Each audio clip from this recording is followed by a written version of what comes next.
battleground states in focus. We've got team coverage with Bloomberg's Brett Pulley in Atlanta, Georgia, and Anna Edgerton in Raleigh, North Carolina. Let's get to you first, Anna. Can you walk us through how well things are turning out in North Carolina, just in terms of the process, given how hurricane hit the western part of the state was only a month or so ago?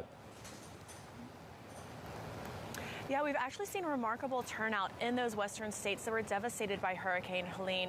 Of the 25 counties that were impacted, only 3 had turnout rates in early voting that were below the state average. Across the state, we see Republicans and Democrats taking a really different strategy to their ground game. Republicans have focused much more on community, on their grassroots activists, saying that they have more trust from their friends and family to get out and convince them to vote for Donald Trump. Democrats have a really impressive army of volunteers. Here. They say they've had 45,000 people sign up to volunteer since Kamala Harris became the nominee. And those volunteers, they said, have knocked on 1.7 million doors across the state. I talked to 2 of those volunteers yesterday, and they said they're still finding undecided voters. And they are able to talk to them about Kamala Harris, tell them about her as a candidate, and encourage them to get out and vote today. We're going to look and see the turnout from both parties and that really crucial block of unaffiliated voters here in North Carolina. Brett, let's bring you in. In 2020, Biden became the first Democrat to win Georgia since Bill Clinton in 1992. What does the ground game look like in this crucial state for both camps? Well, both of the candidates have certainly focused a lot here in Georgia. They closed out on Sunday former President Trump in Macon and Kamala Harris in Atlanta. 반갑습니다. 어서 오세요. 링기니님, 유진님 어서 오세요. You know, it's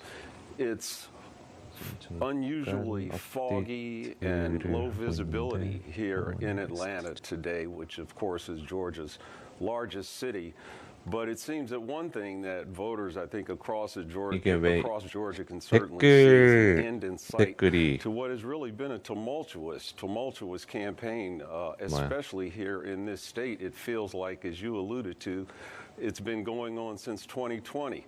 Of course, this is a place where the former president committed the alleged crime of asking to find more votes, and this is also where President Biden was like a deer in the proverbial headlights during the debate, which led to Kamala Harris being on the top of the ticket. Secretary of State Brad Raffensperger said yesterday that people in the state have already voted in tremendous numbers, over 4 million people during early voting, another 1.1 million expected today. And it should be interesting. So when will we find the results, Brett, of Georgia? Because, of course, we all remember the recount that took place. When will we get the final results from this state? 맹달님 어서 오세요. 80% of the counties will have 데이님, 우선 현재 대선 상황이 어떻게 되어가고 있나요? 현재는 이제 개표를 하기 시작하고 있고 It looks like the votes will come in. The big question is, to what extent will it be contended? There are a lot of things that have been put in place by the state's election board, which is mostly Republican-controlled as of recently. That could lead to potential challenges. There have been legal challenges in the courts in recent days. Yesterday, the Republican Party won a challenge asking that relatively, I think, small number of votes not be counted because they were absentee ballots that will not get back in time, that were actually mailed out too late as a result of problems within that county. So there are all kinds of things kind of 최근 거는 이제 뉴햄셔 쪽에 그 어느 소도시 같은 게 있는데 거기서 투표를 했어요. 투표하고 벌써 작은 주니까, 작은 주이고 작은 도시니까 3대 3이 나오는데 해리스랑 트럼프 둘 다 3대 3으로 나왔습니다. 그래서 이거는 개표가 시작했고 바로 종료했어요. 뉴햄셔 쪽에는. 근데 약간 해리스 쪽으로 기울이는 것 같습니다. 근데 뭐 아직 까볼 게 많습니다. 네, 이제 막 시작이라서 아직 뭐 결과가 나오고 있지는 않아요.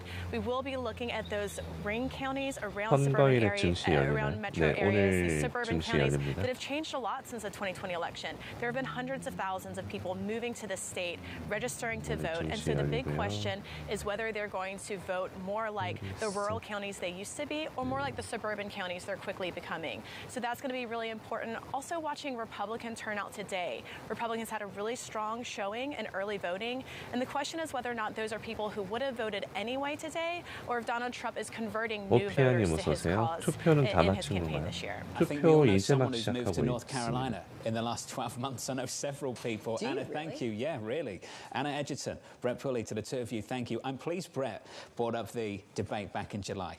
I just imagine, and I can't get into the heads of people, none of us can, of course, although some of you claim to, but I can't.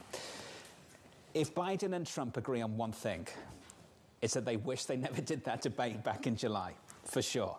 And if 이제 막 Harris wins, 개표 the Trump 내일부터 campaign 하네. is going to look at the 개표는 potential errors lost along the course, and that would 한국 be number one. Why 시간으로는 did they agree to 내일입니다. this debate 한국 before the 시간으로 RNC, 내일 before the DNC? Because can you imagine that debate was in September or October before this election?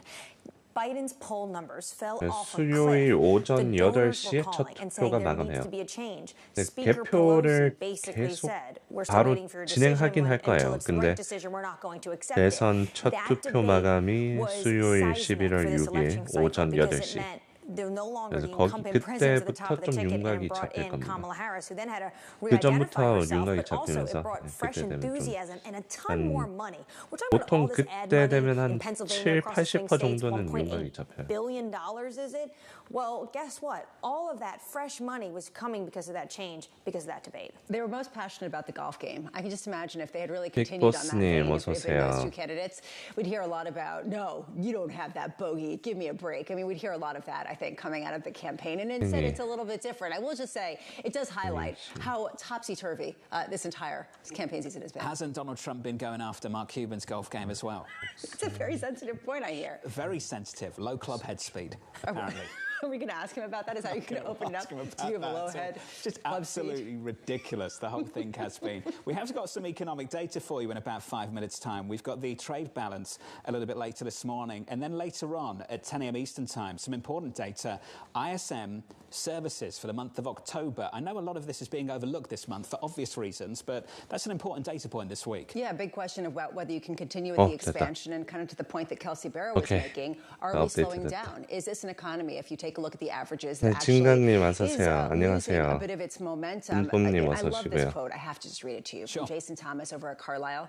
이제 이 채팅 The Fed convenes this week. 다른 방송 거 들고 온 게 아니라 이 방송. There is economic data. There are things that we otherwise would be focusing on. We will be covering it all, but no one 용원님 어서 오세요. Smci 실적 장 끝나고 발표하나요? 네, 장 끝나고 합니다. 페타니님 어서 오세요. 오랜만이네요. This will be fun. In the next 30 인나이님 어서 minutes, Neil 오시고요. Data of Renmac, and we'll catch up with the Dallas Mavericks minority owner, Mark Cuban from New York. This is Bloomberg.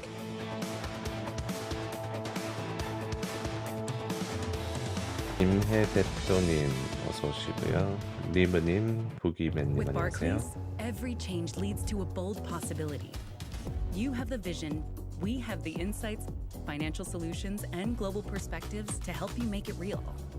Barclays Investment Bank. 준하대디님 어서 Powering 오세요. possible. What's inside 원순민님 your 안녕하세요. ETF? Does the strategy diversify or just duplicate? Does the team have decades of experience? With the Eaton Vance floating rate ETF, 일단 방송이 두 개에서 연속으로 펴지고 있어서 헷갈리진 않으려나. from a loan market pioneer. Get to know what's inside EVLN. 이 방송은 그 한국 시간으로 한 저녁쯤에 방송 시작한 이 방송은 이제 대선 결과가 나올 때까지 계속 그 켜놓을 겁니다. 이거는 이제 대선 기간 때만 계속 켜놓을 거고 거기서 뭐 이렇게 셋업을 해놨어요. 자동으로 이거 업데이트 되고 선거 뭐 인단 중에서 그 실시간 업데이트 그리고 이거는 베팅 사이트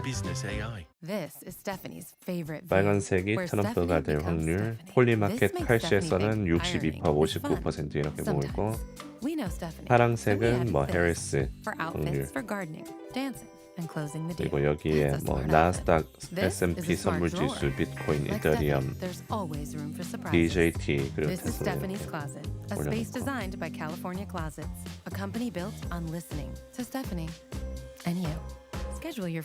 오피아님 어서오세요. 대선 결과 언제쯤 발표되나요? 한 한국 시간 오후 7시쯤이면 이제 결과라든지 그런 게 좀 들리기 시작할 겁니다. 들리기 시작할 겁니다. 똥별이님 어서오세요. 빈진감님 어서오세요. 현정님, 청아님 어서오세요. 자, 오늘 지표는 무역 수지랑 S&P 글로벌 PMI 그리고 ISM 서비스 지수 이렇게 나오는데 Hi, Tomo. Hey there, Emily. You have machines that say I love you, I care about you, I'm your friend. I'm a human, not an AI. You can't just shut me down. Who do you think you are? I'm Emily Chang. Welcome. 무역 수지는 크게 중요하지 않고 ISM 서비스 지수랑 S&P 서비스 S&P 글로벌 PMI 이거는 좀 중요할 수 있습니다. 당 시작하고 나오고요. 당 시작하고 15분 뒤 S&P 글로벌 지수 나오고 당 시작하고 30분 뒤 ISM 서비스 지수가 나옵니다. 그리고 오늘 10년물 채권 경매도 있는데 어제 3년물 채권 경매 나오고 TLT가 어떻게 됐죠? 어제 TLT가 쭉 떨어졌었네. 채권 금리가 또 쭉 상승했었는데 1시부터 확 떨어졌다가 다시 장마감 전에 또 해리스 당선될 가능성 좀 높이 평가하면서 그래서 어쨌든 그 10년물 채권 경매가 장기 금리를 움직이고 또 주가를 움직일 수 있습니다. 그래서 오늘의 일정은 S&P 글로벌 PMI 당 시작하고 15분 뒤 ISM 서비스 PMI 당 시작하고 30분 뒤 그리고 10년물 채권 경매 오전 3시 이렇게 있습니다. 러비더비님 어서오세요. 해세우미님 해리스 우세인가요? 현재는 박빙이에요. 그 격전지 7개 중에서 이제 굉장히 박빙인 상태입니다. 뒤에 소리가 너무 크네요. 알러샷님 안녕하세요. 현정님, 토마스님 어서오세요. 네, 배경음악에 소리 묻힌 방금 이제 조정했어요. 삐삐님 어서 오시고요.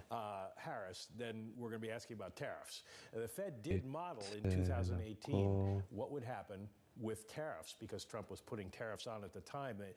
They predicted it. Inflation jumps, consumer spending falls, business spending falls, markets go down because lower earnings is in prospect. So they could either 장 시작 11시 반으로 바뀐 건가요? 네, 장 시작은 11시 반으로 바뀌었습니다. 서머타임 종료로 인해서 이번 주부터 바뀌었어요. then we got to raise rates anyway. So it's a tough dilemma for them. And they don't. This was a staff forecast. Yeah. They don't know. 일단 소식은 어제 펠란티어 실적발표 잘 나오고 현재 펠란티어 주가가 15% 상승하고 있습니다. 신고가이고요. 그래서 여기 S&P 섹터에 이 초록초록해 보이는 펠란티어 15% 상승하고 있습니다. 그리고 테슬라가 1.8% 어제 2.5%나 떨어졌었죠. 테슬라 혼자. 좀 빅테크 중에서 좀 타격이 있었는데 오늘은 테슬라가 1.86% 도로 상승하고 있고 반도체들 중에서 NXP 어제 실적 발표 나오고 떨어졌고 나머지는 괜찮습니다. 엔비디아, 브로드컴 1% 정도 오르고 있고 AMD 전부 다 0.8% 오르고 있네요.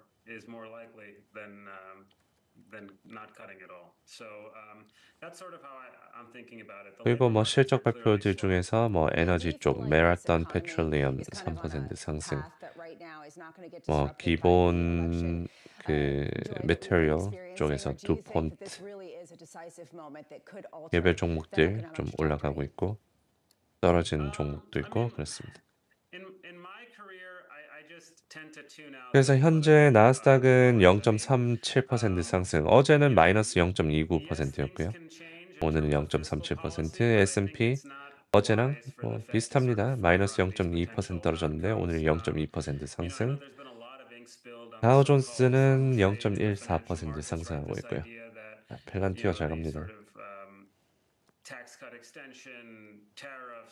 비트코인 보합이고 그래서 시장이 그런 전체적으로 좀 보합이고요. 이제 대선 결과가 나올 때까지 좀 기다리는 그런 장입니다. 그런 장세입니다. 대선 나올 때까지 기다리는 그런 장세. 유후님, 영수님 어서 오세요. 요즘 영상 제작이요? 오늘 영상 올렸습니다. 네, 맞아요. 진웅님 어서 오시고. 대선 결과 언제 나와요? 대선 결과는 이제 계속해서 나올 겁니다. 이제 막 시작해가지고 대선 이제 투표 시작이라서 나오기 시작할 겁니다. 지금 누가 이기고 있냐면 지금은 아직까지 막 개표가 되고 있는 상황은 아니라서 개표가 될 때쯤이면 이제 나오기 시작 그 결과가 보이기 시작할 겁니다. 네, 아직까지 뭐 이제 막 시작한 거라서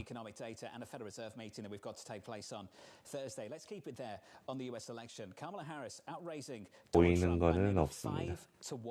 Among big donors in the final stages of the campaign. One wealthy individual supporting Harris is Mark Cuban, the minority owner of the Dallas Mavericks, and I'm pleased to say that Mark joins us now. Mark, welcome to the program. We spoke to a Trump campaign advisor a little bit earlier this morning, and I want to start with you in a similar way that I started with him, which is basically I'm waking up this morning, I'm a swing state voter, I'm in Pennsylvania state, and I still haven't decided who I'm going to vote for, and I'm thinking back to how Harris talked about in 2019 that she wanted to ban fracking.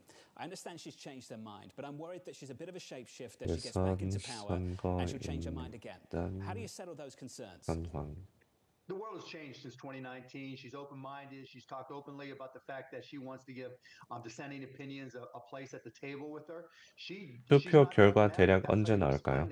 And she's looking to put together the best policy. She said in 2020 that she supported fracking. So I think that's a non-issue. And in terms of, is she just an extension of Biden? Just look at Biden's budget proposal versus what Kamala Harris has actually proposed. Biden wanted much higher taxes. Kamala Harris came in 28% for tax rate for cap gains and 28% for corporation, and did not say a word and will not say a word about unrealized capital gains. And so I think she's completely different. She's not a shapeshifter in the least bit. Well, that individual we were speaking to, Scott Bessent, this key economic policy advisor to the Trump campaign, says that Harris, what he hears from a lot of Wall Street journals, that she would be moderated by a Republican Senate. 느낌표 대선하면 정보 있습니다. 느낌표 대선. 자, 바다연님 감사합니다. 감사합니다. 투표 결과 발표 시각 질문 엄청 나오겠네요. 네, 그래서 느낌표 대선 입력하면 나오도록 해놨습니다. And I think she's better for the economy in so many ways. There's 335 million people in this country. 4 million make $400,000 or more. The other 330 million make less. And she's been very specific that if you make $400,000 or less, your taxes aren't going up. In fact, for 100 million people, they're going down. The other big expense that every household is fearful of is healthcare expenses. Donald Trump has said he has a concept of a plan. Kamala Harris has been very specific on the pharmaceutical 6 p.m. side, Eastern saying she's Time, going after November the 5th. pharmacy benefit managers, the middlemen, and she'll introduce transparency. I know in my own personal experiences with 아직 시간이 좀 drugs, 남았네. that'll lead to However, a final 20, outcome 30% may or not be more deduction immediately in the clear. cost of medications for households and Okay. businesses. And then you've got tariffs. As Michael, I think it was, said earlier, 수요일 tariffs are a 오전 bad idea. 10시, I mean, 8시, So bad, then 8시 why did Biden and 쯤부터 Kamala 나온다고 Harris 예상하고 keep them? 있습니다. They keep the Well, let's Trump-era talk about that, right? Because tariffs on that's it. not completely 그러니까 결국 오늘 장 끝나야 EU. 보이기 Biden 시작할 signed a 거야. deal saying that there 오늘 would be 장 no 끝나고. tariffs between the two, the EU and the United States for the next 5 years. So those tariffs are gone. And then you look at what Trump tried to introduce. He had 4 years to try to implement tariffs that worked, and he got his butt kicked by China. The retaliatory tariffs almost destroyed the soybean and the farming industry, and he had to pay out $20 million. But as it applies to 그래서 households, 오늘 장세는 right, he's 좀 talking about 대선을 10% 기다리는 across the 그런 board 장세가 되지 tariffs for 않을까 Chinese imports. 싶습니다. China makes just about 야, every Christmas 밸런티어 present that 17. we buy for our kids. So families would be looking at a 60% or more increase in what they'd spend on Christmas, and the downstream impact of that would be significant to small and large businesses. Mark, let's talk about something you've been very vocal on. This is regulation. You've said that you don't think Harris should keep Lena Khan at the head of the FTC on. And Alexandria Ocasio-Cortez, the congresswoman from New York, went to Twitter and she said billionaires like you, Mark, are trying to play footsie with the ticket. If anyone goes near Lena Khan, there will be, quote, an out-and-out brawl. Where is Harris when it comes to things like the FTC? I don't know. I haven't talked about personnel with her or her team. I have no intention about talking about personnel. You know, I was asked a question about what I thought about the FTC, and I thought that, you know, the possibility of breaking up the big technology companies would be a negative, because I think, you know, winning the AI battle for the United States is paramount from a military and an economic perspective. So I voiced my opinion, but I'm not involved in those conversations at all. But it really raises this ultimate question, which is what policies will she follow? She's been engaging with AOC quite a bit. 주요 지표 오탄 안 듯하네. 오전에서 There's a 오후로. real question of how much there will be an effort to cater to the further left sides of the Democratic wing versus the sort of centrist appeal that she's been 오후 trying 10시 to have. 반, How much are you actually getting confidence that she's 오후 going to have 11시 business 45분, executives 오전 in 12시. 오케이, cabinet positions, 됐습니다. 감사합니다. in top areas where she really is listening to what they have to say? I talk to her campaign almost every day. I'm 100% certain. I'm not just confident. I'm certain that that's what they're going to do. I've been on the trail with Doug Emhoff, who, as part of his presentation, talks about what a capitalist she is. She's talked about, you know, wanting to create 25 million new businesses. That's not a reflection of anything far left. She one of the first things she did was introduce a tax deduction or increase the tax deduction for startup costs to $50,000. That's very important. She recognizes that of the 33 million companies in this country, 99% are passed through, 99% are run by people making $400K or less. Those small businesses are what drive the economy. They create most of the new jobs every single year. So she's focused on an 무역 수지 크게 opportunity 필요 없고 economy. I don't think she can be 오늘 more clear. 거시경제 뉴스는 별로 없습니다. Kamala Harris could have done more to reach out to the male voter. This seems to be an election that is unique in just how bifurcated the male and the female vote really has been. There were some questions around Joe Rogan and how to appeal to the male vote and how to really bring the genders together. What's your take on this campaign's approach to that?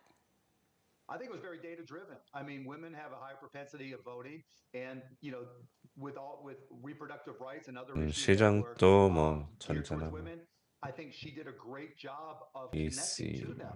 You know, maybe she didn't do 근데 everything she could have with men, but that's 각주에서 okay because she 좀 went to the 대비를 people 하고 who are going 있다고 to vote 합니다. for her. You go, you know, as a business person, you 잠재적인 go to the people you 선거 have the 관련 best opportunity to 폭동, sell to. 폭력에 Who's going 대비해서 to buy your product? Who's going to vote for you in this 사업체들은 particular case? 창문을 And the 계속 fact that she's 막고 only 임시 been in the race 펜스를 14 weeks and 세웠으며 she's caught up completely and now I believe 선거 faster will win 일과 그 today. 이후 I think she's 며칠 done the 동안 exact 불안이 right 초래할 thing. 수 있다는 우려 Last 속에 week in the 예방 Business and 조치를 Product, there's a 취했다. famous quote from Michael Jordan, which I'm sure you know well. Republicans buy 그래서 아마 Trump too. 결과가 In 어떻게 race the 나오던 question 좀 about you, I 폭동이나 wanted 뭐 to ask you 그런 about this. From a man who's gone around the businesses, why 불확실성이 was this 잠깐 important to 있을 you 것 같긴 to 합니다. put your name and reputation on the line? 비즈니스 사업들도 그거에 대비하고 있는 걸 보면 아우베블러님 어서 오세요.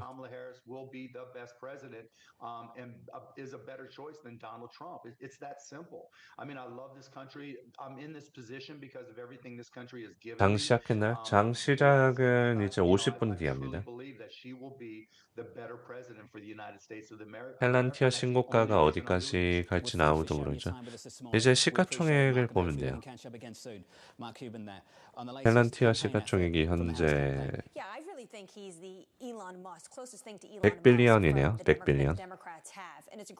정확히는 108빌리언. 그러니까 뭐 이제 108빌리언에서 다른 회사들이랑 비교해서 뭐 팔로알토보다 더 커진다고 가정을 하면 팔로알토가 지금 시가총액이 118이니까 뭐 120 정도 간다고 치면은 지금 가격으로부터 뭐 한 15% 정도 추가적으로 상승한다고 치고 그러면 지금 50불 정도에서 15% 정도 더 올라가면 뭐 56불 뭐 이렇게 예상해 볼 수 있죠. But I really want those discussions. I want to hear them and I want to listen to what people have to say because it is so notable and I think that aspect has been unprecedented. I think we all share that view. If you are just joining us, equity futures on the S&P. 펠란티아가 또 AI 관련해서 좀 긍정적으로 얘기한 것도 있어가지고 와 근데 비트코인은 정말 횡보네요. 야 진짜 횡보. 한 6시간 동안 횡보네. Reported quarterly revenue that beat analyst estimates. It also raised its forecast for operating income in the current period. It cited higher demand. 오늘 선거 12월 선거인단 선거 1월 국회 어디에서 문제가 생기나 궁금해. 아, 오늘 선거가 제일 중요합니다. 12월 선거인단 선거 그거는 비트 어지럽습니다. 비트가 굉장히 횡보. 장 시작 11시 반이죠? 네, 11시 반입니다. Profits there were 10% below expectations. Wynn also said it had approved a buyback of up to 1 billion shares. The company's 공포 탐력 지수 어떻게 되나요? 느낌표 공탐 입력하면 링크 있습니다. And that's your Bloomberg brief, John. Hey Danny, thank you. And welcome to the program. 박산진님 어서 오세요. 지금 중립일걸요. 42까지 떨어졌네. 42로 공포까지 떨어졌네요. 지금 S&P가 0.2%인데. 빅스 22고. LLBS님 어서 오세요.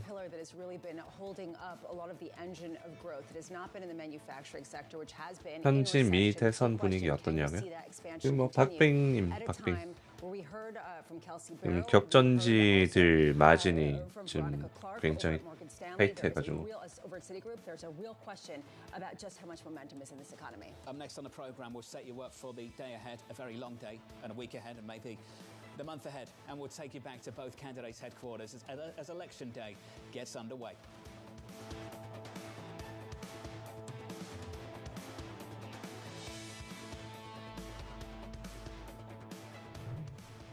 With Barclays, every change leads to a bold possibility. You have the vision, we have the insights, financial solutions, and global perspectives to help you make it real. Barclays Investment Bank, powering possible. At Morgan Stanley, old school hard work meets bold new thinking. To help you see untapped possibilities and relentlessly 황호님 어서 오세요. to make them real. AI can paint your cat in the style of Van Gogh. Pretty cool, right? But what about AI that does something useful, like pinging you about a supply shortage before it even happens? Got it. Or identifying a defective squeaky toy just by taking a picture of it? That one was fine. AI that makes your business stronger, helps you make decisions faster, and makes your people even better. 치킨님 어서 오세요. Real world results. 투표소 백악관 주방 위군 쫙 깔렸다가 뭐 DC 쪽에는 그게 많이 깔렸다고 하더라고요.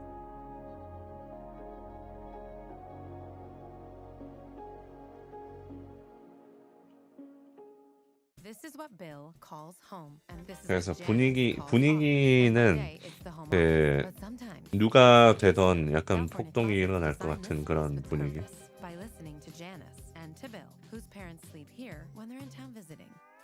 뜨겁습니다. 뜨거워.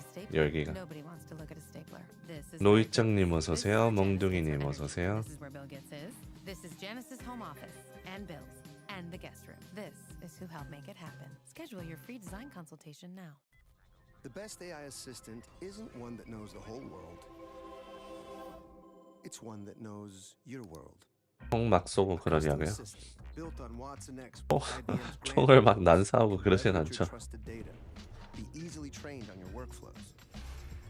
그 정도는 아니고 그냥 뭐 몽둥이 방화는 안 할 것 같긴 한데. 창문 깨고 상점 털고 약간 그런. 그 저기 거기보다 더 하겠어요? 어디야? 저 프랑스보다 더 하겠습니까? From the world of politics to the world of business, Joe Matthew and Kaylee Lines deliver news, insight, and analysis live 2 times a day every trading day. Balance of Power at 1 and 5 Eastern, only on Bloomberg. Earnings season is here. I know it's like your Super Bowl, right? I can't wait. It's like opening presents. 미국 개표 얼마나 걸리나요? 한국 시간으로 오후 수요일 오전 8시부터 이제 개표가 된다고 보면 됩니다. 혹시 지금 미대선 방송도 라이브를 하고 계신가요? 네, 그것도 켜놨어요. 그거는 대선 끝날 때까지 켜놓을 겁니다. 결과 나올 때까지. 31.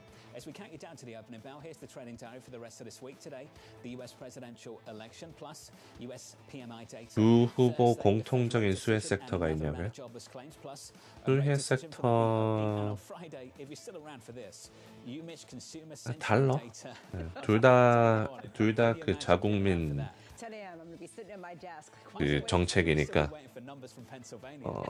달러. Ultimate consumer data when we find out the results of this election? Yeah, nothing else matters after that, that's for sure.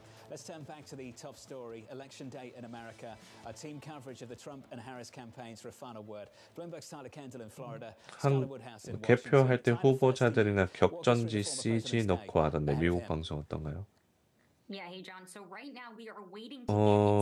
그렇게 하는 곳도 있을걸요?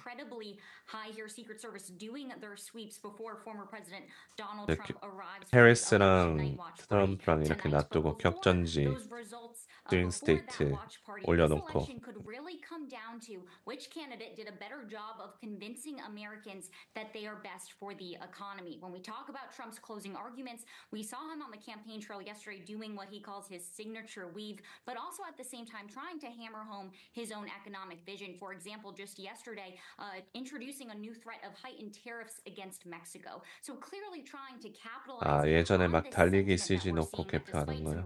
bright spots and economic indicators, the economy remains the top issue for voters. And our Bloomberg News Morning Consult polling shows us that former President Donald Trump is currently leading Vice President Kamala Harris when it comes to 무역 수지 이건 뭐 필요 없고 장 시작하고 난 뒤 글로벌 PMI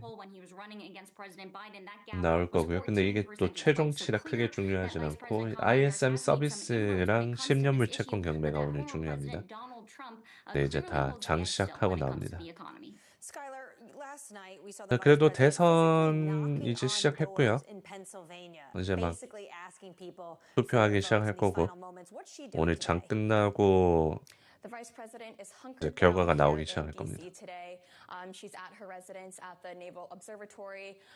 For the pool, the call time is not until this afternoon. And what we know is that she will be doing media rounds with radio stations across all 7 swing states. So she is still out there, 에디라는 유튜버 영상 보니까 20년도 선거 전에 하락하다가 성공상. And we most likely won't see her until the election night festivities at Howard University, her alma mater. But the campaign really has been only in this race for a little bit more than 100 days. And last night, one of her senior campaign officials DJT, 야, 오늘 또 9% 상승. 어제 12% 상승, 오늘 또 9% 상승.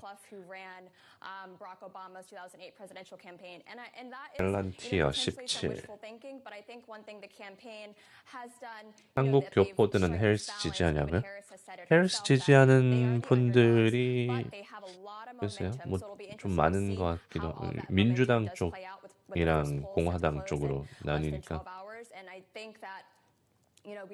반반인 것 같아요. 한인 교민들도. Tyler, what are you looking for in terms of what the Trump camp wants to see before they either declare honeymoon. victory or potentially? 그렇죠. 허니문, 산타, 뉴이어, 잉글랜드. Exactly. So in recent days leading up 네, 연말 랠리가 나올지 President Donald Trump tell his supporters 이거 that 끝나고. this is their election to lose, despite all of the polls showing us that this is going to be an incredibly close race. That sort of rhetoric is raising concerns that he might contest the election results before they are even called, or if they are not called in his favor. It's important to point out that Trump and his allies filed at least 60 different lawsuits in the wake of the 2020 elections. Both sides of the aisle are gearing up for any potential litigation. When it comes to this, we know the RNC as well as the DNC has been fundraising heavily, raising millions of dollars for any 대선 potential battles. And I would 끝나고 just quickly point you to 연말 랠리 온다? 안 온다? 165 lawsuits were filed 온다. between 2023 and today, election day, on everything from mail-in ballots to early voting. So it does appear that both sides could be gearing up for a potential litigation fight going into this week. Expect and brace for more of that later on this evening. Tyler Kendall, Skylar Woodhouse, to the both of you, thank you. Special coverage later on this evening. Election night 2024, 7 p.m. Eastern Time, right here on Bloomberg TV. The Bloomberg team at the election map, Katie Lyons, following the House and Senate races, Joe Matthew. On the markets, Lisa, Danny Berger, and Anne-Marie, trying to keep us all awake a little bit later. Yeah, all awake for this evening and then potentially the rest of the week. You know, Tyler there was talking about the number one issue being the economy, which it has been the entire year. This ranks far and large the biggest issue hitting voters. But then we got this poll over the weekend from Iowa. And this poll came after this summer. Iowa put in one of the most strictest abortion bans we see across the nation. It's 6 weeks. And then you saw this uptick of women going out to vote. And not just young women. Women 빨리 장열어 못 참겠어. 근데 오늘 좀 조용할 것 같지 않나요? 시장이. And you can think that this is about the economy, but there is this potential that these 오늘 그냥 지나가는 날일 것 같은데. underestimating the fact that more women are going to be going to the polls because of abortion. 소형주들 전망은 어떨까요? 소형주들은 금리가 떨어지면 좋습니다. If there's a pink wave or not, if it's the economy, certainly DJT has the upper hand. There's an analogy between some of these political polls and some of the results we're getting in and the economic data. In terms of there are so many different stories. 오늘 서비스 PMI에 따라서. Each industry, each area. The fact that Romain said that in Michigan, it is 서비스 예상치를 some of the 보면 Muslim communities as well as some of the Polish communities, where you hear about the economy in some places and in other places it's things like abortion. What I am struck by is how everyone has a unique story and has their own community that they forged online or whatever, and how it's so difficult to speak about. 현재 ISM 서비스 PMI가 오르는 추세입니다. 계속 올라가는 추세. Biden won the blue wall with just 77,000 votes. You have to make sure you are going laser. 현세는 53.8이네요. 53.8. When you have maybe an unforced error, talking that saying Puerto Rico is an island of garbage, that could hurt you in a place like Pennsylvania, where there's some 500,000 Puerto Ricans living, and maybe some of them are going to go to vote after hearing that. Let's wrap it up. I need to go to bed, and then I'll see you again at 7 p.m. 히스님 어서오세요. 속슬 이제 끝난 걸까요? 속슬이 왜 끝나요? 반도체 섹터들.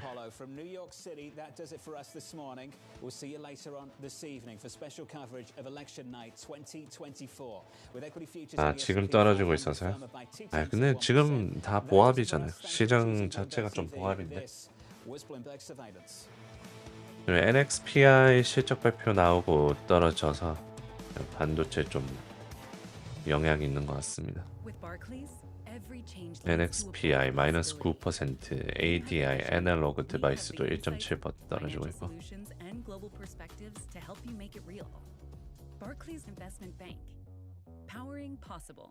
SMCI 12월 달까지 보고서 제출 연장했나요? 연장 얘기는 못 들었는데 확인해 보겠습니다. 12월까지.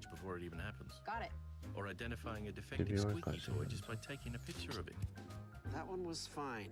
AI that makes your business stronger, helps you make decisions faster, and makes your people even better. Revolutionary technology. 네, 연장했다는 얘기는 없습니다. That's SAP Business AI. 플러그 파워 급등 이유는 아시나요? 플러그 파워는 어제부터 좀 올랐어요. 그 해리스 당선 가능성이 좀 올라가면서 그 친환경 에너지 섹터들 다 올랐습니다. PAN 태양광 어제 3% 올랐고 오늘은 1.4% 떨어지고 있네요. 어쨌든 변동성이 큽니다. 그리고 아이클린 ETF도 어제 2.28% 오르고 현재 오늘 1.3% 빠지고 반 정도 내려놓고 있네요. 플러그도 떨어졌을 때 플러그도 4% 하라고 어제 20% 상승. ARM 실적 발표 언제일까요? ARM 실적 발표는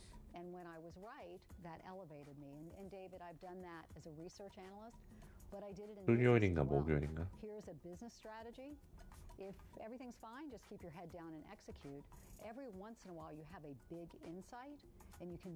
수요일이네요. 네, 수요일 장 끝나고. 그러니까 한국 시간으로 목요일 오전. 수요일 장 끝나고 있습니다.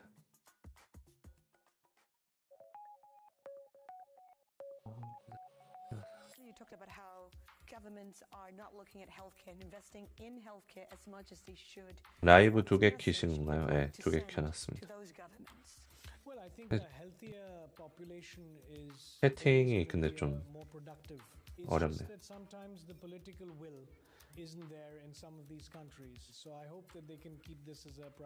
채팅이 그 영상에 잠깐만. 주가가 장 시작하기 30분 전인데 전체적으로 좀 떨어지고 있고요. 특히 반도체 쪽에서 매도가 나오고 있습니다. 오늘 엔비디아가 0.6%, 브로드컴이 0.6% 정도 오르고 있는데 NXPI가 어제 실적 발표 때문에 9% 정도 떨어지면서 반도체들 속슬이 현재 음전됐습니다.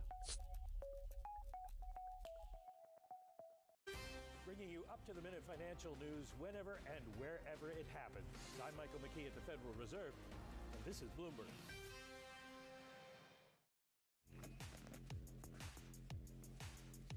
Today is the day. 30 minutes until the start of cash trading on this election day. I'm Matt Miller. I'm Shanali Bassett. And I'm Katie Greifeld. 아, 오케이. 대표 방송 지도 자동으로 업데이트됩니다. 네. 실시간이요.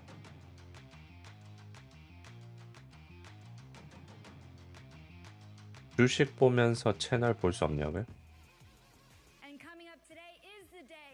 볼 수 있죠. 둘 다 볼 수 있죠.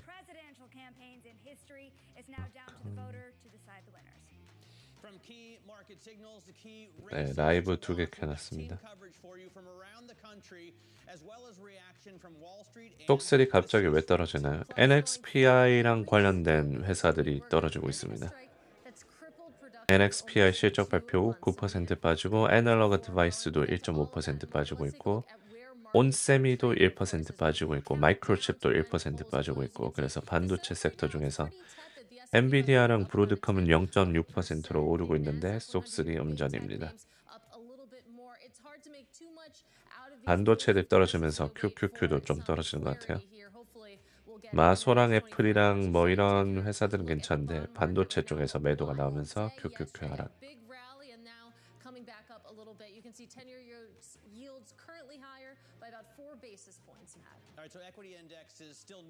포런님 어서 오세요. Presidential elections as well. I've got a chart here that shows the results in equity indexes 1 day, 1 week, 1 month, 1 quarter, and 1 year after. You can see though that 2016. 아이고 논현영님 수익 축하드립니다. 후원 감사합니다. 어떻게 볼까요? 저는 채널 나가야 주식 볼 수 있는 내 폰으로. 근데 이게 알람이 왜 안 뜨지? 아, 그 채널 나가 주식 볼 수 있는 내 폰으로. 그 프리미엄 하시면 볼 수 있습니다. 유튜브 프리미엄 하면 이제 유튜브 보면서 뭐 다른 거 할 수 있더라고요. Optimism in Boeing, of course, as Katie was talking about, 1.7% higher. Workers voted to accept a new labor contract, ending a strike that crippled the jetliner's production.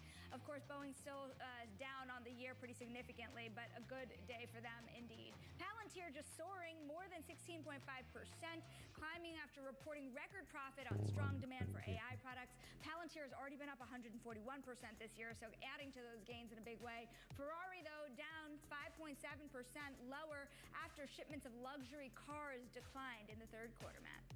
All right, and of course, there's a lot to talk about other than the election. Well, it's your birthday. No, it is my birthday, and really, we wouldn't have had anything to talk about other than the election. Okay. Boeing workers. 자, 변동성. Strike. Yes. You must be so excited. I'm sure that Kelly Ortberg is pretty excited here too. Maybe the Biden administration. We know that, of course, Julie Su has been involved in those talks. Let's talk about the election, though. Okay. I mean, we've been drumbeating for months and months. We're finally here. And it was Cameron Dawson, actually. She made a good point on surveillance earlier that you think about how close polls are, 50-50. Any surprise, any outcome is going to be a little bit of a shock. And with the economy being such a hot topic. 삼성 인터넷 설정하면 무료로 백그라운드 가능하다고요? 와, 그것도 신기하네. 트럼프 되면 바로 위로 쏠까요? 그건 모르죠. 네, 오를지 떨어질지. 대선 유튜브도 실시간인가요? 네, 그것도 실시간입니다. 네, 아직 개표를 이제 막 시작했어요. 개표는 이제 한국 시간으로 오전 7시 8시 그때부터 이제 개표하기 시작할 겁니다. 마카니망님 어서 오세요. Campaign, of course, you've been following it closely over the past couple months, and she's only been in the race since July. Talk to us about the culmination and how Kamala Harris and her team will be spending. 웜님 어서 오시고요. So Vice President Kamala Harris, she is hunkered down here in Washington. She got back to D.C. early in the morning after her final rally in Philadelphia. She was barnstorming Pennsylvania all day yesterday to try and shore up those final votes. 개표 윤곽이 어느 정도 나온 시간 몇 시로 보시나요? 느낌표 대선하면 정보 있습니다. And she is here in D.C. today. She will be hosting her election night festivities at Howard University. And you know, I think the campaign, like you just said, they haven't had a ton of time with specifically Harris. Now they were on board for Biden, but since Harris has taken over, they've really had to hit the ground. S&P가 한 1.7% 정도 움직일 거라고 예상하고 있다고 하네요. 결과에 따라서. 그래서 내일 S&P 한 2% 정도 플러스 마이너스 1.5에서 2% 정도 플러스 마이너스 있을 수 있습니다. But you know, I think that the campaign is feeling the momentum. We've heard from top Harris advisors who have said, you know, that they are pretty confident that they'll get the win. Some even saying that Harris could. 모시 인사해주는 사람 유료 회원인가요? 아니요, 다 해줍니다. We will see how the results turn out. I mean, I just want to highlight here the Des Moines, Iowa poll from over the weekend shows Harris up 3 percentage points, and even on some other national polls, former President Donald Trump is losing the edge he did have at the. 요즘 카바나가 잘 되는 이유가 새로운 차를 못 사서 카바나 많이 중고차 많이 산다는 얘기가 있네요. 그래서 이렇게 잘 됐구나. 카바나 실적 발표 나고 또 오르는 것 같던데. 카바나. 야, 신고가. 근처로.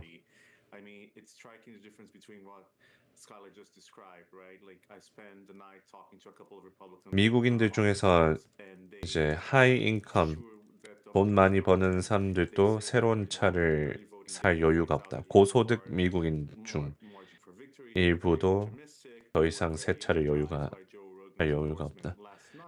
그래서 급등한 가격으로 인해 구매자는 중고차를 구매하는 경향이 있다.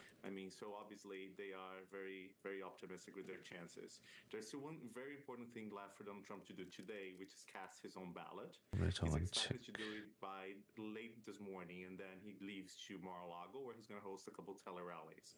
So for tonight's big event, we're going to do it at the West Palm Beach Convention Center. Trump's going to spend most of his time in Mar-a-Lago. So there's going to be the convention center, a VIP area at the convention center, and even VIP. 질문의 상태가 얼마나 이분하냐에 따라 읽어줍니다. 왜 뭐 안 읽어드린 거 있나? 웬만한 건 다 읽는데. Remember that now memberships are at 1 million each as of October. So I guess that's going to be probably the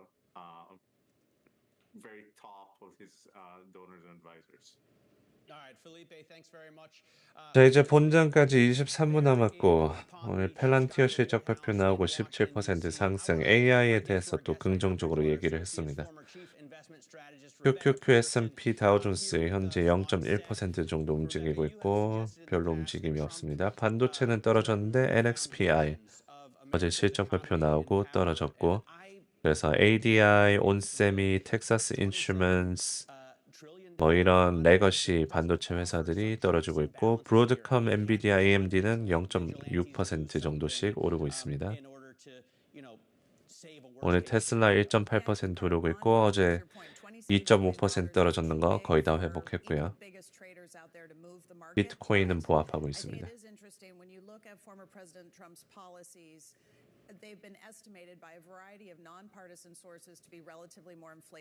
엔비디아 소송건 법원 어쩌고가 있던데 오늘 영향 없으려나요? 엔비디아 소송?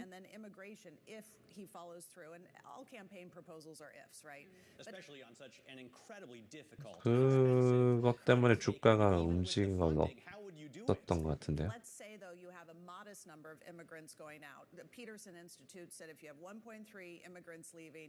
화이자는 실적이 좋았는데 왜 주가가 오르지 않나요? 화이자 실적이 덜 좋았나? 매출, EPS 둘 다 잘 나왔는데.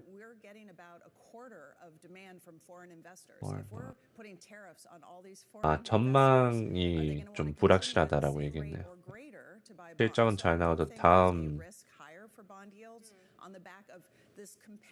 전망이 좀 불확실하다고 했습니다. 속스를 왜 갑자기 빠지나요? 속스는 오늘 NXPI 이런 레거시 반도체 회사가 실적 발표 9% 하락하고 있습니다. 그래서 ADI도 빠지고 애널로그 디바이스도 빠지고 온세미 마이크로칩 1%씩 빠지고 텍사스 인슈먼스 음전. Especially central bank investors care about liquidity, they care about transaction cost safety, and there is nothing like the U.S. Treasury market. However, it's a structural risk. If these tariffs are going on, we're not as close with our allies. They are going to see where else can I go. The biggest one we've seen in the last few years. 미장 한국 시간으로 11시 반인가요? 네, 11시 반입니다. Russia, a number of emerging market central banks in particular have been adding to their gold reserves in recent years, which is largely why gold is near a record high. 에디님 누가 대통령이 될까요? 트럼프나 해리스 둘 중 한 명이 됩니다.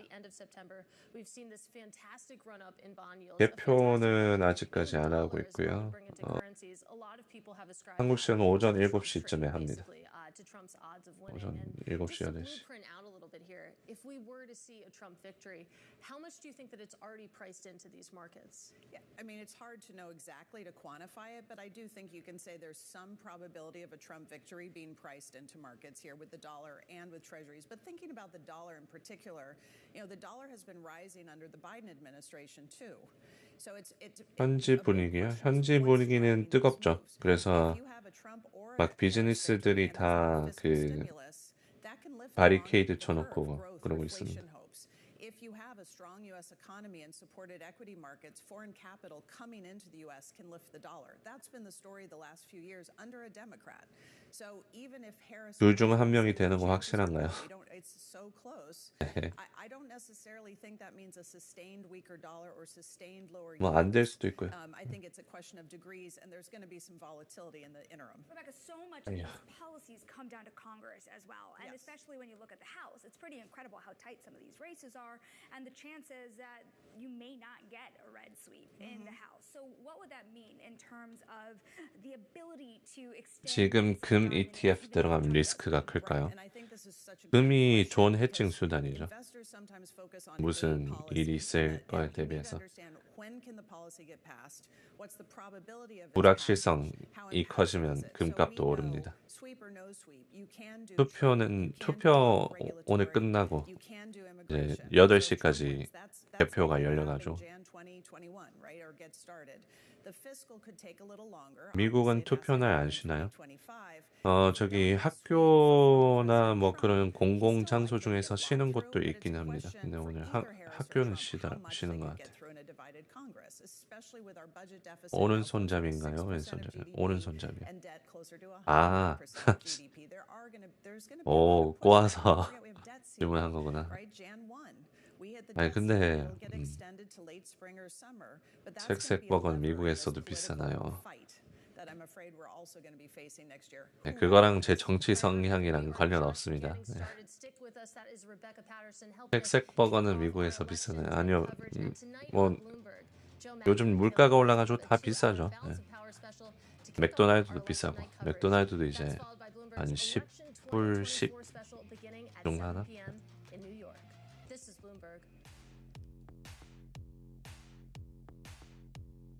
왼손잡이일 수도 있고 오른손잡이일 수도 있습니다.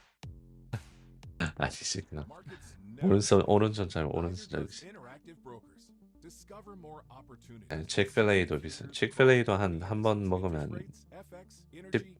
10불에서 12불 사이 나옵니다. 웬만히 밖에서 사 먹으면 웬만한 건 다 10불 나온다고 보면 돼. 거의 한 20불 잡았네. 20불.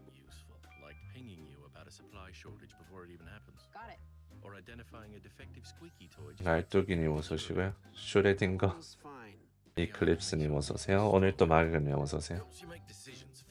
초밥 100불? 초밥 네, 한 마트 같은 데서 사면 50불 정도고 100불 정도.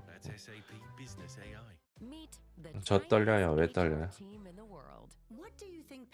외화 RP에 돈을 넣었는데 달러는 이자가 붙어서 늘었는데 환율 때문에 포시되는 이익이 마이너스면 해당 RP를 매도해서 수익 실현을 하면 세금 내는 건가요? 환율 때문에 포시되는 이익이 마이너스면 해당 RP. 글쎄요, 모르겠습니다. 그건 손실 보면 세금을 안 내죠.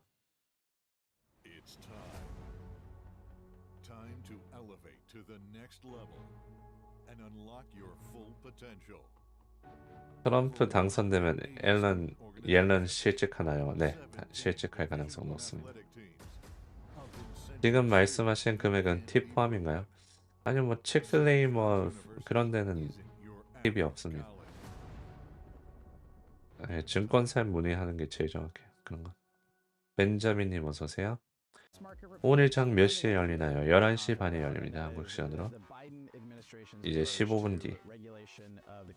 속슬 밑에 지지선 몇인가요? 속슬 밑에 28이네요. 28. 천천히님 어서오세요. 네, 오늘 테슬라 장시작 전에 좀 올려놓고 있습니다. 어제 2.5% 빠졌던 거. 트럼프가 되면 해리스가 되던 전쟁 완화 정책은 유가로 하락이냐고요? 전쟁 완화 정책은 아직 모를걸요. 그리고 완화 정책을 한다고 이제 돈을 덜 주는 거지. 뭐 우크라이나나 뭐 그런 데 덜 주는 거지. 전쟁이 끝나는 그런 거는 아닙니다.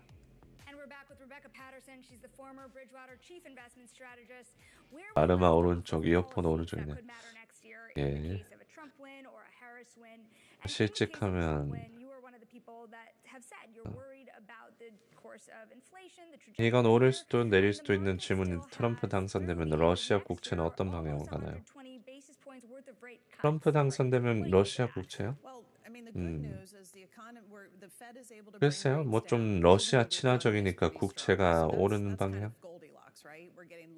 국채 금리가 떨어지려나 오히려? 네, 그건 모르겠습니다. 관련 별로 없을걸요? 트럼프 당선. 그 유럽 쪽은 오를 가능성이 좀 높습니다. 관세 막 하고 그러면 the Fed might not be able to do 90, and that's what the market's discounting. So then for stocks to do well, you need an offset from a strong economy to meet those 러시아 EPS 국채는 잘 growth 모르겠어요. expectations of 14%. 러시아 돈 안 주면 사실상 전쟁 끝 아닌가요? 뭐 그렇죠. 네. 러시아 돈 안 주면 사실상 뭐 러시아의 승리죠. 우크라이나한테 돈 안 주면. The top 7 tech companies spending over $500 billion in capex and R&D. I mean, so you think the chips and science. 러시아 10년물이 16.8%인가요? 야, 높네. So even if current fiscal stimulus is fading a little bit. 러시아도 오를 가능성이 높겠다. 금리. 다른 나라들도 관세 엄청 올리는 것 때문에. I think sometimes investors forget about that. They're focusing on the fiscal because the election, but there's also this private sector momentum, especially from tech, that's pretty significant. Well, and that tracks with Facebook saying they're going to spend, what, $98 billion? Microsoft renting a nuclear power plant? Yes. I mean... Yeah, and I'm glad you brought up tech because it's often lost in these conversations. And I want to talk a little bit more sector specific because you think about Trump's tariff proposals, for example. We focus on China, but he's promised a 10 to 20% tariff on all imported goods, not just Chinese imported goods. And you think about clothing, for example. Apparently 97% of clothing sold in the US is imported. So if you think about sector 이스라엘 이란 뉴스는 쏙 들어갔습니다. 네. 이번 주 조용하네요. 당 또 시작하기 전엔 졸립다고요? 오늘은 그냥 지나가는 날일 것 같은. 본장 10분 전이고 오늘 주요 지표로는 장 시작하고 30분 뒤에 나오는 ISM 서비스 지수. 이게 또 금리, 달러, 시장 영향을 줄 수 있습니다. 서비스 PMI가 높게 나오면 또 인플레이션이 올라갈 거라는 우려 때문에 10년물 채권 경매도 뭐 나름 중요하긴 한데 변수가 될 수 있습니다. The retaliation is going to be a lot bigger than last time, I fear, and that's something that we have to think about in terms of it, how it hurts the business community. 이제 본장까지 10분 남았고요. 본장 10분 전. 유럽장 또 보합권이라고요? 유럽장 오늘 그렇네요. 영국 마이너스 0.2, 독일 플러스 0.07, 프랑스 0.13 보합권. 펠란티언 왜 이리 오르나요? 펠란티언은 실적 발표 나오고 오르고 있습니다. PLT 오늘 마이너스 0.25. We'll see how big what gets through, but smaller. 달러 지수 103.7. So the degree of the influence from these two policies 103.7 여전히 높고. as put forward, the math is going to be different. And remember, X22. in 2017, Trump wins, the market takes off on hopes and then actual confirmation of tax cuts. But then in 18, when the tariffs started, we saw the S&P fall 20% between September. 자, 본장 10분 전입니다. 오늘 장 시작하고 S&P 글로벌 PMI 그리고 ISM 서비스 PMI 이 두 개가 나오고요. 이제 대선이 막 시작했습니다. 대선 투표가 막 시작했습니다. 그래서 오늘 장 끝나고부터 이제 개표가 시작될 겁니다. 오늘 장 끝나고 한 2시간 뒤. 네, 방송 2개 켜고 있습니다. 그 개표 방송은 이제 대선 결과 나올 때까지 켜놓을 겁니다. I guess the tariffs. Well, maybe get it in now. It's your birthday. Buy it today. About the Harley for like 3 months now. Just pull the trigger, dude. Okay. Today's your day. Yeah, today's your day. And it's interesting when you think about. There's actually a great story on the Bloomberg terminal right now. 누가 될 가능성이 더 높나요? 뭐 지금 박빙이에요. 그 특히 스윙 스테이트에서 어떻게 나오냐에 따라 다릅니다. It goes down to the single stock level. I do want to go back to something you were saying before. I want to pull up the 10-year for a moment because if you 여론은 지금 시장은 트럼프가 될 가능성을 좀 더 높게 보고 있긴 있어요. significant is that trade? Do you think that short trade can last until the end of the year? 개표 방송은 몇 시부터 시작하나요? 개표 방송은 좀 켜놨습니다. And despite what they say on the campaign, we don't know what policies they'll prioritize. In 2016, the initial trade on Trump's victory was sell emerging markets. This is terrible. It lasted for like what, an hour or two? The Mexican peso weakened significantly against the dollar for a few days, and then it recouped everything. So I would not be chasing any of these. 어디가 조금 더 우세하다고 생각하나요? 지금 시장은 트럼프가 좀 더 우세하다고 보고 있어요. 뉴욕 TV, 팍스 TV, 뉴욕 타임즈. 뉴욕 타임즈는 좀 완전 저기 레프트고, 팍스는 완전 오른쪽이고. This is still a decent backdrop for equity. So if we get a dip, 1912 지지선 한번 봐주실 수 있나요? which stocks, which sectors, it will depend on the winner. Rebecca, I learn so much every time you come in, and even with the uncertainty, I feel like you improve my perspective. So I really appreciate you. 800의 And that. 지지선이네요. 1912 800의 지지선 있습니다. The Boeing strike is over. 저항은 862. On the rise. We'll talk about Katie's favorite story next. This is Bloomberg. Markets never sleep, and neither does. 3대 지수 현재 나스닥 0.3% 상승. 비트코인 좀 뜁니다. 비트코인 69,000까지 매수 좀 들어오고 있고 박스권에서 드디어 좀 올라가네요. AI can paint your cat in the style of Van Gogh. Pretty cool, right? But what about AI that does something useful, like pinging you about a supply shortage before it even happens? Got it. Or identifying a defective squeaky toy just by taking a picture of it? That one was fine. AI that makes your business stronger, helps you make decisions faster, and makes your people even better. Revolutionary technology, real-world results. 미국에서 레프트라고 한 민주당 일종이 많냐고요? 네. 레프트가 민주당, 라이트가 공화당. 한국도 그렇지 않나요? 엔비디아 근황 있나요? 근황이요? 잘 지내고 있습니다. 0.85%, 어제 0.48% 오르고.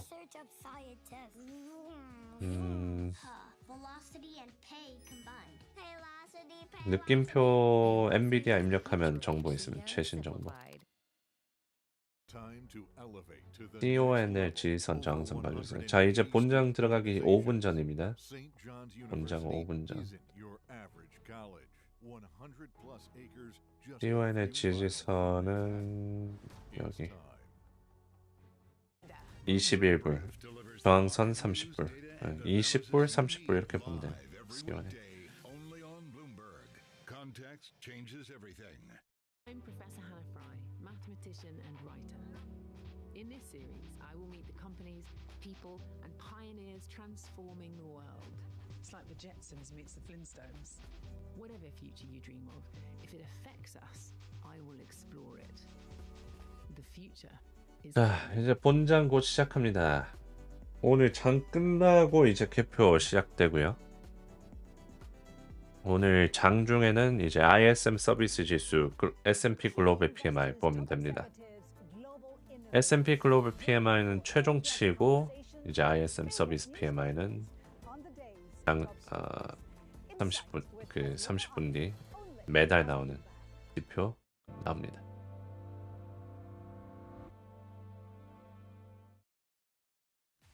네, 오늘은 좀 쌀쌀해요. 어제는 좀 괜찮았는데.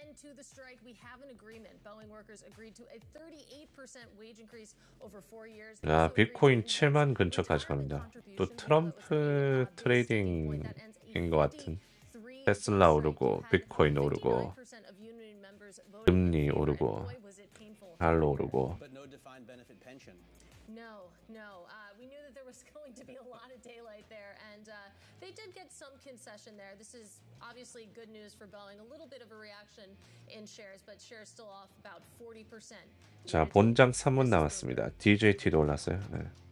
야, DJT도 10% 상승. Discover more opportunities with CME futures across equity indices, interest rates, FX, energy, agriculture. 마소 하락, 애플 하락. CME futures around the clock at Interactive Brokers. AI can paint your cat in the style of Van Gogh. Pretty cool, right? But what about AI that does something useful, like pinging you about a supply shortage before it even happens? Got it. Or identifying a defective squeaky toy just by taking a picture of it? That one was fine. AI that makes your business stronger. Helps you make decisions faster. 해리스 쪽은 하락, 아이클린 1.5% 하락, PAN 하락, 해리스 트레이드는 떨어지고 트럼프 트레이드는 오르고. 해리스 지지 마소 하락인가요? 마소가 해리스 지지했었나요?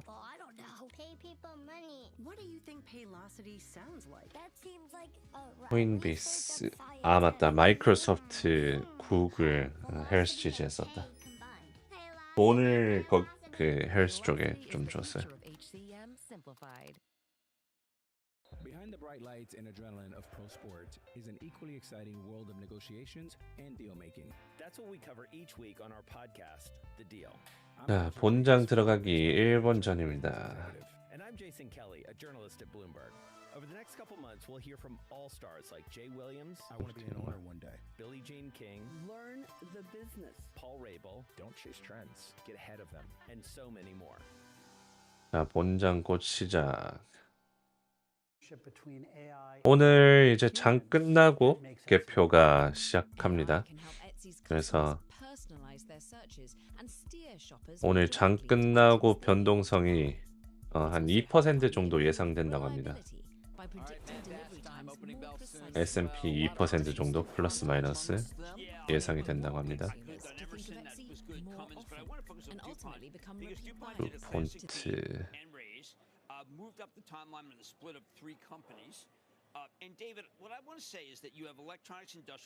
개표 시간 6일 9시.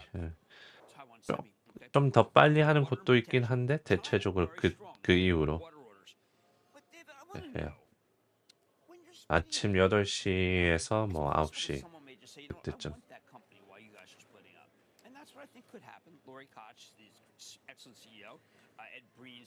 자, 본장 20초 전.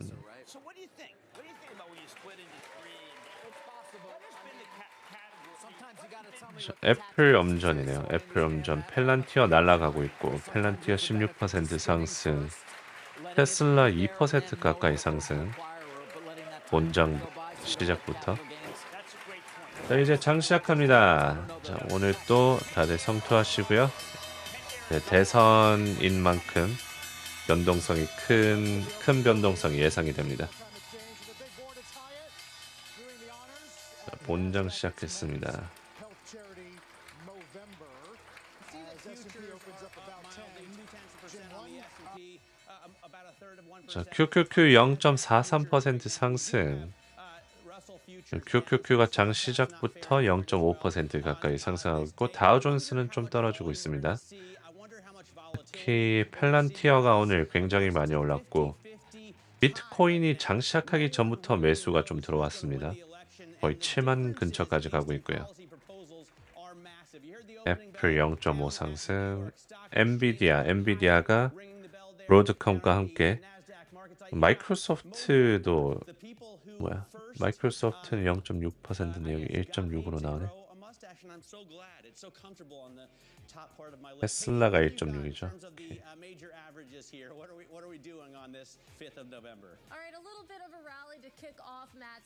자, 비트코인이 잘 가고 있습니다. 비트코인이 프리장부터 오르고 엔비디아 1.5%, QQQ 0.5% 상승. 블룸버그에서 실시간 스트리밍 열어놨다고요? 개표 방송. 확인해 볼게요.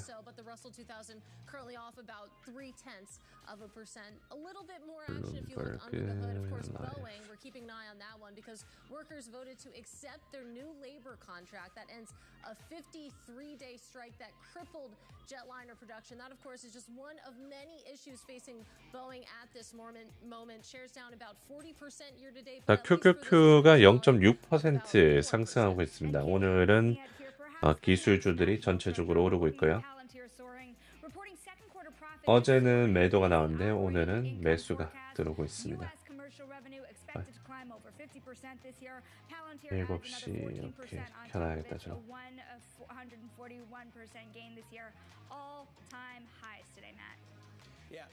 펠란티어 15% 올타임 하이 찍었고요. 오늘 페라리가 6% 하락하고 있네.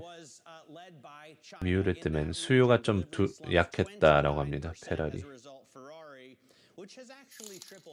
시장 움직임의 선거가 비중이 더 클까요? 시장 움직임의 선거가 비중이 더 클까요? 아니면 FOMC가 선거가 더 중요합니다. FOMC보다는 선거가 더 움직임이 클 겁니다. FOMC는 어차피 25bp 금리 인하라서 네, 어차피 금리나 25bp 지금 거의 시장은 98% 정도로 예상하고 있습니다.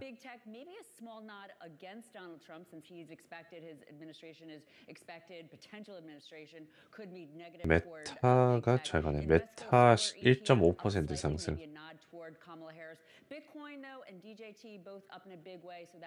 DJT도 오늘 잘 가고 있고 비트코인 2%야. 어제 빠진 거 다 말아 올렸네요. DJT 11% 오르고 비트코인 오르고 기술주 상승, 금융주들도 오늘 반등 나왔고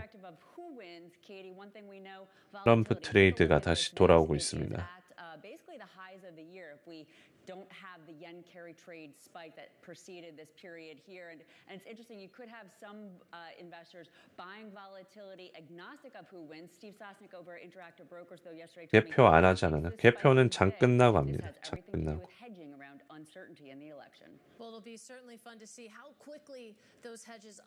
엔비디아 1.7% 상승. 어제 그 다우존스 주말에 다우존스에 편입된다는 얘기 덕분에 어제도 올랐고 오늘 또 1.6% 오르고 있습니다.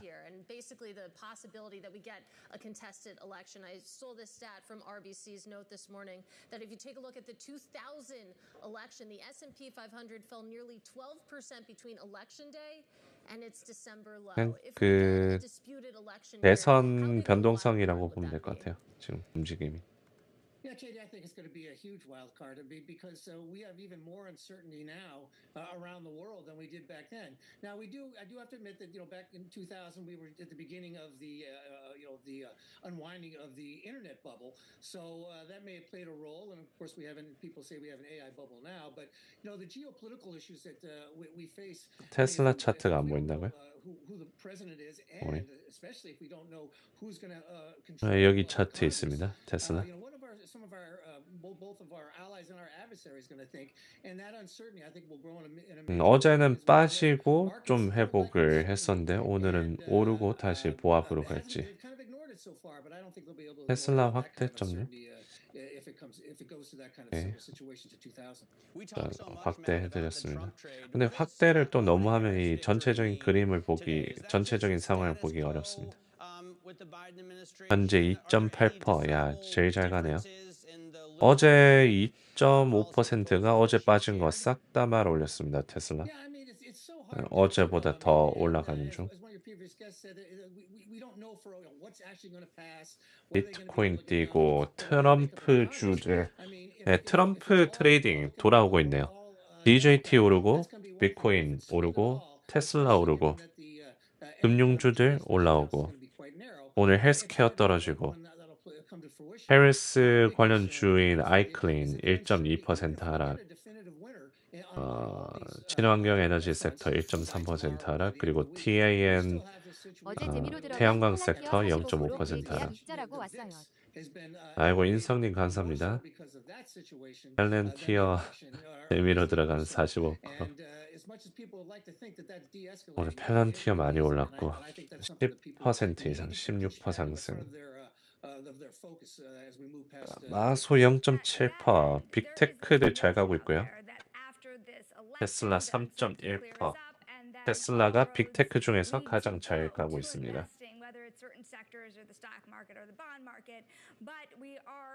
테슬라 저항선이 어딘가요? 테슬라 저항선이 255불이요.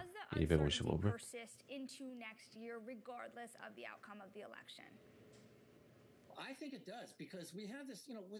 어제 헬스 당선 확률 높다고 서학개미들이 8천억 테슬라 매도했다며. 손바뀜인가 보네.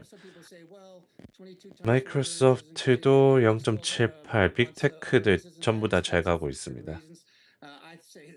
반도체들은 좀 상대적으로 덜 가고 있는데 엔비디아가 1.68, 브로드컴이 2% 오르고 있어도 텍사스 인슈먼스 1.5% 하락.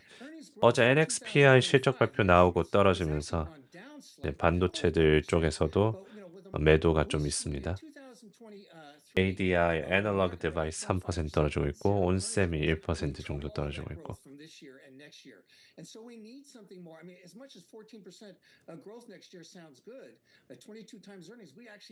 QQQ 490C도 다우존스는 0.2% 보합이고 그래도 어제 떨어진 거는 거의 다 말아 올리고 있습니다.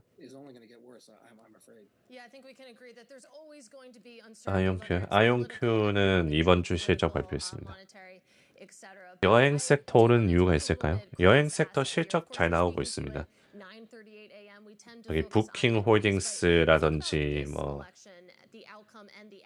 호텔, 크루즈, 비행기, 항공주 전부 다 잘 가고 있어요. 엔비디아 2% 돌파, 테슬라 3.8%.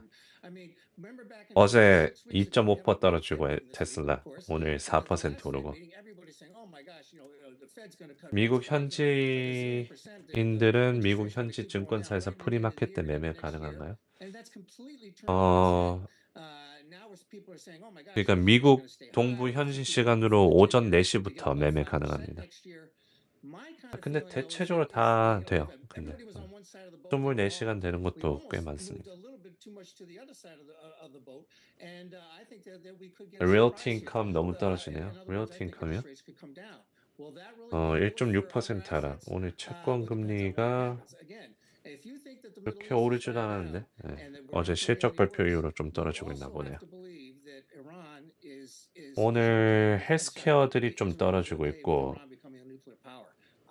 반도체 기술주들이 잘 가네요. 오늘 기술주들 전체적으로.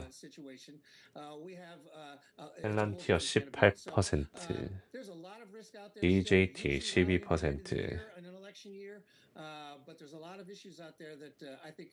세라젬 없나요? 세라젬은 뭔지 모르겠습니다. 미국 투표 시간 한국 시간부터 몇 시인가요? 느낌표 대선 입력하시면 정보 있습니다.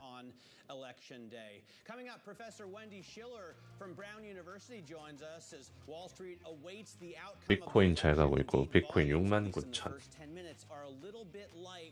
비트 왜 이렇게 올라가냐고요? 지금 트럼프 트레이드인 것 같습니다. 비트코인 장 시작하기 전부터 매수 들어왔고 테슬라도 4% 상승. 도널드 트럼프 그 밈 종목 14% 상승. 출구 조사 같은 거 있냐고요? 있죠. 네. 있습니다.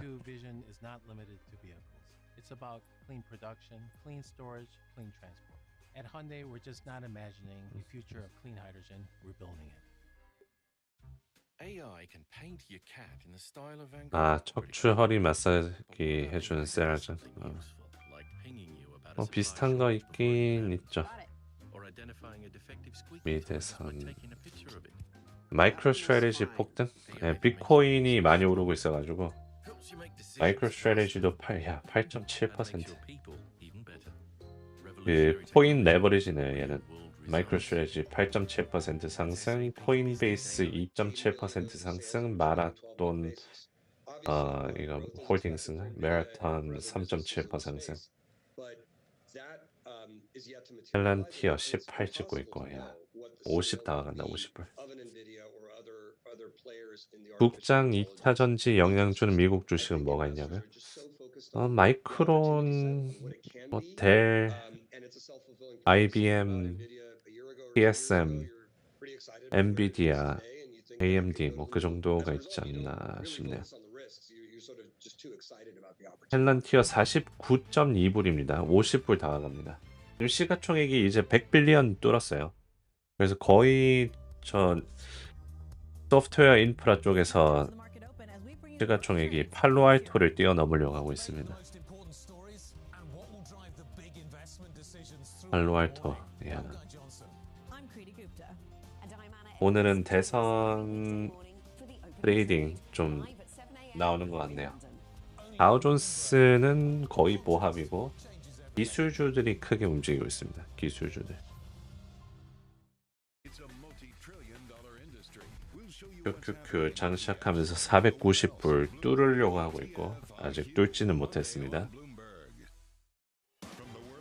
비트코인 잘 가고 있고 미 대선 투표 마감 몇인가요? 느낌표 대선 입력하시면 정보 있습니다. 투표 마감은 대체적으로 그 한국 시간으로 오전 8시쯤에 되긴 되는데 또 몰라요. 그게 연기될 수 있고 이게 계속해서 개표를 해가지고 도지코인도 13% 올랐다고요? 야. 비트코인이 2.2% 올랐어요. 자 QQQ 489 지지선 지켜줍니다. 떨어지는데 좀 지켜주고 있고 이제 지표 발표까지 약 1분 남았고요. 이건 최종치라서 큰 영향은 없을 것 같긴 한데 일단 S&P 글로벌 PMI 나오고 ISM 나오고 ISM 서비스는 시장에 좀 영향을 줄 수는 있습니다. 10년물도 좀 중요한데 10년물은 일단 오늘의 주요 지표 발표 이제 곧 나오고요. 1분 뒤 S&P 글로벌 PMI 최종치가 나오고 최종치는 보통 영향이 막 크지는 않죠. 더 중요한 거는 ISM 서비스 PMI 이제 15분 뒤 나온 지표 그게 더 중요합니다. 추세는 계속 서비스 지수가 올라가는 추세고요. 만약에 많이 올라가면 인플레이션 우려로 또 주가가 떨어질 수 있습니다. 적당히 높게 나오는 게 좋을 것 같아요.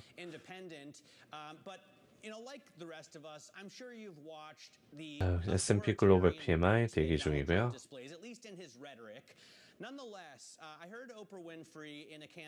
최종치입니다. 최종치. S&P 글로벌 PMI 최종치 예상치에 부합해서 나왔습니다. 0.1%, 0.1에서 0.3 정도밖에 차이 안 나네요. 최종치는 별로 영향 없을 것 같고요. S&P PMI 예상치만큼 나왔습니다. 55. 크게 변화는 없습니다. 예치에 거의 부합해서 나왔습니다. 이것보다 더 중요한 이제 ISM 서비스 PMI 이게 더 중요합니다. 이제 15분 뒤 나오고요.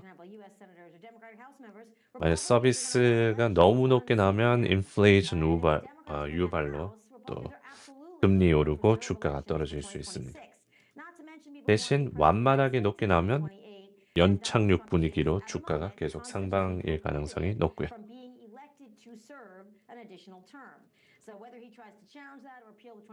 트럼프가 당선되면 DJT 제멸 소멸로 계단식 하락인가요?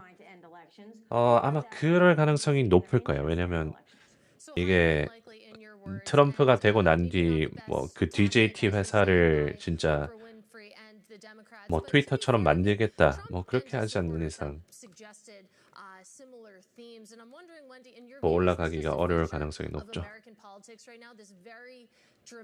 ISM 서비스 대기 중이고요.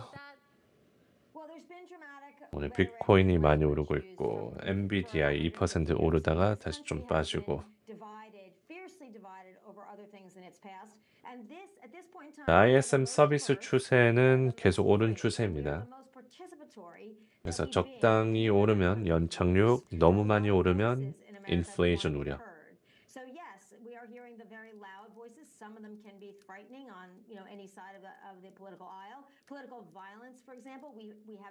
이렇게 계속 오르고 있는 추세고요. 서비스 PMI.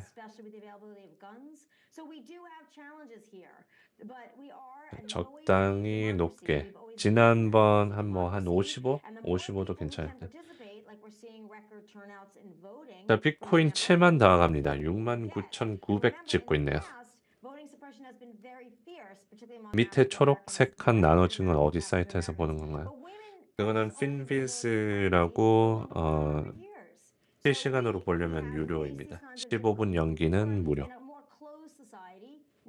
핀비즈 입력하시면 됩니다.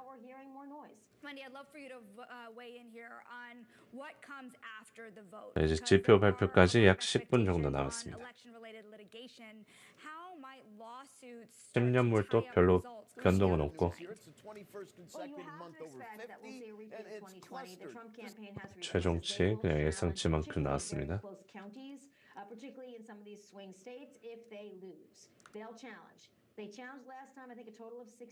네, 테슬라랑 트럼프 미디어랑 같이 움직이는 경향이 있죠. 자, 비트코인 7만 불 돌파입니다. 비트코인 7만 불 돌파. 오늘은 트럼프 트레이딩 좀 돌아오고 있네요. PLT 떨어지고 금리 오르고 테슬라, DJT 오르고 비트코인 오르고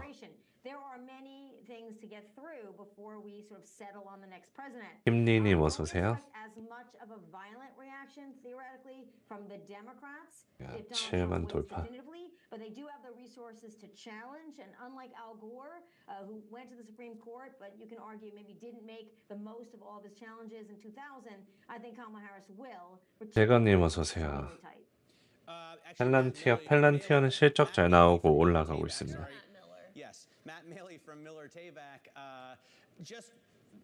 자, 3대 지수 계속 우상향하고 있고요.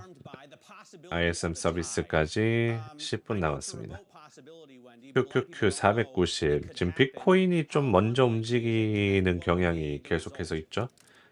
비트코인이 7만 불. 장시작 전부터 이제 장시작하기 한 5분 전부터 매수가 확 들어오더니 이제 7만 뚫으니까 QQQ도 저기 저항선 뚫네요.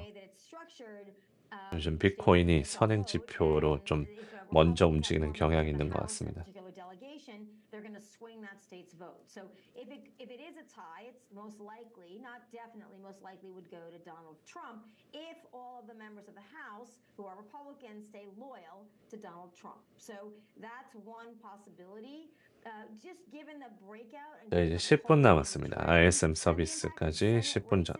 In many of these swing states, I don't think it will be a tie.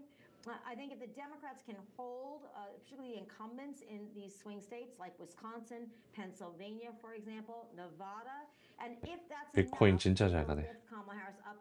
QQQ는 490 돌파했습니다. 0.8% 상승. 어제 떨어진 거 싹 말아 올렸습니다. 그리고 오늘은 DJT 오르고, 그러니까 어제 빠진 거를 좀 어제 빠진 거에 반대로 가는 분위기. 속슬 좀 돌아왔고, 오늘 NXPI 실적 발표 나오고 9% 떨어지면서 마이너스 9%에서 6.6으로 돌아왔네요. NXPI. ADI 마이너스 2.4%. 인텔 오늘 지나고 2.6%. 텍사스 인슈런스 아직까지 음전. 날씨 아저씨님 어서 오세요. 어서 오세요. 트럼프 당선되면 테슬라 떨어지냐고요? 트럼프 되는 게 테슬라한테 조금 더 이득이지 않을까요? 해리스가 되는 것보다. 해리스도 물론 친환경 쪽이긴 하지만 좀 연루되어 있는 게 많기 때문에 단기적으로 보면 이제 트럼프가 테슬라에 좀 더 좋을 것 같습니다. And capital efficient margins, helping you seize opportunities whenever they happen. The best informed investors choose Interactive Brokers. 비트 7만 유지해주고 있고,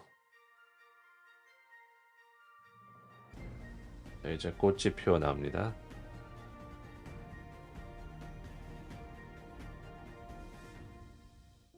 펠란티어 지금 시가총액 100빌리언 찍었습니다. 펠란티어 20% 상승해서 50불 다가가네. 팔로알토 그 시가총액을 뛰어넘으려고 좀 거의 어도비 수준까지. 어도비 시가총액까지 크게 잡으면.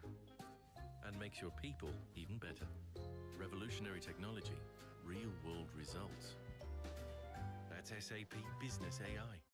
Upgrade your truck and get the most out of work, life, and adventure. 네, 지금 서 있습니다. 네. 허리 또 물이 와가지고. Expert support and thousands of local dealers. Bring your truck to life. Real truck. We have some big earnings after the bell. Earnings from Caesars cross. ISM 서비스 지수 7분 남았고요. 3대 지수는 상방 유지.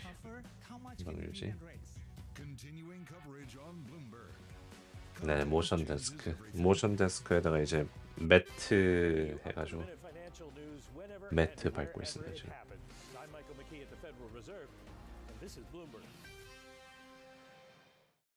트럼프 당선되면 DJT 올라갈까요? DJT는 변동성이 높아가지고 어떻게 될지 모릅니다. Has selected Morgan Stanley, Goldman Sachs, and JP Morgan to lead its planned IPO. The company is currently valued at 속슬 저항선 알 수 있을까요? 속슬 저항선은 좀 높이네. 34.5.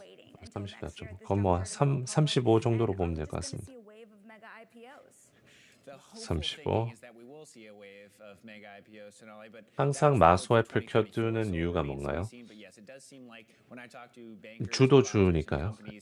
지금 S&P 중에서 시가총액이 제일 높은 게 애플이고 마소고 엔비디아고 이제 다우존스에도 들어가 있고 S&P에도 들어가 있고 그래서 마소, 애플, 엔비디아가 그냥 시장 그 자체입니다. 걔네들 중에서 뭐 같이 오르면 계속 오르는 추세고 그 중에서 하나가 떨어지면 이거 이제 상승 끝인가 아니면 하락 추세인가 이렇게 예상해 볼 수 있고.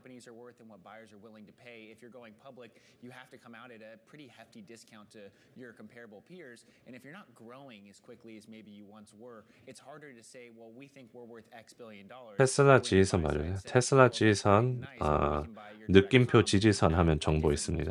And they're already publicly traded. What are the biggest potential IPO candidates? I mean, were we talking about SpaceX yesterday? 팔란티어 재진이 CEO 브렌나룩과 머리 스타일 유대인이라는 거에 너무 든든하네요. 아이고 노년형님 감사합니다. CEO가 유대인이에요? 성능 확실하구만.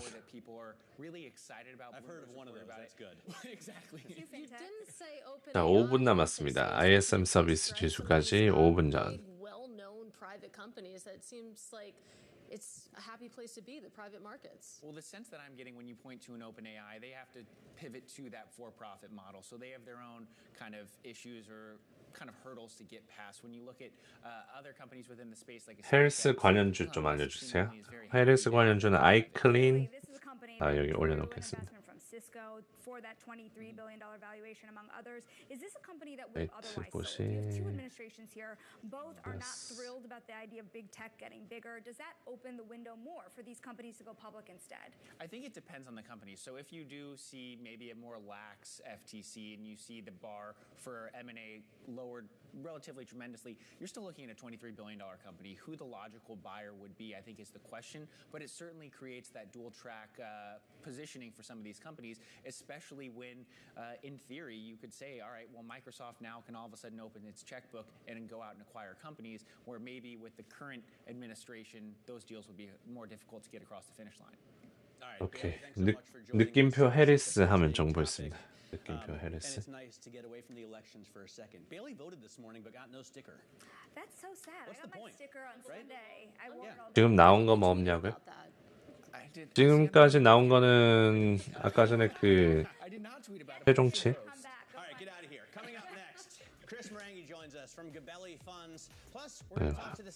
이거 또 멈췄어.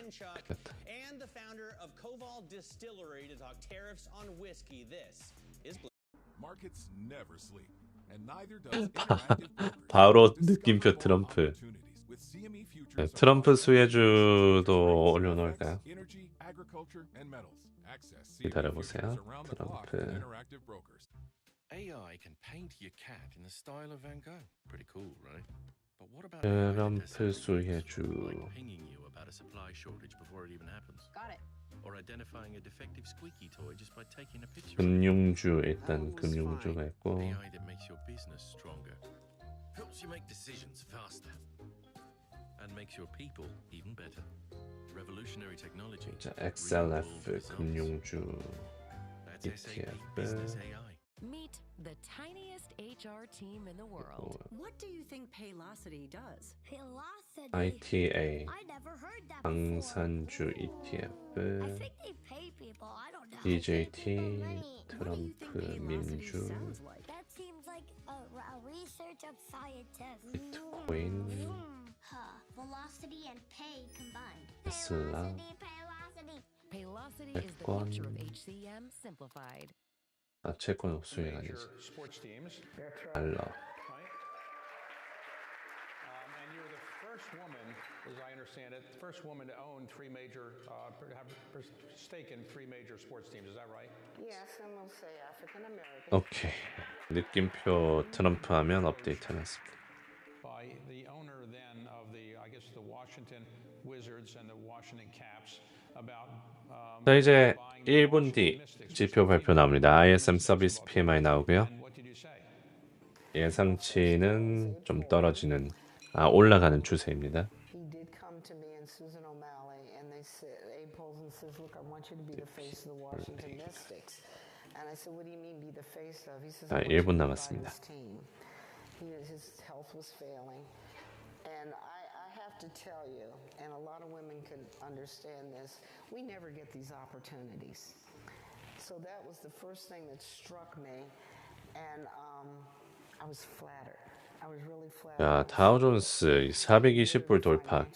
DIA 0.458% 상승. 이제 뭐 헬스케어 빼고 다 좀 전체적으로 오르고 있습니다. 오늘 헬스케어는 좀 부진한데 전체적으로 잘 가네요. 인텔 왜 저러죠? 인텔 오르고 있습니다. 다우존스 편입 이제 엔비디아가 대신 하는데 인텔이 오늘 잘 가네요. 자, ISM 서비스 지수 이제 곧 나오고요. 자, 4초 전 53.8이 예상치인데 과연 높게 나올지. 자, 56이 나왔습니다. ISM 서비스 지수 높게 나왔습니다. ISM 서비스 지수 56으로 높게 나왔습니다. 예상치보다 높게 나왔네요. 그래서 완만하게 좀 올라가는 추세입니다. 여기 보면 이렇게 계속 올라가고 있는 추세고요.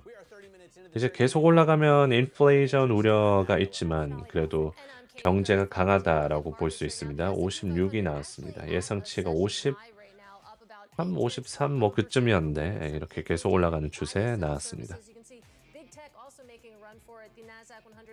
ISM 서비스 지수. 서비스 지수가 제조업 지수보다 좀 더 영향이 커요. 미국은 이제 서비스 제공해주는 그 비즈니스를 많이 하고 있기 때문에 서비스 지수가 좀 더 경제 활동 뭐 그런 걸 볼 수 있는 건데 ISM 지수가 높게 나오고 이제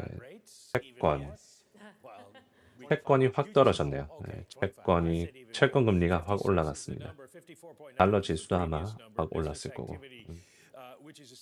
TLT가 확 떨어졌네요. 저 지표 나오고. 경제가 강하니까 금리 인하를 안 해도 되는 쪽으로 보는 것 같습니다. 그래서 채권 금리가 상승했습니다. 달러도 올랐고요. 채권 확 떨어졌네. 와장창. 그래서 경제가 강한 쪽으로 나왔다고 보면 됩니다. 경제가 강하게.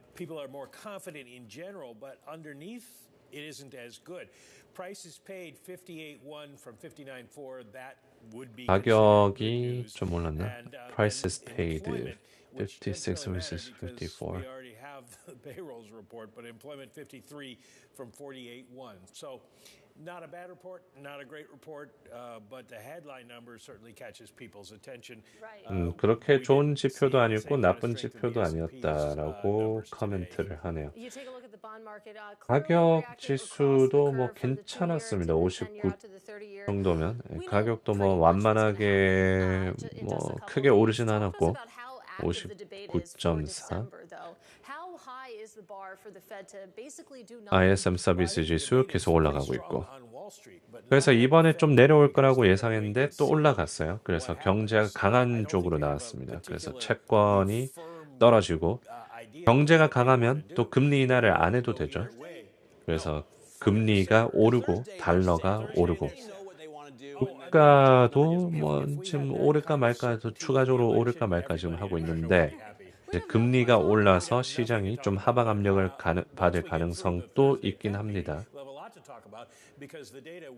채권이 저렇게 급하게 움직이면 제이슨님 오케이. 자, 이제 장시작한 지 30분 경과하고 있습니다. 이제 1시간까지는 거래량이나 변동성이 큽니다.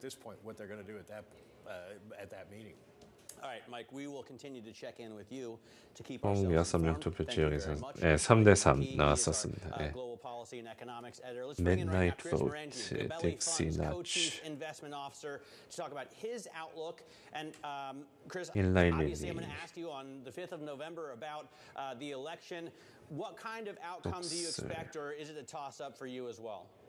자, 다우존스는 계속 상방 추세 유지하고 있습니다. 오늘 브로드컴이 눈에 띄네요. 브로드컴 3.3% 상승. 172, 엔비디아 2.2%, 테슬라도 3.7%로 잘 가고 있고.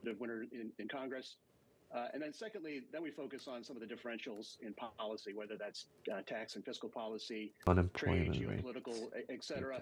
Wall Street's been placing their bets. We've watched that seesaw. 업스타트 소식 있나요?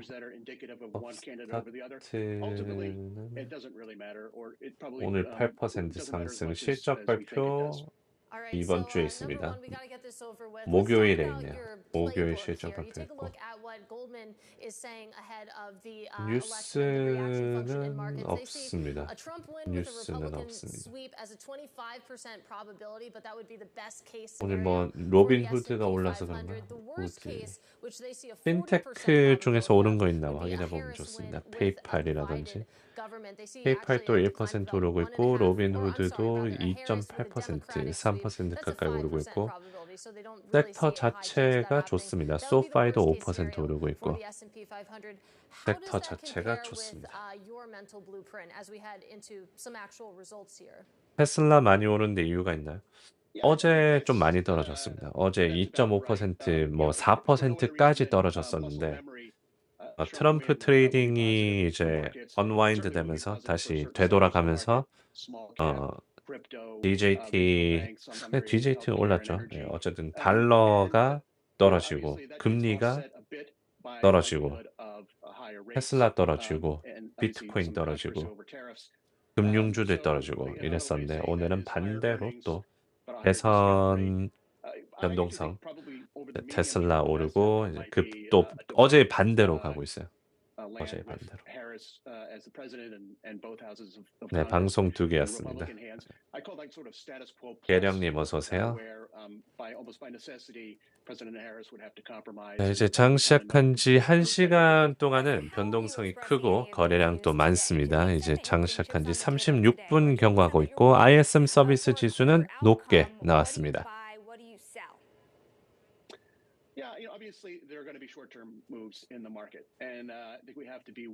ISM 지수는 계속 올라가는 추세로 나왔습니다.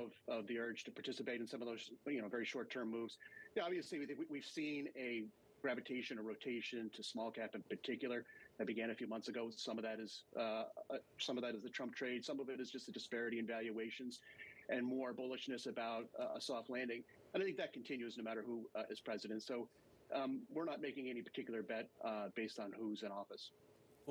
When we find out, Chris, let's say, for example, Harris wins, because we talk endlessly about what would happen if Donald Trump won.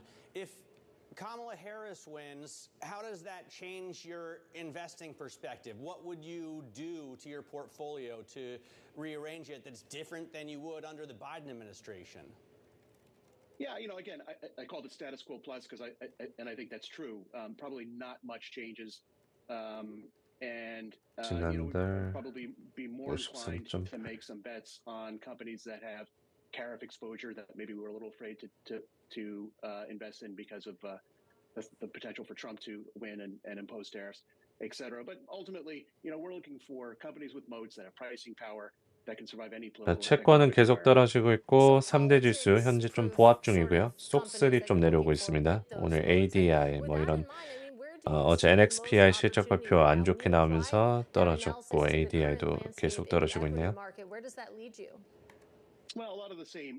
관련주, NXPI랑 관련주들이 떨어지면서 쏙슬이 별로 못 올라가고 있습니다. Absent any kind of political dynamics, we do see opportunity in smaller and mid-cap names, just because they have lagged some of the Mag 7 so much. And obviously those Mag 7 we own a few. 자, 이제 10년물 채권 경매가 남았는데 저거는 좀 늦게 나옵니다. 한 2시간, 3시간 뒤 10년물 채권 경매는. And head to what looks like a soft landing. We see a lot of good opportunities 자, there. 테슬라가 잘 가고 있습니다. 테슬라 4% 상승. But obviously more so if Trump is elected. Chris, you're reading my mind. 오늘 기술주 QQQ 1% 상승하고 있고. Event-driven funds have been doing, and if you're an event-driven fund in this market, you've been up almost 12%. You've done just fine. Merger arbs in particular haven't done as well. You've been up about 6% over a 1-year period on average.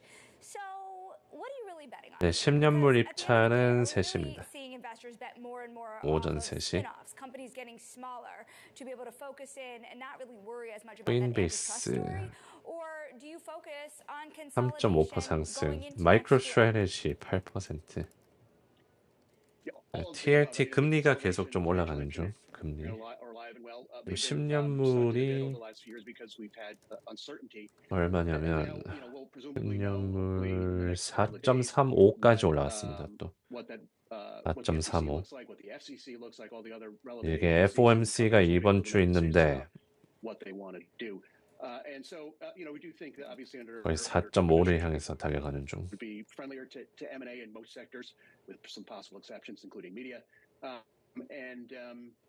펠란티어요? 펠란티어 50불 돌파? 야, 펠란티어 50불 돌파. 어제 실적 발표 잘 나오고 AI 쪽으로 또 특히 긍정적인 얘기하면서 속슬은 대체 왜 이 모양인가요? 속슬은 어제 NXPI라는 그 종목이 반도체 쪽인데 실적 발표가 좀 부진해서 애널로그 디바이스도 떨어지고 있고 온세미 마이크로칩도 1% 떨어지고 있습니다. 오늘 장 끝나고 마이크로칩 실적 발표가 있는 것 같은데 내일이었나? 어쨌든 이번 주도 반도체들 실적 발표를 계속합니다. 오늘 장 끝나고 슈마컴 실적 발표 있고 내일 오늘 끝나고 마이크로칩도 있네요. 오늘 또 마이크로칩. 아이고 웜님 감사합니다. 큐큐큐 콜업 수익 축하드리고 감사드립니다. 네, 오늘 장 끝나고 슈마컴 있고 쿠팡, 마이크로칩 이렇게 실적 발표 있습니다. 내일은 ARM 그래서 반도체 좀 영향 줄 수 있어요. ARM이. 퀄컴 또 실적 발표가 있습니다. 내일 장 끝나고. 그래서 반도체들이 좀 따로 노는 것 같을 거예요. 이 나스닥 전체 흐름에 비해서. 개별 종목들 중에서 실적 발표 있으니까 ARM, 퀄컴, 슈마컴, 마이크로칩 이렇게.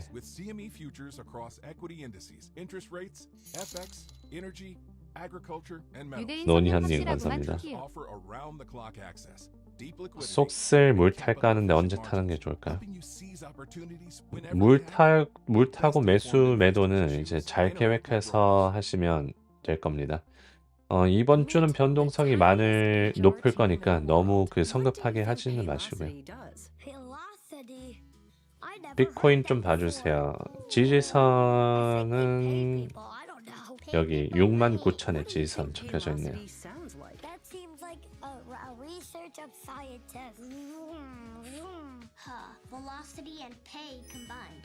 DJT 40불 돌파. 헬란티어 잘 가고 DJT 17% 상승이야. 오늘 DJT 잘 가네.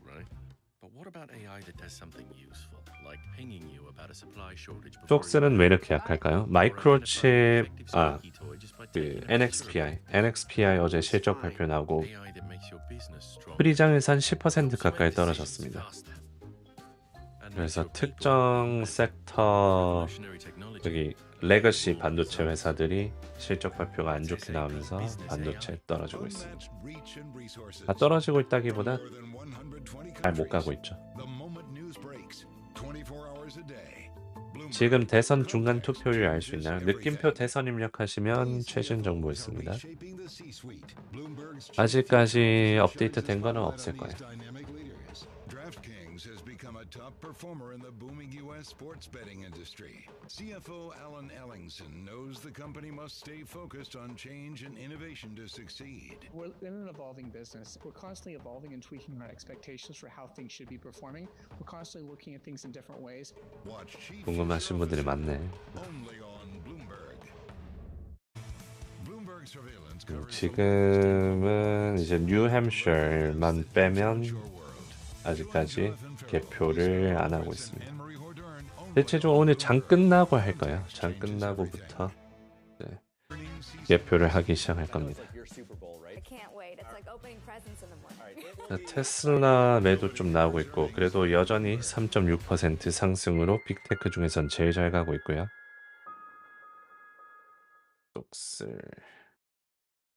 비트코인 잘 가고 미국 투표 참여율 높나요? 아직 뭐 다 나온 게 아니기 때문에 2020년에는 많이 높았는데 그 정도까지는 아니지만 여전히 높다고 할 수 있습니다.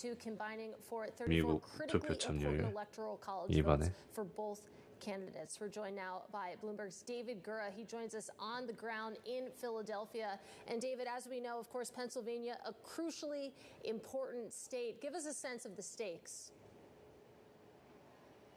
So we know from the latest polling that this race is neck and neck. The presidential race, the Senate race here is very close as well. And I was at Kamala Harris's closing 표정 rally. 오늘 많던데 투표장. 오늘 뭐 오후 8시까지 한다고 하더라고요. 어떤 곳에서. This is a critical state with 19 electoral college votes. So as these two candidates kind of game out what the calculus is by which they could reach that 트럼프, 해리스, 펜실베니아. Pennsylvania is crucial. Yes, you can lose it and still win the election overall. But 네, 오늘 그 해리스 관련주는 좀 떨어지고 있고 그 아이클린 친환경 종목 ETF 그리고 태양광 에너지 쪽 좀 빠지고 있고 DJT, 비트코인, 금융주도 좀 올라가고 있고 뱅크 오브 아메리카 1%, JP 모건 0.6, 테슬라도 올라가고 3.7.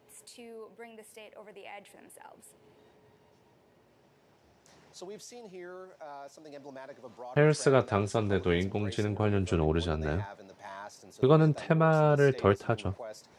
인공지능 관련해서. CRSP 뉴스 있나요? 현재 5% 빠지고 있고 provide business update.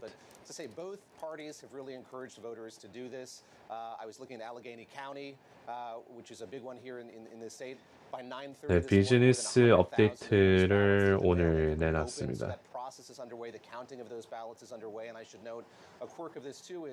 네, 오늘 비즈니스 관련된 업데이트 나왔고 그 중에서 중요한 거는 너무 다 전문적인 내용이라 뭐 CART 4세대 2종 이식 가능하다. 혁신적인 의약품 제공하기 위해서 계속 노력하고 있다. CTX 112 임상실험 업데이트도 있고 CD19 양성 비세포 악성 종양 4세대 CD19 동종 이식 뭐 업데이트도 있고 그거는 이제 비즈니스 업데이트랑 재무 결과 보고 나오고 5% 빠지고 있습니다. 선거 인단수는 인구수 비례인가요? 네, 인구수 비례입니다. 인구수가 많을수록 그 선거 인단 인구수가 선거 인단수가 높아요. Important is Philadelphia compared to the rest of the state? They're different groups of people, aren't they? There are different groups of people, and everyone with whom I've spoken has stressed that this is a 개표 언제냐? 개표는 장 끝나고 한다고 보면 됩니다. 그리고 또 다른 요소도 되는데 상원 의원 수도 고려를 하고 하원 의원 수도 고려하고 인구 수도 고려하고 그 세 가지가 주요 그겁니다.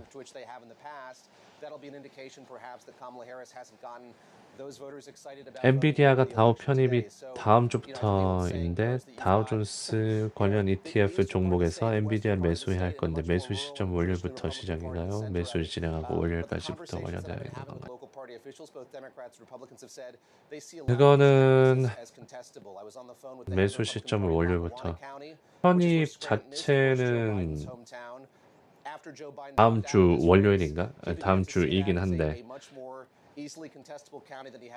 그러면 이제 편입일 전에 보통 그 매수 작업을 완료하긴 합니다. 그래서 오늘 하는 걸 수도 있어요. 편입이 되기 전에 이제 매수 작업을 완료하고 이제 공식으로 편입되면 이제 그때부터 그 포트폴리오 구성에 맞춰가지고 매수나 매도하고. Another key swing state, Michigan, and its 15 electoral votes. Joining us from Detroit is Bloomberg's Romaine Bostick. What do we know, Romaine, so far about voter turnout in the state and what each candidate needs? 혹시 트럼프 투표가 줄었냐고요? 그거에 대한 결과 내용은 없습니다. 아직. 발랑티아 50불 위로 발랑티아네. is not quite as busy as what it would normally be here. A lot of folks made sure to get out early, and election officials are telling me that they are expecting the potential for record turnout. The last big turnout that we had was back in 2020 when about 70 80% of registered active voters turned out to vote. What they're telling me right now, Shanali, is they're expecting that number to be much higher here in 2024.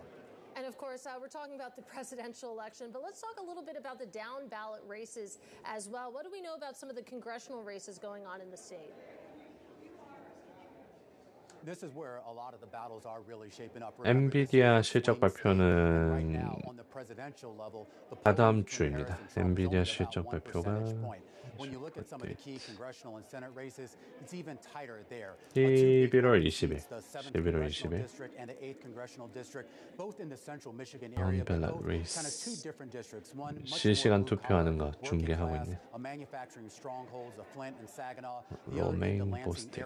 Both of those seats are up for grab. Both of those seats had been run by Democrats. Both of those seats, at least based on the polling right now, are 그러니까요. 이거는 블룸버그입니다. The other 블룸버그. key race to keep an eye on, Katie, is that Senate race. 리얼티 인컴 소식 있나요? 며칠 사이 10% 하락이네. 실적 발표 나오고 변동이 큽니다. 실적 발표. 그리고 금리가 계속 올라간 것도 관련이 있을 거예요. 최근에 채권 금리가 시장 금리가 계속 올라가지고 그 모기지 금리도 올랐습니다.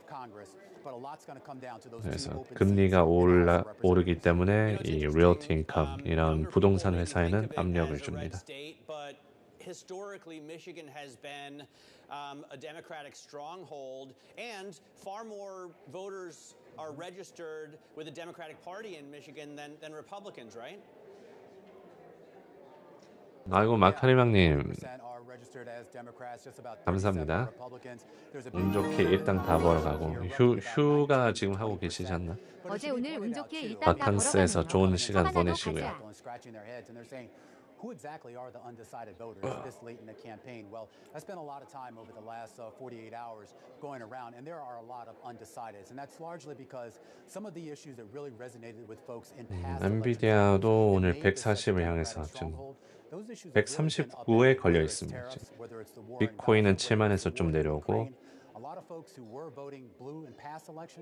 장 시작하고 이제 10분 뒤에 또 변동이랑 이 방향성이 좀 나올 수 있습니다. 지금 좀 보합인데 올라갔다가 보합 중인데 이제 8분 뒤 장 시작한 지 1시간 기점으로 좀 변동이 있을 수 있어요.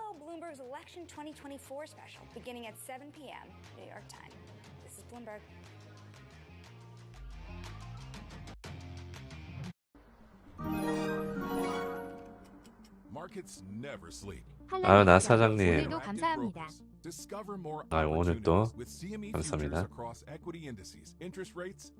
빨랑 티어 익절. Agriculture and metals.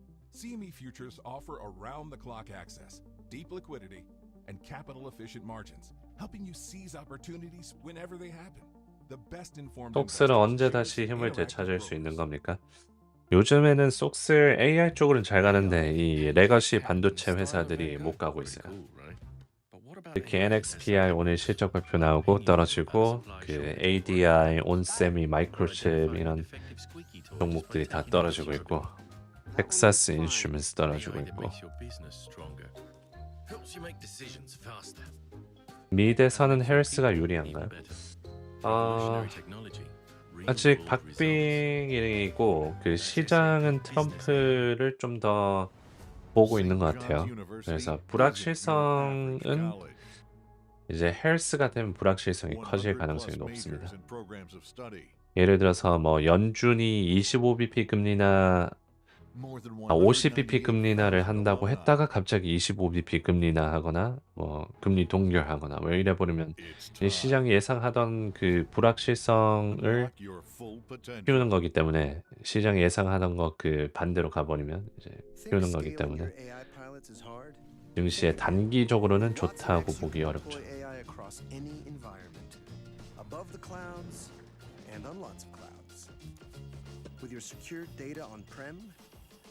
in real time on center court and assisting bank tellers on the edge.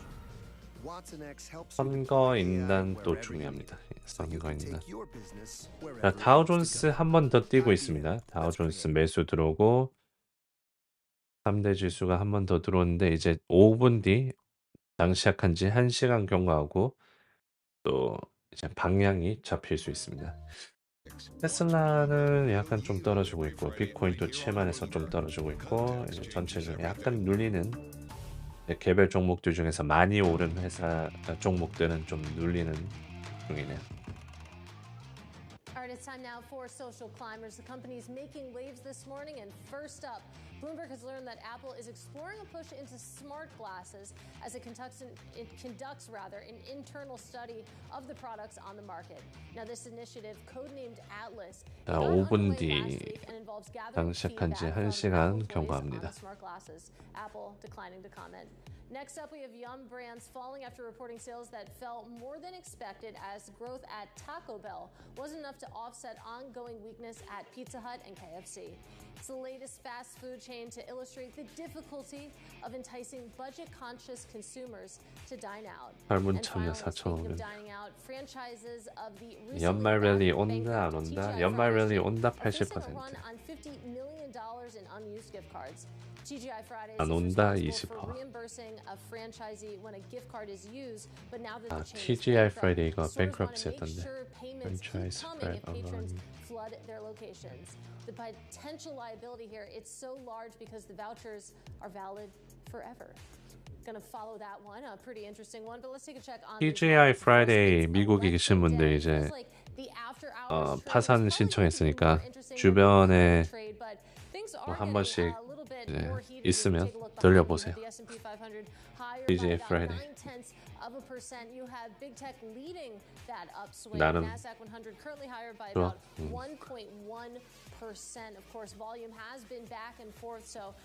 꽂아서 안 가.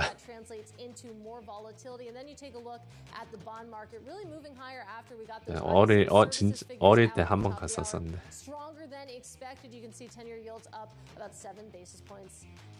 노니현 형님도 옛날 어렸을 때 그러니까 뭐 금요일마다 무한 리필인가 뭐 그런 거 있거든요. 그래서 대학생 때인가 그때 TGI Friday 가서 무한으로 먹고. 트럼프 당선될 것 같다고 생각하면 지금 트럼프 미디어 사도 늦지 않을까요? DJT는 그냥 진짜 알아서 본인의 매매를 하는 게 제일 낫습니다. 누구의 말 듣고 뭐 그렇게 하는 것보다. 민주기 때문에 변동성이 워낙 커가지고 알 수가 없어요. 뭐 200불까지 갈 수도 있고 뭐 파산될 수도 있고. 그냥 알트코인 같은 느낌. 엔비디아 지지선 어딘가요? 엔비디아는 138에 있습니다. 138.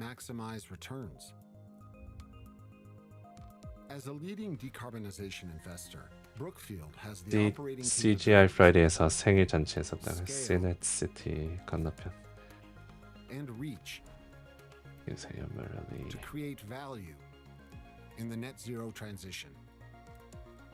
코인이 약간 먼저 꺾이고 있네요. 먼저 오르고 먼저 꺾이고 테슬라도 꺾이고. 코인이 근데 좀 선행을 요즘 진짜 잘하는 것 같아요. 코인 따라 움직여도 크게 트레이딩 관점에서 손색이 없는 지표.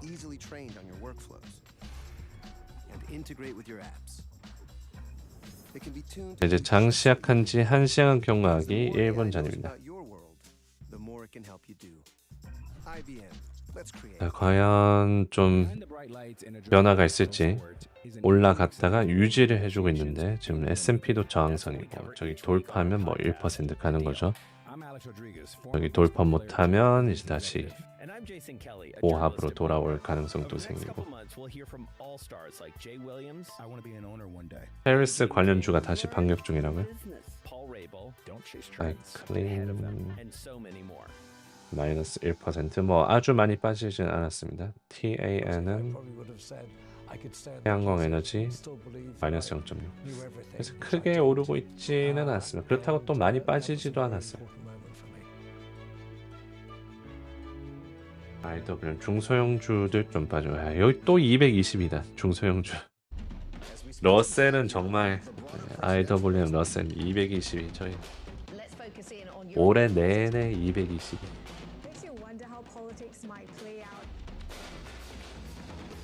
ELT 채권 금리가 계속 올라가고 있습니다. 장중 고점. 채권은 장중 저점.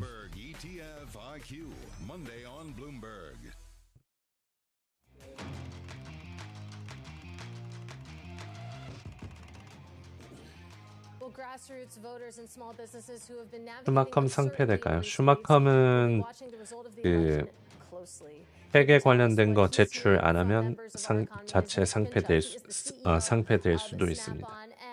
근데 상폐된다고 뭐 무조건 주가가 뭐 0원 간다는 건 아니고 많이 떨어질 가능성은 있죠. 대신 사실상 상폐 0원으로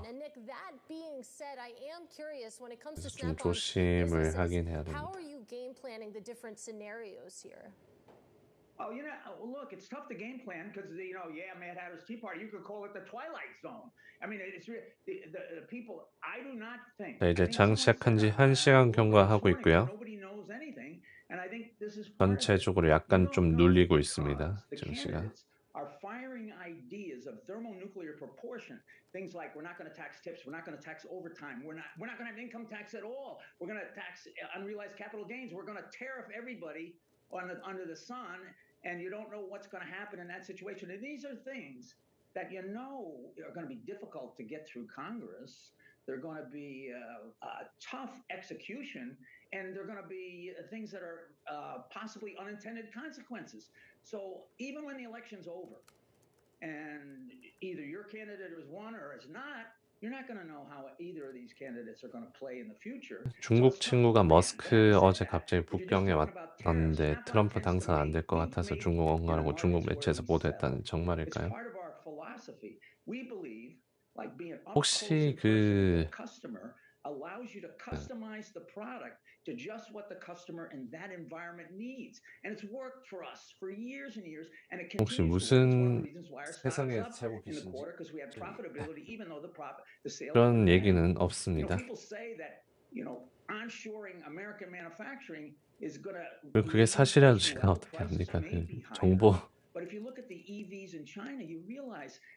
짭 머스크 일롱마 아닙니까? 그러니. 그 중국의 짭 머스크 돌아다니는데 일롱마 혹시 그 사람 아닙니까? 짭 머스크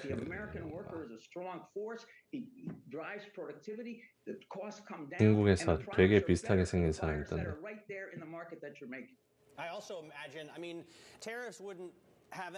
틱토커네, 틱토커. 혹시 이 사람으로 착각하는 거 아니에요? 일롱마. 100만 틱토커, 야, 그다 커.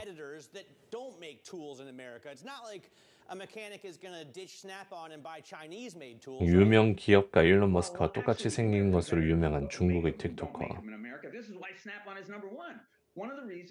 인스타그램도 안 해. 일론 머스크와 똑같이 생긴 모습 탓에 AI인 줄 딥페이크로 만든 조작이 아니냐 사람을 아니냐는 의혹이 있었지만 주변 공간의 왜곡이나 부자연스러운 모습이 영상에 나오지 않아 진짜 그렇게 그냥 생긴 사람이 반쯤 정설로 인정되고 있다. So we can address those very difficult problems, and people will pay for that because it gives them the mechanics. They get productivity, they solve the jobs faster, and they can make more money. One of the things about people, I say, the people who worry about onshoring. 이러면 착각할 만할지도 이러고 있으면. Well, that kind of it's kind of negative for American workers. I said on your show the last time, and I think this is still true. When you hear words like that, it is kind of general pessimistic view about the capability of American workers. We say 지난번에 쿠팡 장 끝나고 10초 만에 어닝 나온다고. 역시 한국 빨리빨리. 쿠팡 실적도 오늘 장 끝나고 나옵니다.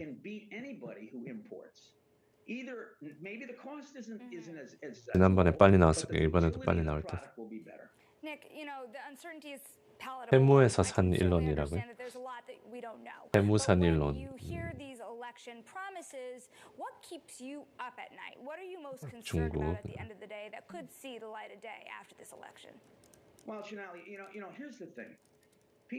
오늘 장 끝나고 슈마컴이랑 쿠팡이랑 마이크로칩 이렇게 실적 보면 될 것 같네요. And we have in America about 3,500 franchisees who do this, and we call on 300 garages. And what they say is, when you ask them about the outcome of the election, what are you worried about?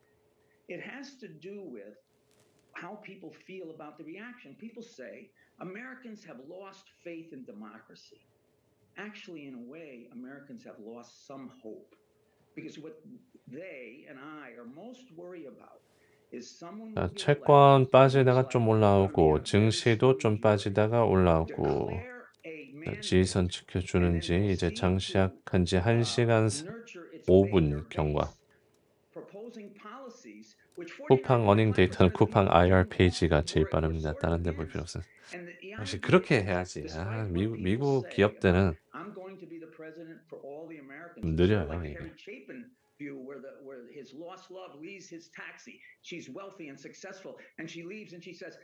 한국 분들이 궁금해하시는 쿠팡.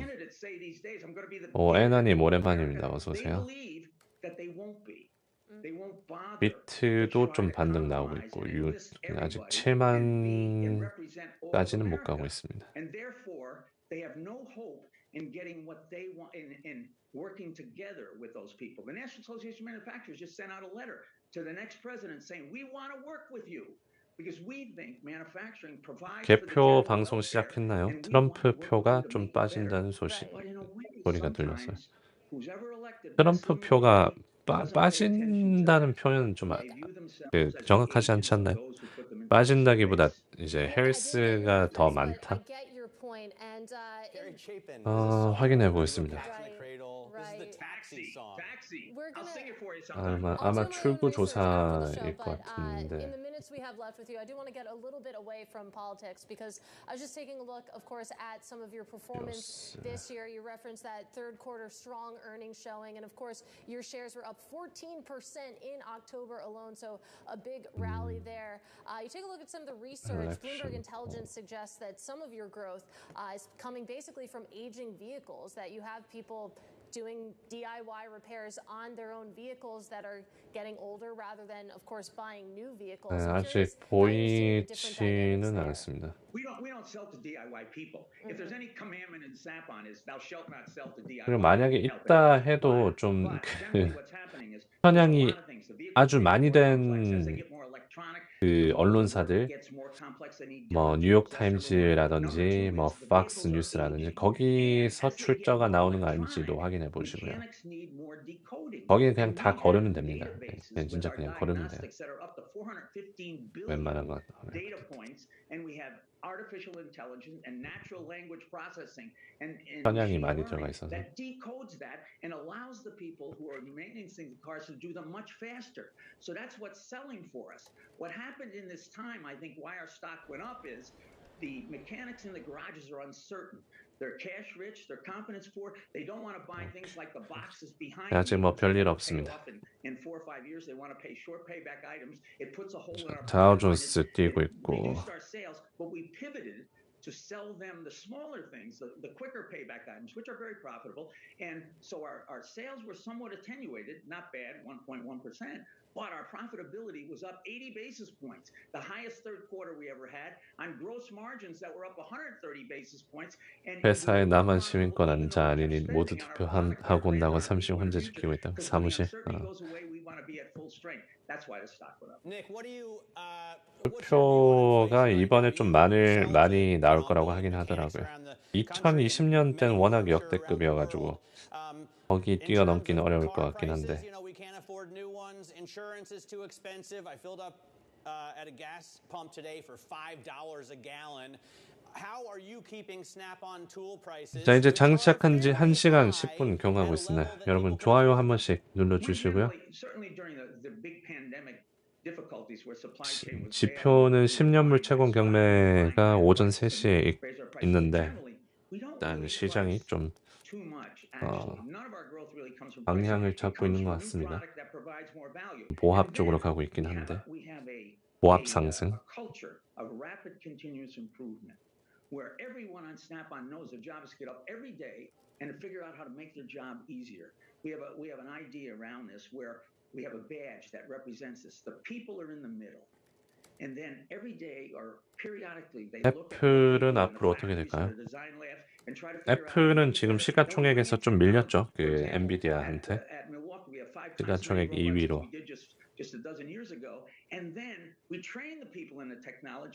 그래도 여전히 뭐 엔비디아랑 애플이랑 비슷비슷합니다. 마이크로소프트도 최근에 실적 발표 후에 올라서 다 비슷비슷해요. 링크요? 링크 올려지긴 한데 안 보일 겁니다. 저도 안 보여요.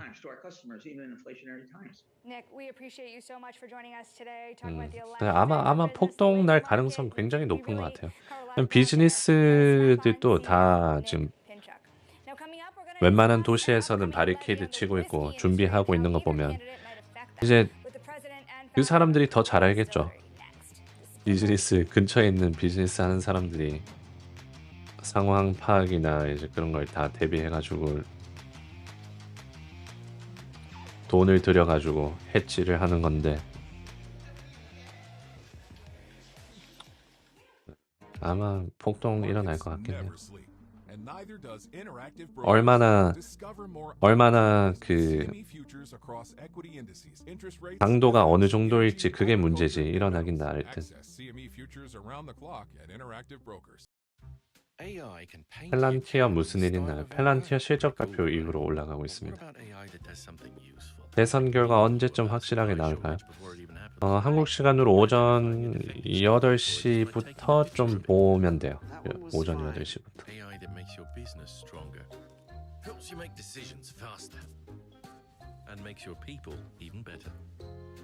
폭동주 있나요? 폭동주 그런 건 없고 그 뭐 굳이 일단 뭐 감옥 종목 아니면 그냥 빅스도 괜찮고요. 변동성 지수 빅스 UVIX 보안 감옥 그런 회사 있긴 했어요. GEO 머릿속은 온통 주식분위기인가? 현생을 좀 사세요.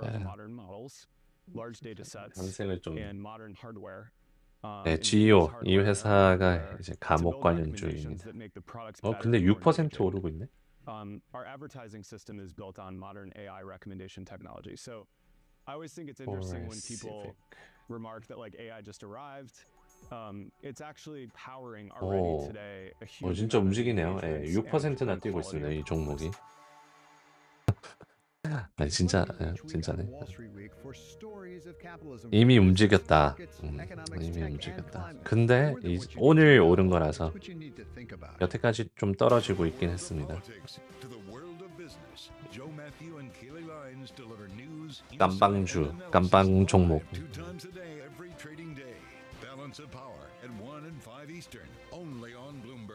라이어트도 올림. 라이어트도 오르면 진짜 대박이네. 이것도 그 직역하면 폭동이거든요. 라이어트. 이것도 민주 될 수도 있겠다. 이게 라이어트가 그 번역하면 폭동이에요. 근데 이 회사는 다른 회사입니다. 뭐 진짜 폭동주가 아니고 무슨 회사지 이게? 뭐 비트코인 관련 회사?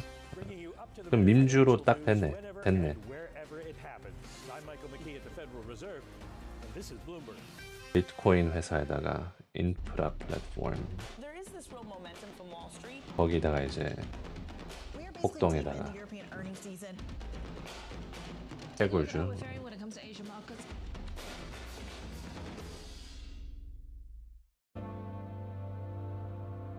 폭동주 총기주 에랩 아닌가요? 그 번이었나? ETF? Firearm 근데 그것보다는 이제 감옥 종목이랑 저런 밈 같은 거 그런 것들이 좀 더 가능성이 있을 것 같습니다.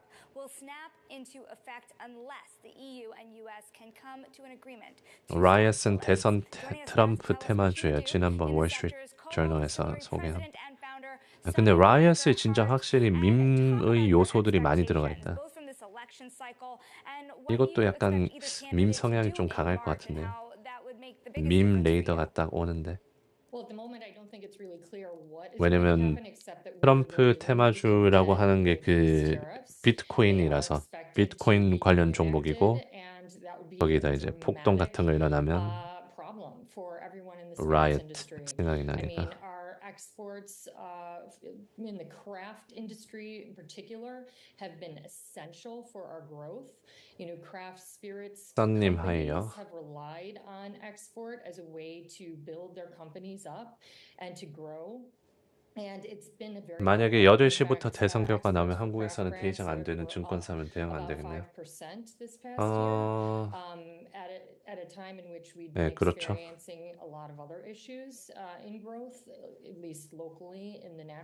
대선 결과 보려면 며칠 걸리나요? 이제 한 12시, 12시간 내로 business owner, a business operator 좀 보이기 in 시작할 that 겁니다. environment with all that uncertainty. You think about, you know, what goes into your business. You have to buy grain, you have to buy barrels and more. You have to decide how much and when to buy them. How do you put together a decision tree given all of these unknowns? You know, it's very difficult in part because, you know, while we're always playing futures, we're also thinking about the past. And the past 요즘 삼성전자 명예퇴직자들 차부장급이 사업한다고요?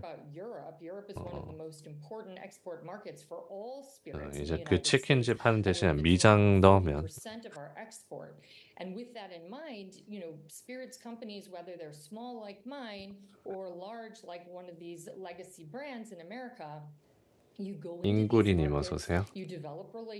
채권 금리 계속 오르고 있고 증시는 오히려 또 올라가는 중. QQQ 아직 오늘 장중 고점은 아니지만 S&P가 잘 갑니다. S&P 0.9%.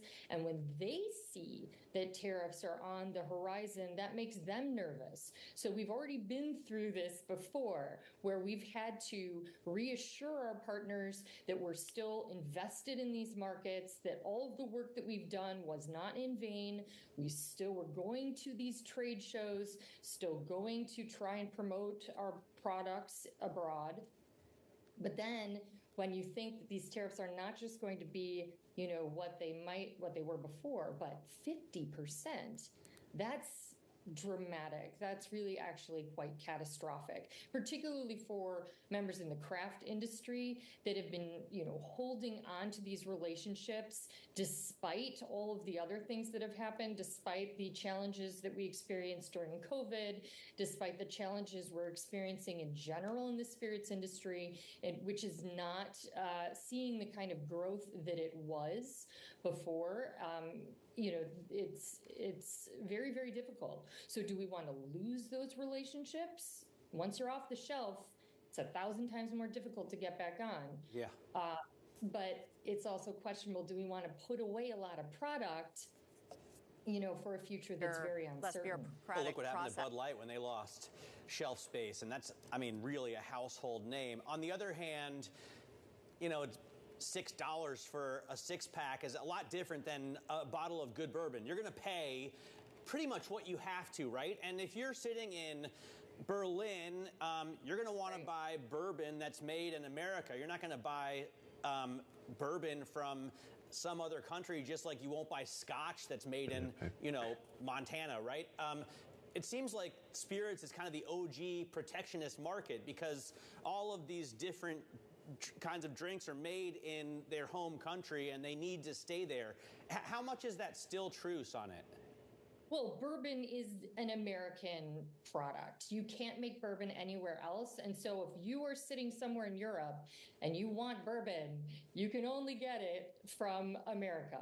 63% of all spirits exports are whiskey. And I would say bourbon is a huge part of that.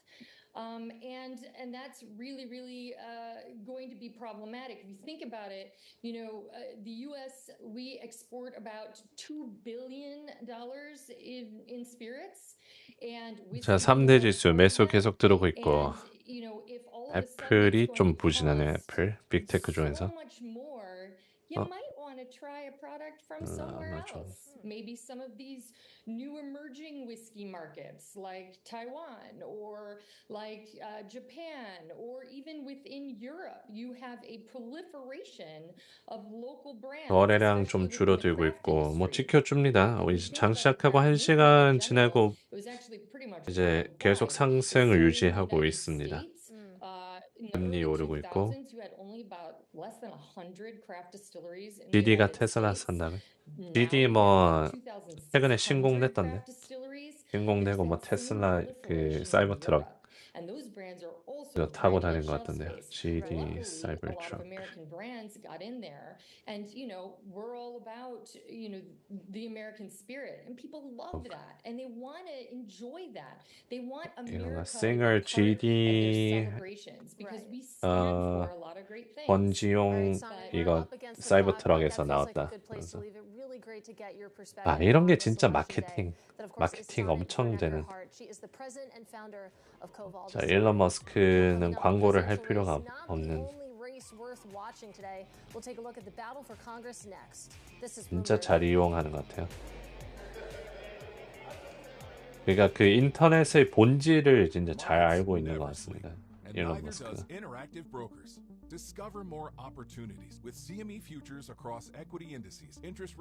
어떻게 그 언론을 이용하는지.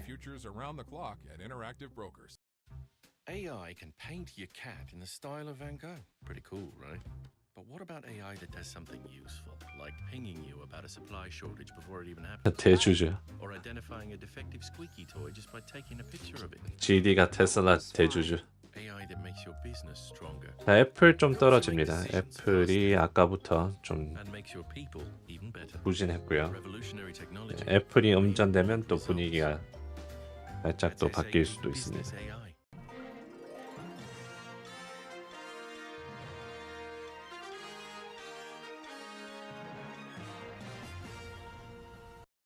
Good morning. This is Bloomberg Surveillance. Welcome back to the opening trade. This is Bloomberg Technology. This is the Asia trade. This is Wall Street Week. Welcome to Balance of Power. 김예지 사격 선수도 테슬라 앰버서더 됐네. 그 전에 일론 머스크가 그 트위터에다가 막 김예지 선수 딸 올린 적이 있었던 것 같은데. I'm Kriti Gupta. And I'm Anna Edwards. Join us every weekday morning for the opening trade, live at 7 a.m. here in 방송 지금 2개 켜놨습니다. 저거는 대선 결과 나올 때까지 켜놓을 거예요. 근데 포맷을 계속 업데이트 할 듯. 지금은 약간 업데이트 계속 할 것 같습니다. 근데 정확해요. 그 엑시어스 꽤 그 출처 괜찮고 그 밑에 이제 베팅 사이트들 있고.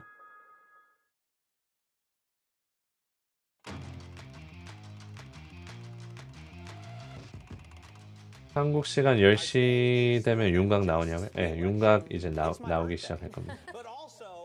제 방송, 제 채널에 가면 이 대선 판세도 있거든요. 여기에 이제 엑시오스 최신 그 선거인단 투표 현황 있고, 이건 베팅 사이트 현황입니다. 여기 나스닥, S&P, 비트코인, 이더리움, 도널드 트럼프 미디어, 테슬라 있고. 근데 저 업데이트가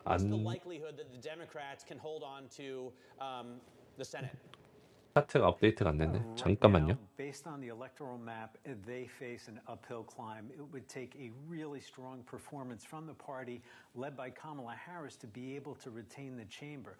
just look at the map. There are 3 seats that they are trying to defend in states that Donald Trump won handily in both 2016 and 2020. They include Montana, Ohio, and then also West Virginia, where independent Senator Joe Manchin has retired, and the state's Republican governor is favored to win his seat. And then beyond that, there are other closely contested battleground states that also have Senate elections, and that is Pennsylvania, Michigan, and Wisconsin, and any of those could tip any which way. It is a close race, and we're also seeing it not only at the top of the ticket, but also in races that matter for both parties. And here's why. If the party that controls the White House also controls the Senate, it really clears a path for the president to be able to do what they want when it comes to nominations, and that's really critical. Think about the 오케이, 돌아왔습니다. which our audience really cares about, the Supreme Court, which the whole country is always focused on, especially when we talk about reproductive access to reproductive. 저기 혼돈 그 자체? 아, 채팅이요? 채팅 저기는 네. So there is a lot at stake in this. 예상했습니다. Yeah, and as such, I mean, most of the investors we talked 네, 나스닥 좀 떨어지고 있고 아까 전에 애플이 점점 음전이 돼가면서 좀 분위기가 변화되고 있습니다. About some of these state races, because I'm taking a look at your notes. You highlight New York, for example. When you think about that race, what's at stake? Well, in New York, and I'm glad you brought up New York because New York and California. 지금 애플이 음전돼가면서 QQQ 490 뚫리려고 하고 있고요. 플로리다 유권자 정보 웹사이트에서 문제 발생. And what they're hoping they can do is, and they have certainly targeted and blanketed these locales with advertising and big pushes to try to win back. 플로리다 보터 인포메이션 웹사이트. 네, 지금 대선 관련해서 불확실성이 커질 만한 게 생겼습니다. 플로리다의 유권자 정보 웹사이트가 문제가 있다고 합니다.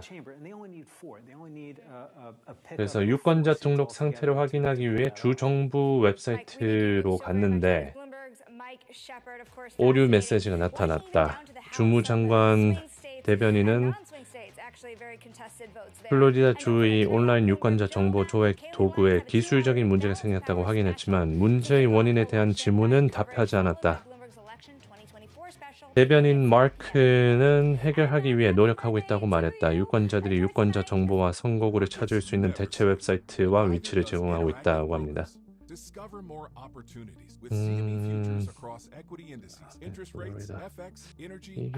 2024년 10월 달에도 한번 그랬었는데 또 전화네.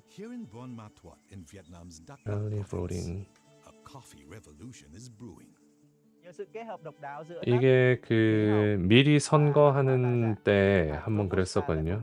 한 1개월, 한 2주 전에. 플로리다 관리사무소 웹사이트 지역 웹사이트 백업 버전을 사용했습니다. 조기 투표할 때도 그랬었는데 또 전화네요. 그럼 뭐 큰 거는 아닌 것 같습니다. 네. 이게 저번에도 그랬으니까 그러니까 뭐 해킹인가? 라고 좀 아니면 해킹이거나 뭐 무슨 꿍꿍이가 있는 것인가 라고 생각이 들 수는 있는데 그 정도는 아닌 것 같네요. People need to get out the intel. Do you look at them each week, and how much time do you give them before you say, you know, you're not doing so well? I mean, we look all the time. 보니까 펜실베니아에도 뭐 소프트웨어 문제가 있었다라고 하네요. Voting time extended in Pennsylvania. 소프트웨어 오류로 인해 투표지 스캐닝이 중단된 후 펜실베니아 캠브리아 카운티에서 투표 시간 연장. Macro business, commodities business, quantitative business, and you have business plans for that strategy. 소프트웨어 문제를 검토하는 하도록 조치를 취했다.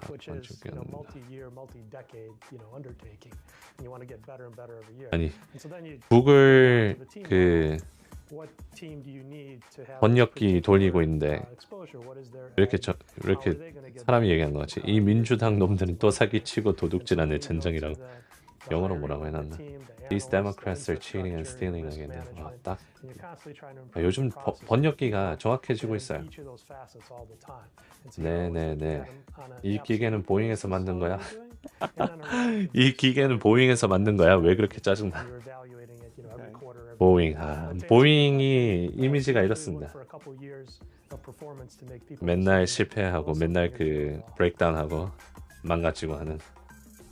이 기계는 보잉에서 만든 거야. 왜 그렇게 별로야?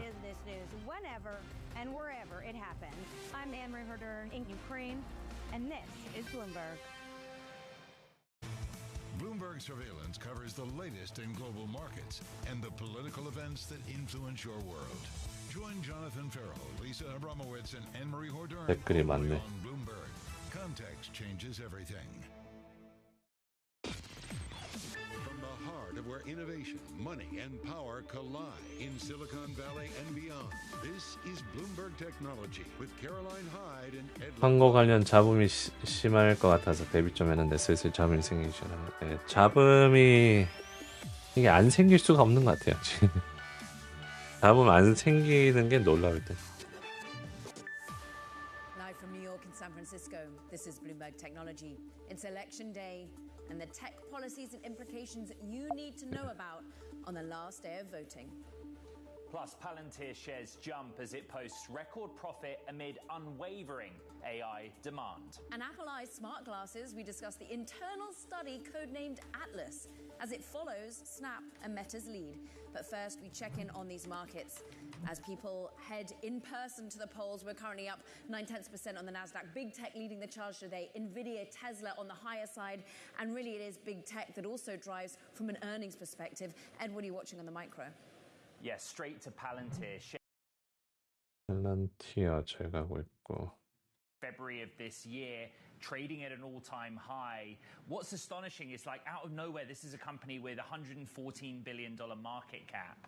And it's all on revenue in the quarter gone of little more than $700 million. 복염 The 뭐라고요? narrative incredibly clear, unwavering.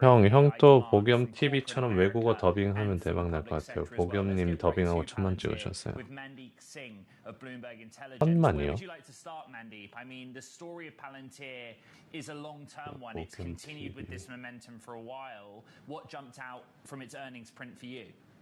Yeah, I mean, 와우, the government 진짜네. segment growing 40% here in the US, and 야, it is 복염 TV라는 거 뭐 알고리즘 떼서 가끔 막 보긴 봤거든요. 뭐 약간 미스터 비스트 같은 느낌인 것 같은데 whether it's GPT, 구독자가 and to Palantir's credit, they found 원래 더빙 없고 그냥 한국어로만 했었는데 와, 구독자 느는 추세 좀 보세요. 30만, 40만, 60만 미쳤네. 아, 이래서 이제 미국 시장이 10월 23일부터 700만이었는데 1200만? 700만에서 1200만이 됐네요. 와, 이 더빙의 힘이 엄청납니다. 요즘 AI 쪽으로도 더빙을 자동으로 해주는 그런 게 있거든요. 그래서 만약 그거를 채택하면 네, 이제 이런 한국 쪽에서도 미국 쪽으로 넘어갈 수 있고 미국 그 인도나 약간 그런 데서도 유명하고 있으면 우리가 볼 수 있고 구독자 숫자 증가율이 엄청나는 쇼츠로 유입이 많은 겁니다. Welcome and thank you for subscribing. 구독자 숫자 증가에 대해서 말씀드리겠습니다. 근데 이게 또 모든 게 다 타이밍이 맞춰져서 그런 것 같아요. 최근에 또 미스터 비스트가 이제 논란이 생겨가지고 떨어지고 있는 와중에 이런 거 대체를 찾다 보니까 이제 더빙까지 더해져가지고 이렇게 뛴 것 같네요. 엄청나요. The day is. It is election day. It is here in the US, and the polling continues to show that race as close as any in modern history. 네, 감사합니다. 네. 저도 뭐 더빙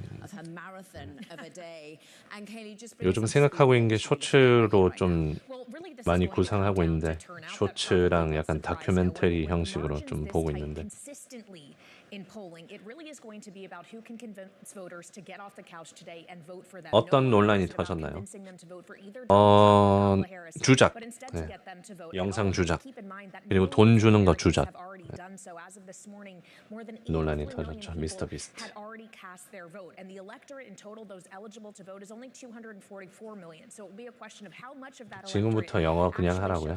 지금부터 하면 다 나가지. 한국 베이스가 지금 80% 정도인데. what the candidates have been zeroing in on. It's why Kamala Harris spent her entire day yesterday in Pennsylvania, which has 19 electoral votes. Donald Trump spending some time in North Carolina, Pennsylvania, and Michigan as they race today to get to 270. 에리 형 저번 주에 센스 발음 잘못한 거 쇼츠로 올려주세요. Electoral votes, not today, not tomorrow. It could potentially.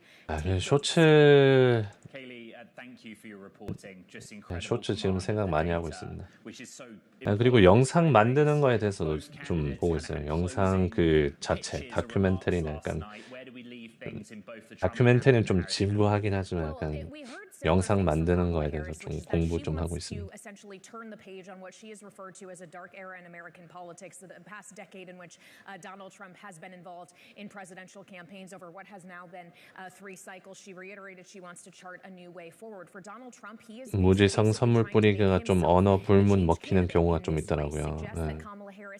예전에는 그런 거 유행했었잖아. 막 그 노숙자한테 가가지고 막 뭐 주고 하는 거.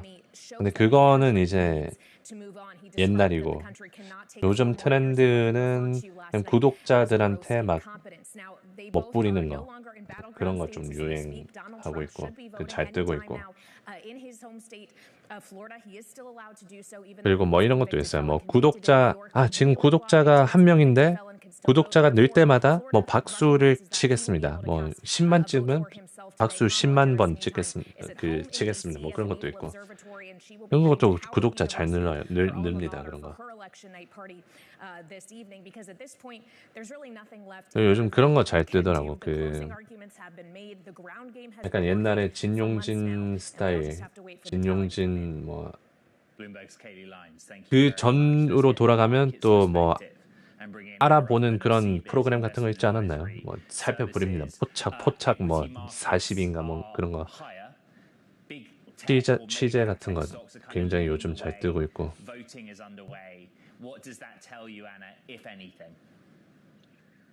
좀 유튜브 볼 게 되게 많아요.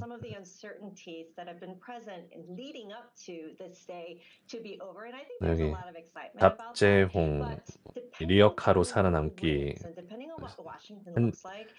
한 달 동안 뭐 얼마 쓰기 하루에 10,000원만으로 살아남기 약간 그런 거 요즘 뜨고 있고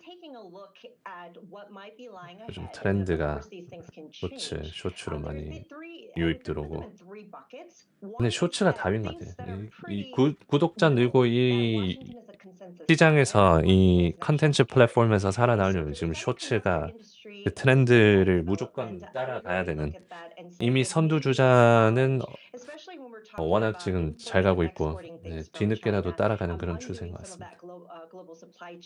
쇼츠 알고리즘을 진짜 이 유튜브 자체에서도 얘네들이 실적 발표 때 쇼츠를 밀어준다고 했어요. 거기다가 그만큼 쇼츠가 답입니다. 여러분도 만약에 유튜브나 컨텐츠 할 거면 쇼츠로 하세요. 구독자 금방 10만 찍습니다. 오늘 시장 오른 이유가 뭘까요? 오늘은 뭐 반대로 트럼프 트레이드 다시 들어오고 있네요.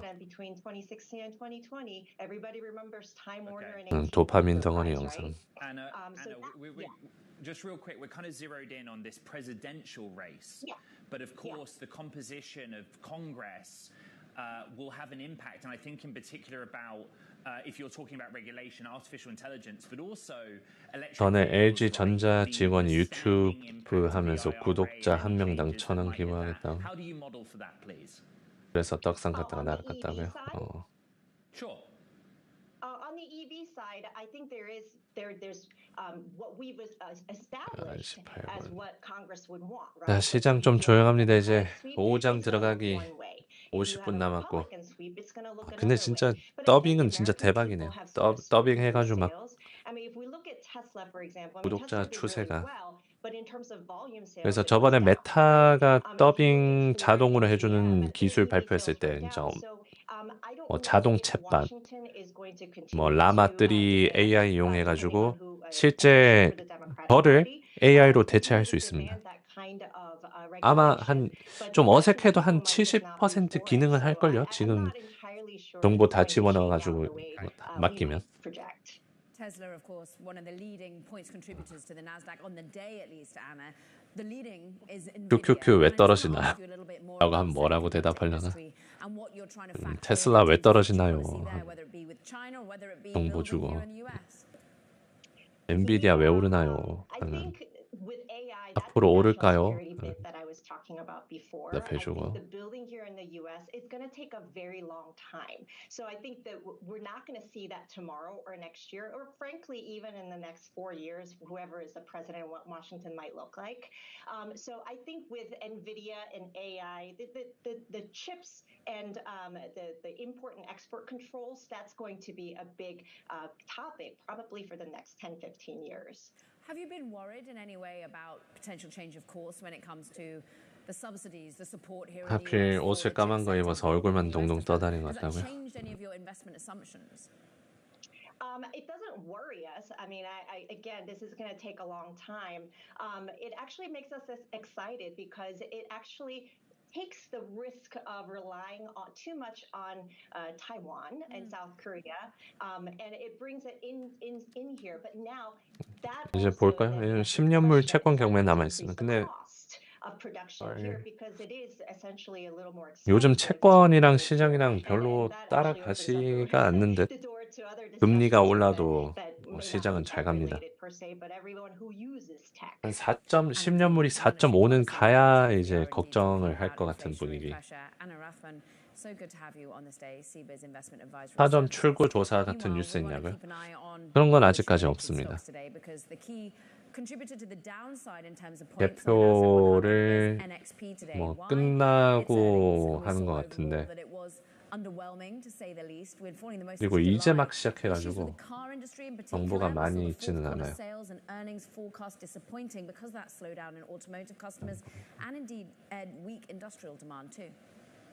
Okay, coming up on the show, details on the survival of Elon Musk's $1 million sweepstakes. That's next. This is Bloomberg Technology.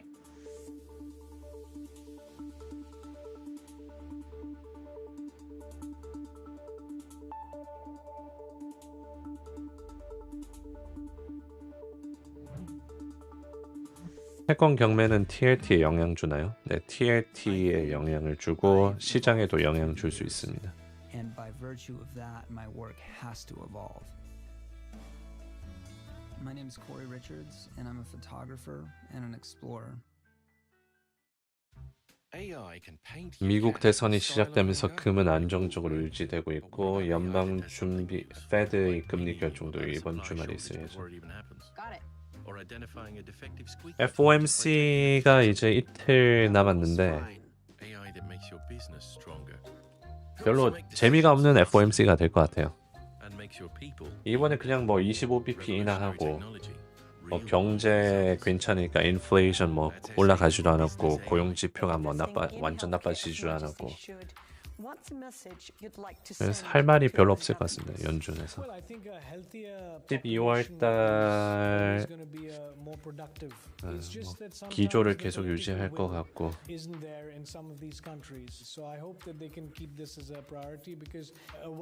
대선 선거 좀 설명해 주세요. 어떻게 당선이 되는 건지 개개인의 득표수가 많은 당선인 미국 아닌 건 이제 선거 저기 electoral vote라고 그게 제일 중요합니다. 그리고 펜실베니아 주에 있는 스윙 스테이트 중에 격전 주들 중에서 펜실베니아가 가장 그 electoral vote가 뭐더라? 선거 인단 수가 제일 높은데 거기를 차지하냐 마냐에 따라서 승패가 갈린다고 볼 수 있습니다. Bloomberg Brief delivers the market news, data, and analysis you need live every weekday only on Bloomberg. Context changes everything. 네, 네이버 지식 검색, 뭐 네이버 지식 검색도 괜찮고, 뭐 요즘 AI도 괜찮고, 챗GPT한테 물어보는 것도 괜찮고.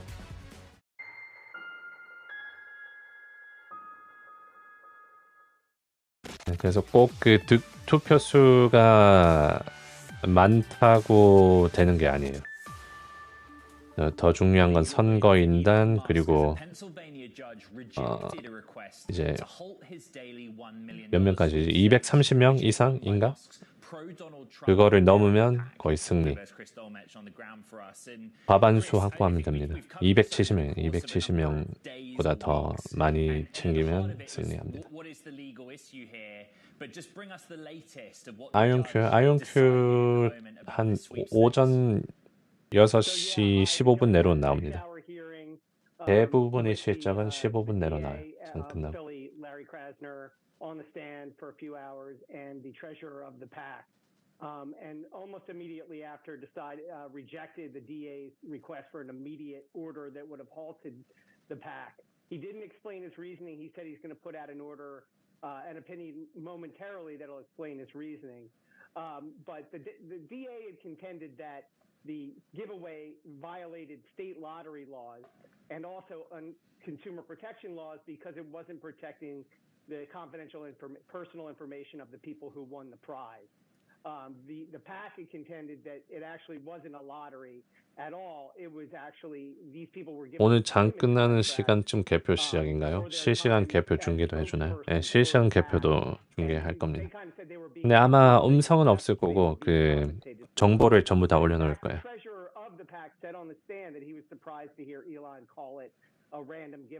펠란티어 50.7 유지.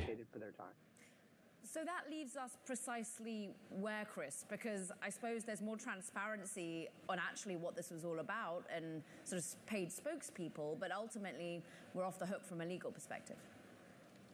For the most part, now the DA continued to pursue damages, and he made it clear that he was going to seek more money. I mean, this is an emergency. 여기 오늘 장 끝나고 슈마컨만 실적 괜찮게 나와주면, 아니 얘가 또 막 20, 30% 떨어지면 또 엔비디아랑 브로드컴이 올라도 속설이 떨어질 수도 있습니다. 레거시 반도체 회사들이 또 떨어지면서. 근데 슈마컴이 또 엔비디아 영향을 줄 수도 있어요. 그 고객 중에서 좀 비중이 높은 걸로 알고 있는데 엔비디아.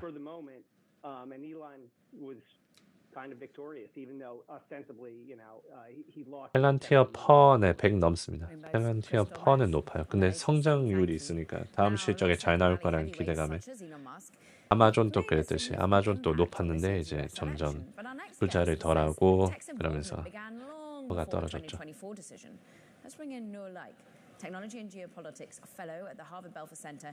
You recently wrote an op-ed on this exact topic. Just take us back in history. This dates back to the 80s, really, the 90s, when technology CEOs really started to make their feelings and money known in politics.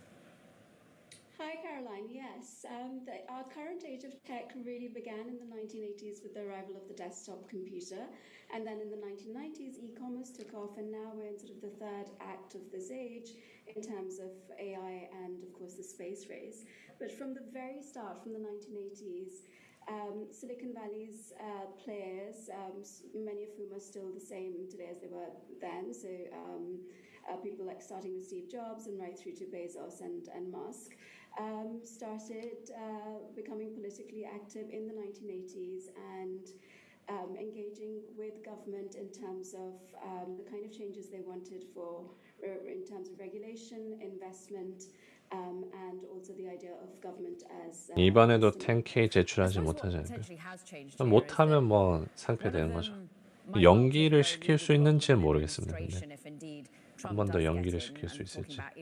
But moreover, it's sort of we're getting more transparency about their roles. Is that because of the way they're self-identifying? 12월까지 연기해놨다고요? Of the age of social media, we're able to find 확인해 보겠습니다.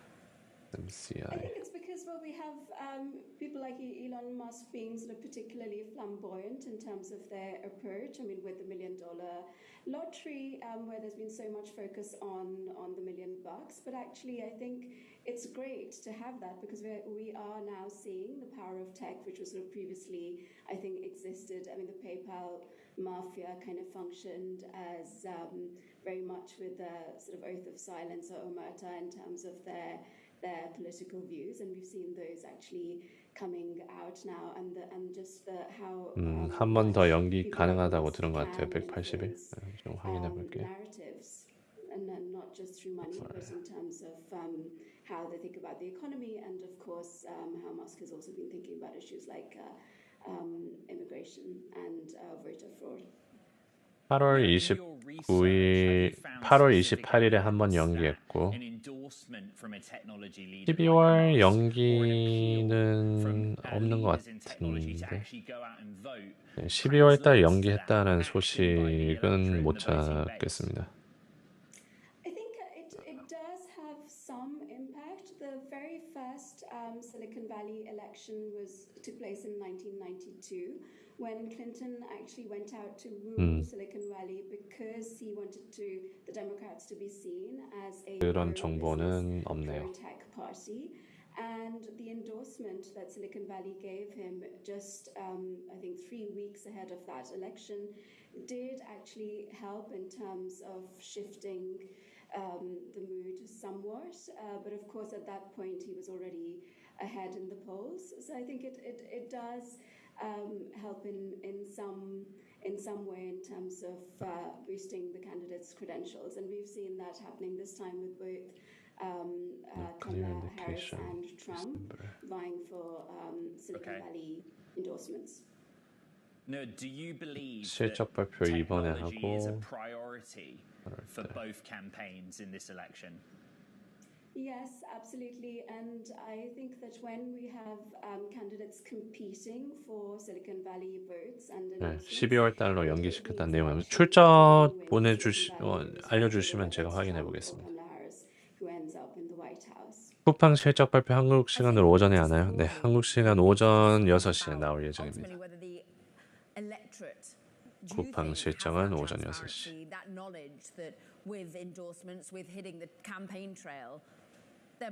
USD는 2배이고 SOXI는 3배인데 왜 USD가 더 상승률이 높나요?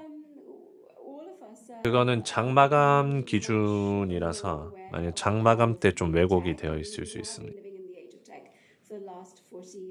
전체적으로 보면 똑같을 거예요. 맞을 거예요, 계산이. IonQ 6시인가요? 네, 6시입니다. NVIDIA redirecting orders from SMCI. Which risk digesting if unresolved. 엔비디아가 SMCI 거를 다른 쪽으로 돌렸다는 얘기가 어제 있었습니다.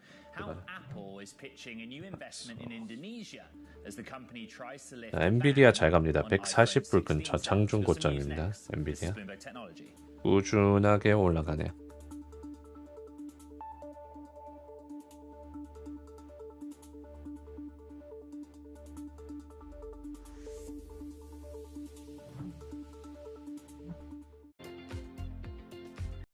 So Ireland has a great renewable resource.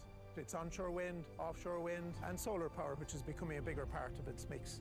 Towards the end of this decade, Ireland will have one of the highest proportions of green-generated electricity, make it a far more sustainable power system for all of the large energy users in the country. We have a vision of a growing, ambitious, future-orientated, fit-for-purpose economy that is taking on the challenges of the future.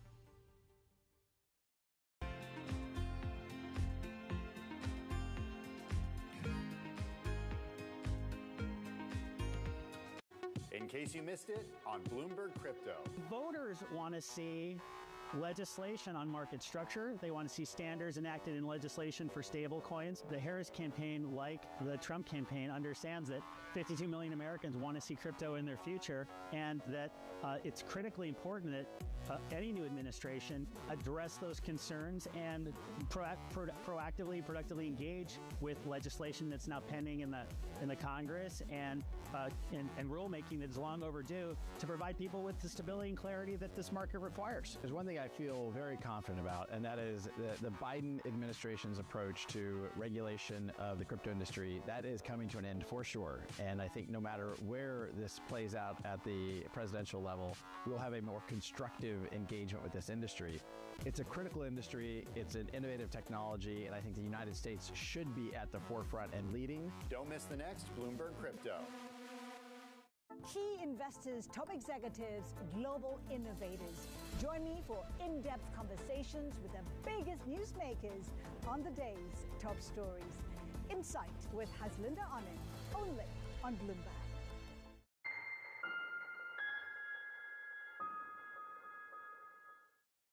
Thursday, the Fed decides. Is this a Fed just dealing with debt and deficit? It's about the election. It's about the Fed, especially at a time where you have those yields creeping higher. Trust Bloomberg to bring you the fastest coverage and 최근에 정보가 올라온 게 있는데 Forex Live에서 올라온 겁니다. 트럼프 통신사 보도에 따르면 트럼프 대통령의 선거 캠프에서는 공식적인 결정을 내리기 전에 승리를 선언할 수 있다는 것에 논의를 했다고 소식통이 전달했습니다. 정치권에서는 이에 대해 우려하는 목소리가 있지만 2020년에도 똑같은 일을 했고 아무런 성과도 내지 못했다. 트럼프는 화요일에 첫 번째 투표용지가 들어온 후 어느 시점에 공식적인 결과가 나오기 훨씬 전에 성급하게 승리를 주장할 수 있다. 첫 번째 결과는 주요 접전주에서 공화당으로 기울어질 수 있고 특히 접전주인 펜실베니아에서 부재자 투표와 우편 투표가 평가됨에 따라 민주당으로 바뀔 수 있다. 이것은 나중에 갈등의 토대를 마련할 수 있고 평소의 카운트 중단 또는 도둑질 중단과 같은 종류의 이야기가 될 수 있지만 시장에 영향을 미칠 것이라고 생각하기는 어렵다. 오늘은 무엇이든 가능한 날 중 하나다. 그러니까 뭐 많은 시나리오 중 하나인데 뭐 트럼프가 당선이 되기 전에 훨씬 전에 그 투표 다 하기 전에 나 승리했다라고 얘기할 가능성도 있다라고 뭐 그런 카더라가 있다고 합니다.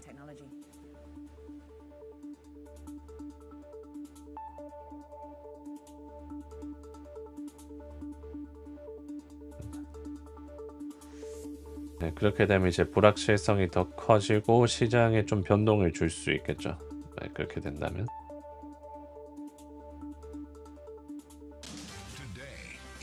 Night is here. Trust Bloomberg for up-to-the-minute results as the races for the White House and Congress are decided. Trump's plan to declare premature victory. 네, 여러 군데서 지금 그런 얘기가 있어요. 먼저 그 끝나기도 전에 확정이 되기도 전에 먼저 나 당선됐으니까 감사합니다 여러분 이렇게 얘기할 수도 있는 거 아니냐 그런 얘기가 있네요. What's inside your ETF? Does the DJT 트럼프 당선되고 그럴까요? Does the team have decades of experience? 그건 모르죠. 모르는데 이제 해리스가 당선이 되는 것보다는 트럼프가 되는 게 DJT에는 좀 더 낫죠. From a loan market pioneer. Get to know what's inside EVLN, the symbol of senior loan expertise. Powered by Eaton. 해리스가 되면 테슬라 폭망할까요? 무서워요. 뭘 그걸 지금 파세요 그냥. 일론 머스크가 얘기했잖아요. FSD 될 거라는 믿음 없으면 그냥 파세요 라고 일론 머스크가 지난 그 2분기 전 실적 발표 때 그렇게 했지 않습니까?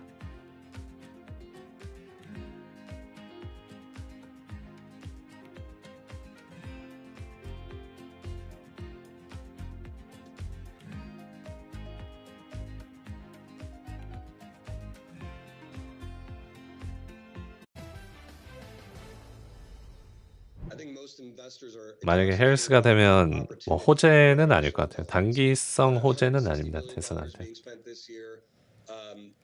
지금 일론 머스크가 저질러 놓은 게 많을 텐데 뭐 소송도 받고 있고. Obviously, a lot of growth is expected for NVIDIA and for other businesses in the space, but that is yet to materialize. 반도체 금쪽이 둘 갑갑하네요. 금쪽이 둘. 인텔 잘 가고 있는데요. AMD가 금쪽이긴 한데. 오늘 페라리가 많이 빠지네. 페라리 6.7% 하락. Pretty excited about where it is today and you think that it could go to the moon. As a result, you don't really focus on the risk. 차이나 중국 쪽의 매출이 좀 부진했다고 하네요. 페라리 중국 매출 부진. Asia is at the forefront of some of the world's biggest stories. I'm Sherrian in Tokyo and I'm Heidi Stroud-Watts here in Sydney. 미국 회사들 중에서 중국 매출 부진 이런 얘기 나오면 좀 떨어지는데. The demand is indeed recovering. We've been waiting for this moment. The opportunity of a century. Join us on Bloomberg. 근데 요즘 검정색 프로필 사진이 왜 이렇게 많지? 느낌인가? 이제 그게 디폴트인가요? 이제 기존 그걸로 됐나? Let's focus in on European politics. Makes you wonder how politics might play out. 대선 불복 이런 뉴스가 선거 후 나오면 시장의 변동성 크고 부정적이지 않나요? 부정적이긴 한데 뭐 뭔 헛소리냐 하고 그냥 지나갈 수도 있어요. 대선 나 이거 그 결과에 승복 못해 뭐 이러면 또 시작이다 하면서 뭔 소리냐 하면서 그냥 지나갈 수도 있어. Big tech leading the charge, Bitcoin on the higher side as well. So we're seeing that as some sort of proxy, as many feel, for potentially a Trump administration coming in, and one that has shown significant support of cryptocurrencies here in the United States. But I'm looking at an ecosystem that is led higher on the tech side, also by earnings, fundamentals. Palantir is still showing that the AI demand is resilient and in many ways unbound. We're up more than 22% after the numbers are a beat and raise for Palantir, particularly strong growth here in the United States. Super microcomputer, look, we get some numbers after the bell today, but for many it's not going to be about the numbers that they show, and in fact we are expecting more than 200% increase. 자, 이제 5장 들어가기 30분 전이고요. 또 변동과 방향성 좀 변화가 있을 수 있습니다. 네, 5장 들어가고 10년물채권경매 나오고 좀 잠잠할 겁니다. 7 out of the last 8 trading days, Ed, we've seen double-digit moves, quadruple the volatility that we see for Bitcoin. This again a proxy on Trump and a win. Ed. Okay, a story that broke late last night. Predictions betting platform Polymarket has been paying US-based influencers to promote election betting on the site, even though it's barred from letting anyone in the country use the tool to place wagers, including on today's presidential race. Bloomberg's Margie Murphy broke the story and joins us now. What did you learn? Yeah, so I think a lot of people may have seen Polymarket across their social media. There's just been a flurry of memes. 트럼프 당선 시에 올라갈 수 있는 섹터 어떤 것들이 있을까요? 트럼프 테마주는 느낌표 트럼프 입력하면 정보 있습니다. We'd heard that Polymarket had been reaching out to US-based social media influencers, saying, "Look, we'll pay for, we want to sponsor any of your political content." And that happened in September, and since then, that's when we've seen this kind of rise of Polymarket partners. And we learned that basically, even though Polymarket isn't supposed to be targeting a US audience, they're really going for, they want the eyeballs from the US, and they've been basically picking up with any social media influencer who's based in the US, not raising any concerns about the fact that their audience is US based, and saying kind of just go for it, please, like flood your audience with adverts for our market, and really encouraging people to get on and trade, even though technically they're not supposed to be doing that. Let's talk about whether or not it is indeed trades they want, or whether or not Polymarket predictions betting platform also brings data for many. Is their counter-argument that they just want eyeballs, people to come to the service, even if in the US you're barred from making any particular bet? Right. So the argument is the poly market spokesperson said 자, QQQ 장중 고점 비트코인 7만 돌파. 오늘은 마소, 테슬라, 엔비디아 잘 가고 있고 엔비디아 특히 140불. 이제 다우존스의 편입될 거란 기대감 플러스 뭐 실질적으로 다우존스 쪽에서 매수를 하고 있는지 잘 갑니다. 어제도 올랐고 오늘 또 2.8%나 오르고 있고. This 1% who are based outside the US are the ones who are actually making these trades and creating this data. That means you're seeing kind of predictions from people who are outside the US, except it looks like a poll. And polling data is not supposed to have information from anyone outside of the US. So it's a little bit manipulative. 트럼프 당선도 왜 안 올라 나을 수도 있죠. 그럼 테마주 올려놓은 거지. 무조건 테마주들이 계속 올라간다. 그런 건 아닙니다.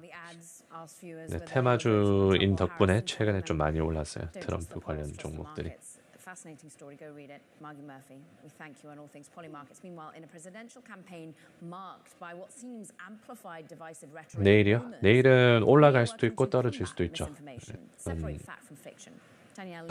내일 당장을 어떻게 합니까? 전체적으로 보면 대충 좀 윤곽이 잡힐 수 있는데 내일 당장 뭐 그런 건 알 수가 없어요.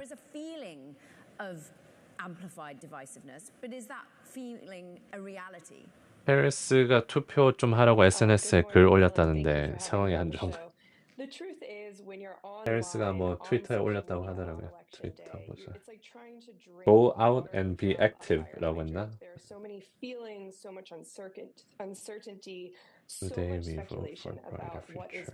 That it's actually very hard to get a true sense, a signal in the noise on a day like today. 트위터 So 엄청 that's 하고 something 있죠. that it's hard to tell exactly. We're trying to sift through all of the rumors that are happening to get a sense of what's going on. Knock on doors, core voters, reach out to friends and family. US cybersecurity officials are trying to re-establish some trust with the voting base. Have you any sort of data research study that tells us how in this election, literally in 2024, misinformation and voter distrust will be a factor relative to elections in the past? Absolutely. So something that we people's like, understand. 일론 머스크도 조 로건 collectively millions 팟캐스트에 갔었네요. Public is primed 최근에. to mistrust election results. 야, 조 로건 진짜 잘 나가구나. So we think of it as kind of like the 3 C's right now. There are people out there who have convinced the American public that this election won't be safe, although it overwhelmingly by officials it is safe. They encourage folks to go out and collect evidence that there's something wrong happening on election day. And of course, with 130,000 different polling sites in America, there are bound to be irregularities or glitches or altercations, but these have remedies. And then finally, people 구글이 너무 레프트다. 이거를 그 일론 머스크가 올렸네요. Send x.com links to your friends.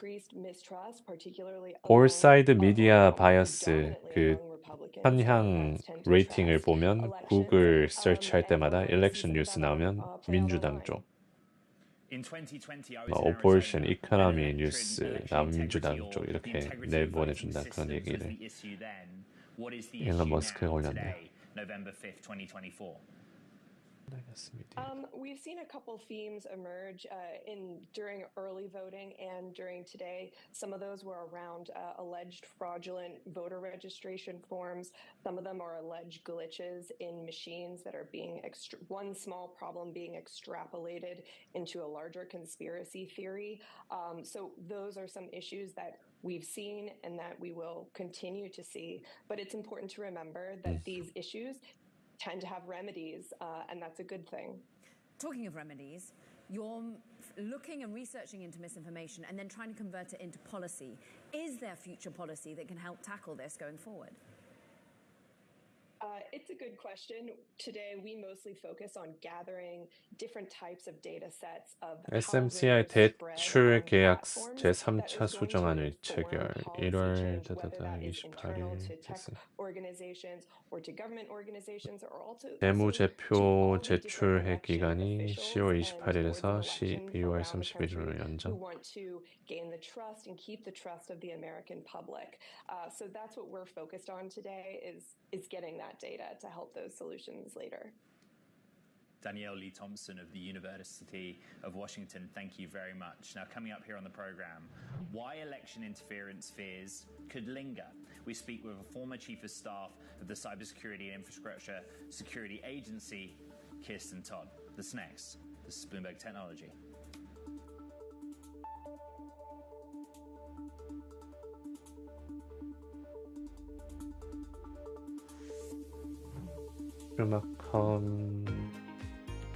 Meet the tiniest HR team in the world. What do you think Paylocity does? Paylocity?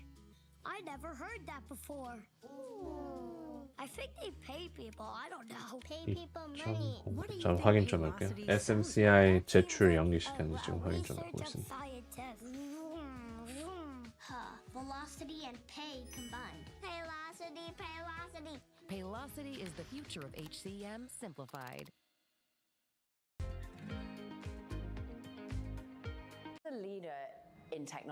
세계 분기 동안 대차대조표 및 손익계산서를 제출해야 하는 기간이 11월 29일에서 12월 30일로 연장된다.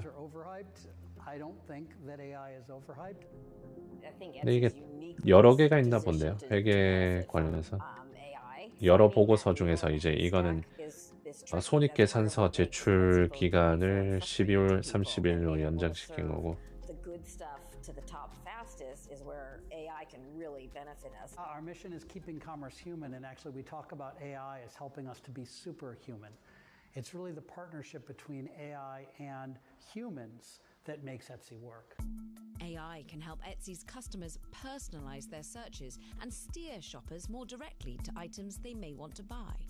It's also helped the company improve reliability by predicting delivery times more precisely. But that doesn't solve a larger challenge, getting more consumers to think of Etsy more often and ultimately become repeat buyers. To this end, Etsy invented gift mode. Extension schema documentation.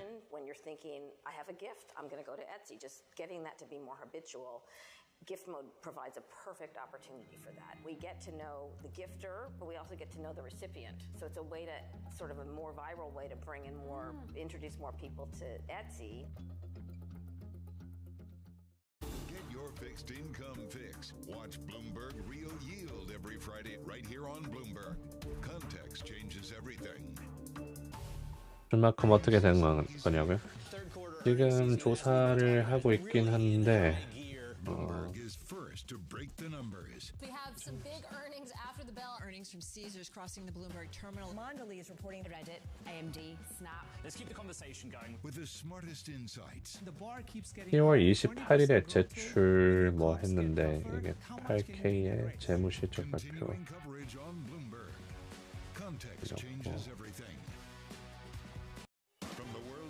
연기시킨 거에 대해서 지금 좀 조사 좀 하고 있습니다. Insight and analysis live 2 times a day every trading day. 여기서 Balance of power at 1 and 5 Eastern. Only on Bloomberg. It's a multi-trillion-dollar industry. We'll show you what's happening in ETFs like no one else. Bloomberg ETF IQ. Monday on Bloomberg.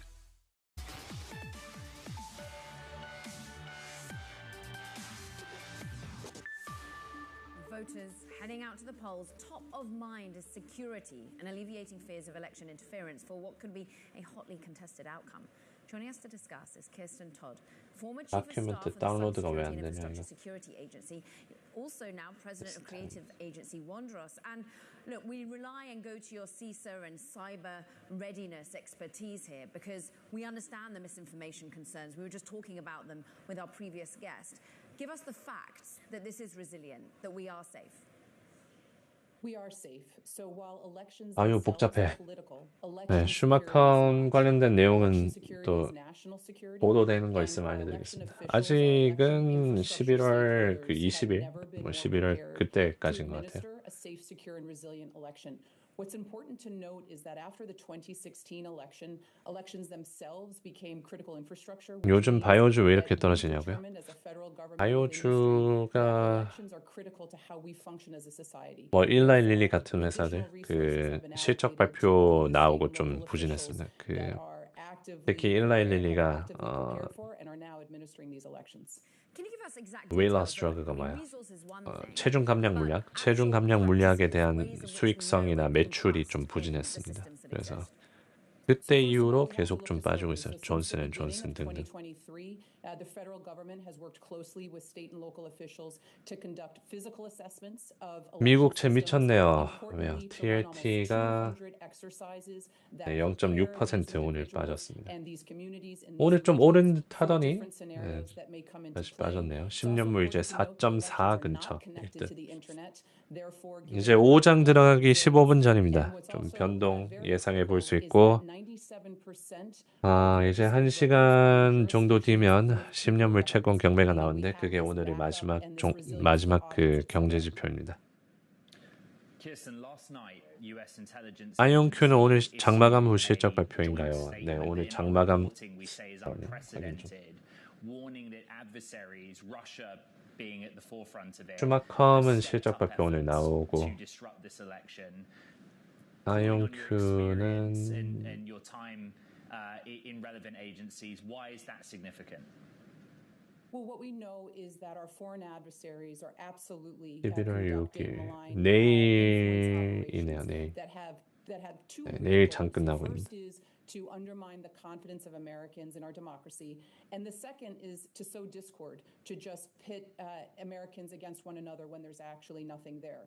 But what is critical about this election is we're seeing the federal government work across agencies to put out these joint announcements and to get this information out as quickly as possible. This is a big difference from where we were in 2016, 2018, 2020, 2022. It's improved each year. So actually, the more that we hear about this, the better, because there is information that we are being able to communicate to voters to say, be aware of this, so that we're creating a more educated electorate. Through cybersecurity, what are the biggest vulnerabilities that a voter today, of all days, might face throughout the day? Where is this manifesting itself for everyday people? I worry less about cybersecurity. I worry more about just people's confidence in the system. There's never been a more important time for individuals, for citizens to believe in the resilience of this nation, to believe in our ability to conduct safe, secure elections, and to be personally resilient. And each voter has accountability and responsibility in this moment to get the right information. State and local election officials are the trusted sources for information. If a voter has any doubt about anything, to go, typically they're on websites, vote.gov can direct you where to go, but it's really important that individuals and voters find this information. 근데 10월 28일 나오고 아마 은행 연기 내용이 오픈되었으니 슈마컴 주가에도 반영되어 연기 당연할 것이라고. 근데 10월 28일에 그게 나왔는데 주가가 떨어졌습니다. 저거 나오고 다시 8%까지. 그러니까 10월 28일에 나온 게 막 긍정적, 만약 연기를 시켰으면 주가가 올랐겠죠. 떨어졌잖아요. 정보를 다 보진 않았지만 긍정적이지는 않는 것 같습니다.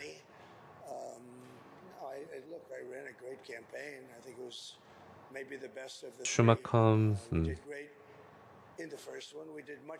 오늘 좀 알 수 있겠죠. 오늘 장 끝나고 실적 발표 어닝스 콜 하면서.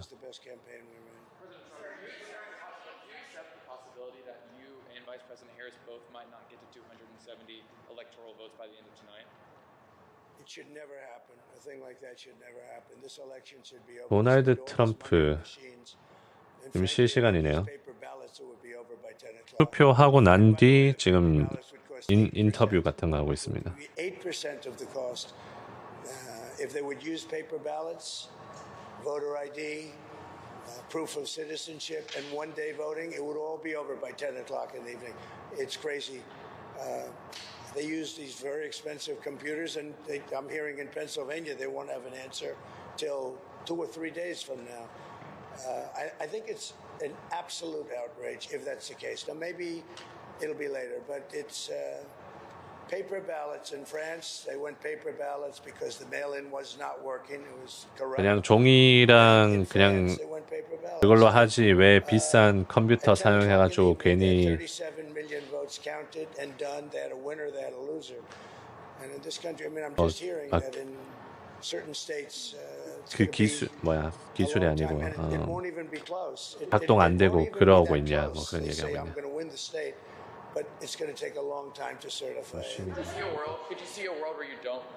기계 작동 안 되고 막 지금 그러고 있거든요. 어떤 곳에서는. 그래서 그런 것 때문에 지금 시간이 연기되고 있다. 뭐 그냥 종이랑 그런 걸로 했으면 바로바로 됐을 텐데 뭐 그런 얘기하고 있습니다. So we're going to have a very special group of people, many of whom you know, and they'll be at Mar-a-Lago. In addition, we'll have 4,000 or 5,000 people at the convention center.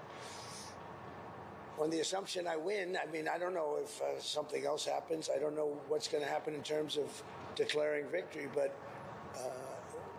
if in normal times I would go over to the convention center, let's say at 10 o'clock or 11 o'clock or something, but I just don't know. It looks like we have a very substantial lead. It looks like we have many more Republicans voting today than Democrats. So if you have a lead and we have a bigger vote, that means you're doing very well. But they have to call a winner. They should. And they should call a winner, yes. Just stop talking about that. Go ahead.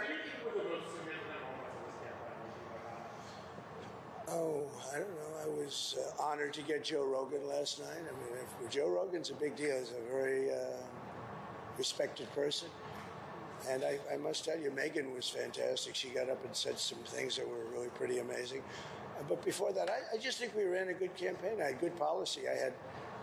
We want people to come into our country, but they have to come in legally. You know, we want strong borders, and we want people to come in. We want to be totally inclusive, but they have to come in. I think that was a big issue. To me, that was the biggest issue. I may be wrong. You know, a lot of people said inflation. Inflation's a disaster, but I think it's a second issue. I think the first is the border. We can't allow criminals to be put back into our country or to be put into our country. So you have 13,000 plus murderers allowed to roam in our country. Not going to be allowed. They have to go. You have drug dealers. You have terrorists. You have a tremendous amount of people that should not be in our country, and we need strong borders. 트럼프 죽으면 옆에 있는 분이 재산 받는 건가요? 그거 결혼하기 전에 다 서명하고 한다고 들었습니다.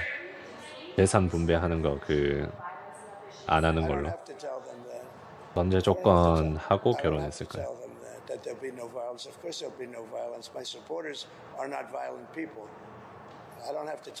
우편 많이 느리죠. 미국 우편 한 2, 3일 정도 걸립니다. 우편 하는 도중에 뭐 잃어버리기도 하고 요즘 우편 시스템이 좀 별로예요. 미국에서.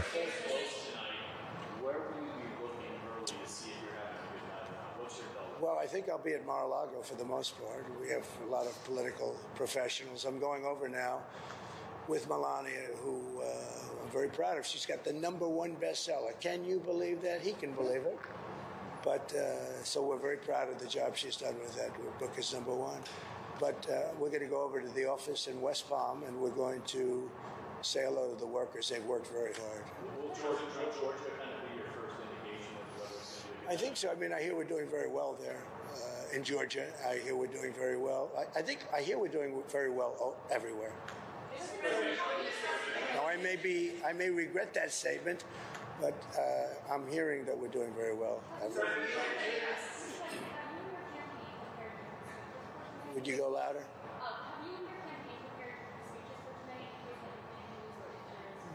No, I haven't prepared a speech. No, I did speeches last night, all day long, all night long.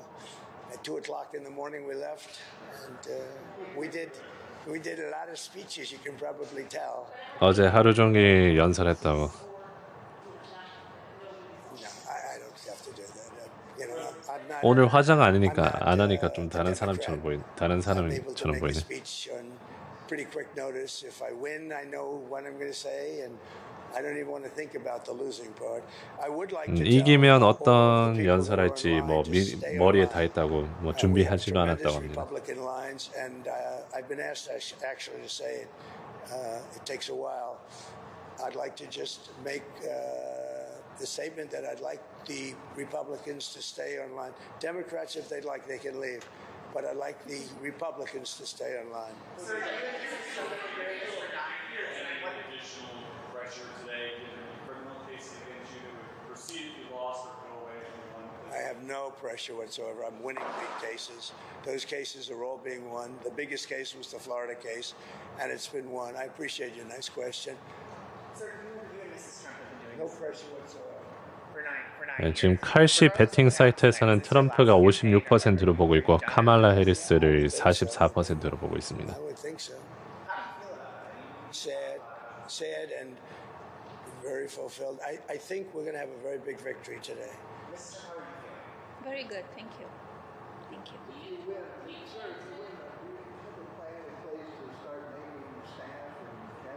We're already a transition team. But I don't like talking about that until I find out how we do. I mean, 그래서 여기 폴리마켓 실시간으로 보면 폴리마켓은 59.5%, 해리스는 40%, 칼시는 56%, 44% 이렇게 보고 있습니다. 그래서 차이가 또 좀 나네요. Well, I think Secret Service has been a little bit tougher, to put it mildly.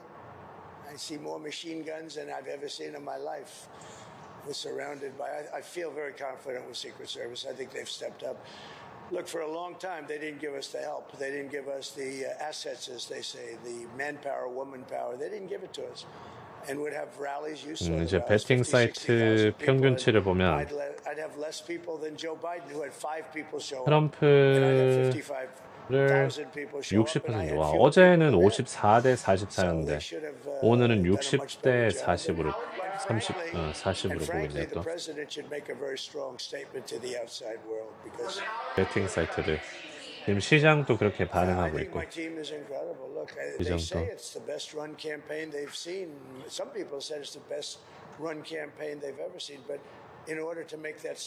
오픈 AI 상장한다고 하네요. 상장하려고 합니다. 이제 캘리포니아에서 그걸로 해놓고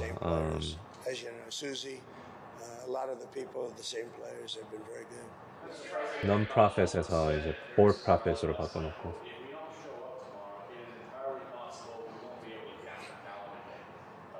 Well, I think it's ridiculous. You know, Oprah, I was on her last show or one of her last shows, and they picked the biggest people and all of that, and made a big deal. And I'm 엔비디아는 오늘 또 굉장히 강합니다. become a major divider in our country, and I think, frankly, she should be ashamed of herself. And you know who else should be ashamed? Fox. Because I've seen Oprah on Fox about 50 times making the same statement, and I think it's a disgrace what Fox does, because everyone thinks Fox is so pro-Trump. They're not pro-Trump at all. They've put Oprah on all morning long. That's all I see is Oprah. And, you know, I knew Oprah very well. She's been in Mar-a-Lago many times. Roger King had his funeral. That's the head of King World, which was Oprah's mentor. And Oprah chose the location. She said, Mar-a-Lago is the most beautiful place. Would it be possible to have Roger's funeral at Mar-a-Lago in the ballroom? We did it. The only time I've ever had a funeral there. And I think Oprah should be ashamed of herself to say that. She should be ashamed. She knows me. She wanted to run with me as the vice president. She was going to be the vice president. She wrote me a letter. It's in the book. And now she goes and makes statements like that. She's a divider. And Barack Hussein Obama is a divider, too. There are people who are concerned that you didn't concede the election in 2020 when you lost. They're concerned that if you lost this election, you wouldn't concede again. What do you say to those people? I think they're crazy. If I lose an election, if it's a fair election, I'd be the first one to acknowledge it. And I think well, so far, I think it's been fair. I think there's been a lot of court cases. Both sides are lawyered up. thousands of lawyers are involved, thousands, can you imagine? And part of that is because we have too complicated a process. If we had a piece of paper, watermarked, you know that paper is more sophisticated now than computers. It's watermarked paper. You cannot, it's unbelievable what happens with it. There's nothing you can do to cheat. And it costs you practically nothing to run. Think of it. We spend hundreds of millions and billions of dollars on these campaigns. You could do it for 8% of the cost and have accuracy, and we wouldn't have to be worried about when is Pennsylvania going to announce. It's really a shame. Last question.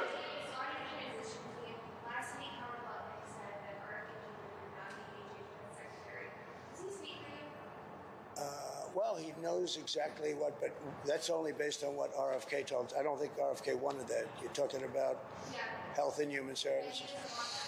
Let me tell you, he's a great guy, RFK, and he's going to do pretty much what he wants as far as I'm concerned. He wants health for women, for men, for children, and I happen to agree with a lot of the things he says. The one thing I told him, and I've told you in speeches for the last 2 weeks, we got to keep him away from the liquid gold, because the liquid gold, we have more than any of it. It's called oil and gas.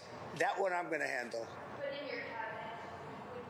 Well, I'd be honored to have him. No, I haven't spoken to Howard about 오늘 that, 장 but, 좋은가요? 오늘은 트럼프가 될 가능성이 높아지면서 그리고 엔비디아가 올라가고 있어요. 테슬라 4%나 뛰고 있고 비트코인 오르고 있고 빅테크도 좀 오르고 있고 그래서 트럼프 트레이드가 다시 들어오고 있는 것 같습니다. 이제 불확실성이 좀 덜해지는 거죠. 트럼프가 되면. 일론 머스크 또 언급하네요. And Megyn Kelly, this is very inclusive. This is a movement.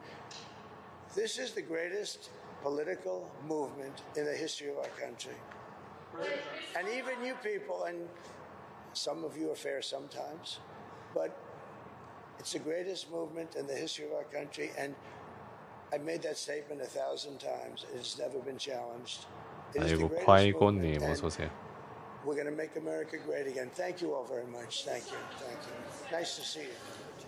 Donald Trump speaking live in Florida, having cast his ballot at a recreation center in Palm Beach, Florida, and a rare sighting of the former First Lady Melania Trump at his side. Donald Trump 말라니아 오랜만에 보네요. We're doing very well. He went on to tell reporters, I've been very honored to find out lines are long.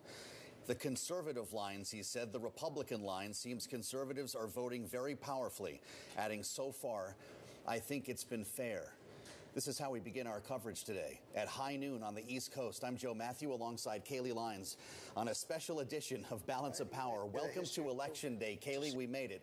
After many twists and turns in this campaign, there's no more campaigning, only time to vote. Indeed, as we have just seen Donald Trump do, Kamala Harris, of course, has also ended her campaign. She will be in D.C. while Donald Trump is in Florida this evening as we all wait for the tally. 자, 이제 5장 들어갑니다. 자, 이제 5장 들어가고 1시간 뒤 10년 물채권 경매 나오고 좀 주가 움직일 가능성이 있고 시작한 지 1시간 지나고 있습니다. That's absolutely right. It's staggering number here coming off of what we saw during the pandemic. These are numbers that many people never saw coming. Polls could not be tighter. This is an election that we have been set up here with a true tie. It's essentially 50-50 at the top of the ticket, and that goes for a lot of races down ballot as well. Even the voters of Dixville Notch couldn't figure it out, Kaylee. 6 of them, they tied 3-3 after going all in for Joe Biden in 2020. Yeah, and keeping in mind that at one point in this race, it was Joe Biden that was going to be the Democratic nominee for president, but clearly 애플이 아직까지 못 오르고 있네. 그리고 빅테크들 모두 마소가 1.5%, 아마존 1.5%, 테슬라 4, 엔비디아 3, 메타 1.7, 구글이랑 애플이 오늘 좀 부진하네요. 구글과 애플이 부진. Super Tuesday for a reason. This is a big one. And we have no choice because November 5th is right around the corner. 대선 어떻게 돼가고 있나요? 대선 아직 투표는 이제 장 끝나고 개표를 하기 시작할 거고요. 안 끝나고 한 오전 한국 시간 오전 8시쯤 현재 베팅 사이트들에서는 헬시가 56 도널드 트럼프 확률로 보고 있고 홀리 마켓에서는 트럼프를 60%로 보고 있습니다.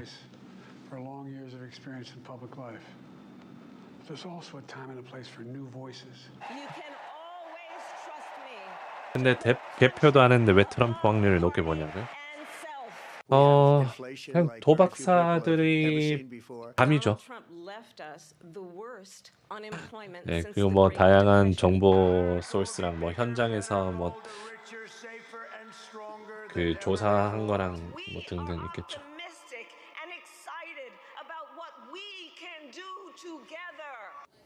To think we've gone through all of this together, bringing us now to this moment on Election Day. We start our coverage on the ground with Bloomberg's David Gura, who is in Philadelphia right now. Of course, the big prize tonight, Pennsylvania. And David, we may not know by tomorrow who won it. That's right, Joe. And so, the weather here is beautiful. I want to say that first of all, and I think that's a positive. 여론조사가 막상막하로 나오는 가운데 샤이 트럼프 고려해서 트럼프 승률이 높게 보는 거 아닐까? 그것도 있고요.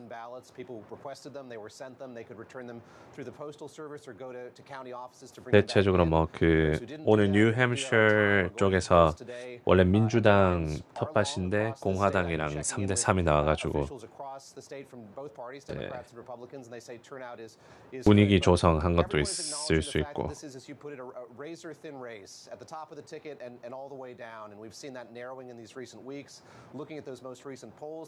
Siena College poll, putting this as a dead heat.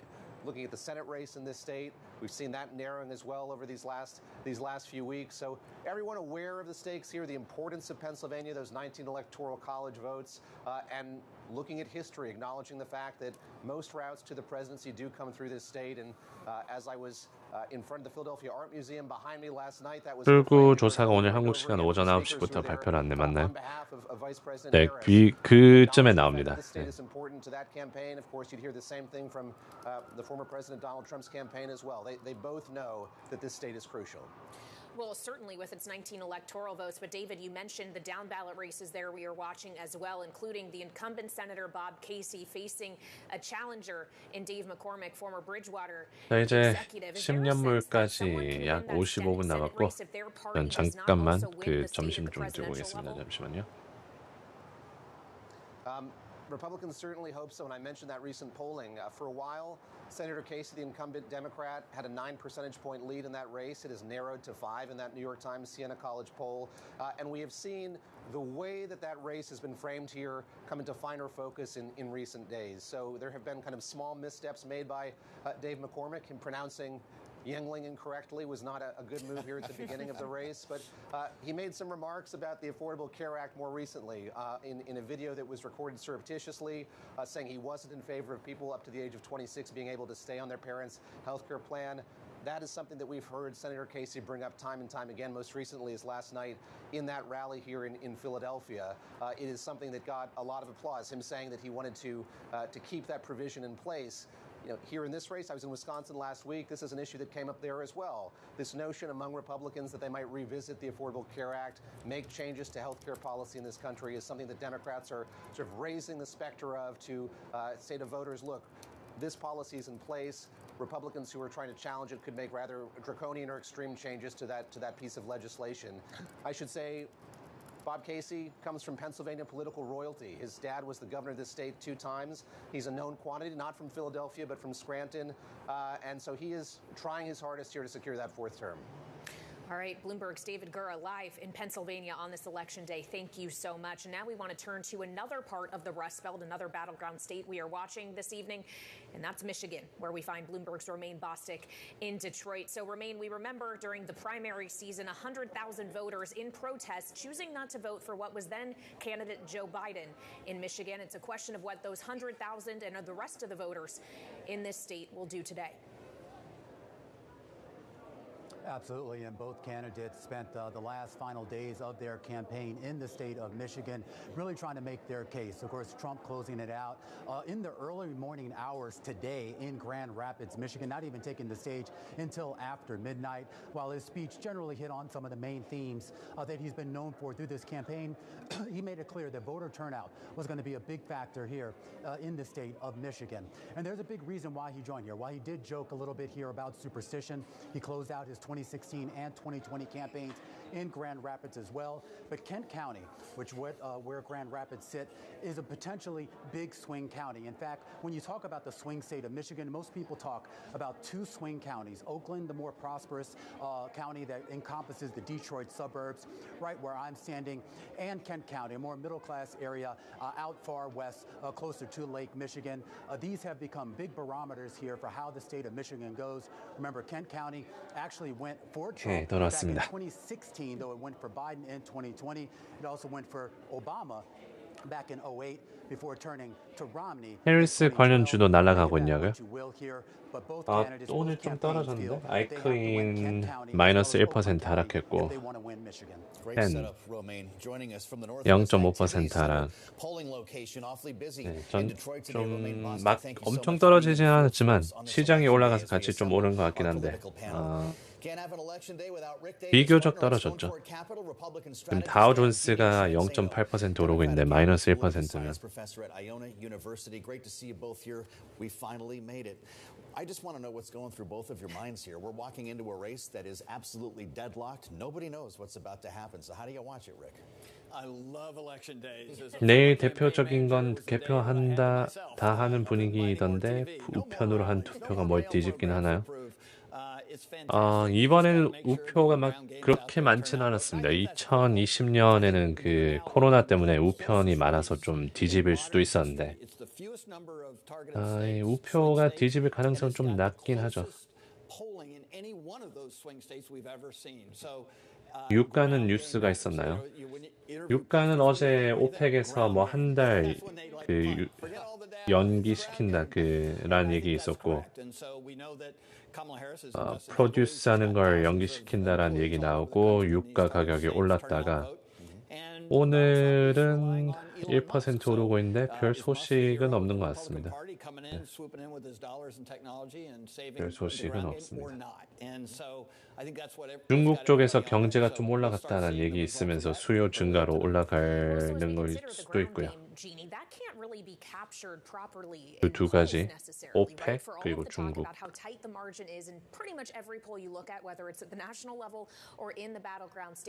오펙에서 감산을 한다는 얘기 나오고 생산량 증가를 연기시켰습니다. 생산량 증가를 오펙에서 한 달 연기시키고 중국에서는 지표들이 강하게 나와서 경제가 좀 올라간다는 얘기 있고 I too have been watching how close this is, and it is historically close. But I think the other thing we should remember is what's at stake here, because this is what the campaigns are telling us. On the Republican side, we hear from Donald Trump, the country is over if Kamala Harris wins. And from the Democrats, we hear democracy is over if Donald Trump wins. I mean, those are some high stakes we're hearing from these campaigns. And think about it. Donald Trump, if he loses, is facing jail. If he wins, he'll have probably more power than any modern president in American history. And Kamala Harris, if she wins, breaks all kinds of glass ceilings. Woman, black, Indian. I mean, the stakes could not be higher tonight. And so I too love election night. I'm very excited, but I'm also a little bit of anxiety. I think so many voters have, not knowing in the last 2 years we've been hearing so much of what our lives are about is at stake here. We have no shortage of anxiety at the desk here. I wonder, Rick, your thought on the closings. Kamala Harris on the rocky steps said the momentum is on our side and never publicly for a second day mentioned the name of her opponent. Donald Trump went through a couple of swing states, ended up in Grand Rapids, as Romaine mentioned, referring to her low IQ. The contrast couldn't be greater.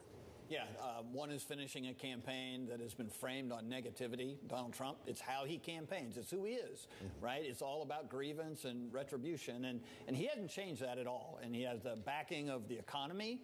in his back. He could have focused on how he was going to change that as he did in his first term in 2016, but he didn't. He went ahead and said, I'm going to be the guy that, ruffles feathers. And I must admit, I think Kamala Harris took a shot at that kind of strategy, right? Coming out of her convention, she went negative on Donald Trump, and I think since then she's pulled up the rudders. She's now sailing into a very positive close, and I think she does think she has momentum, and being negative is not a good conducive act for being someone with momentum. So what she's trying to do is create excitement, create positivity around her close, obviously surrounded by celebrities and stars and big rallies and entertainment. That is the campaign of someone who thinks they're going to win. Donald Trump is running a campaign and thinks somebody's going to lose. Wow. And yet the polls would suggest 네, 이제 오늘의 마지막 지표 나올 때까지 약 40분 45분 남았네요. with David Gura in Pennsylvania, for example, 10년물 show 채권 경매 that there's wider margins in the down ballot races and the Senate races and some of these very same battleground states we are talking about. The Democrats 오늘 장 끝나고 좀 많은 것들이 일어날 것 같습니다. 투표 이제 개표하고. It's not unusual. I mean, there's usually separation between the presidential candidate and the down ballot. For instance, in 2008, when I ran John McCain's campaign, he ran 음악함 실적 발표도 있고. higher in his ballot than the congressional ballot. In other words, all the people who voted for Republicans in Congress got 9% less votes. So you had almost a 10% vote swing between the top of the ticket and that down ballot. So it's always sort of moving around. In the case of the Democrats, it's reverse, where the down ballot's doing better in the state. Now the question that we all are going to find out tonight is 대선 누가 앞서고 있냐고요? 대선 트럼프 헬시랑 어디야? 폴리마켓 투표 대선 배팅 사이트 가보면 헬스가 한 40%에서 45%로 보고 있고 트럼프를 55%에서 60% 정도로 보고 있습니다. John Ralston, Nevada Independent. Harris winning the state by 0.3 of a point. Jackie Rosen getting back to Rick's point, winning by 5. MSTR 왜 급락하죠? 급락이요? 글쎄 그냥 너무 많이 올라서 그런 것 같습니다. 뉴스 있나 확인을 해볼게요. 네, 뉴스는 없고 그냥 펌밴 덤프 그냥 올랐다가 떨어지는 것 같습니다. It's been touch and go out there. Larry Sabato as well. I have a lot of Democratic friends who are very anxious right now. Yeah. So the scenarios that they're describing are very, very positive. But it's just really not fair to call these if we're going to believe what the polls say. And I think one of the reckonings we have tomorrow is with the polls. Either they are right on target and this thing goes down to the wire, or they have miscalculated to the degree they did in 2016 and 2020, underestimating Donald Trump's get out the vote. So it's really hard responsibly to say at this point who's ahead and who's behind. Yeah. Well, as we consider the group of voters that has voted already is incredibly large. More than 83 million people voted before Election Day of an eligible electorate of just 244 million. Even Donald Trump was referencing this when we just heard him speak in Florida, Jeannie, and the idea that Republicans showed up early to a degree which we did not see in 2020. What does that signal about what we're likely to see as the results begin getting reported tonight? Yeah, we're probably not going to see as dramatic a mirage effect as we did in 2020, where Democrats voting, Republicans voting same day. So those numbers came in a little later than some of the early vote counts and vice versa out in the West. But, it is interesting. One thing we don't give Donald Trump credit for is the fact that since he has been in our lives politically for the last decade, the voter turnout in this country has increased dramatically. 16, 18, 20, 22, and now it looks like 24. He is the master of the get out the vote, and he is trying this time to do it with young people and young men who aren't likely to get out regularly. But he is very, very good at this get out the vote drive, and he's turned it over to Elon Musk, but, he doesn't really need much help. He's very good at it himself. Just a minute, Rick. If Donald Trump wins tonight, this will be a very loud message about early voting in the Republican Party and a huge win for the RNC. Who got the party's arms around this? I think it started a couple of years ago when the party invested 당선 확률 한 패널 투표해볼까요? 대선 당선 누가 될까요? 트럼프, 해리스, 모르겠다. So when you have more registered Republicans to turn out, it advantages you at the front end. Then on top of that, I do think Jeannie's got a good point. I don't think the Republicans that support Donald Trump need a lot of effort. They are low propensity voters. In other words, they don't show up to vote in every election. So they're a questionable group, but they show up when Donald Trump's on the ballot, and that's what got undercounted in 2016 and 20. We'll find out about 2024. Rick Davis and Jeannie Shanzano, our signature political panel, thank you, and we'll have more with them in the next hour of Balance of Power. But just ahead, we'll speak with Democratic Senator Dick Durbin of Illinois. He'll be with us here on Bloomberg TV and radio.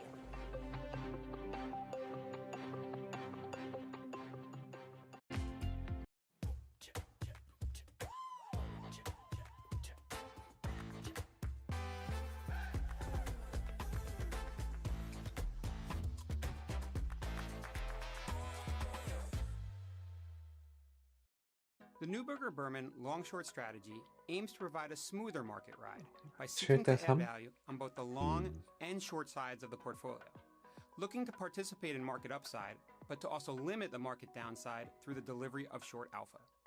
If you need a prudent way to gain equity exposure while managing risk, we believe long-short might be the strategy for you, with risk mitigation at the core of everything we do.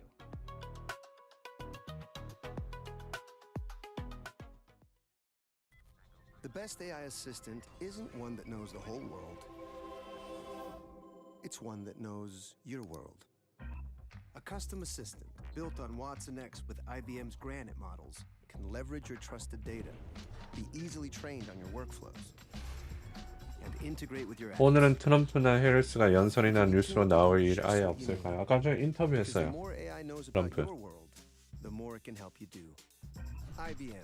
아까 투표 처음 나고 난 뒤에 이제 대표 선거가 아니라 투표한 곳에서 나오면서 인터뷰했습니다. I'm Professor Hannah Fry, mathematician and writer. In this series, I will meet the companies, people, and pioneers transforming the world. It's like the Jetsons meets the 그 정도는 가능해요. 아니요, 이거 FOMC가 아니라 연준이 아니라서 그냥 하고 싶은 대로 해도 될 겁니다. The future is coming. 근데 괜히 나와가지고 뭐 노이즈나 뭐 그런 거 일으키고 싶진 않겠죠. 그 해리스는 트위터 계속 하고 있고, 해리스는 나가서 투표하세요 여러분 이러고 있고.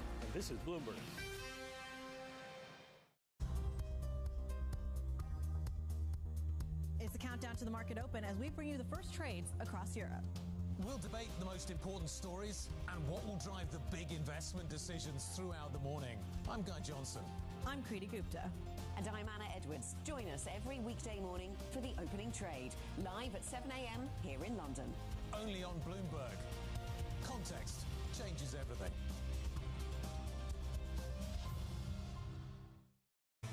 Bloomberg Surveillance covers the latest in global markets and the political events that influence your world. Join Jonathan Farrell, Lisa Abramowitz, and Anne-Marie Hordern only on Bloomberg. Context changes everything. Asia is at the forefront of some of the world's biggest stories. I'm Sherrian in Tokyo. And I'm Heidi Stroud-Watts here in Sydney, where the trading day begins.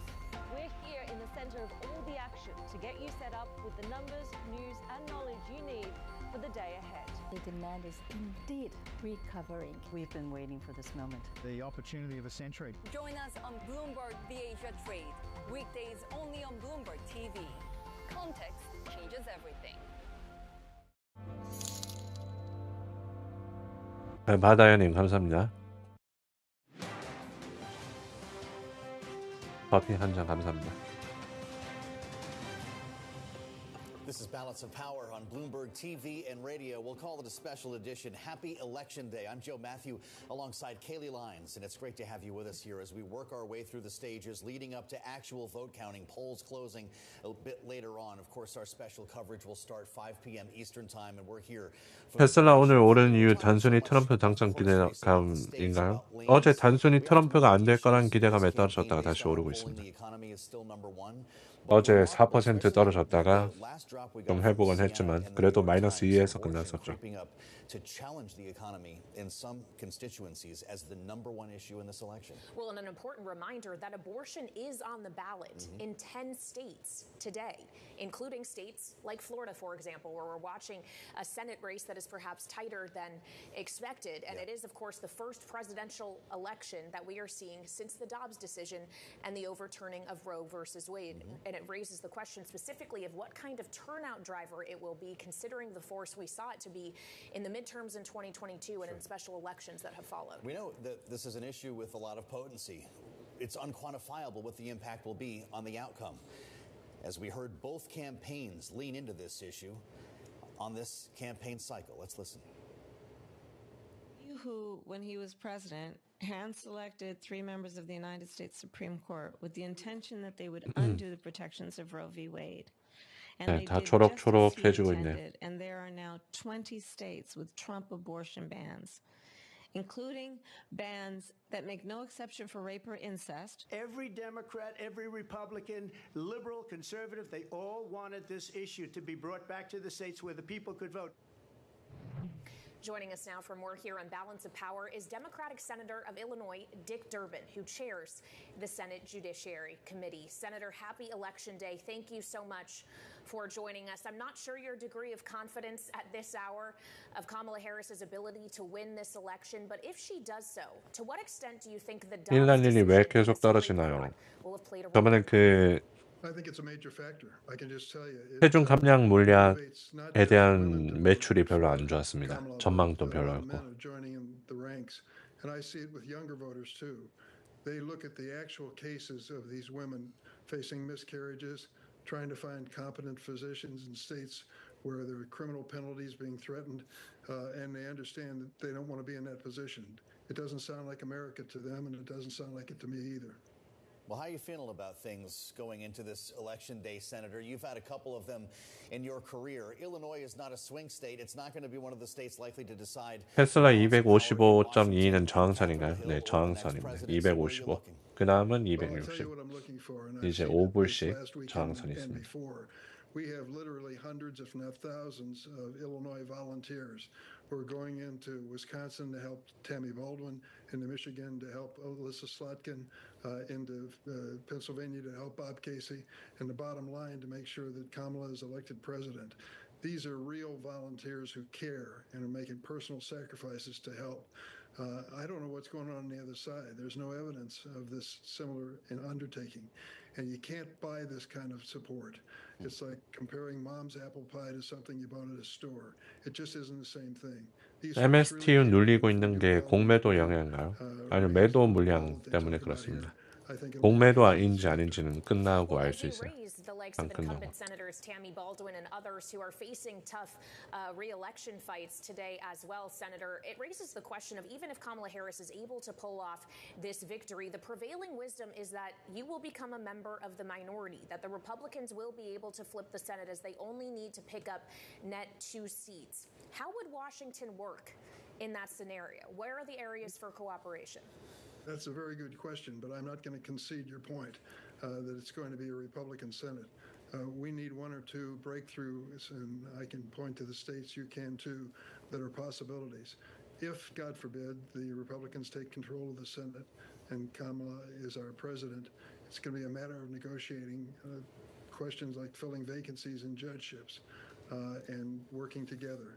I hope we can find that common ground. Well, how much, Senator, then will the top of the 이제 30분 뒤 10년물채권경매 in the U.S. 나오고 When we look at some of the Senate races in the blue 조용합니다. wall states, for instance, how close they are, Pennsylvania, Michigan, Wisconsin, will the presidency help to decide the balance of power in your chamber?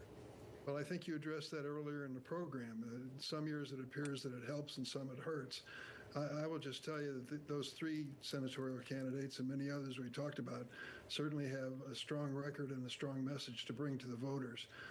Kamala's put together an amazing campaign. 노모노 디스크 주가 And I think the fact that she's inspired so many 제가 직접 확인해 volunteers to 드릴게요. go 그 door to door 질문이 in 별로 the states 없어서 is going to make 나이트 a 보지 않습니다. definitive difference in these Senate races as well. 노보노 디스크 Well, as we watch all of this, 최근에 many 노보노 issues voters 디스크도 will be 그 considering as they make their choices up 체중 and down 감량 the 물약에 ballot. 대한 Senator, do you 얘기가 feel that the 나왔었는데 Harris campaign has done an adequate job addressing all of them? We obviously have heard a lot of her argument around reproductive freedom, especially casting Trump as a threat to democracy. Talking about the economy, yes, but so too has Donald 최근에 Trump. He has 그 cast a lot of 바이킹 테라퓨틱스가 새로운 체중 감량 물약 내놓으면서 일라닐리랑 노보노디스크가 좀 하방 압력을 받고 있습니다. I don't think so, and I'll tell you why. From the beginning, Kamala has made the economy the issue. That's what the voters are saying, and she's 바이킹 거가 노보노디스크보다 더 효율이 좋다고 하네요. 뭐 그런 기사가 있네요. The question about the future of our democracy is at stake here. He's a candidate who's running and basically says, if I lose, it means that there was cheating and somebody stole it from me. He's stuck with that story for 4 years, the big lie. This is an even bigger lie if he does in that similar circumstance. So I think she's talking about our democracy, which is a fundamental issue at stake in this election. Well, with that said, Senator, and based on your perch on the Judiciary Committee, Donald Trump appointed over 200 federal judges in his term. What would a Trump 2.0 mean for the U.S. judiciary? Well, that's a good question. Under the rules of the Senate, for example, we have something called a blue slip, which means that both 실적 발표는 수요일에 있습니다. 수요일. quite a bit of say as to 당 whether 시작하기 the 전에. nominee is going to move forward. So there has to be compromise in that regard. 내일이 맞긴 맞아요. 한국 시간으로 오후 8시쯤에 나옵니다. Had 234 nominations filled in his 4 years. We have filled 213 under President Biden and have another 20 plus on the calendar for the remainder of the year. So we can match him. I hope we do. Well, if we consider as well the highest 당선 결과 나왔나요? 아직까지 안 나오고 있습니다. Senator, there is a chance the next president will have some vacancies. 근데 시장은 또 트럼프가 당선이 될 것처럼 지금 움직이는 중. Well, it is a simple majority in the Senate when it comes to filling Supreme Court vacancies. And that's why Trump was able to put 3 anti-choice justices on the court. If we're going to move forward and the circumstances you're describing with President Harris, 빅스 20.29. there will have to be compromises 빅스 made. 좀 떨어졌네요. We can pass something even by majority in the Senate. Senator, last time we sat down with you was in Chicago for the Democratic National Convention. And one of the big storylines AMD는 반도체가 아닌가요? protest vote that we saw materialize. 얘는 진짜 AMD는 AI 쪽으로 좀 연관이 있는데 또 불구하고 레거시 반도체들처럼 움직입니다. 약간 브라드컴이랑 엔비디아급에 끼려고 하긴 한데 계속 못 끼고 있네요.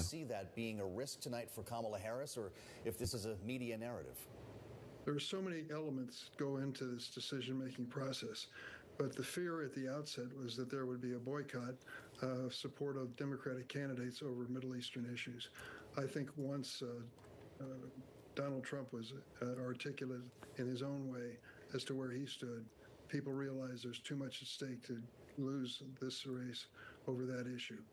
It'll affect some voters for sure, but I think by and large we understand that Kamala Harris has a rational, thoughtful approach to this, which wants to end the conflict soon and help on the humanitarian side as quickly as possible. 트럼프가 당선되면 주가가 오른다는 이유가 있나요? 단기적으로는 그래요. 지금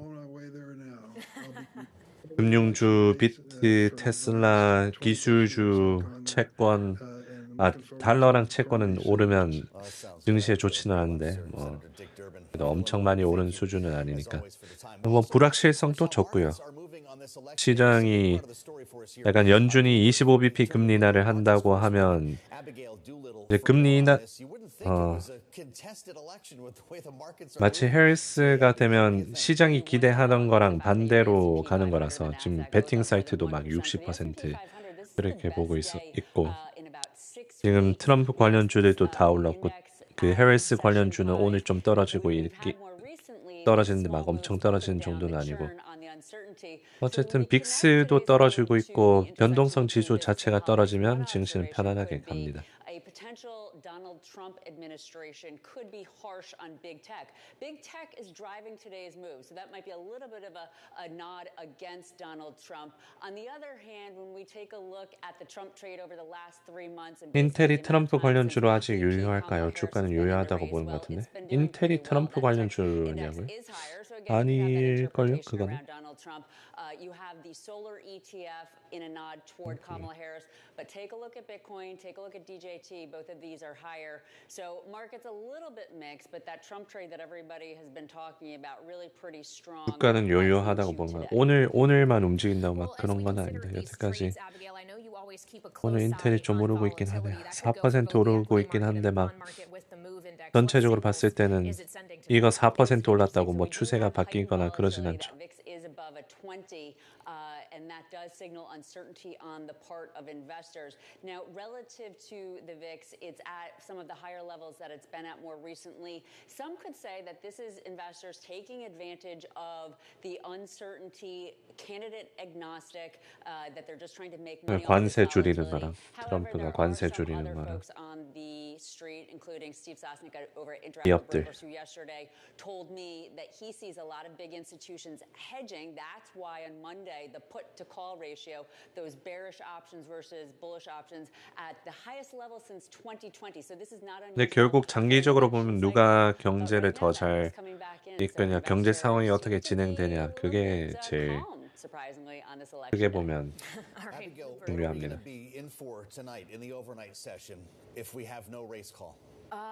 Well, if there's no race call and there's any sense that there could be a contested election, you could 느낌표 대선 입력하면 정보 있습니다. 투님. Between, I believe, let's call it 12 a.m. of the day after election through the bottom in December. Stocks down sharply. Investors don't like uncertainty. That is certainly uncertainty investors wouldn't like. And at that point, you'd probably see that VIX spike back higher. All right, Bloomberg Markets correspondent Abigail Doolittle, thank you so much. And Joe, as Abigail talks about the kind of calm we might be seeing, I guess it raises the question of how calm everyone is feeling on this election day, keeping in mind there's not much more that can be done at this point. The arguments have been made. The ground game has been at work for months, and now it's just a matter of how many people show up and cast their vote. Well, that's absolutely right. There's no more cramming for the test. Although it's interesting to consider the positioning for volatility in either direction. We've seen market fits in both directions. When Trump was leading or Harris was perceived to be leading, there's going to be money to be made either way. We just have no idea which one that will be. And coming up, we're going to talk to someone who knows a lot about financial markets. In fact, he'd like to be the next chair of the Financial Services Committee if the Republicans can retain the majority in the House. Congressman French Hill of Arkansas will join us next on Balance of Power on Bloomberg TV and radio.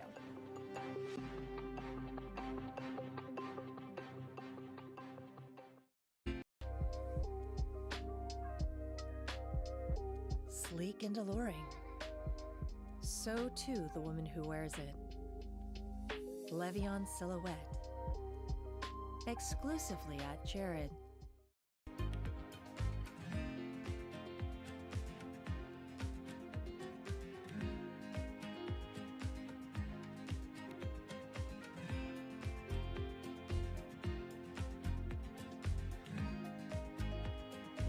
대선 결과 오늘 밤안에 결정날 수 있냐고요?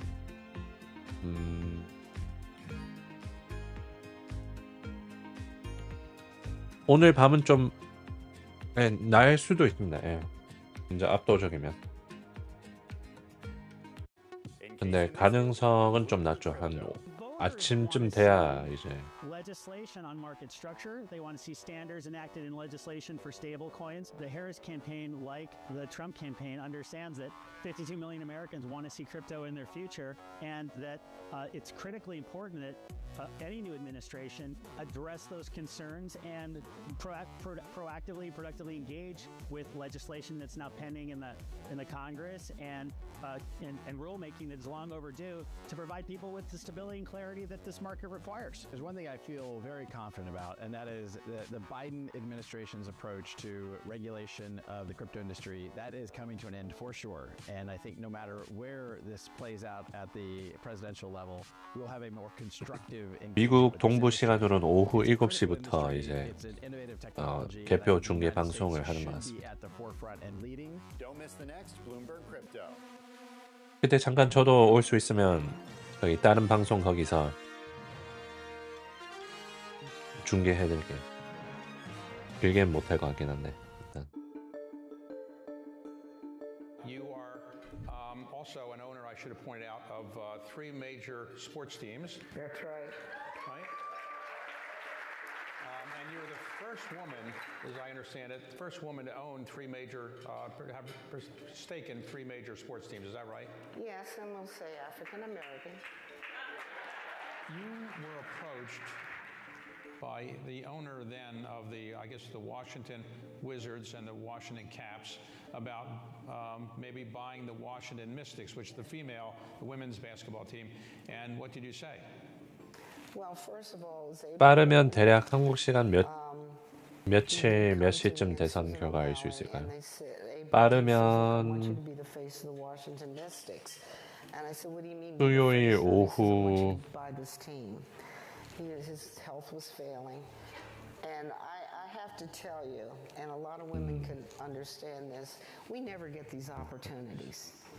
So that was the first thing that struck me. And I was 오후 6시? 네, 5시 그쯤. What are the financials on this? 약간 미국 새벽일 때, 미국 동부 새벽일 때. 수요일 오후 한 2시? 진짜 빠르면 2시, 오후 2시. 그냥 적당히 빠르면 한 오후 4시. We have some big earnings after the bell. Earnings from Caesars crossing the Bloomberg terminal. Mondelez is reporting Reddit, AMD, Snap. Let's keep the conversation going. With the smartest insights. The bar keeps getting higher. 20% growth rate when your comps get tougher. 자, 20분 뒤 10년물 채권 경매. 오늘의 마지막 지표 이제 곧 나옵니다. 3대 지수 잘 올라가고 있고요. 오늘 트럼프 트레이딩이 다시 돌아오는 중. Bloomberg Brief delivers the market news, data, and analysis you need live every weekday only on Bloomberg. Context changes everything. Names that move markets are on Bloomberg. At the moment, we are not totally unhappy with what we see. It looks very much that inflation is on the right track of disinflation. You know, we come from very high numbers, as high on average for the whole of the euro area as 10.6%. And the latest reading we had for the inflation in September was 1.7. Nobody covers business like Bloomberg. Bringing you up-to-the-minute business news whenever and wherever it happens. I'm Anne-Marie Herder in Ukraine. 네, 10년물 채권 경매 전에 엔비디아 140에서 약간 내려오고 있고 QQQ 저항 맞고 약간 내려오고 있고 근데 약간 고점에서 살짝 내려오는 거지 뭐 하방 추세 뭐 그런 건 아닙니다. 채권 금리도 좀 떨어지고 있고 10년물 경매까지 이제 20분 정도 남아 있습니다. In New York on this election day. Alongside Joe Matthew, I'm Kaylee Lyons, and it has all come down to this, the day of voting, although voting has been going on for weeks now in many states. More than 83 million Americans had already cast a ballot coming into today, but of course, it really does all come down to this. Not only are they choosing who they would like to see as the next president of the United States, but also choosing people to represent them in Congress. The balance of power is also up for grabs. Yeah, we're going to be watching a lot of swing states for both presidential and down ballot races, but there are other states that are in the mix tonight, Kaylee, as you well know, that we're going to be spending time on. Ohio, Montana, we've been watching very closely. There are also some outliers that have been maybe more fun to talk about than might turn into real results. And you know, I'm talking about Texas when I say that. Something that Julie Fine has been ahead of the curve on for some time. Is Ted Cruz in danger, or is it just another media narrative? I guess we'll find out later. Well, let's check in with Texas now. Bloomberg's Texas Bureau Chief Julie Fine is joining us live from Dallas. So obviously, Julie, you warned us a long time ago that this race would be one to watch. What's the feeling like on the ground this election day about Ted Cruz's future? Well, I mean, Ted Cruz has a very solid base here. His base is confident that he will be reelected for his third term. I must tell you, though, Colin Allred is giving him a run for the money. Literally, he outraised him, raised $80 million in this race. Now, conventional wisdom says it is difficult to win the state of Texas as a Democrat. 코인베이스 왜 비비나요? 비비는 게 뭐죠? 왜 보합 중이냐 이 얘기인가요? 그럼 비트코인이랑 같이 가고 있습니다.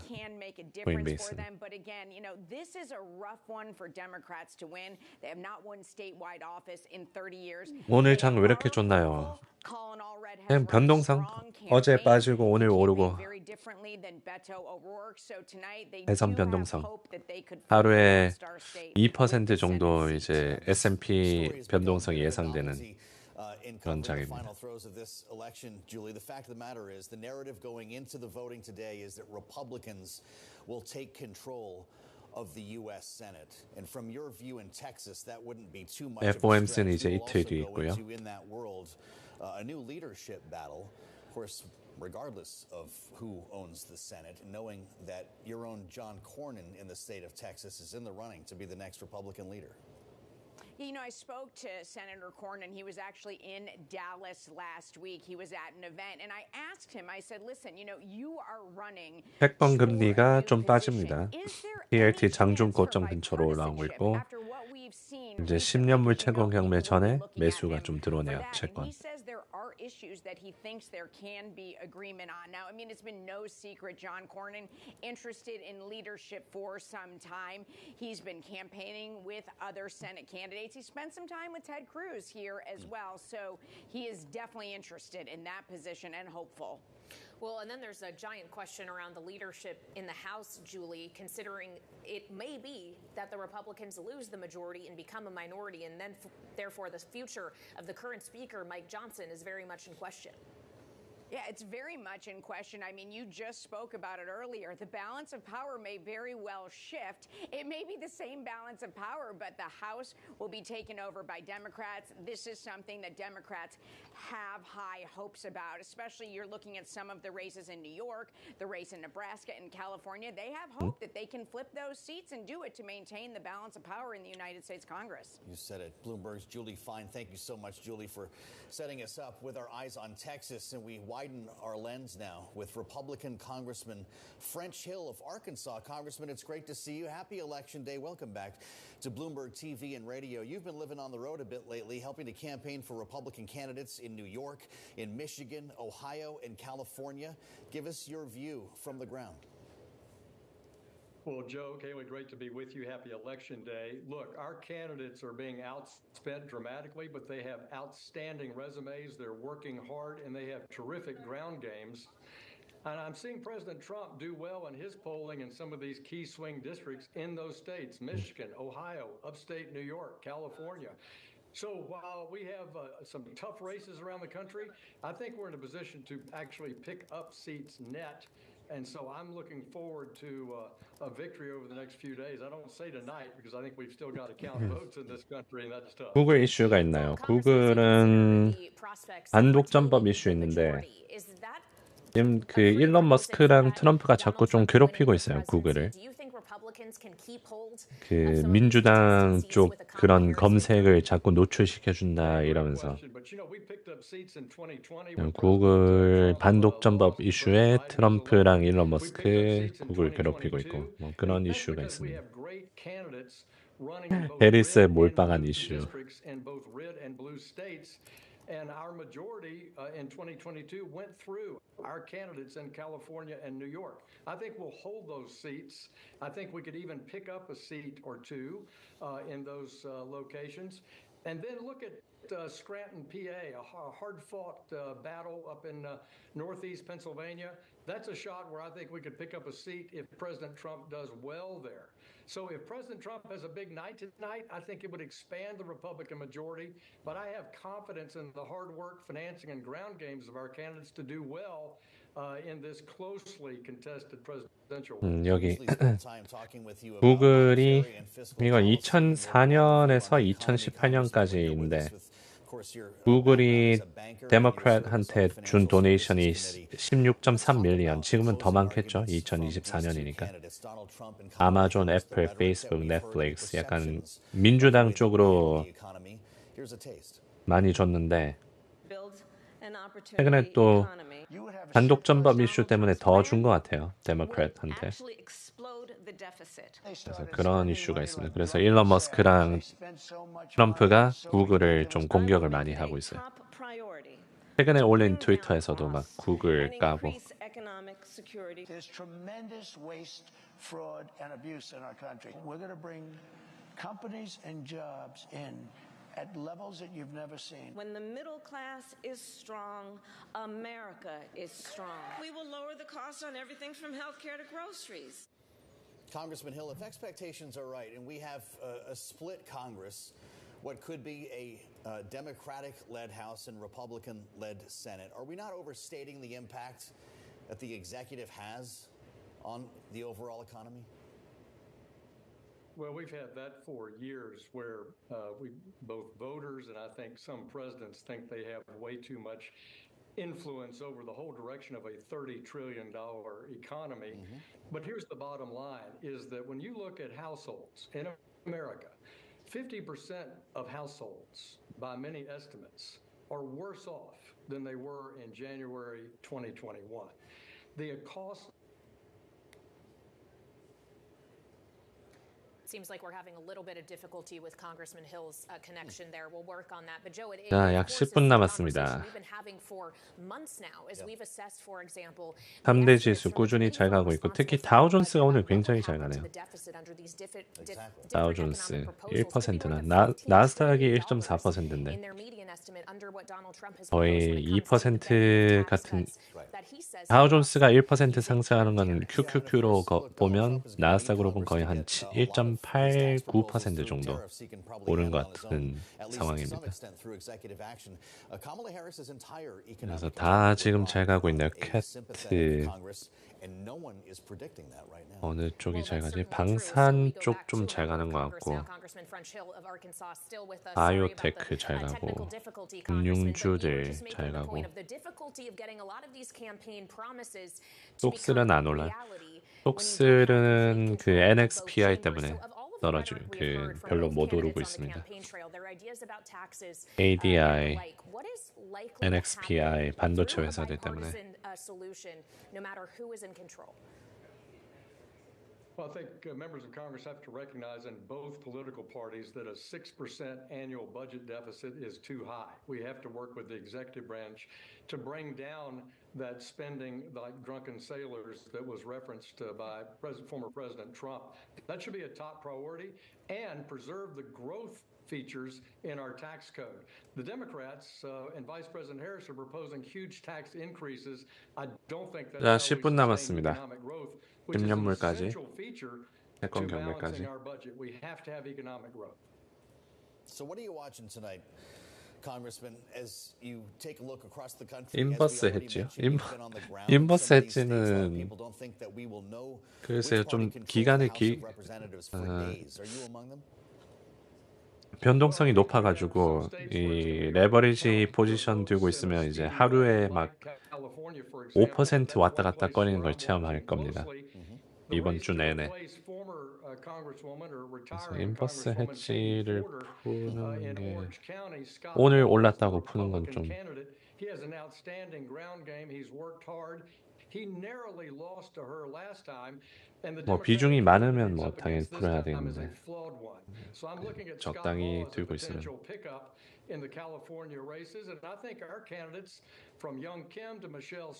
중국이 반도체 자립하면 속세가 어떻게 되냐고요? 크게 지금 그렇게 하고 있는 추세라서 크게 상관은 없을걸요? 그리고 그 엔비디아나 뭐 다른 회사들도 중국에서 점점 나오고 있고 하니까 거의 자립 상태라서.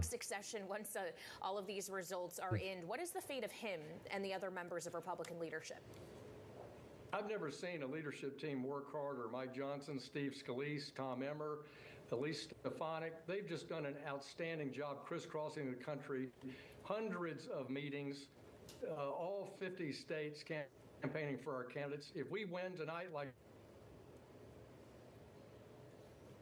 looks like things might be a little sticky in Arkansas. That's just the way it goes here. While we're talking live with some of our experts, we'll see if we can reconnect with Congressman French Hill. It's interesting, Kaylee, to hear from somebody who's actually been with the candidates. Yeah. There are a lot of assumptions that are made based on polling and people looking from the bubble in Washington, D.C. It's also part of his job to express confidence. But, you know, the way these races break in California will have a lot to do with who controls the House. 오클로는 왜 안 올라가나요? 오클로.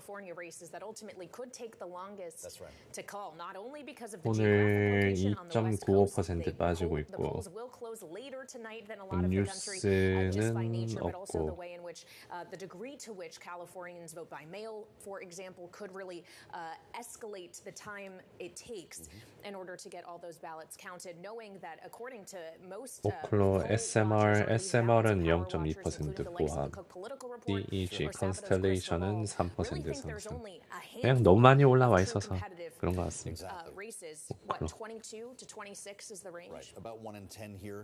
매출 없는 기업, 근데 주가가 엄청 많이 올랐는 기업.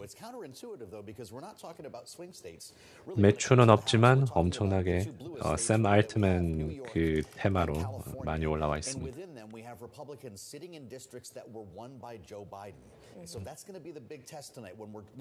JH님 화이팅. 슈마캄 상장 폐지하나요? 상장 폐지할 수도 있습니다. 아마 다음 주인가 다다음 주까지 배출하지 않으면. 오일 폭포수 기가 막히군요. 오일이요? 갑자기 진짜네. 갑자기 어떠네. 오후장 들어가면서 쭉 빠졌네요. 야, 노렸구만. 뉴스는 없는 것 같은데.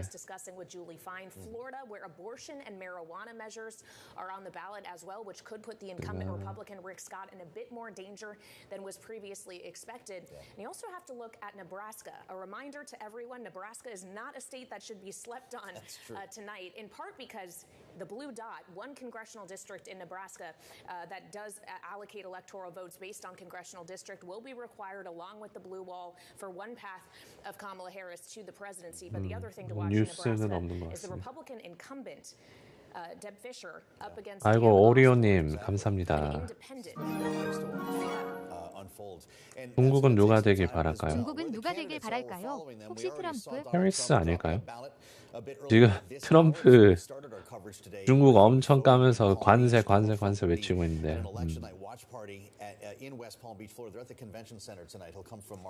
그래서 그건 잘 모르겠습니다. 해리스 민주당을 좀 더 만만하게 보지 않을까요? 공화당보다.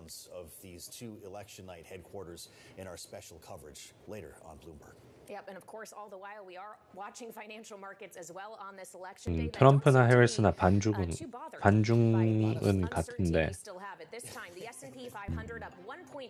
약간 트럼프랑 더 말이 잘 통하는 것 같기도 하고 상관은 안 할 것 같습니다. 상관 안 할 것 같아요. 트럼프는 겉으로는 막 관세 하는데 뭐 만나가지고 뭐 딜 잘하면 뭐 되겠지라고 생각할 수 있을 것 같고 해리스가 되면 그거에 따른 전략 하면 되고. Stimulus is now gone. Borrowers are now relying exclusively on income to meet their monthly obligations. Each asset class that we cover is one little piece of the consumer puzzle. So which of your monthly obligations provide maximum utility to you? At Columbia Threadneedle Investments, research is the cornerstone of our security selection. We've committed a tremendous amount of resources to transform that data into insights that we can use to add value to our clients' portfolios for the rest of the markets, even aware that things are happening. 항상 my friend라고 부르는데 트럼프가 my friend 시진핑 잘했었다. 그런데 my friend 시진핑이 약속을 어겼고 그래서 우리는 대응을 하는 거다. 그러면서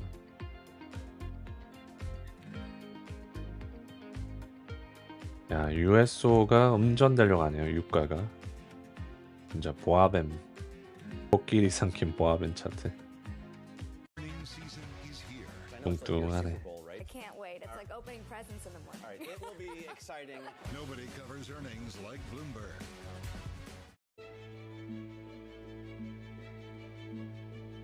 I prided myself, probably wrongly, having worked in many countries, been brought up as a child in the Middle East and in the Far 트럼프 East, 우세가 유가에 having 반영해요. a mother who was not British, she was Hungarian. She was a 뭐 survivor 유가 of 가격 낮출 Auschwitz, 거라는 was 그 the son of a Holocaust survivor. 공세 덕분에. And being involved with lots of 글쎄요, people, I 뭐. thought to myself, I know a lot about 일단 확실히 오늘 금융주들은 잘 갑니다. 금융주들 트럼프 되면 이제 정책 같은 거 금융주에 좋은 쪽으로 내놓는데 JP 모건 0.8% 상승, 뱅크 오브 아메리카 1.3, 시티 2%, 블랙록, 야, 천 갔네, 블랙록. 천. And I'm immensely pleased that I was outed when I was 60, just under 60. Because had I not been outed, I probably would have said I could stay in the closet and still believe that I. 선거 채널 주석이 겹친다고? And that was a very important moment for me.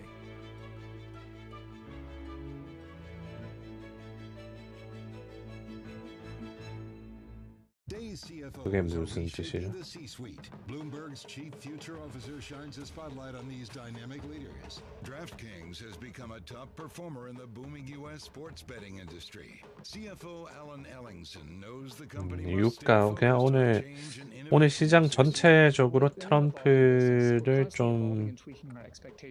트럼프가 될 거라고 시장이 보는 것 같습니다. 비트코인 올랐지, 테슬라 올랐지, DJT 15% 올랐지, 유가 떨어지고 있고, 달러는 좀 떨어지네. 달러는 좀 꽤 떨어지네. 103.4.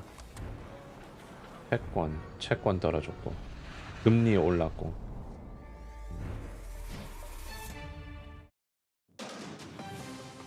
From the world of politics to the world of business, this is Balance of Power.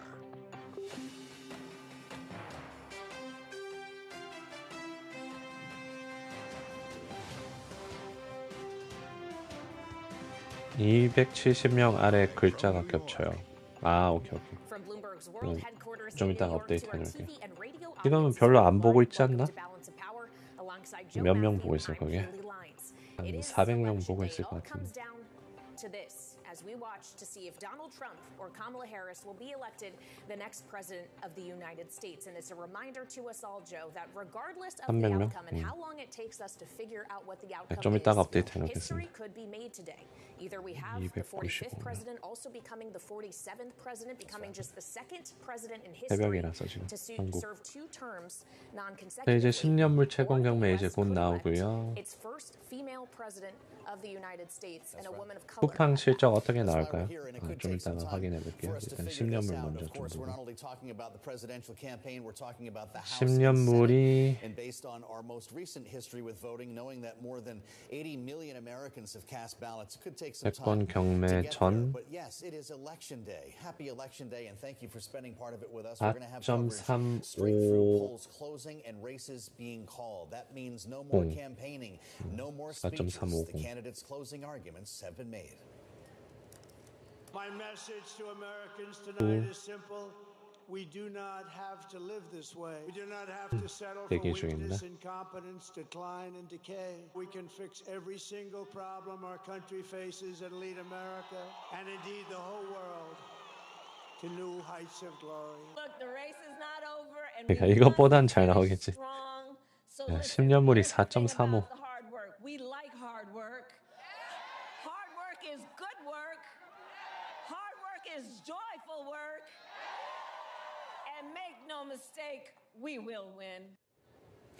And we know that both candidates have been hard at work in the 7 battleground states that will ultimately decide the outcome of this election over its final days of the campaign. And we go now to one of them, Bloomberg's Anna Edgerton. 결과 나왔나요? 한 1, 2분 정도 걸립니다. North Carolina. 실방인가요? 네, Obviously, North 실방입니다. Carolina, a state that we have seen a lot of change in from 2020 to 2024. Is a state that hasn't gone for a Democrat in the last several election cycles. What's the feeling like on the ground? Well, of course, we are waiting for those results tonight. That's the big news that everyone is waiting for. I just spoke with Karen. 4.347%가 나왔습니다. 약간 내렸어요. She gave us a bit of a timeline on what to expect as we watch results roll in. She said polls are set to close at 7:30. If there were any issues, 채권이 좀 오를만 there 합니다. would be the 이러면 option to extend those hours. She said that doesn't look like it'll be the case at this point. She said she expects 98% of votes to be counted tonight, and that should be enough for networks to make calls. 채권 좀 뛰고 있습니다. 4.35 진짜 높다. 네, 근데 4.35보다 살짝 낮게 나왔어요. 0.03% 낮게. We should mention here, Kaylee, this is coming from Axios. Israeli Prime Minister Benjamin Netanyahu has fired defense. 근데 많이 사진 않았어요. 한 4.34 4.345 뭐 이 정도 나와도 좀 그래도 샀네 싶을 것 같은데 0.03%. The Biden administration's policy, that of the United States, has been a major factor in this campaign. And in North Carolina, as we spend time with Anna Edgerton, so too has been the scandal surrounding. 시장 또 살짝 뜁니다. 492 QQQ 4구에서 소폭 상승. Voters have split their tickets in the past. I heard from Josh $42 Stein billion last night. He's the option. Democrat who's running against Mark Robinson, the Republican candidate for governor, and he's very confident. 채권 경매 장기는 매달합니다. 10년, 20년, 30년. Although he implored supporters, implored Democrats to get out and vote down ballot. They really want to break the 이제 Republican 장마음까지 별일 없을 때. the legislature because 뽀뽀 that 뭐 would 그런 거 give 있지 않는 이상. Democrats a little bit Official more of should a have leeway to vote use counts that tonight. Democratic governor to set policy. Anna, thanks for being with us. Bloomberg's 이번 오후부터 이제 카운트 시작하고 테슬라 저항 255에 256인가요? 아 265요? 265보다는 이제 260점으로 볼 수 있습니다. 260. 그 다음 265.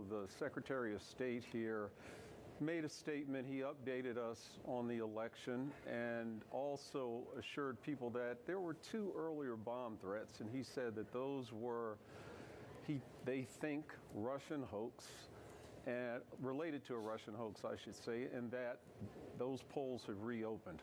The Secretary of State also said that 케이던스 또 떨어지다가 다시 올라온 것 같습니다.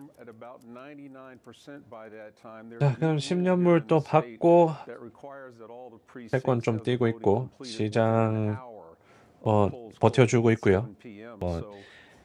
악재는 아니니까 금리가 떨어지는 게 이제 장마감 전 돌아와서 보면 될 것 같습니다, 여러분. 그러면 좀 이따 올게요, 여러분. 장마감 1시간 전에 돌아오겠습니다. 아, 맞다. 쿠팡. 쿠팡 받을게요. 제가 질문 까먹은 거 있으면 또 알려주시고요. 쿠팡이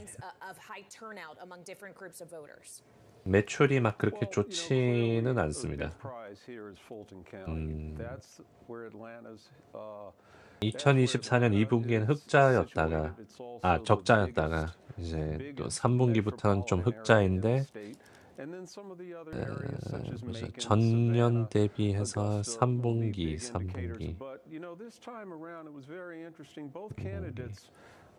전년 대비해서 좀 부실한 실적이죠. EPS가 0.01 나올 거라고 보고 있고, 근데 작년 3분기에는 0.05가 나왔는데, 그러니까 이게 줄어들고 있습니다. 대신 2025년 1분기부터 좀 좋아요, 성장이. 매출은 꾸준하게 증가하고 있고요. 그래서 매출 증가 측면에선 좋습니다. 근데 EPS 이제 얼마나 돈을 버리냐? 그거는 2025년 1분기부터 좋아질 거라고 보고 있고요. 근데 저거는 이제 시장에 다 반영된 수치일 거고, 네, 전망을 얼마나 높이냐 그거에 따라서 이제 달라질 것 같습니다. 48빌리언, 와, 그래도 뭐 적지는 않아요. 완전 소형주, 잡주 뭐 그런 건 아닙니다. 48빌리언 달러면 꽤 규모가 커요. Indeed. Thank you for covering it for us on this election day. Bloomberg's Brett Poley, we appreciate it. And we do just want to reiterate the breaking news we have gotten as it pertains to the Middle East. According to Prime Minister of Israel, Benjamin Netanyahu's office, he has fired 좀 the 모릅니다. Israeli Defense Minister 채권 소리 질러. 최근에 진짜 엄청 어려워하고 있는 채권 투자자. 좀 더 봅시다. 뭐 속보나 장마감 1시간 전에 오겠습니다. Of Israel's ongoing war with Iranian proxies, Joe. But of course, this is a feature in this election as well, an issue that has plagued specifically those on the Democratic ticket. First, Joe Biden, and now, of course, Kamala Harris, as we watch to see how this affects the Arab American and Muslim American vote, especially in key battleground states like Michigan. That's right. Look, it's going to be interesting to see if that uncommitted vote materializes this evening in those areas, knowing this dogged Joe Biden on the primary trail.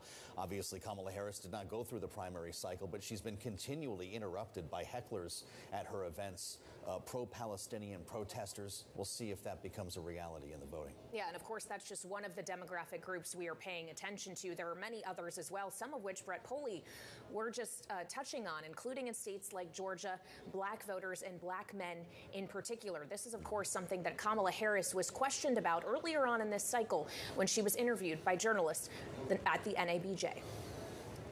I think it's very important to not operate from the assumption that black men are in anybody's pocket. Black men are like any other voting group. You got to earn their vote. So I'm working to earn the vote, not assuming I'm going to have it because I am black. Joining us now for more from Bloomberg's Washington, D.C. bureau, our two special guests, Martin Luther King III, chairman of the Drum Major Institute and son of the late Dr. Martin Luther King Jr., and Andrea Waters King, president of the Drum Major Institute. Welcome to you both. Thank you for being here on Bloomberg on this election day.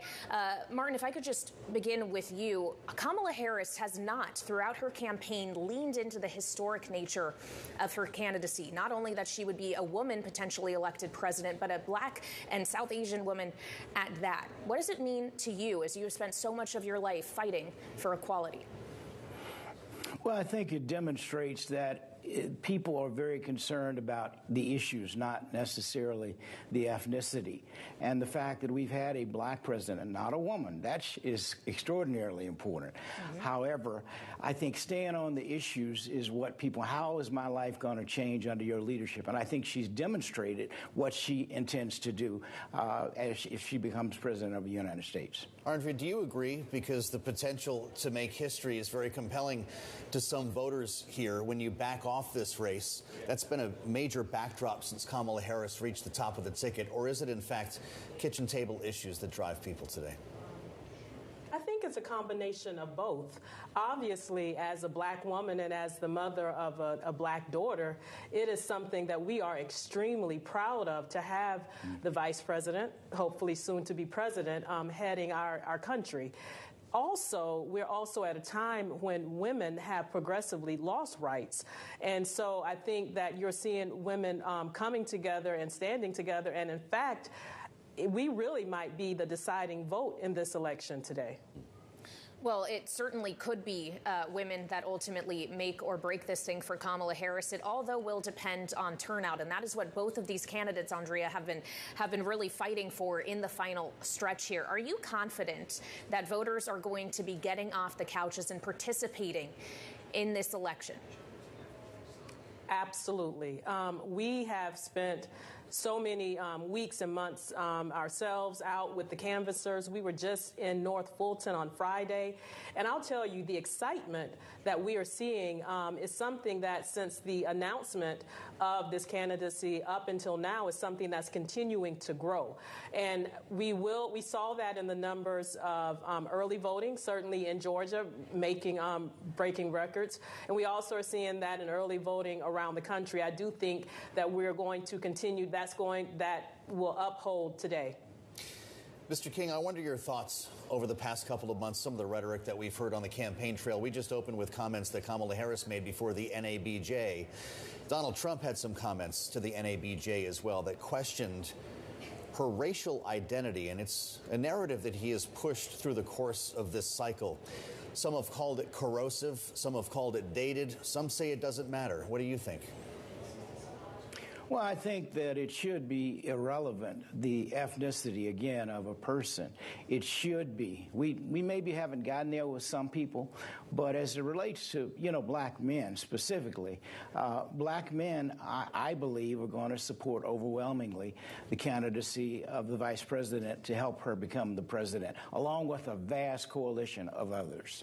But Donald Trump has spent a great deal of time vying for the vote of black men and talking about how he is doing better with them than Republicans have in the past. And considering, Mr. King, that you said issues are ultimately what matters here, what issue is it that there is a disconnect with at least some black men and Kamala Harris and the ideas she has put forward?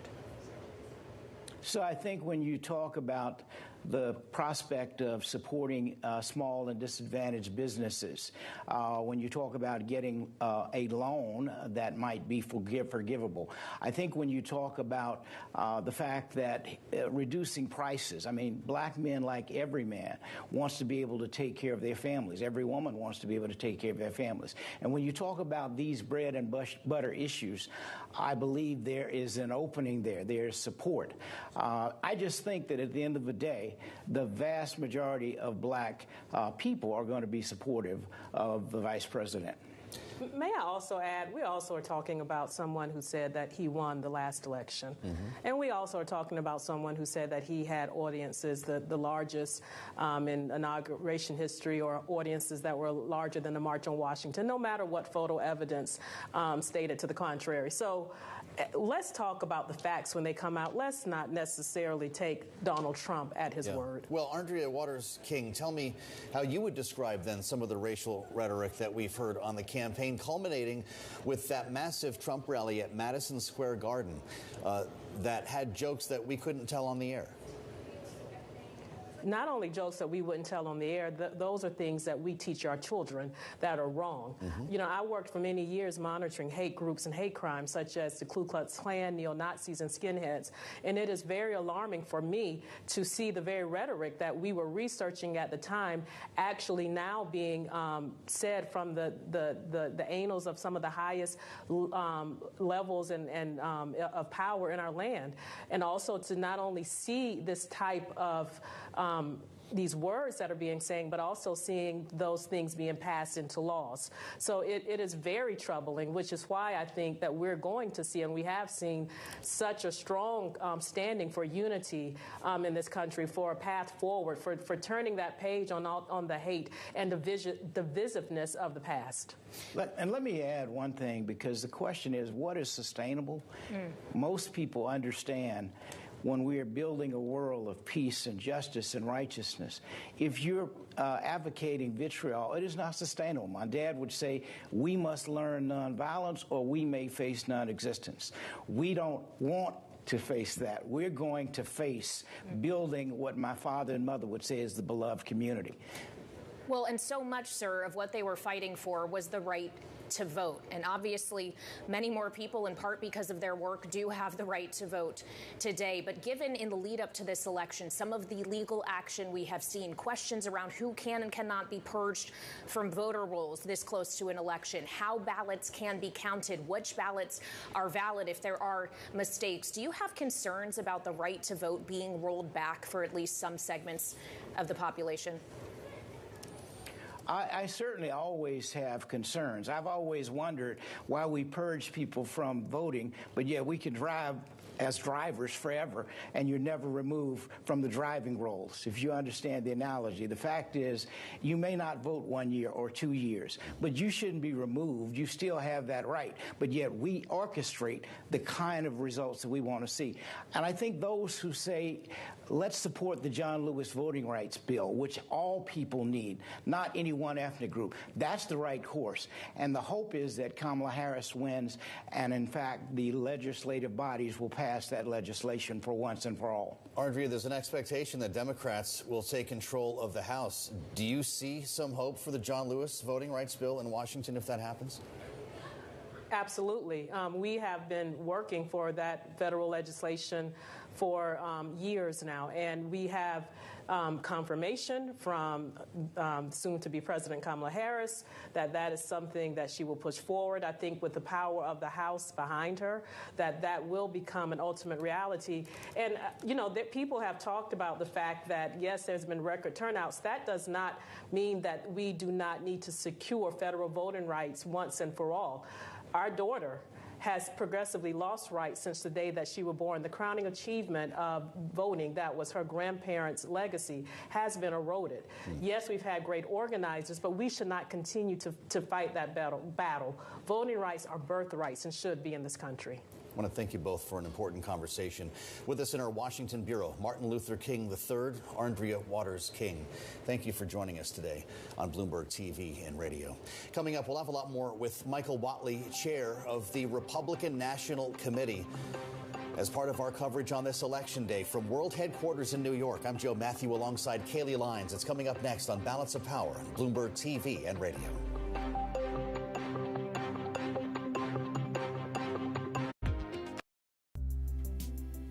Like an aha moment. This is what I love doing. Early stage companies have this energy that energizes me. These are people who are trying to change the world. When I volunteer with women entrepreneurs, it's the same thing. I'm helping people reach their dreams. I'm thriving by helping others thrive every day. People who know BDO.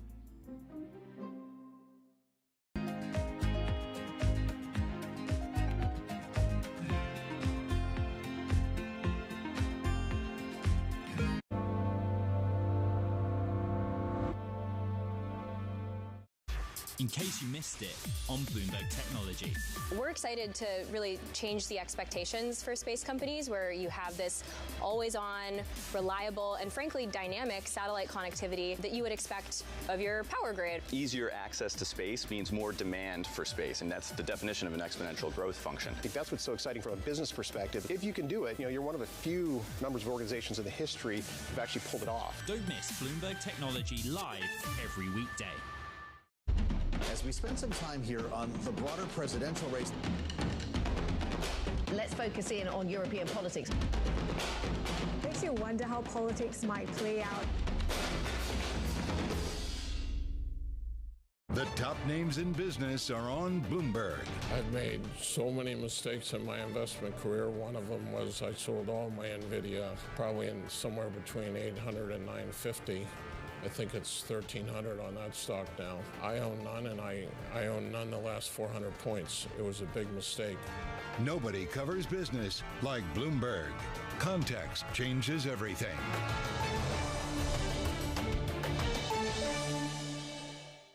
Get your fixed income fix. Watch Bloomberg Real Yield every Friday right here on Bloomberg. Context changes everything. I'm Professor Hannah Fry, mathematician and writer. In this series, I will meet the companies, people, and pioneers transforming the world. It's like the Jetsons meets the Flintstones. Whatever future you dream of, if it affects us, I will explore it. The future is coming.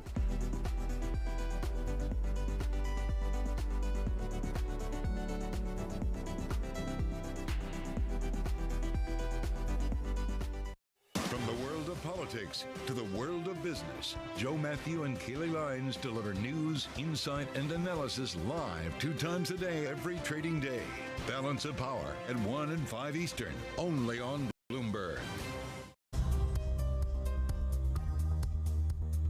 the countdown to the market open as we bring you the first trades across Europe. We'll debate the most important stories and what will drive the big investment decisions throughout the morning. I'm Guy Johnson. I'm Kriti Gupta. And I'm Anna Edwards. Join us every weekday morning for the opening trade, live at 7 a.m. here in London. Only on Bloomberg. Context changes everything.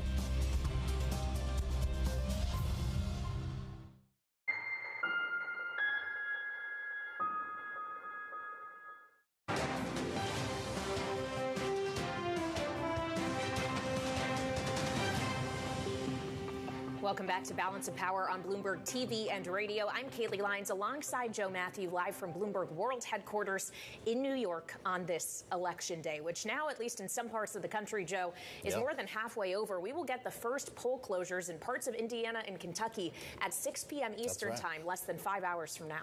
Yeah, we're counting down to results coverage, of course, special coverage here on Bloomberg TV and radio, knowing that more than 80 million Americans have already voted here. And I will tell you, despite the fact, Kaylee, that the polls are deadlocked, certainly at the top of the ticket, the market is whistling past the graveyard today. If they have anything to worry about in terms of uncertainty that follows this election night, the S&P 500 holding up 1%, the VIX is down 7%. Yeah, so much 20 handle for the volatility. I guess we'll wait and see what tomorrow brings, because that's when we're likely to get some real news about how this thing is going. Well, exactly. And of course, we're going to be tracking the swing states here this evening. One of the first that we'll be watching on the East Coast is North Carolina, Kaylee. We just spoke with Brett down in Georgia, but North Carolina is a big prize as well, and it's one that's come with some noise in this cycle. Well, certainly, because it's not just the presidency we are watching, but importantly, a gubernatorial race in which the Republican Lieutenant Governor Mark Robinson is up against the Attorney General Josh Stein. And Robinson has been described to us by many as a problematic candidate for the Republican Party. This is true. It's something that we talked about with Mick Mulvaney, the former acting White House chief of staff in the Trump administration, no stranger to North Carolina. Here's what he said. Biden, where we had the highest inflation in 40 years. The bottom 50% of workers are getting crushed. I call it the 3 I's: inflation, interest rates, and immigration. And if you want more of that, then you should vote for it. Biden wanted much higher taxes. Kamala Harris came in at 28% for tax rate for cap gains and 28% for corporation, and did not say a word and will not say a word about unrealized capital gains. And so I think she's completely different. We'll get to what Mick Mulvaney told us, Scott Bessent and Mark Cuban there, with their views of the economic proposals coming from both campaigns. And it's an opportunity now to bring in Michael Whatley. We've been looking forward to talking with the chairman of the Republican National Committee. He's with us from the Washington, D.C. area at RNC headquarters. Mr. Chairman, welcome to Bloomberg TV and radio. I'd love to ask you, and we'll get to the situation in North Carolina and your expectations for what happens tonight. But broadly speaking, this is our opportunity to ask the chairman what he's hearing. I know you have people fanned out around the country looking at polls, looking at returns. Can you give us an update? Yeah, what I would say is coming into Election Day, Republicans were really poised to have a fantastic day.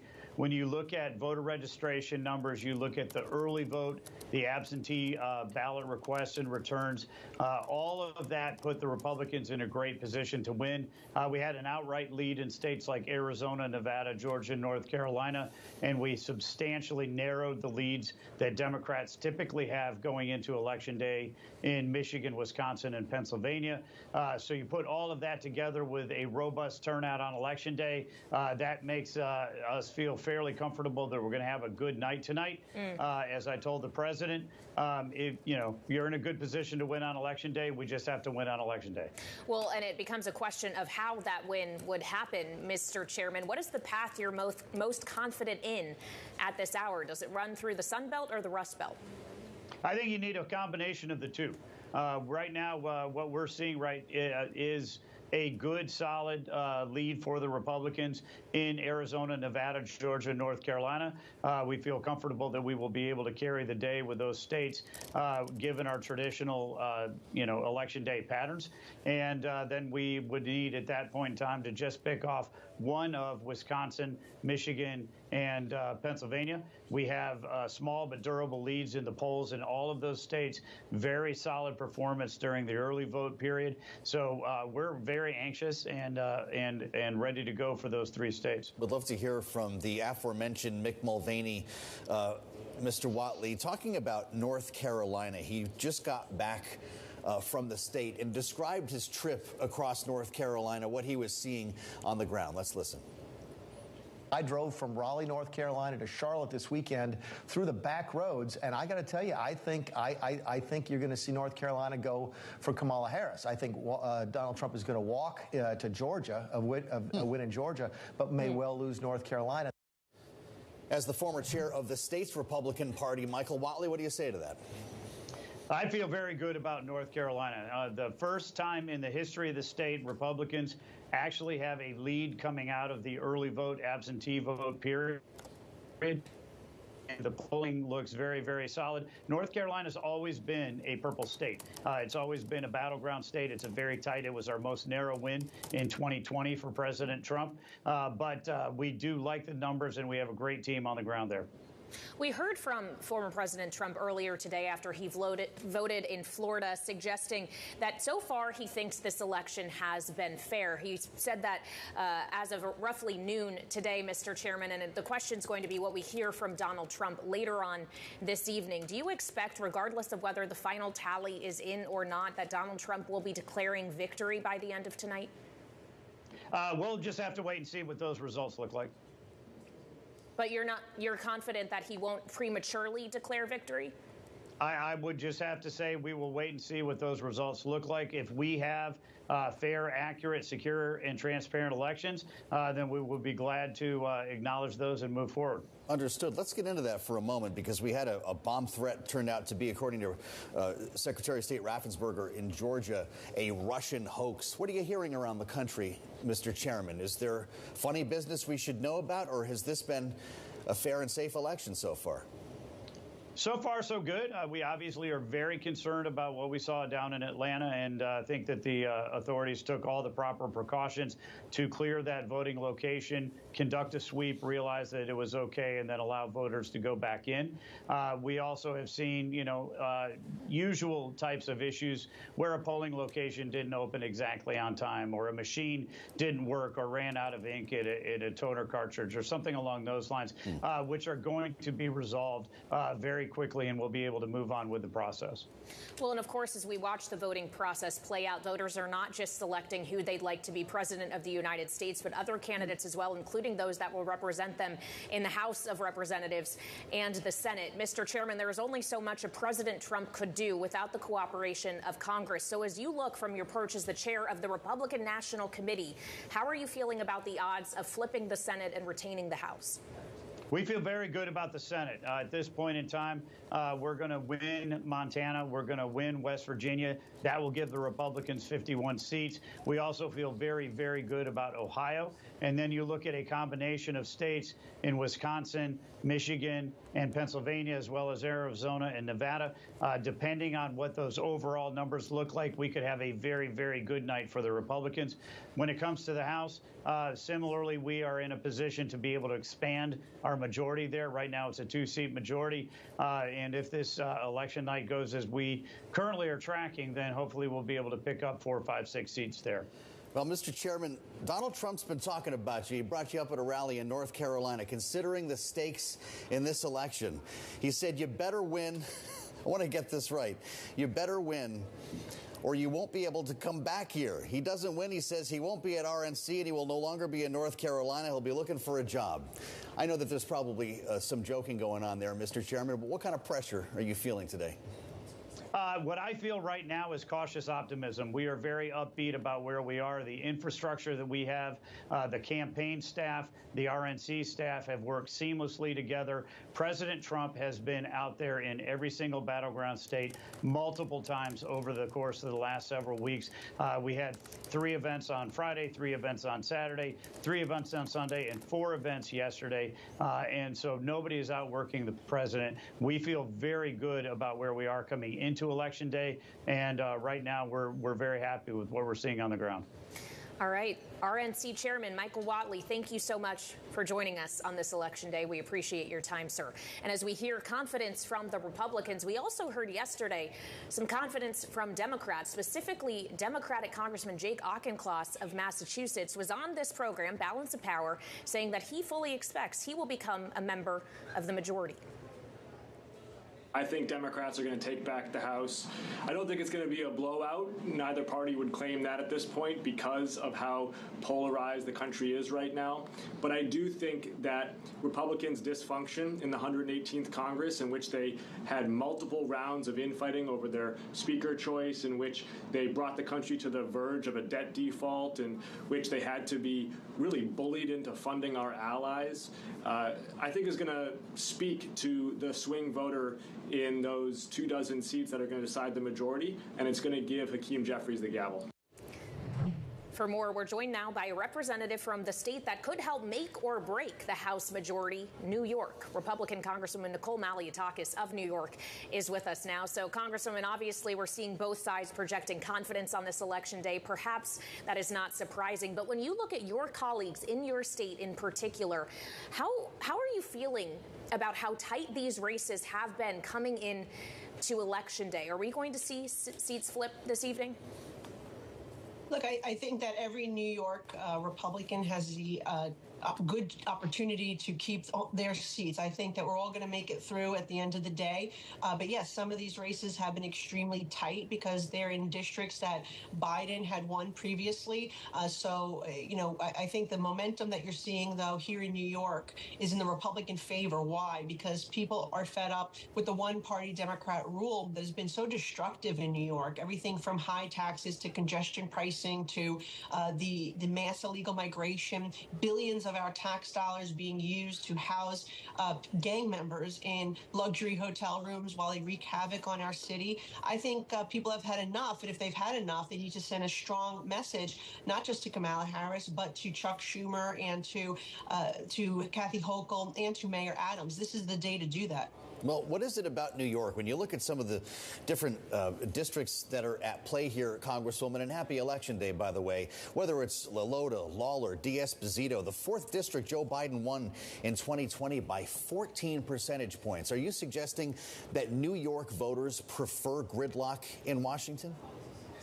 No, what I'm saying is that even though those districts were won by President Biden 4 years ago, they were flipped to Republican 2 years ago because people were unhappy with the direction that the Biden-Harris administration were taking the country. They're not happy that this administration chose to issue 60 executive orders that completely dismantled our border, that under their rules, that Customs and Border Patrol agents are being directed to release people into our interior. Then why are these races toss-ups? Shouldn't they be leading their Democratic rivals? So again, they're toss-ups because, again, these are districts that historically were Democrat districts that we flipped. So it's always going to be a tight race. And I think that you'll see these members prevail. I even think we could flip a seat in the Hudson Valley with Allison Esposito, who has a 20-year career with the NYPD. She ran as lieutenant governor with Lee Zeldin 2 years ago, where, a gubernatorial ticket in New York State getting 40% of the vote.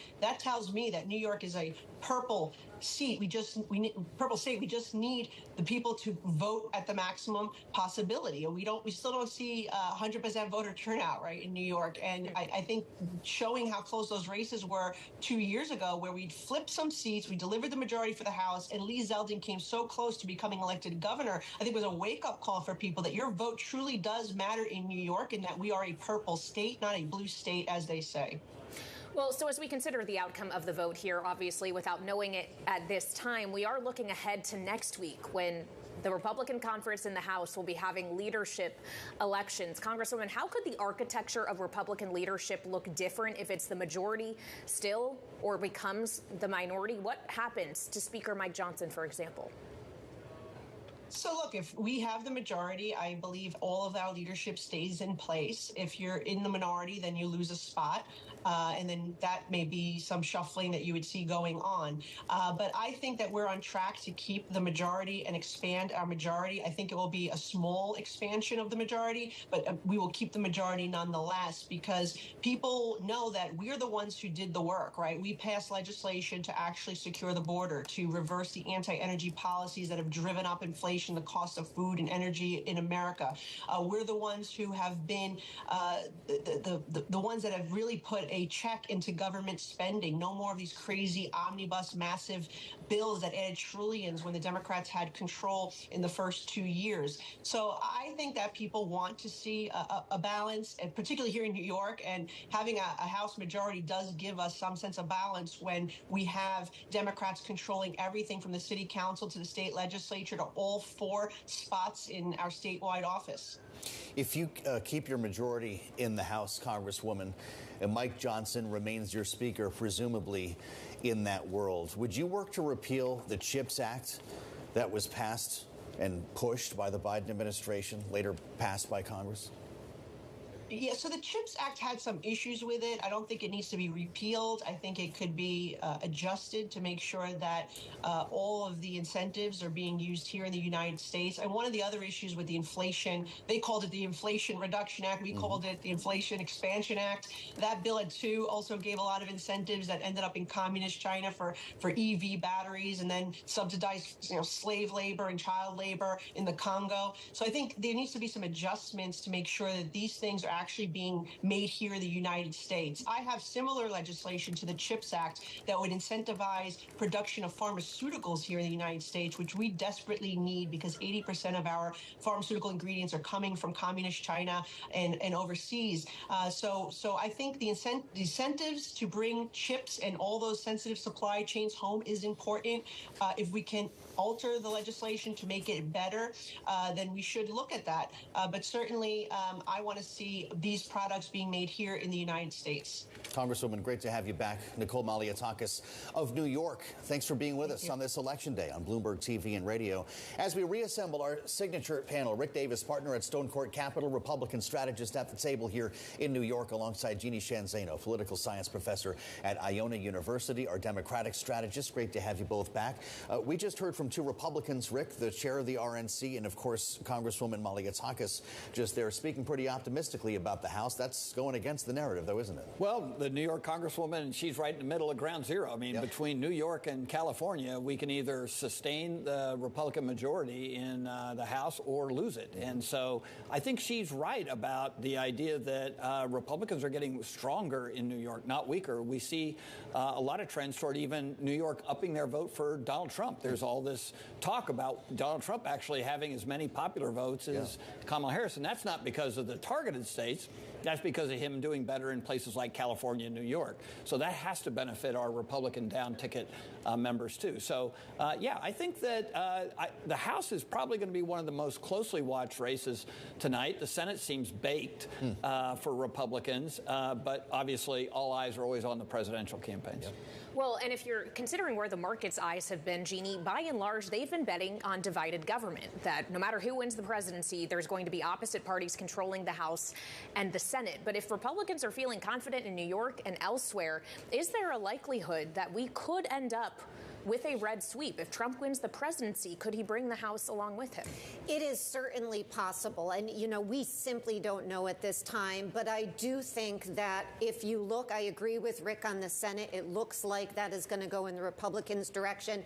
I think Democrats could take the House. It's going to be very close. I also don't think we are going to know for a few days, if not a week, because a lot of these competitive races are out in California, as Rick mentioned. We've also got one in Alaska. We've got the 5 in New York that are very competitive. So I don't know if you should be betting, if you're in the markets right now, that we're going to have a unified government. I think we can't forget that all of these projections are based on polling. And so they are subject to error, whether it's non-response bias, whether it's the way in which we as pollsters figure out who we're going to model to turn out.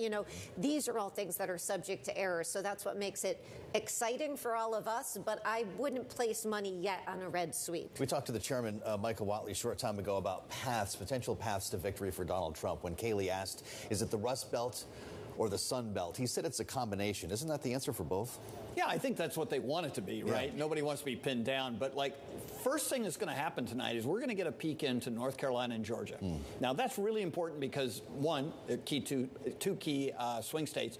But, two, if either one of these candidates win both those states, and we'll know pretty soon tonight whether or not that's going to happen because they both have polls that close at 7 o'clock and at 7:30. It then gives them an option to lose Pennsylvania. If you lose Pennsylvania, you have to have North Carolina and Georgia to make up the electoral votes that you need. So if they split, that's another problem for anybody. Then it's like you got to win Pennsylvania to be the nominee. So I think that this will be the first time we see a real gelling of the strategy. Which path are you going to have access to walk down? Well, and it's not just North Carolina and Georgia that the campaigns have told us to brace for almost full results from. It's Michigan as well, which does raise the question of whether or not we will have a sense before all of the states are in, Jeannie, as to whether or not there is still an open path for either of these candidates. Assuming, though, that someone doesn't win all three of those, and this could take days, what are you expecting the language will be from both of those candidates when they go speak at their parties? I won't call them victory parties or anything, but in D.C., and down in Florida, what are they going to say if it's still too close to call? You know, I have my hope of what I hope they would say, which is let our fellow citizens that are running these polls count the ballots. I don't have confidence that that's what we're going to hear from Mar-a-Lago. The former president has already talked about the fact that if he doesn't win, then it will mean this thing was rigged and it was stolen. And, you know, he came out today. One thing I agree with him on is I think once this is over, we have to have a concerted conversation in this country about how to count ballots and administer our elections. Our friends in Europe do it much faster, much better, much less expensively. I mean, I could go on, you know, you know, I think we should look over there. Let's look at Florida. They count fast. There is no reason, the president is right, former president, in this country in 2024, we can't get our administration in better shape. So I think that's what we should focus on. But for today, I think we should say calm. Let's let our friends that are running these polls have the time they need to count. Yeah, well, to hear from the Secretary of State in Georgia about a bomb threat, talking about a Russian hoax, he said, is what was really going on there. We talked about that with the RNC chair as well. Reminds us of how on edge a lot of people are about the way this is being executed today. That's a good moment, though, isn't it? When the Secretary of State comes out and says, no, this has been handled. This is a hoax. Yeah, it's a good moment when the Secretary of State says that, but it's even better when Chairman Whatley of the Republican Party says, yes, the Secretary of State, there you go. I accept his explanation. We're all on board with that. I mean, right now, everything seems calm. We're into the, you know, first 6 hours of voting around the country.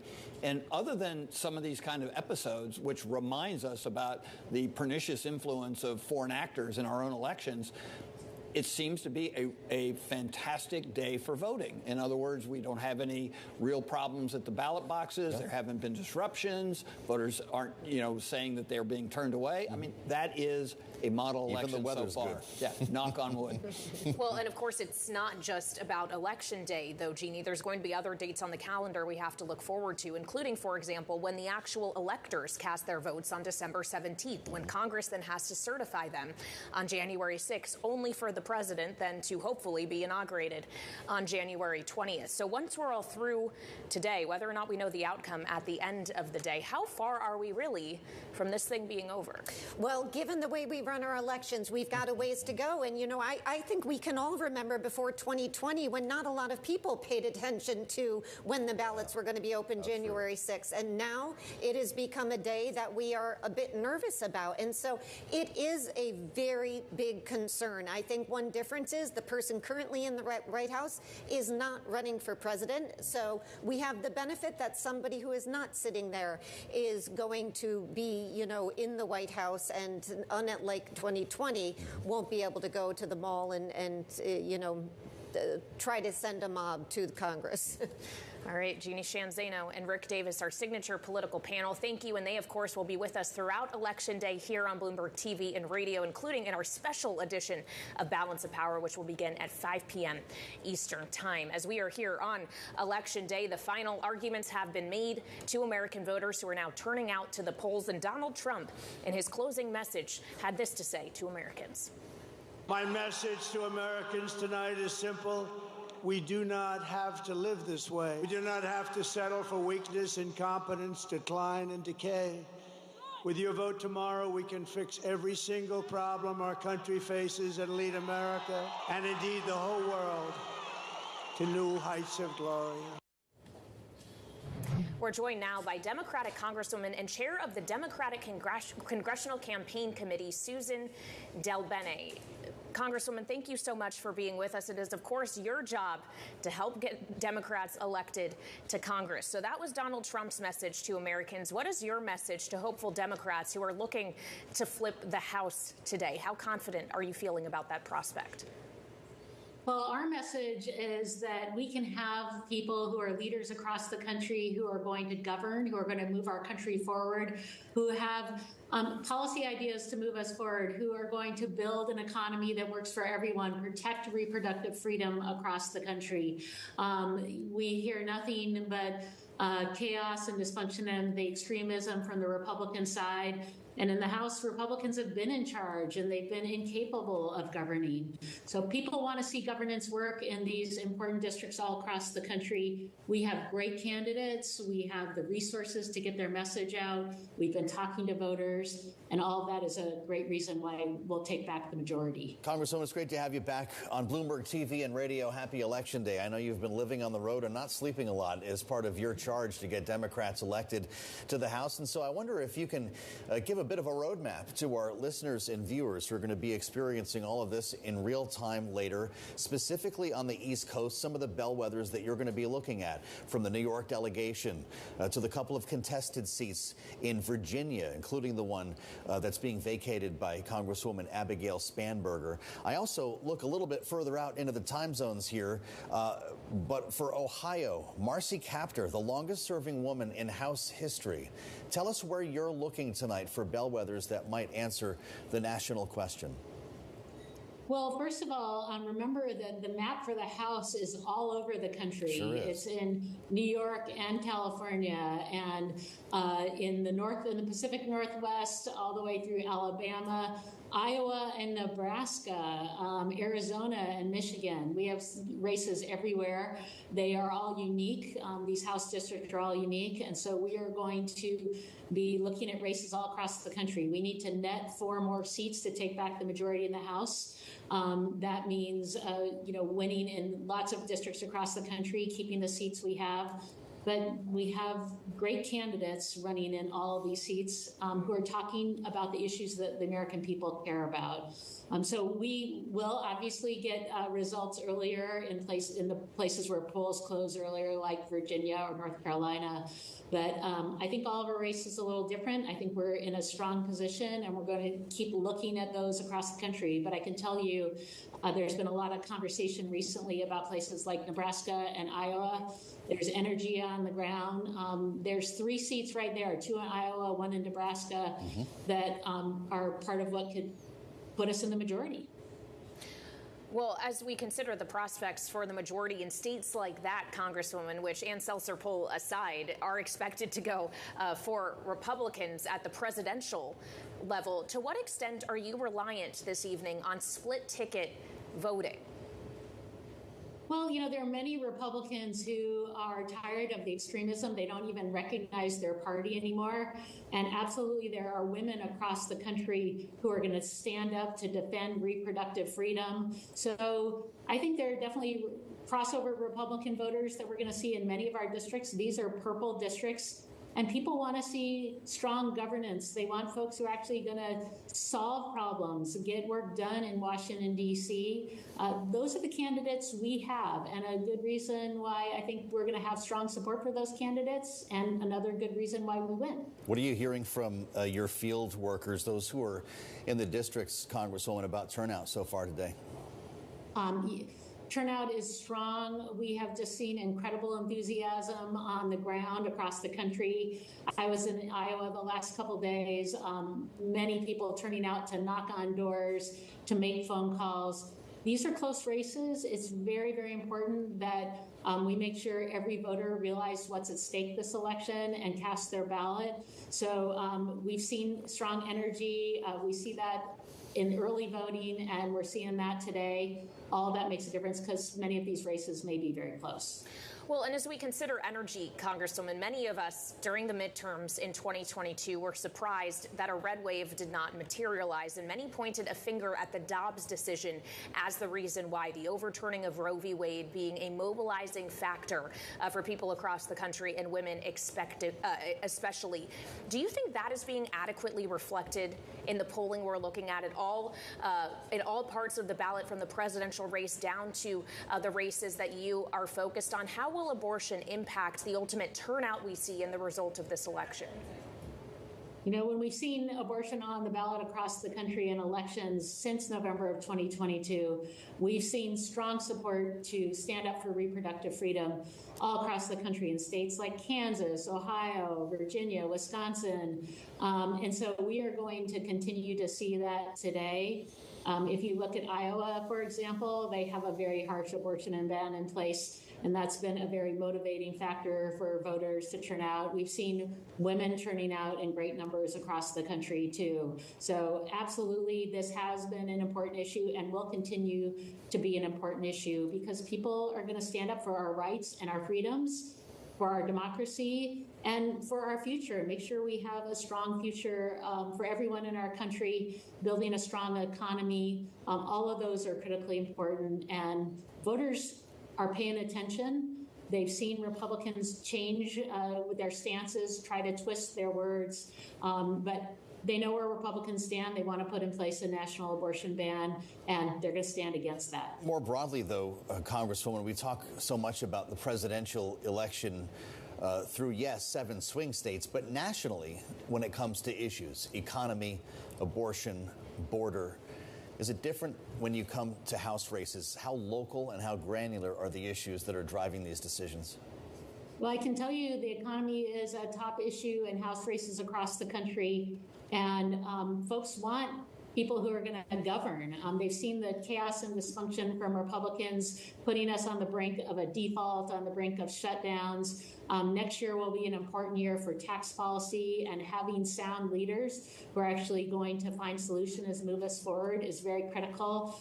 Important policies that help working families, like the expanded child tax credit, making sure that we're supporting affordable housing across the country. These are policies that Democrats have been pushing for. In fact, affordable housing can be a bipartisan policy, but Republicans don't seem interested in actually passing anything. So that's why having leaders who are focused on getting things done, making sure that we get policy through the House, through the Senate, and to the president's desk are critical to actually making a difference for our communities. Those are the folks who are running in these swing districts, our candidates, folks who are independent-minded, are pragmatic, want to make progress for our communities and our country. And when we have a Democratic House, we have the opportunity to get that done. And of course, I think we'll be doing that in conjunction with President Harris. All right, Congresswoman, thank you so much. Happy Election Day, and thanks for being back with us here on Bloomberg TV and radio. Susan Del Bene chairs the DCCC, and that's a busy person right there, Kayleigh, leading up to this moment and potentially beyond it. You know, we talked about the matter of abortion as an issue. This did come up when reporters were talking with Donald Trump when he voted this morning. That referendum down there is a pretty big deal. He did not answer the question when first asked. Pressed a second time, Donald Trump said to the reporter, quote, "You should stop talking about it," unquote. We do not know how he came down on that issue. Yeah, and of course, that is not the only ballot measure we are watching in Florida this evening. There's also one around the legalization of marijuana. And this is true across a number of states. Well, we have talked at length over the last 2 hours about the presidency, the balance of the House and the Senate. There are other decisions that will be made by voters as they head to the polls today, as they have already done in the numbers of tens of millions millions, if not over 100 million at this point. Interestingly, Donald Trump said he would actually vote for the legalization of marijuana through that ballot measure as long as public consumption was controlled somehow, but was not in favor of locking people up for cannabis violations. In this case, for the abortion measure, he has said both. At one point, he said he supported it, then later said he would vote against it. Yeah, and we'll see what kind of driver abortion on the ballot in 10 states. The abortion issue as a whole is for turnout today as we continue to watch the numbers we're getting from many states, which saw record turnout at the very beginning of voting. And, of course, many Americans already voting early. We have hours still to go on this election day. You've still got a chance to vote, and join us back here at 5 p.m. Eastern Time, a special 2-hour election show right here on Bloomberg TV and radio.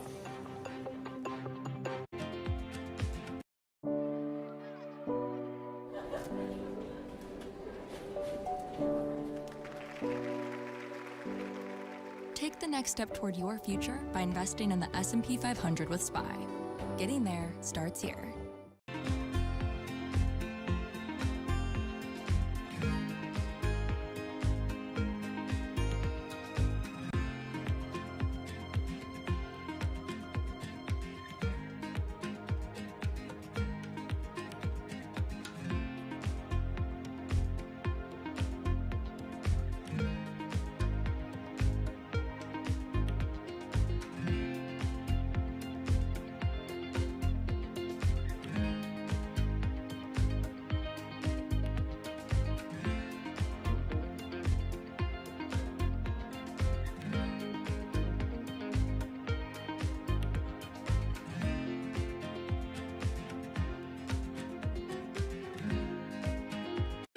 Bringing you up-to-the-minute financial news whenever and wherever it happens. I'm Michael McKee at the Federal Reserve, and this is Bloomberg. The leader in technology for as long as you have been. Do you think AI is just as landscape changing as everyone else seems to think it is? Sometimes things are overhyped. I don't think that AI is overhyped.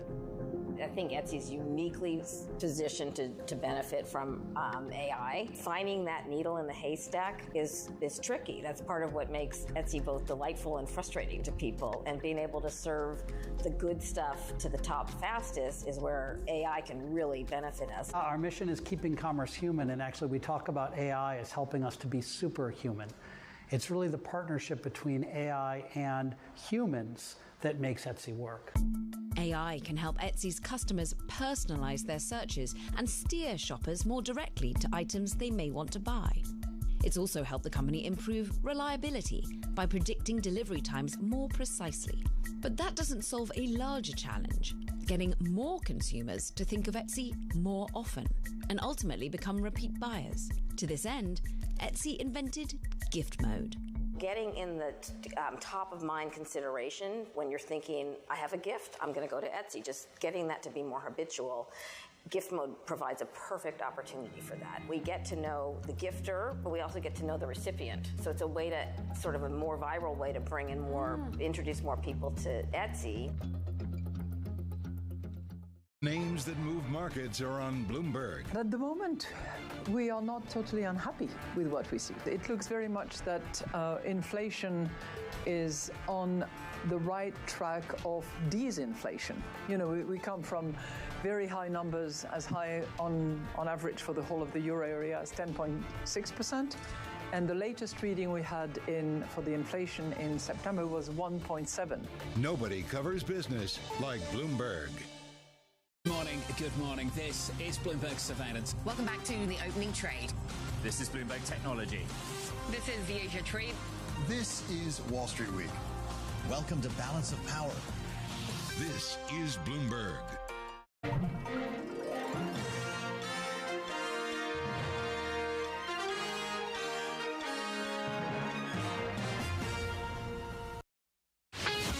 This This is Bloomberg Business Week. Insight from the reporters and editors who bring you America's most trusted business magazine. Plus, global business, finance, and tech news as it happens. Bloomberg Business Week with Carol Masser and Tim Stenivek on Bloomberg Radio. And a very good afternoon, everyone. Live on Bloomberg Television, Radio, YouTube, and Bloomberg Originals. This is Bloomberg Business Week. Carol Masser along with Tim Stenivek. And folks, yep, it is U.S. Election Day. So who's going to win? A few hours. Maybe we'll know, or maybe 24 hours or 48. But hey, reminder, you still got time to vote if you haven't gone out there and hit the polls, even here on the East Coast. Yeah, so many Americans have already voted, so it should be interesting. Hey, let's get to the setup on this Tuesday, Election Day, November 5th, 2024. Markets for now seem to be broadly following the outlines of the much-debated Trump trade. So we've got Treasury yields, crypto, and stocks rising, though the moves were in line with normal trading. We do want to point it out. Someone who's been a frequent guest on our air, we're talking about Carson Group strategist Ryan Dietrich, noting that the S&P 500 is famously buoyant in the session when presidential votes are cast, rising on 9 of the last 11 election days with a median return of 0.8%. So just a little market perspective here, but we'll have more on the trade in just a moment. Certainly our focus this hour is on the elections. More specifically, we're going to check in with our team around the country. We got folks on the ground in North Carolina and Wisconsin. We're going to be hearing from them in just a few minutes. Yep, those key battleground states, there is a few of them. We're also going to take you to Georgia's MAGA heartland and the immigrant workforce that thrives there. It's a slice of American life that you may not know about, but you probably should. Also, the world is watching, their eyes on us and our election. Our team reporting and Eurasia Group's Ian Bremmer on the U.S.'s role in the world and how it may be about to change forever. All right, folks, let's get to the trade on this Election Day Tuesday. For that, we turn things over to Charlie Pellet. All right, thank you very much. Keep it locked into Bloomberg because you got a front row to history today. The Dow, the S&P, NASDAQ, all pushing higher right now. 1% gain on the S&P, up 57.69 where we stand right now. Dow Jones Industrial Average also advancing up 369 right now for the Dow, gain of 0.9%. NASDAQ up 223, a gain there of 1.2%. Your 10-year 4.31% this election day. The 2-year 4.20%. Spot gold up $4.50, up 0.2%, 27.40 the ounce. And West Texas Intermediate crude oil WTI up 0.2%, 71.62 a barrel. Earnings: Palantir Technologies reporting quarterly revenue that beat analyst estimates, also raising its forecast for operating income in the current period. That stock surging now by almost 23%.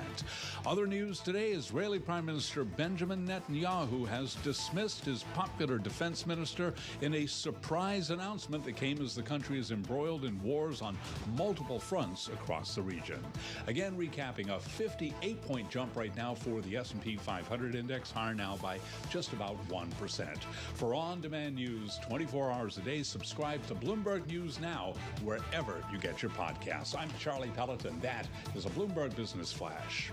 All right, Charlie, thank you so much again. Bloomberg Business Week on this Election Day Tuesday. And folks, there are wild cards aplenty in this U.S. race. One of the biggest is just what impact population changes will have on the vote in key battlegrounds. Bloomberg recently dove into the data for North Carolina specifically. What emerged explains why a once reliably Republican state is up for grabs in 2024. This year, with polls showing Donald Trump and Kamala Harris in a dead heat. That was about 1 week from today. So very, very close race, as we know. Well, with more on one of the key battleground states, to Raleigh, North Carolina, we go, where Bloomberg News correspondent Anna Edgerton is there. She's in North Carolina. A reminder, 16 electoral votes are up for grabs. Anna, you are from North Carolina. You're an editor and reporter covering U.S. Congress. You've reported on U.S. national security. What do we need to understand? What does the rest of the country need to understand about the vote in the state, the composition of voters, and how it's changed in recent years? Yeah, you're absolutely right that this is a state that's changed a lot since the last election in 2020. We've seen hundreds of thousands of people move to this state in the past 4 years, and this is really going to be the first test of how those voters are going to cast their ballots. A lot of them have registered as unaffiliated, which makes it really hard to read into things like early voting polls, and we just don't have that data yet, but we will by the end of the night. And the places to really watch are those suburban counties around cities like Raleigh and Charlotte. This is where a lot of these newcomers have moved, and the question now is whether those counties are going to vote more like the rural counties they used to be or more like the suburban counties that they're quickly becoming. Hey, Anna, what about the devastation from the recent hurricane? We've been thinking about that a lot, certainly about those individuals and the tragedies that many of them had to deal with. But I'm just curious about how that potentially could or could not impact the vote. Yeah, so far it hasn't actually impacted turnout. I think people are really resolved to get out, to make their voices heard. Of the 25 counties that were impacted by Hurricane Helene, only 3 of them cast early votes at a rate lower than the state average. 57% of people across the state voted in early voting, and in the 25 counties that were impacted, 59% of people cast their votes early. So far turnout's been really strong. We'll see what happens today, but I think you really see a resolve of people to get out there and make sure they participate in the democratic process. Well, what have you seen as you've been on the ground back in your home state? Are people lines at the polls? What's going on at polling places, given that so many people did vote early? No lines, no crowds, what's going on? Yeah, lines haven't been too bad. People are going in, going out pretty quickly. I talked to some Republican strategists, and there's 2 things that they are really, they really give them hope. One is a strong early voting turnout from Republicans, but the question is whether or not those are people who would have turned out today and just cast their vote early, or if those are new voters for Donald Trump. The other thing is the polls that we saw last week leading up to the election. This showed Donald Trump very slightly within the margin of error ahead in North Carolina. Democrats are really taking hope in the enthusiasm that they see here in North Carolina. They've had 45,000 people sign up to volunteer for Kamala Harris's campaign since she became the candidate. And yesterday they said they've knocked on 1.7 million doors. I just talked to one of those volunteers. She's still out there trying to get people to get out and vote, making sure that they earn every single vote for Kamala Harris. Hey, listen, it is so much about the presidential vote, no doubt about it. But what about those down ballot races? What about the gubernatorial race in North Carolina? We have some interesting ones here in North Carolina. We have Lieutenant Governor Mark Robinson, the Republican, facing the current Attorney General Josh Stein. They're in the gubernatorial race.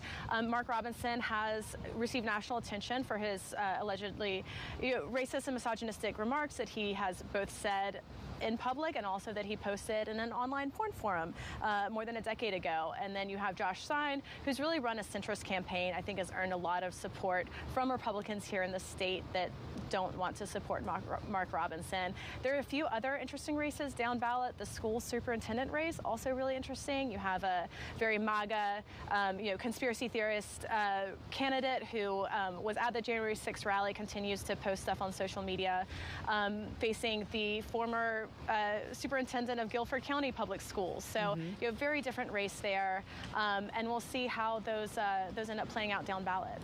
Anna, what can we expect as far as after polls close, when the tallying will end, when we'll have an answer to who wins North Carolina?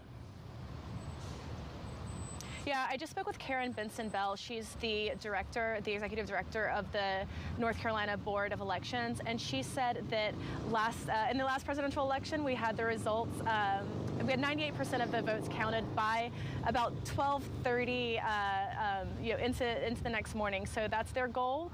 But she did caution that only 98% of votes will be counted tonight, that there'll still be 2% of votes outstanding. Those are from military, from citizens living overseas. And if the election is not close, networks are going to make a call in North Carolina tonight.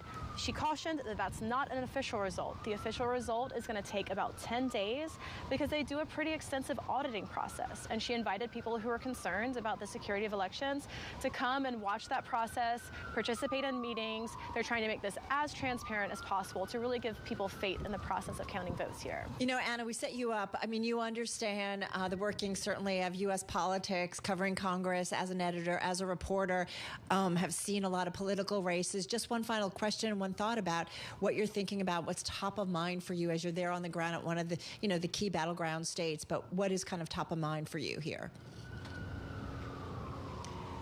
I mean, we're always looking to the day after the election, whatever the result. I hope that it's one that is accepted, by most people in the country.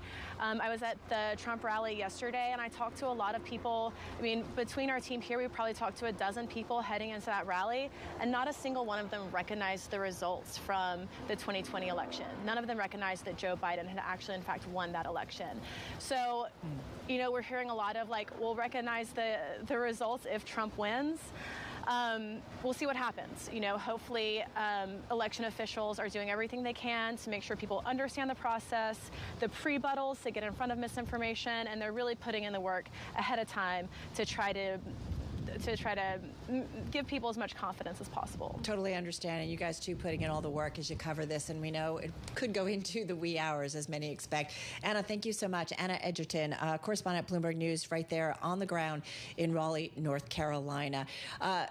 We understand how this vote, obviously very important to U.S. citizens across the country, really important domestically, and yet the world too is getting ready for either a Donald Trump or a Kamala Harris victory. And that's where we go now. We know both candidates have voiced different views on the role of the U.S. globally. As a reminder, here's Donald Trump and Kamala Harris on the Israel-Hamas war during the September 10th ABC News debate. She hates Israel. If she's president, I believe that Israel will not exist within 2 years from now. And I've been pretty good at predictions, and I hope I'm wrong about that one. But the one thing I will assure you always, I will always give Israel the ability to defend itself, in particular as it relates to Iran and any threat that Iran and its proxies pose to Israel. But we must have a two-state solution. That was both candidates at their one and only presidential debate. A reminder, it was hosted by ABC News back in September. All right, so Tim, our own team out with one of the most read stories on the Bloomberg today. It's also the Bloomberg Big Take, which means our editorial team thinks it is a must-read for folks out there. The story reports that the world is fixated on the result of Tuesday's vote, today's vote. Even if Washington doesn't call the shots anymore, it still calls plenty. So let's get into it with Bloomberg Economics senior geoeconomic analyst Gerard DePippo. He joins us from our Washington, D.C. bureau. Gerard, you and your colleagues, you're reporting, you note, America's brief heyday as the world's lone superpower is history, no matter who wins. But the world is fixated on the result of Tuesday's vote. Even if Washington doesn't call the shots anymore, it still calls plenty. So the outcome, no matter what, let's get to this first of all, means a different role for the United States going forward globally? Yes, part of this are longstanding trends, but if you look at what's happening in the Middle East and especially what's happening in Europe, some trade-offs, particularly with U.S. defense in the Pacific, it's not what it used to be. So it went from the 90s and 2000s when the U.S. was the global hegemon. That is no longer the case. And even if the U.S. technically might have the resources to do certain things, there doesn't seem to be much political will. So even if Harris, for example, supports Ukraine, it's not obvious that even if she wins, that the Senate, if the Republicans control it, would authorize another batch of aid for Ukraine. So ultimately, there are limits to what the U.S. is willing to do. And so it's causing leaders in capitals, particularly in the G7, to wake up to the possibility that maybe the U.S. won't always be there. What does that mean if the U.S. isn't always there? Well, I think you have to break it down by region. So take Europe, for example. Europe and NATO has relied on the U.S. defensive umbrella for decades. The U.S. has been calling on them to spend more on defense. They haven't really done so. But if Donald Trump wins, he's much more skeptical about alliances than Harris is, and much more vocal about demanding our allies spend more on defense. So, for example, if Europe tried to match U.S. defense expenditures as a share of its GDP, it would increase Europe's debt by close to $3 trillion in about a decade, right? So this is a big difference in trajectory if the Europeans don't believe that the U.S. is necessarily there to backstop them. If you look at other parts of the world, say, let's take the Middle East, it's more complicated. You just showed the clip during the debate.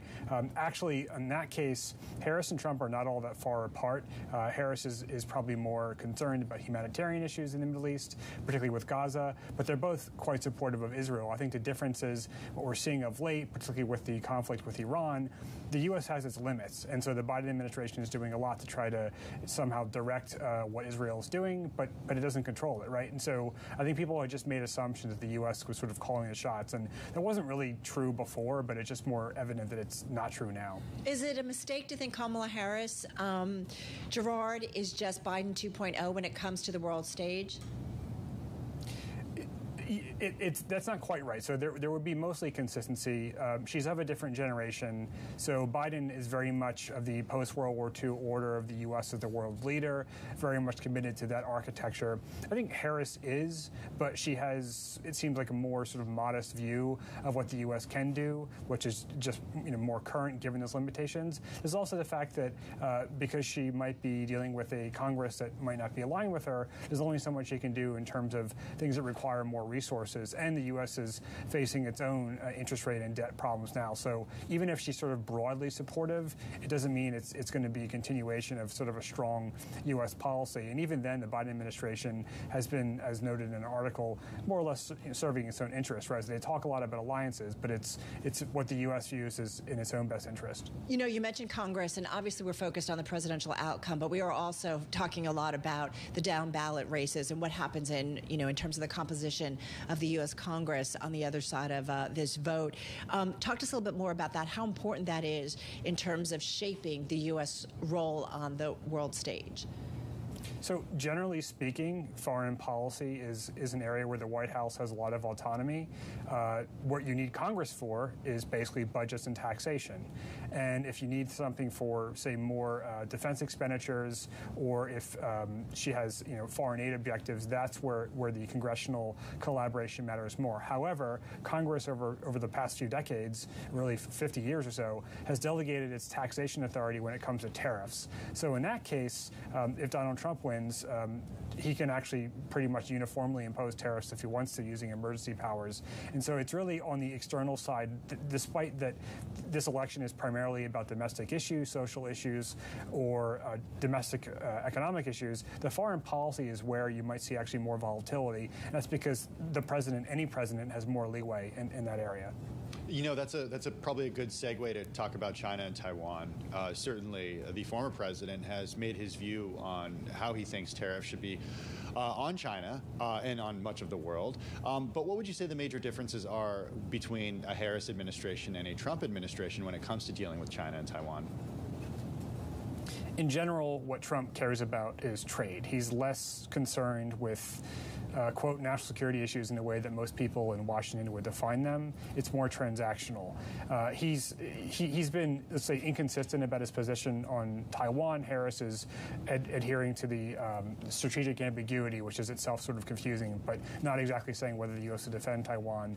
Trump, bottom line, with Taiwan or even Europe anywhere, he's basically calling for those countries to provide more in terms of their own defense expenditures, buy more goods, and balance trade with the U.S. I think Harris is more sort of the standard, we allies and partners, and trying to mitigate the risks of instability in the Taiwan Strait. But I think with China, Trump's overwhelming concern is going to be trade. One thing I want to ask you, and just got about 30 seconds left here, Gerard, is migration. But you really tie it specifically, obviously, to Latin America. And I wonder there are other countries that are dealing with their own migration issues. So I'm just curious how that plays globally and why that's important. And again, just got about 30 seconds here. So for the U.S., if Trump does what he says he's going to do, which is to deport a large share of undocumented workers or immigrants, that would result in quite the economic shock. So Bloomberg Economics estimates that if Trump were to deport basically all the undocumented who came in after 2020, that would put a 3% of GDP hole in the U.S. economy by 2028. That would have major effects on the region, particularly for remittances, so Mexico, Guatemala, et cetera. These are countries that rely largely on what their workers in the U.S. are sending back. And so it does have a lot of ripple effects, and I think when it comes to Latin America, migration and trade will be the two biggest issues should Trump win. Great stuff. Thank you so much. Really appreciate it. Gerard DePippo, Bloomberg Economics Senior Geoeconomic Analyst. As you heard, the world is watching this election. We're going to get another view from the perspective of Ian Bremer of Eurasia Group. That comes next when Bloomberg Business Week continues on this Tuesday. What's inside your ETF? Does the strategy diversify or just duplicate?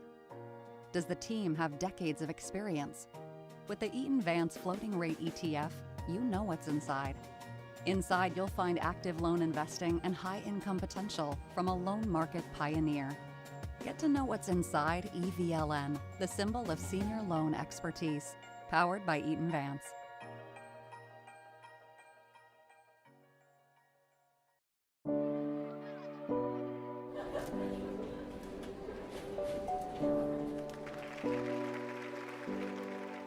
the next step toward your future by investing in the S&P 500 with SPY.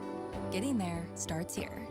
Shaping the C-suite, Bloomberg's chief future officer shines a spotlight on these dynamic leaders. DraftKings has become a top performer in the booming U.S. sports betting industry. CFO Alan Ellingson knows the company must stay focused on change and innovation to succeed. We're in an evolving business. We're constantly evolving and tweaking our expectations for how things should be performing. We're constantly looking at things in different ways.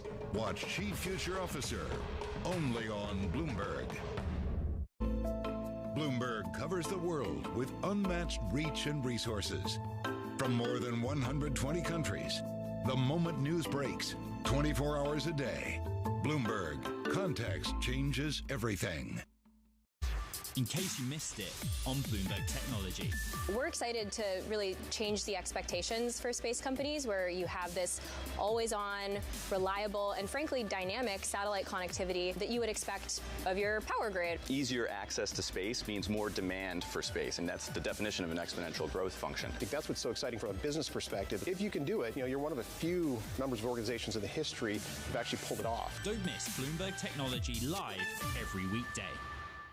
Bringing you up-to-the-minute business news whenever and wherever it happens. I'm Anne-Marie Herder in Ukraine, and this is Bloomberg.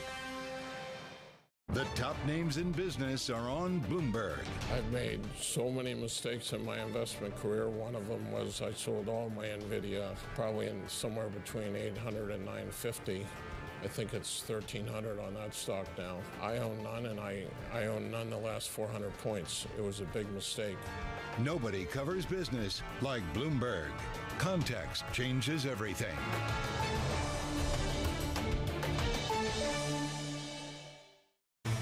Bloomberg Surveillance covers the latest in global markets and the political events that influence your world. Join Jonathan Farrell, Lisa Abramowitz, and Anne-Marie Hordern only on Bloomberg. Context changes everything. I'm Professor Hannah Fry, mathematician and writer.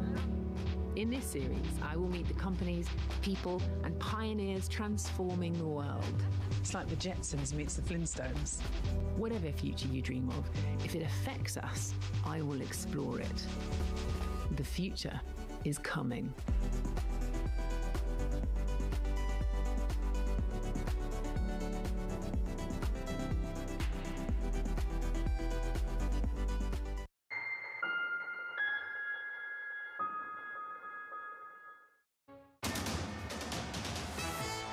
Bloomberg World Headquarters. I'm Charlie Pellet. 221 right now on Wall Street. We are looking at an update. The Dow, the S&P, NASDAQ all surging on this election day. Right now looking at a 1% jump for the S&P 500 index. Right now the S&P's up 57, close to the best level of the day. Again, that is an advance now of 1%. The Dow up 372, up 0.9%. The NASDAQ Composite Index up 224 points, up 1.2%.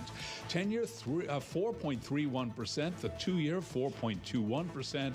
Gold now up 0.1%, $27.40 the ounce. And West Texas Intermediate crude above $72 a barrel, up by about 0.8%. Palantir Technologies upbeat earnings, certainly fueling a jump in its stock today. Palantir right now up by 23%. And Boeing workers have voted to accept a new labor contract and end that strike that has crippled jetliner production for 53 days, clearing a major obstacle for the plane maker to restore its operations and finances. On an update for the rest of the market, Boeing shares, however, are down now by 2%. Recapping, we do have the 10-year 4.31%, S&P up by 1%. For on-demand news 24 hours a day, subscribe to Bloomberg News Now wherever you get your podcasts. I'm Charlie Pelleton. That is a Bloomberg Business Flash. All right, got it, Charlie. Thank you so much. Well, in the last block, we talked about how the world is prepping for the outcome of the U.S. presidential race. In shorthand, it means a win by Kamala Harris represents continuity, and a win by Donald Trump means chaos, at least according to our team. A deeper realization, though, is also taking hold in key capitals, and that is America's brief heyday as the world's lone superpower is history, no matter who wins. We just heard that from our own Gerard DePippo. Well, our next guest notes that, quote, we are about to experience the most dysfunctional domestic political fight of the world's advanced industrial democracy. So let's get to the interview. We've got with us from New York City, the founder and president of Eurasia Group and G0 Media, Ian Bremmer. Ian, good to see you this afternoon. Look, I want to start with the good news here. You do write that we are about to experience the most dysfunctional domestic political fight of the world's advanced industrial democracies, but you also say that we are the gold standard of elections. Talk a little bit about that. Yeah, in terms of how the election is actually conducted, there's been plenty of audits, you don't see people that are supposed to be off the rolls, on the rolls. Georgia recently, this was bipartisan, 8 million registered voters, 20 non-citizens were actually registered. There's no capacity. You've got no online voting, so you don't have cyber issues. The efforts to interfere with these elections, both internal and external, have consistently been shown to be false. And the courts, independent courts, have upheld that. So our problem is one of mistrust. Our problem is one of illegitimacy. Our problem is not one of the elections themselves. And I think that we will see that over the course of the day. It's a problem of external interference. And I wonder about that. We continue, Ian, to watch the evolution of warfare globally, whether it's moved from, on-the-ground combat to missiles in the air or drones to cyber warfare to also, I think it's safe to say, election interference warfare. Talk to us about that and your concerns there. There are 3 countries, adversaries of the United States, that are really actively trying to interfere in U.S. elections. They all share one goal, which is that they want the United States to mistrust its own political institutions. They want more chaos in the United States. They want the U.S. to be weaker. But what they're trying to accomplish is actually very different. It's Russia. It's Iran and it's China. Russia's interference has overwhelmingly been in favor of Trump. They really want Harris to lose. They think they'll have a much better shot of resolving the Ukraine war in their favor if Trump is the president. The Iranians, who really want Harris to win, they actually, in addition to interference and also leaking all sorts of classified, components of the Trump campaign that they wanted the U.S. media to run with. They've also tried to assassinate Trump and members of Trump's cabinet, like Mike Pompeo. And I'm kind of stunned that hasn't gotten more media attention, frankly. And then you've got the Chinese, who, of course, are much more involved just in collecting intelligence on everybody involved in the election. But their interference has been mostly on the down ballot in Congress, where they feel like no matter what they do, they're dealing with a very, very strong and bipartisan anti-China sentiment. And they're trying to put their thumb on the scale in favor of those few that are running in Congress that move in the other direction. What's more worrisome to you, though, that election interference, which I think it's safe to assume that assuming the U.S. is interfering maybe also in other elections? I don't know. I'm just, in terms of... You mean the Russian elections and the Chinese elections? I mean, if the Chinese had elections, I'm sure we would try to interfere with them. They don't. Russia does have elections, but it's pretty sure that if you're actual opposition, you're thrown out of the window. So, I mean, the point is we do engage in espionage. Right. But a democracy, especially a democracy that is in crisis, is more vulnerable to interference from adversaries. And absolutely, the biggest danger is internal. If the Americans weren't so willing to think that their enemies are inside their own country, our real enemies would have much less capacity to undermine us. But they are taking advantage of our vulnerabilities and our political dysfunction. So, in your role at Eurasia Group, you speak to a lot of executives, business leaders constantly. What are you hearing from them? Who do they want to win, and what are their concerns with either candidate coming out victorious? Well, I'll tell you, the first point is that they really don't want a month or two of uncertainty. They don't want the U.S. election to descend into chaos. They don't want it to be, sort of a confrontational non-outcome.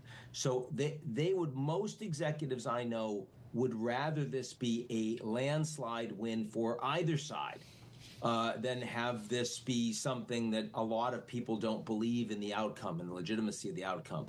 In terms of different leaders, I think it really depends on what sector you're in, and it also depends on what part of the world you're in. I mean, there are definitely sectors that have a strong preference for Trump, and not surprisingly, I mean, if you're like in the oil and gas sector in the U.S. or you're crypto, or even I would say in a lot of the financial execs, you're seeing that Trump's orientation in favor of your sector and in opposed to regulation on your sector makes you generally happier with him.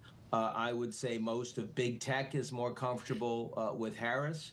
And that's the biggest component, of course, of where the U.S. Markets are right now. A lot of the big industrials are also, on balance, more comfortable with Harris. And then depending on different parts of the world, they're oriented more towards things that really matter in their neighborhood. So, I mean, the European executives are much more comfortable with Harris and generally oppose Trump because they're worried about the U.S.-European relationship. They're worried about tariffs on Europe. They're worried about Trump cutting, Ukraine loose and having the Europeans be forced to pay for everything under a lot more pressure. So it's not easy to say, oh, the business community likes this or likes that. It's really much more complicated than that. And no doubt about it, whether you like or dislike Donald Trump, I think many agree that he has changed politics in America, maybe forever. And we know the rise of populism is not just a U.S. thing, it's a global thing. A win by Donald Trump means what for politics in America? A loss by Donald Trump means what for politics in America, in your view? For politics, I think a win by Donald Trump is different this time than in 2017 when he became president, because if he loses, he's probably going to jail. And he does understand that there are lots of adversaries that don't just want him to lose, but they want him behind bars. And I think his willingness to take them on and therefore politicize and even weaponize the domestic institutions that facilitate that, the Department of Justice, the FBI, the IRS, I think that's a meaningful risk in a way that it wasn't back in 2017. This wasn't a priority for Trump at all. And if he were to do that, that would have a chilling effect on rule of law. It wouldn't make the U.S. into a dictatorship. It wouldn't lead to show trials. I'm not trying to make this to make this sound extreme, but I think for many around the world that count on the United States to be consistent in its application of law over time, the fact that the U.S. would become more of a hybrid political system, the most powerful country in the world, but with a political system that democratically feels more like a Hungary than it does a Japan or a South Korea, I think that would be meaningful. And long term, I think it would erode confidence in the United States. So that's what I think a win by Donald Trump in this maximally divided environment would mean. A loss, I think you would still have the Republican Party orient on a lot of populist measures because they're very popular with the base. I don't think it would go back to the, sort of middle of the road conservative GOP of old. I think it would still be very strong on border security and hostile to illegal immigration. I think it would be more anti-corporate, at least in the top line. And so I don't think the Chamber of Commerce would be super comfortable with them. I think they'd still focus on tariffs. They wouldn't support free trade. Right. So I'm not sure the Republican Party would change massively in the event of a Trump loss. One thing that we wanted to ask you about was the role of billionaires in the context of someone like Elon Musk, especially over the last few weeks, making such a push for one candidate, in this case, Donald Trump. What do you hear from business leaders and CEOs about the role of billionaires in elections right now? It's way too high. But, I mean, of course, you say that, and then you recognize that they're not changing it. You know, the role of money in the American system, this was a $10 billion election, $3.5 billion on the presidential. That is an obscenity. That is the opposite of democracy. That's why so many Americans feel like this election doesn't represent them, and why it doesn't matter who they vote for. A lot of people that feel that way. I don't believe that there's a deep state, but there is an apparatus that, you know, is able to capture the United States called moneyed special interests, and that's true across the board. You couldn't have a $10 billion election if that wasn't true, because you wouldn't spend that kind of money. You know, I mean, we know corporates, if they're spending $10 billion, they expect a return on that investment, and I assure you, they're getting it. So that's the problem, and you know, but Elon is the most powerful billionaire. But I mean, on balance, more of the big money actually went to more billionaires donated to Harris this time around than donated to Trump. The totals are obscene. Hey, just 10 seconds. Risk to financial markets depending on the outcome, and just briefly, if you could. Probably a little higher near term on the Harris side, just because you would have more regulatory enforcement. So that's why the bankers on balance near term like Trump. So appreciate it. A thoughtful voice who gets it and makes the connection between politics and markets and really the world order. Ian, thank you so much. Ian Bremmer, founder and president of Eurasia Group and G0 Media. Still to come, what happens if Donald Trump declares himself a winner early on?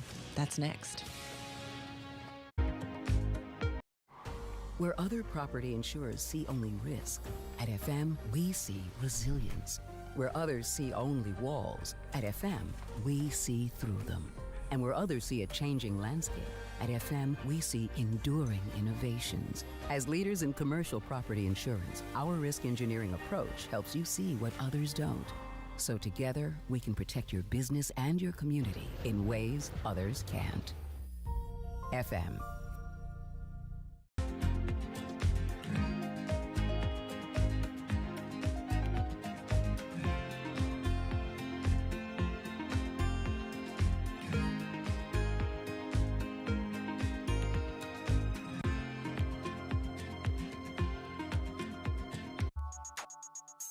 If you look at Reels, Instagram and Facebook Reels, both immensely popular, both growing a lot, those are really working not because the short form video format is special and new. It's actually been around for a long time. You remember Vine and the early days of short form video. It's because of GPUs, it's because of large models, it's because of advancements in recommendation systems. ByteDance is one of the really great companies at this. We also have made an immense investment in harnessing the power of modern models, large data sets, and modern hardware, NVIDIA's hardware and our own hardware, to build recommendations that make the products better and more engaging. Our advertising system is built on modern AI recommendation technology. So I always think it's interesting when people remark that like AI just arrived. It's actually powering already today a huge amount of the engagement and quality of our products. Earnings season is here. I know it's like your Super Bowl, right? I can't wait. It's like opening presents in the morning. All right, it will be exciting. Nobody covers earnings like Bloomberg.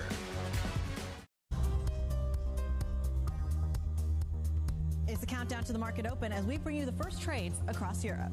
We'll debate the most important stories and what will drive the big investment decisions throughout the morning. I'm Guy Johnson. I'm Kriti Gupta. And I'm Anna Edwards. Join us every weekday morning for the opening trade, live at 7 a.m. here in London. Only on Bloomberg.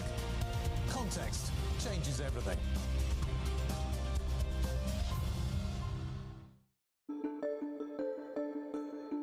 You are also an owner, I should have pointed out, of 3 major sports teams. That's right. Right?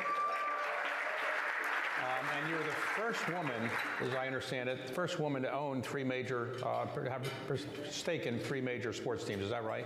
Yes, and we'll say African American. You were approached by the owner then of the, I guess, the Washington Wizards and the Washington Caps about maybe buying the Washington Mystics, which is the women's basketball team. And what did you say? Well, first of all, it was Abe Pollin. He did come to me and Susan O'Malley, and they said, Abe Pollin says, look, I want you to be the face of the Washington Mystics. And I said, what do you mean be the face of? He says, I want you to buy this team. His health was failing. And I have to tell you, and a lot of women can understand this, we never get these opportunities. So that was the first thing that struck me. And I was flattered. I was really flattered. I said, well, Abe, what are the financials on this? And he handed them to me. He says, well, they're not making money.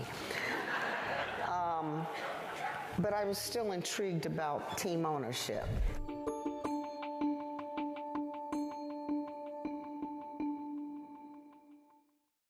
Morning from our world headquarters in New York, I'm Menace Crenny. And I'm Danny Berger. Let's set your agenda. Bloomberg Brief delivers the market news, data, and analysis you need live every weekday, only on Bloomberg.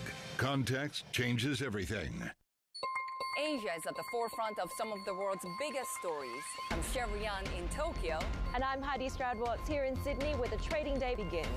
We're here in the center of all the action to get you set up with the numbers, news, and knowledge you need for the day ahead. The demand is indeed recovering. We've been waiting for this moment. The opportunity of a century. Join us on Bloomberg The Asia Trade. Weekdays only on Bloomberg TV. Context changes everything.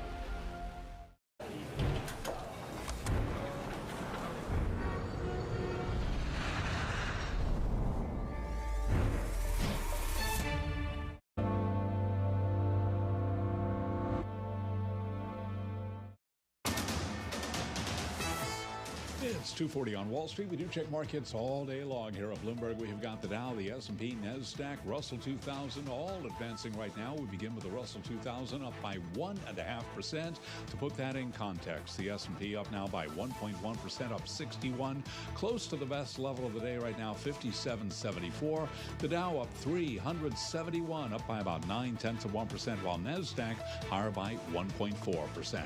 Stocks are advancing as voting gets underway, and a presidential race that will have major consequences for the future of economic policy. 10-year right now at 4.30% with a 2-year 4.20%. Gold up $4.50 the ounce to $27.41, up 0.2%, while West Texas Intermediate crude oil up now by 0.9%, $72.12 for a barrel of WTI. Shares of Cleveland Cliffs are plunging the most in 2 years after the second largest American steelmaker warned of continued weakness in demand for the alloy. Cleveland Cliffs down now by 10.2%. Among other steelmakers, shares of U.S. Steel, they're up by just about 2.5%. Nippon Steel, the ADRs, up by 0.9%. Again, recapping, 10-year at 4.30%. S&P on this election day up 61, a gain there of 1.1%. For on-demand news, 24 hours a day, subscribe to Bloomberg News Now, wherever you get your podcasts. I'm Charlie Pelleton. That is a Bloomberg Business Flash. All right, Charlie, thank you so much. So Wisconsin, another one of the battleground states in today's U.S. election. Donald Trump won the state back in 2016 after it had gone to Democrats for more than 2 decades, nearly 3 decades. Joe Biden got it back in 2020. This time around, it's an important state when it comes to control of both the executive and legislative branches. So we wanted to check what's going on the ground in Wisconsin. We got Bloomberg News Real Economy team reporter Mark Niquette. He joins us from Milwaukee, where he's at a central counting facility in the city. Mark, first, just tell us where you are and what's going on behind you. Yeah, I'm at the central count facility for the Milwaukee Elections Commission. This is where the clerks process and count all of the absentee ballots for this city. And it's somewhat problematic in Wisconsin because the law does not allow election officials to begin processing and counting absentee ballots, even opening the envelopes, until the polls open on election day. Most states allow election workers to process the mail-in ballots well before the election. But in Wisconsin and Pennsylvania, they can't touch the envelopes until election day, which guarantees we're going to have a bunch of ballots left to process and count after midnight. All right, so be patient, everybody. Get your copy, get a book. Drink some coffee, Mark. It is interesting, right? So we have to think about that. So it's going to take some time. When it comes to the vote in Wisconsin, the counties matter. Talking with one of our producers, Elizabeth Cedrin, she reminded us of the WOW counties that are in Wisconsin, key to what happens. Walk us through that and what we know about potentially that vote. Yeah, the way a Democrat has to win in Wisconsin is to rack up a big vote total in Milwaukee, the city, and Milwaukee County, and Madison, where the University of Wisconsin is. And that overcomes the Republican votes that the Republican gets across the rest of the state. And the battlegrounds tend to be, as you mentioned, the WOW counties, either the suburban counties, Waukesha, Ozaukee, and Washington counties, which sort of ring Milwaukee County, and Republicans typically win Wisconsin by getting a good vote total in these suburban counties.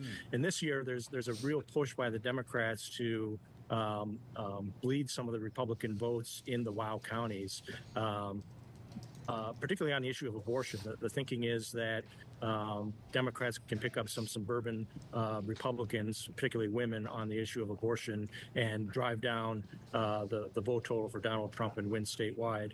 But that also means that the Democrats have to get a big vote total out of and turnout in Milwaukee and Madison. So that's one of the things we're watching to see if Democrats can get the kind of vote that they need out of Milwaukee and Madison while they're trying to compete for these Republican votes in the WOW counties. Mark, you and Josh Wingrove have a story out. It asked the question about what happens if former President Donald Trump again prematurely declares himself the winner. What does happen? How are both sides preparing? What are you hearing on the ground?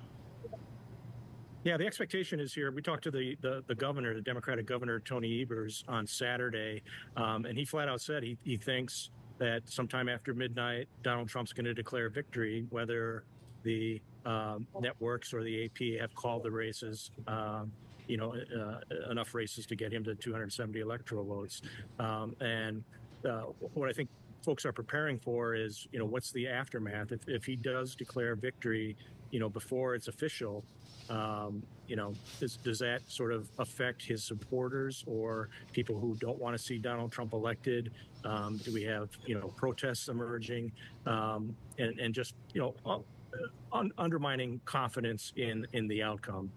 Because if you have Donald Trump claiming that he's already won before all the ballots have been counted, and he ends up losing, that's just going to, raise all kinds of problems and doubts about the election among his supporters. Yeah, we've seen this movie before, unfortunately. Hey, what about on the Harris side of things? What is the Kamala Harris team preparing for if indeed it goes in a way that Donald Trump or he does prematurely declare himself a winner? How are they kind of getting ready for that? Well, they're already sort of, putting out there that, it's not official, that even if Donald Trump declares victory, that's not the final word because, the ballots still have to be counted in states like Wisconsin and Pennsylvania.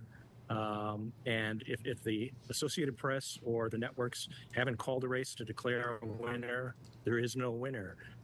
So I think their strategy is making that crystal clear to the public through the media, if nothing else, that, the race is not over, even if Donald Trump says it is.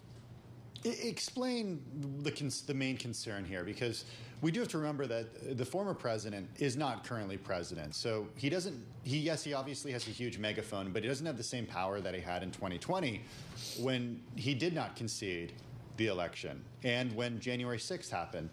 Is the concern something on that level, once again, even though he's not president? Yeah, I think the concern is that he and his supporters will not accept the results if he loses. And, whether that manifests, into, protests or even violence as a result, I think that's the main concern. Because Trump has been sort of laying the groundwork to do this for weeks now, months really, planting the idea in his supporters' heads, if nothing else, that the only way he could lose this election is if Democrats cheat. And if you talk to, Trump supporters at his rallies and you ask about this, they firmly believe that the only way Donald Trump could lose is if he somehow the election there's fraud and it's taken from him. So it just sort of sets up this pretty explosive situation where if Donald Trump does lose, once the ballots are counted and the official results show that he's the loser and he is not accepting the result, and his supporters don't accept the result or think that it was fraudulent somehow, even if there's no evidence, what does that look like? What happens? So acceptance of the vote, how long it'll take to do the count, and what the actual outcome is. I mean, there's a lot, right, to be determined and what it means for the United States and policy and the economy going forward. You and the team have put out another story today about how much there is riding on the U.S. election, whether it comes to taxes, to EVs, to immigration policy. Just got about 40 seconds left here. I mean, there's a lot at stake. It's a theme that we've definitely been hitting on this hour. Yeah, and a lot of it sort of rests on whether Trump gets reelected, because he's sort of laid out that he's going to, if he wins, enact sweeping tariffs, 10%, 20% tariff on all U.S. imports, 60% imports on China. He's promised to do the largest mass deportation of migrants in U.S. history. And as you mentioned, he has the expiring 2017 tax cuts that he wants to make permanent. And if Harris is elected, I think she would block that agenda and continue a lot of the policies that the Biden administration had. So a lot of this is sort of weighing on if Trump wins and is able to implement the pretty sweeping agenda that he's talked about in the campaign. We could have some clarity in, 8, 9 hours, 10 hours, 12 hours, 24, 48. Maybe longer. Unfortunately, like I said, you have this situation in Pennsylvania and Wisconsin where they just can't count the ballots, the absentee and mail-in ballots, until Election Day. So you're still counting ballots into Wednesday and Thursday. Mark Niquette, thank you so much on the ground. Hey, coming up next, we take you to Dalton, Georgia, MAGA country, why you should care. Here in Buon Ma Thuot in Vietnam's Dak Lak province, a coffee revolution is brewing. Nhờ sự kết hợp độc đáo giữa đất, khí hậu và văn hóa đa dạng, hạt Robusta tại Buôn Ma Thuột có hương nồng nàn, vị tròn đầy, không thua kém bất cứ một loại Arabica nào trên thế giới. Thúc đẩy sự cân bằng giữa các quốc gia sản xuất và tiêu thụ cà phê, giữa nông dân và thương nhân, giữa Arabica và Robusta luôn là tâm huyết của Trung Nguyên Legend. Think scaling your AI pilots is hard? Think again. With Watson X, you can deploy AI across any environment, above the clouds and on lots of clouds. With your secure data on-prem, in real time on center court, and assisting bank tellers on the edge. Watson X helps you deploy AI wherever you need it, so you can take your business wherever it needs to go. IBM, let's create.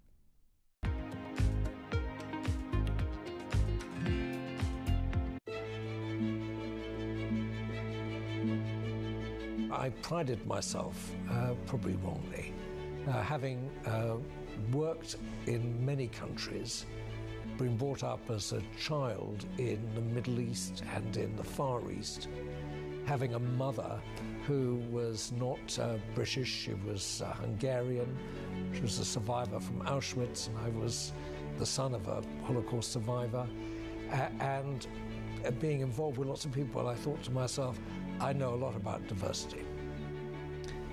And I know about inclusion and not being included. But actually, when I came out, I realized that my level of understanding was not very high.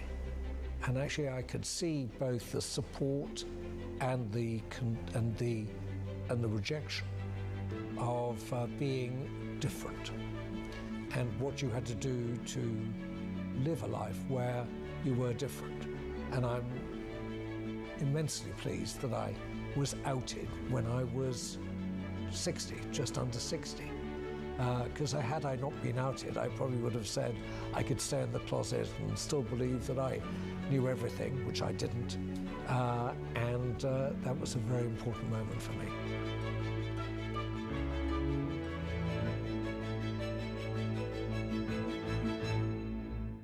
Key investors, top executives, global innovators. Join me for in-depth conversations with the biggest newsmakers on the day's top stories. Insight with Haslinda Anand, only on Bloomberg. Get your fixed income fix. Watch Bloomberg Real Yield every Friday right here on Bloomberg. Context changes everything. You're listening to Bloomberg Business Week with Kara Messer and Tim Stenevec. 자, 돌아왔습니다. Radio and television. All right, everybody. 별일 있나요? State, TLT. Georgia, and it's 16 electoral college votes. You might recall Georgia, 많이 of course, 올랐네요. at the center of one of the election results 실년물채권경매 이후로 battles last time 3대 around. An 지수는 뭐 interesting 거의 story 그대로고요. came to our attention. It's about the immigrant workforce that is thriving in Georgia's MAGA heartland. With the reporting, we got DJT Bloomberg 하방석 Business Week 관련 contributor Joel 언제 Millman, who joins us 재개되는지 from Philadelphia. Joel, take us to DJT the town in 5 northwest 네, Georgia. 방금 A town 재개됐습니다. called Dalton, which who knew is the 하방으로 쭉 floor-covering 빠지고 capital 오늘 한 of 10% the 정도 오르고 world. 있었는데 Tell us a little bit 장마감 about 전에 what you 좀 found there.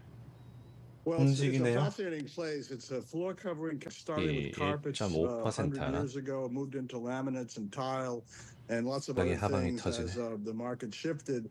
But what's fascinating is it's not only a one industry town, but we've learned that carpets are actually a one-town industry. Virtually the entire workforce in the United States is in Georgia, and virtually all of that Georgia workforce is in the northwest corner. Happens to be the 14th congressional district, which is represented by MAGA firebrand. 자, 장마감 이제 약 1시간 5분 남았습니다.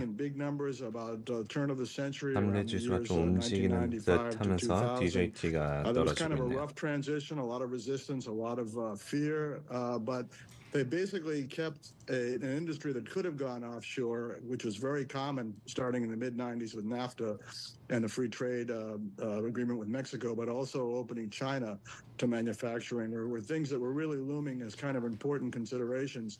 So having an important imported workforce justifiably could be said to have stabilized the industry, possibly even saved it. Today, most of that workforce is Spanish-speaking.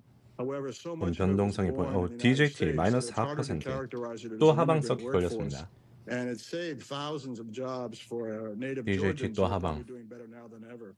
That's what we learned. Hey, listen, how do the longer-term residents of Dalton, Joel, feel about this and seeing that Latinos make up more than half of its population?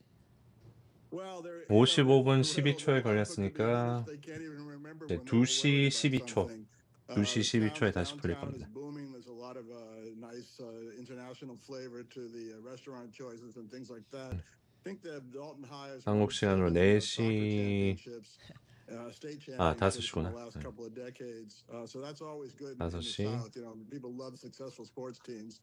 But they know that change had to come. They knew that their own children were getting too well educated, starting in the 70s and 80s, to stand for kind of mill work that was very hard, very loud, terrible hours. Mills worked around the clock, and also the opening of the interstate that connected Atlanta to Chattanooga, that came right through Dalton around that same time in the 80s and 90s. And that opened a lot of opportunities for local kids to go to community college and take jobs in the Atlanta suburbs. 트럼프 무슨 악재 있나요? 그냥 이제 장마감 전이라 그런 것 같습니다. 비트코인도 좀 빠지고 트럼프 트레이드가 다시 그냥 변동성입니다. 트럼프 방금 나왔나 여기? 트럼프 지금 연설하고 있네요. 트럼프 연설 중.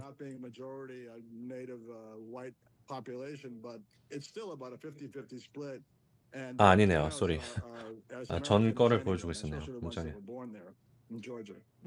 트럼프 라이브가 experience hasn't translated into pushing back on rhetoric that we hear from Marjorie Taylor Greene or the way that the area has voted in the 2016 and 2020 elections. 네, 없습니다. 네. 트럼프 연설 없습니다. 야, 해리스 주는 오른다고요? 아이클린 양전 근처까지 가고 펜 PAN 0.7% 상승. 채권 상승. 자, 비트코인 하락, 나스닥 이제 테슬라 하락하고 있습니다. 비트코인 하락, 테슬라 하락, 도널드 J 트럼프 종목들이 전체적으로 다 빠지고 있습니다. 또 and quite a number of them have not become, were not born there, so they're still resident status and they're not voting. So Marjorie Taylor Greene doesn't really have much to fear of being 채권은 굉장히 잘 가고 있고요. a backlash in Dalton, and of course the rest of the 채권 0.5% 상승. Joel Millman, Bloomberg Businessweek contributor. Check out Joel's story. It's available on the Bloomberg terminal and at Bloomberg.com. 자, 이제 장마감 1시간까지 1분 남았습니다. Got to mention a story and a stock that we've been following really all year, but certainly in today's session. Trump Media and Technology Group paused because of volatility in its trading. We've seen this stock just in today's session up as much as 18.6%, and its lows down about 4%, and that's where it seemed to be before it stopped trading. But we did see quite a rally yesterday, up about 12%.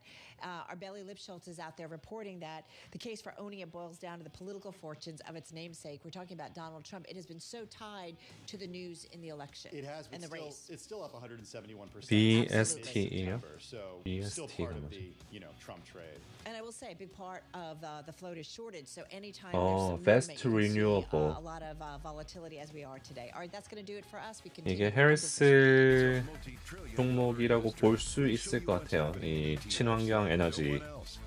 이건 상방 서킷 걸렸네요. BEST 상방 서킷, DJT 하방 서킷.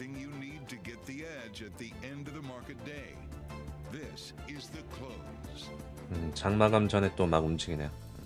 Just an hour left in the trading day and 6 hours left to vote in the state of New York. Live from Studio 2 at Bloomberg headquarters in New York, I'm Scarlett Fu. And I'm Katie Greifeld. We're kicking off to the closing bell here in the U.S. And if, like me, you thought the after-hour trade was going to be more exciting than the day of, maybe you're wrong, because you take a look at the rally right now, really building momentum. You have the S&P 500 up nearly 1%.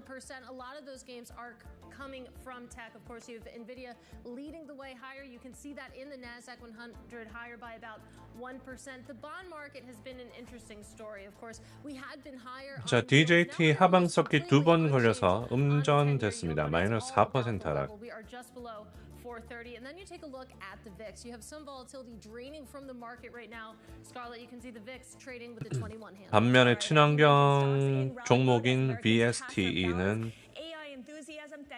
지금 상방 서킷 걸렸고요. 비트코인 또 매도가 좀 나왔습니다. 뉴스는 아니고 그냥 이제 장마감 1시간 전에 이제 결과가 나오기 전에 좀 움직이는 것 같습니다. 이제 장마감 전에 내일쯤이면 결과가 나올 가능성이 높아지니까. Strategists at Barclays say volatility, which Katie, you were just showing us, it has been steadily trending up since the start of September. It'll ease after the votes have been cast. Katie? And one of the battleground states that we're keeping an eye on, of course, is Michigan. Where all polls, rather, will be closed by 9 p.m. Eastern Time, 8 p.m. local time. And that's exactly where we find Romaine Bostic, the anchor of this program. He is in the city of Detroit. And Romaine, let's talk about turnout. Of course, we've been watching turnout in Michigan. We know we could see a record today. What do we know so far? Yeah, that's the anticipation. Polls opened about 8 hours ago. They close about 5 hours from now. Election officials. 퀄컴 내일 실적 있나요? 네, 내일 장 마감 후 실적입니다. Remember the record for the state of Michigan. 내일 장 마감 후 실적. 2020, when about 70% of the electorate came out to cast their votes. This is the first election cycle, though, here in 2024, where Michigan allowed early. 네, 이제 다시 상방 서킷. 이거 뭐. 19th in some parts of the state, October 26th in others. More than half of the electorate had already cast their votes before we even came into today, Tuesday. I spent some time this morning at a polling place in northwest Detroit. We've now relocated 내일 수요일 장마감 후 맞습니다. 이제 상방 서킷 걸렸습니다. DJT. significant for a lot of reasons because the candidates 하방 걸리고 상방 걸리고 난리네 지금. that run from the upper peninsula of Michigan all the way down. 자, VSTE 다시 장 재개됐습니다. Spending an inordinate amount of time here. 야, 몇 포 오른 거야? 한 20포 오른 것 같은데? 와, 30% 올랐습니다. 야, 40% 상승. BSTE 40% 상승. 저게 민주구나. 해리스 민주입니다, 저거.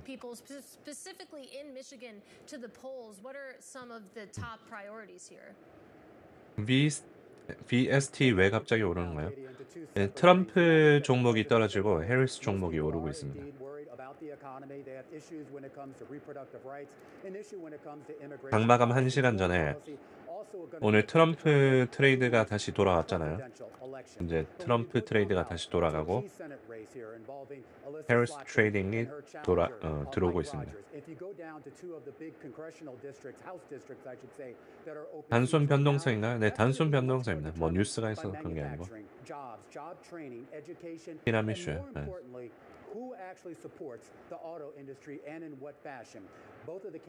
하루는 트럼프, 하루는 해리스. 어제는 해리스였고 오늘은 트럼프고. 근데 장마감 전에 또 해리스. To how they see the future of the auto industry. Mike Rogers saying that basically refocus on gas and traditional fuel cars. While Alyssa Slotkin, she is supportive of gas-powered vehicles, but wants to see more of a mix with hybrids and EVs. 지수가 나스닥이 1%나 올랐는데 이걸 또 빼버리면. Yeah, it's an important reminder that the congressional down ballot races are just as critical in Michigan as the presidential. 갑자기 DJT가 떨어진 이유가 있나요? DJT가 떨어지고 해리스가 올랐습니다.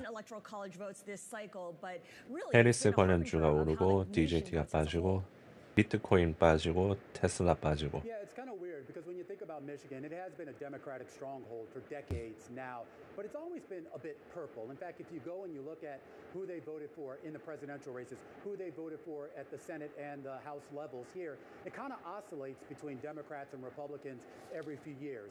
In the most recent years, this has been a solidly Democratic state, that blue wall, if you will, that Trump. 테슬라도 친환경이긴 한데. 테슬라도 친환경이긴 하죠. That was the narrowest on a percentage point basis, the narrowest victory by a presidential candidate in this state in history. In fact, there's been only 2 other times where we had a presidential race being decided in this state by less than 1 percentage vote. You had to go back to Wendell Willkie, if you can believe it or not, when he was up against FDR. He won the state of Michigan that year. Of course, FDR won the national election. And prior to that, you had to go back to the 1800s when Grover Cleveland lost the state of Michigan. Fantastic context there. Romain, really appreciate your joining us. Romain Bostic, of course, anchor of Bloomberg Television's The Close, and we will be checking in with him in the next hour. Meantime, DJT 재개 언제인가요? 멈추고 난 뒤 5분 뒤면 열립니다. 7분 7초, 7분 7초에 다시 열리네. It'll be utilities, REITs, and staples. David joins us now. David, I think what's surprising to a lot of people is just how strong this market rally is on election day itself. It's as if markets have decided what we're going to get. Happy election day. And markets do seem to be quite confident in the outcome, although that's surprising. The polls are tight. And I know some might say, how do you read markets? Well, if you look at the bond market, the equity 오늘 개표 방송 8시 반부터 하는데 미국은 밤에 개표하나요? 네, 한 그쯤부터 합니다. 네. That may be putting too heavy of odds on that outcome. In fact, we have to take this day by day. I'm thinking that there's a good chance, maybe a 20% or more chance, that we don't know. 내일 또 변동색 크냐고요? 내일 또 클 가능성이 높죠. So I think it's important to just take this day by day. 펜실베니아 결과 나왔나요? 아직 안 나왔습니다. And not just not getting an outcome by tomorrow morning, if we don't get an outcome by tomorrow's close, what does the data show us in terms of what that could mean for equities? Well, if we don't get an outcome by the close tomorrow, I think the S&P is easily down a few percent. 투표 7시에 끝나는 것도 있고 좀 더 늦게 끝나는 것도 있고 더 빨리 끝나는 것도 있고 그래요. 2000 analog, the S&P 500 fell about 8% from election day until that was resolved. It took a few weeks. This time around, it may be a little bit more nerve-wracking given those involved here. So, yeah, I think that's a significant risk. 트럼프 다시 재개됐고 3% 상승. BST는 다시 하락. 자, 이제 장마감 1시간. 장마감 50분 남았습니다.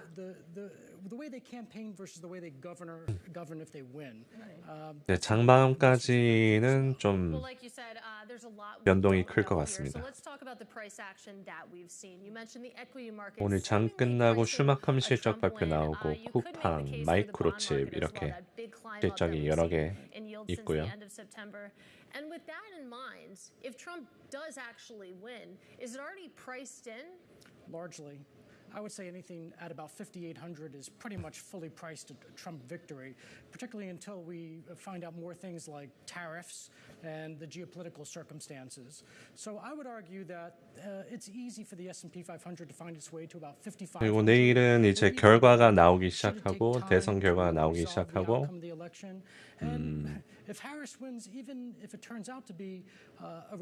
내일 장은 30년 채권 경매 말고는 딱히 경제 지표가 없습니다. 내일은 좀 조용할 것 같아요. 대선 빼고 대선이 제일 하이라이트입니다. 내일은.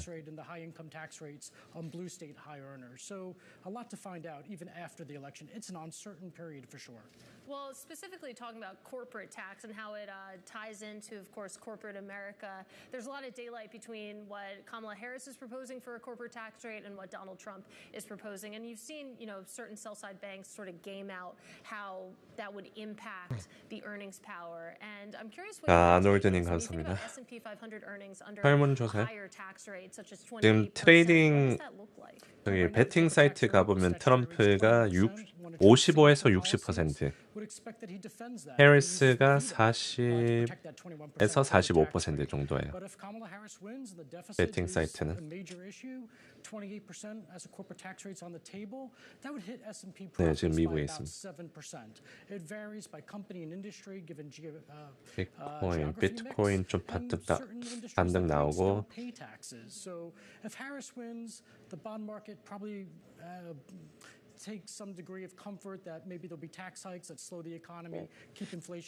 아까 전에 대단했네요. 지금 DJT가 음전 가면서 마이너스 6%까지 갔다가 지금 한 10% 말아 올렸습니다.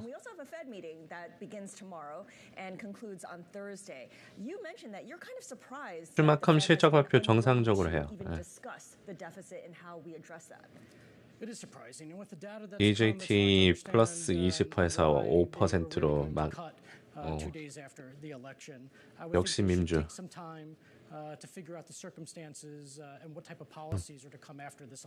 역시 민주입니다. 역시 민주.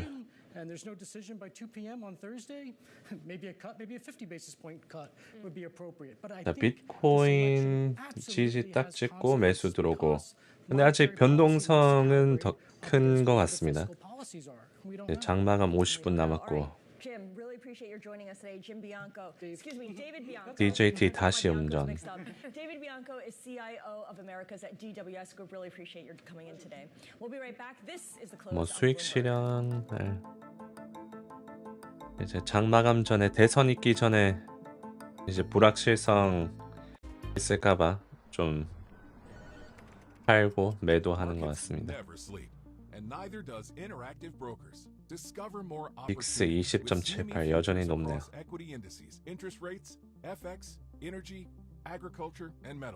CME futures offer around-the-clock access, deep liquidity, and capital-efficient margins, helping you seize opportunities whenever they happen. The best-informed investors choose Interactive Brokers. Historically, private equity allocations have improved the risk-return profile of portfolios and provided access to a broader investable universe. So as you evaluate your next move, consider the NB Access Fund. It is a core private equity solution in a registered fund structure with a focus on ease of use for investors and can act as a key diversifier in a portfolio. European politics. 폭슬 30.7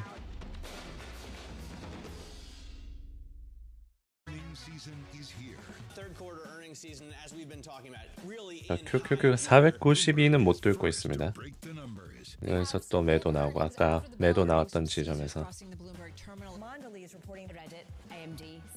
Let's keep the conversation going. With the smartest insights. The bar keeps getting higher. 20% growth rate. When your comps get tougher, how much can you beat and raise?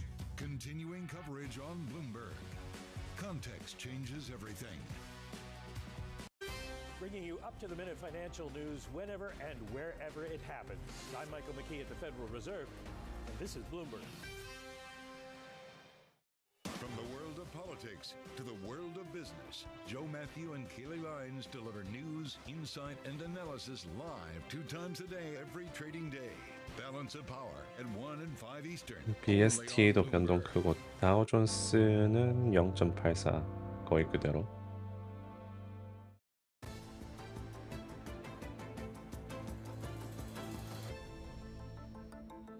Keeping an eye on Supermicro, of course, the company getting ready to release a business update later today. Of course, the server maker's results likely to be overshadowed by questions over delisting concerns. That's after SMCI failed to file its annual 10K report and their auditor resigned. Joining us now to discuss is Woo Jin Ho. He is Bloomberg Intelligence's senior hardware and networking analyst. And you were reminding us in the commercial break that this isn't an earnings report, it's a business update. And what are we hoping to 일단 learn after the 별다른 close today? 소식은 없습니다. 버즈 경제 뉴스는 별로 없고요. Because they don't have an auditor. They might just have a press release.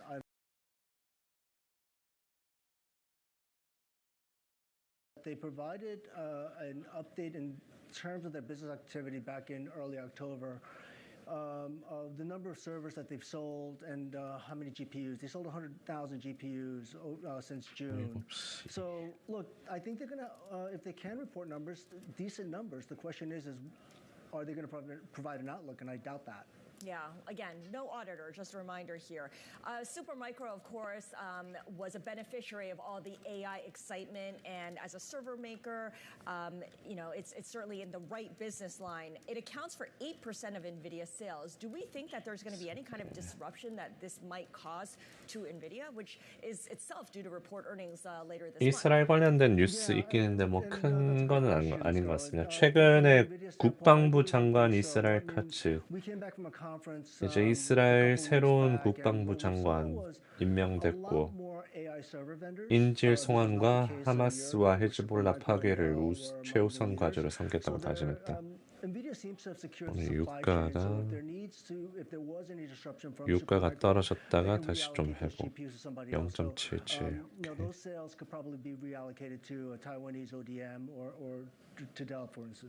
Yeah, it's a nice reminder that the daisy chain between all these different companies is pretty intricate. But let's 선웨어 트럼프 주인인가요? 선웨어 트럼프 관련 주입니다. 선웨어 있고 DJT 있고. 근데 최근에 CEO가 바뀌고 난 뒤로부터 약간 밈주 역할을 좀 덜하는 것 같더라고요. Well, the share drop has been spectacular. I will say that the share drop doesn't align with the fundamentals. There are some technical factors that are driving the shares down. If you think about it, a delisting would hit some investor covenants. Keep in mind that 51% of the shares 오늘 저녁 8시 당선 선언할 수도 있는 겁니다. 한다는 건 아니고. 슈마캄 실적 발표했나요? 이제 장 끝나고 합니다.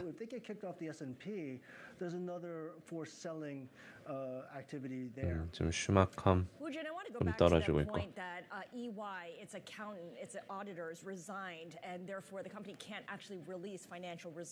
오늘은 올랐네. 일주일로 봤을 땐 떨어져 있나 보네. 펀웨어 마이너스 7%. 야, DJT 다시 6% 상승. 민주다, 민주.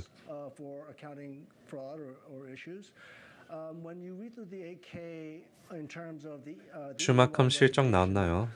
장 끝나고 나옵니다. That included integrity of the board, and you know, I haven't read anything like that in quite some time now.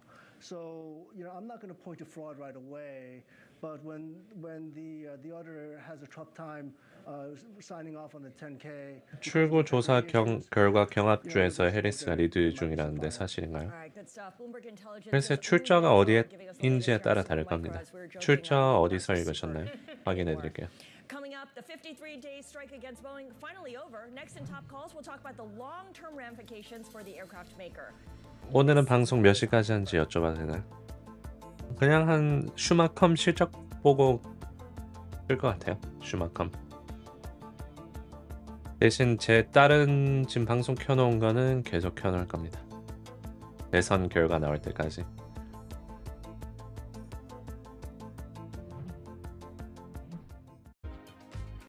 Markets never sleep, and neither does Interactive Brokers. Discover more opportunities with CME futures across equity indices, interest rates, FX, energy, agriculture, and 항공우주 관련 산업은 트럼프인가요? 해리스인가요?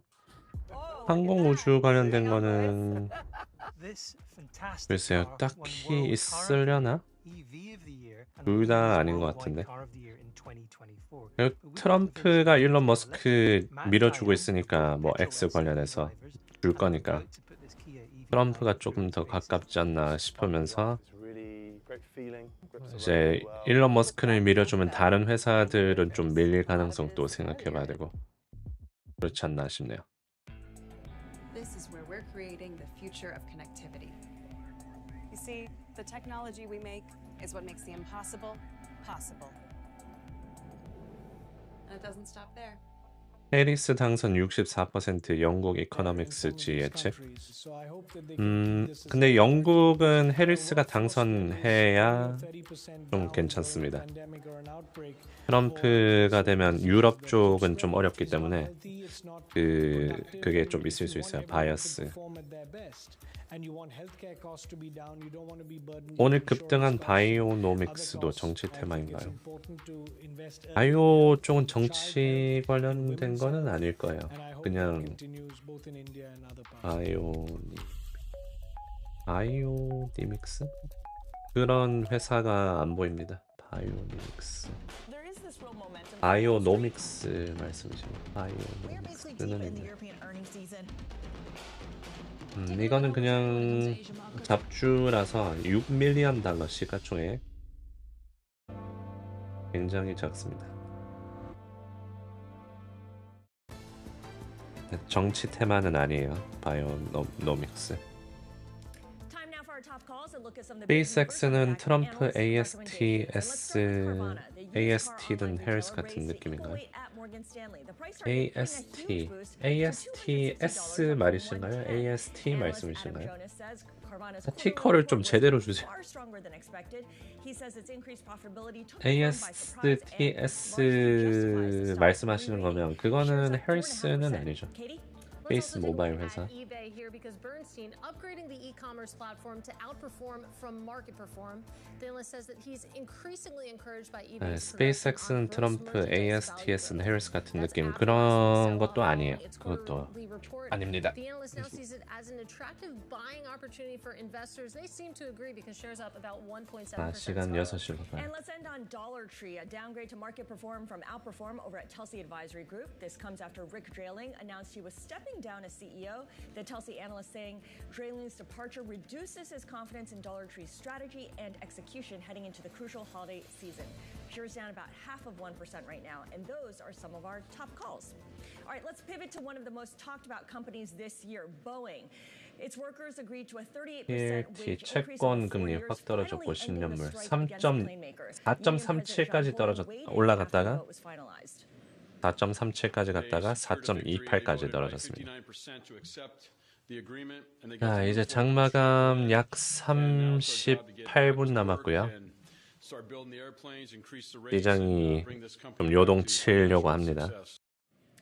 Joining us now for more is David Strauss, U.S. aerospace and defense analyst at Barclays with an equal weight rating on Boeing. So, David, I look at the share price of Boeing today, down more than 2% on a day where the S&P 500 is gaining 1% and everything is moving higher. Shouldn't the fact that the strike ended... QQQ 492 돌파 시도는 하고 있고 마소 0.8% 상승. 비트 좀 빠지고 DJT 다시 좀 빠지고. 이제 장마감 30분 전에 또 방향이 잡힐 것 같습니다.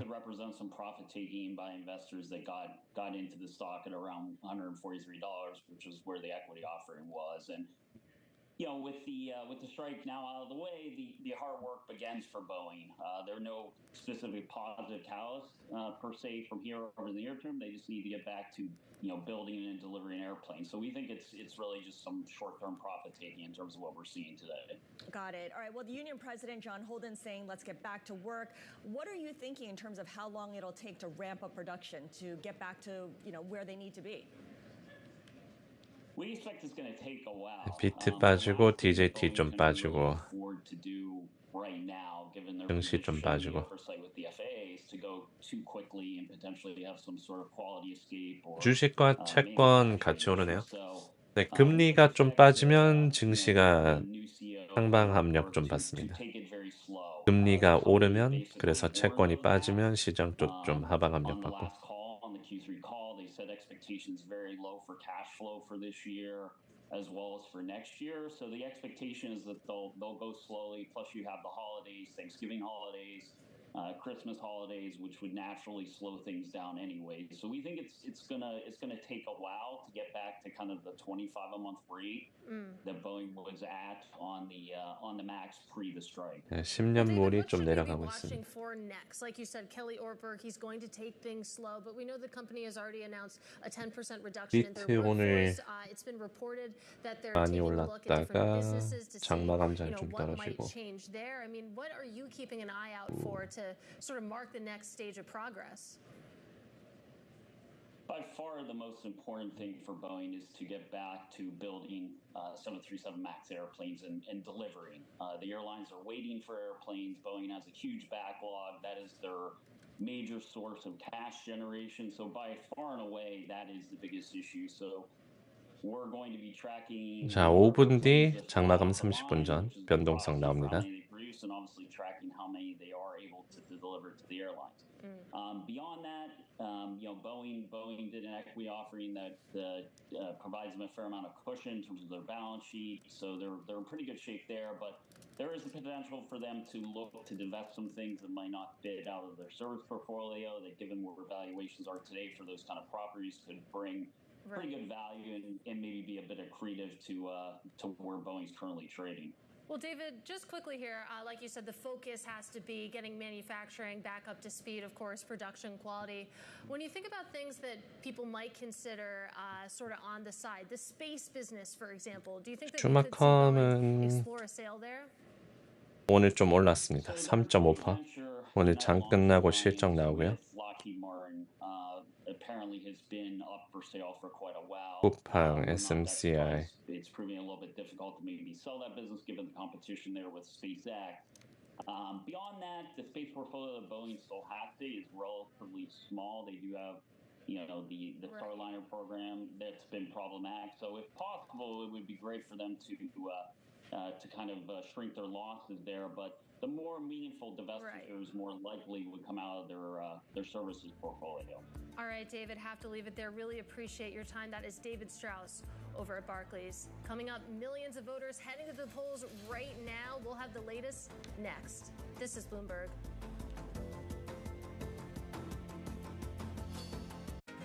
Mega cap tech companies are taking that AI infrastructure investments, taking those investments they're making, and they're using them to create new profits and better services for their clients.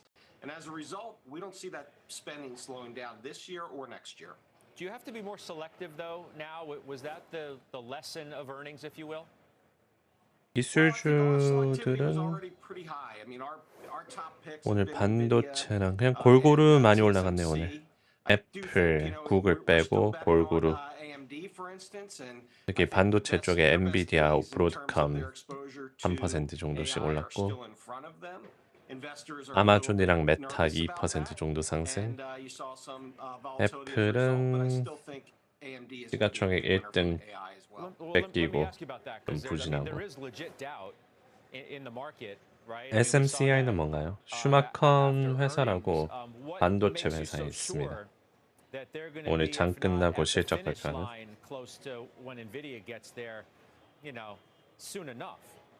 Well, you talk to the customers, Scott. I mean, I think if you talk to an Amazon or a Meta or Microsoft, it's very strategic for them to have a second source. And, they need to keep NVIDIA's pricing in check. I think NVIDIA, to their credit, while prices have gone up and margins have gone up, they have not taken advantage of their customers. And I think, they've profited from them greatly, but they've not taken advantage of their market situation. But the buyers, we're talking about, 결국 뭐 거의 보합으로 가고 있습니다. 장마감 1시간 전에 좀 출렁이긴 했는데 여기서 이제 쫙 떨어지면서 수익을 못 지키는 듯 했으나 다시 보합권으로 돌아왔습니다. 장마감 30분 변동성 약 2분 뒤에 나오고요. 다시 저점을 테스팅하러 갈 수 있습니다. 오늘의 저점. 오늘 저점 멀구나. 오후장 저점. 오후장이 굉장히 횡보였는데 지금 12시 이때부터 한 번 더 뛰더니 1시간 정도 횡보하다가 이지선 뚫리고 491 여기서 왔다 갔다. Business users and consumer users access to AI tools. So they're taking it slow.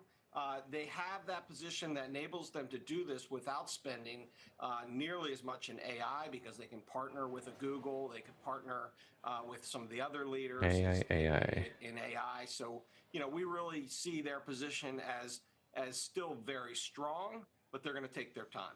You talked about cyber.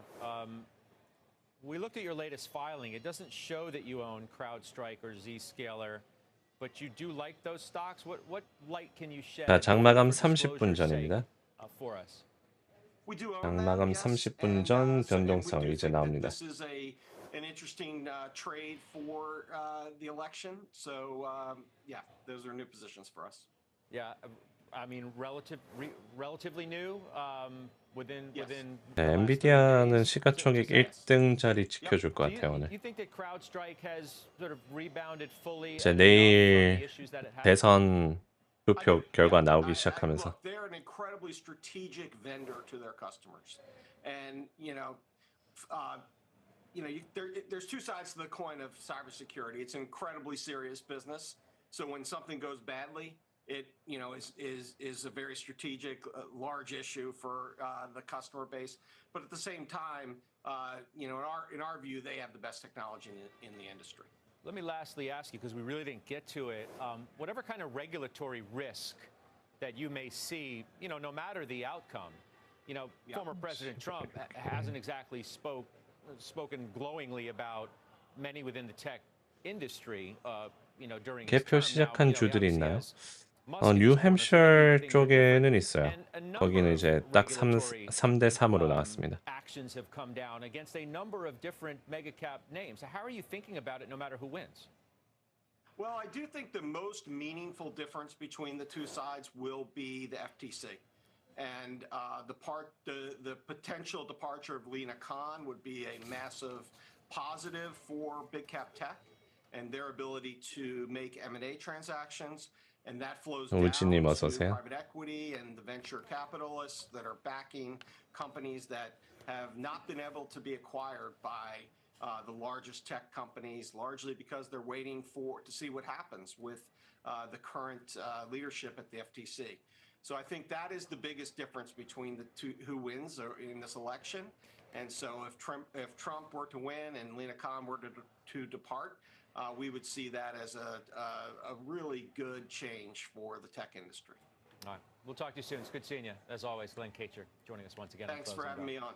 You bet. Thanks for being here. Up next, we have the star technician Ryan Dietrich. He's back with us. Why he is still betting on the Bulls despite the potential volatility. 트럼프가 됐나요? 아니요, 아직 결과가 안 나왔습니다.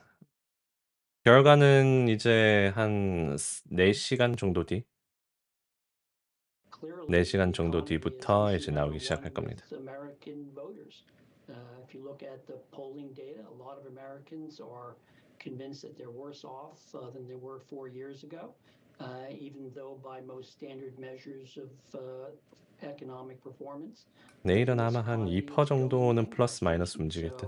I think it's going to greatly influence the outcome. That being said, economics is not the only issue on the ballot today.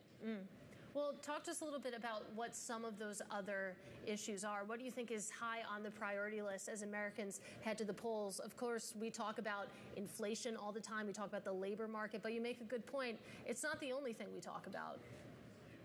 Well, obviously, a lot of the recent economic news has been good, but the other issues that be driving people at the polls, abortion. 쿠팡 관련 한국엔 아마존이 될 수 있을까요? 매수해도 될까요? 여쭤봤는데 최근 상황 관련 매수해야 될지.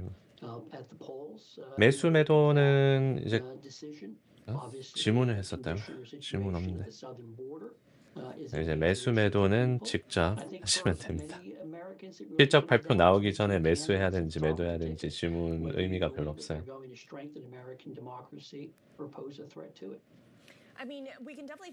일단 오늘은 전체적으로 기술주 S&P 그리고 다우존스도 0.9% 상승. 어제 딱 반대인 것 같아요. 어제 딱 반대. 장마감 1시간 남기고 DJT가 떨어지고 해리스 종목이 올랐지만 다시 돌아가는 것 같아요. 역시 대선 때 정말 어지럽습니다, 시장이. QQQ 492 돌파. 주요 저항선 돌파. 스톡스 3%. 엔비디아는 140을 향해서 아직 가고 있고.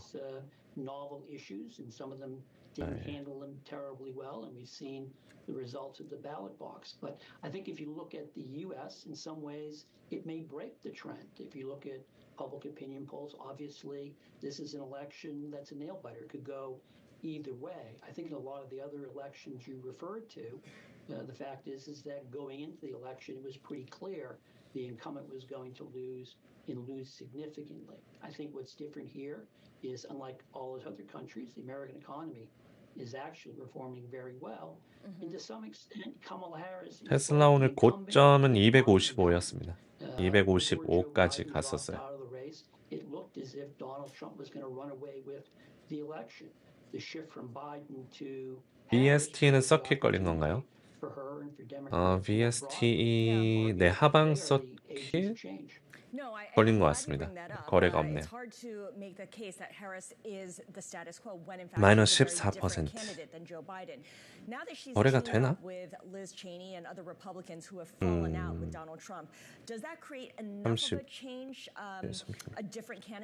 네, 중단된 것 같습니다. 거래가 되는 것 같기도 하고 모르겠네요. 네, 거래되고 있네요. 네, 중단 아닙니다. 그냥 거래량이 워낙 없어가지고 멈춘 것처럼 보였네요. 거래가 되고 있습니다. 밋밋하게, 미미하게.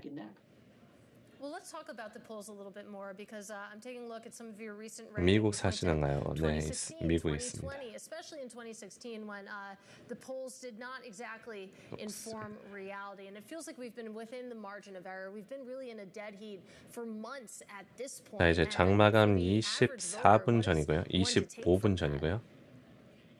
Well, I think you have to understand sort of the history of polls. 3대 지수가 여전히 꾸준하게 지키고 있습니다.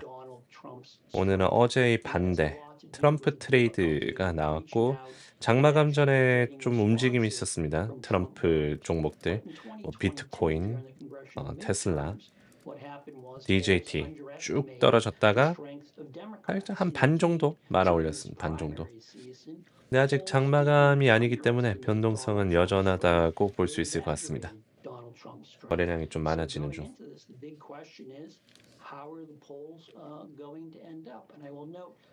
출구 조사 나온 거 있나요? 아직까지 출구 조사 얘기는 없는 것 같습니다. 이제 한 7시부터 개표하기 시작할 거예요. 7시. 한국 시간으로는 오전 9시. Jim, I want to go back to the idea of challenger versus status quo because we talked about how Harris 버지니아 7시에 하고 Can Donald Trump 7시 반에 하는 as a 것도 challenger 있고 when he's a known quantity, when he has already presided 보통 over the 9시부터 administration? 많이 What 나오네요. is it about the 9시. platform he's been running on, the narrative he's been able to push that has convinced a sizable West portion of the electorate Virginia. that he is the change candidate? Well, Donald Trump is arguing that he's the change candidate because he's been out of office for 4 years. 캘리포니아가 제일 마지막에 하고 캘리포니아가 한 11시, 미동부 11시, 한국 시간으로 오전 1시부터. 펜실베니아는 자, 펜실베니아가 It's time to break from the Trump era and move on, have a new generation of leadership, a new generation that is focused on trying to find solutions and to bring America together. 8시부터네.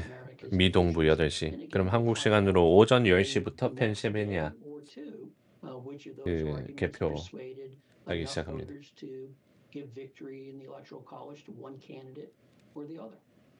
내일 그러니까 한국 시간으로 오전 8시에 그냥 왜 이렇게 헷갈려? 오전 10시, 오전 10시. 미동부 오후 8시. 한국 시간 오전 10시에 펜실베니아 개표합니다. 펠란티어, 야, 펠란티어 25%, 51불까지 갔네요. 장중 고점이구만. 펠란티어 장중 고점. And neither does Interactive Brokers. Discover more opportunities with CME futures across equity indices, interest rates, FX, energy, agriculture, and metals. CME futures offer around-the-clock access, deep liquidity, and capital-efficient 슈마컴 실적 발표는 한 20분 정도 뒤에 나옵니다. 안 끝나고요. 자, 이제 장마감 20분 남았습니다.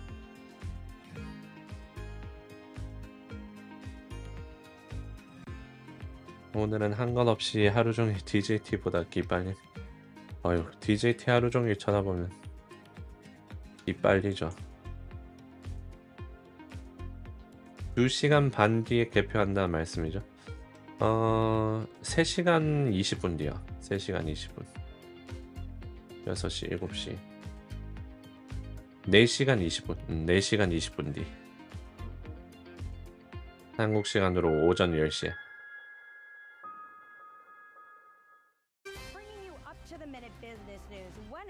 펜실베니아 개표를 그때 합니다.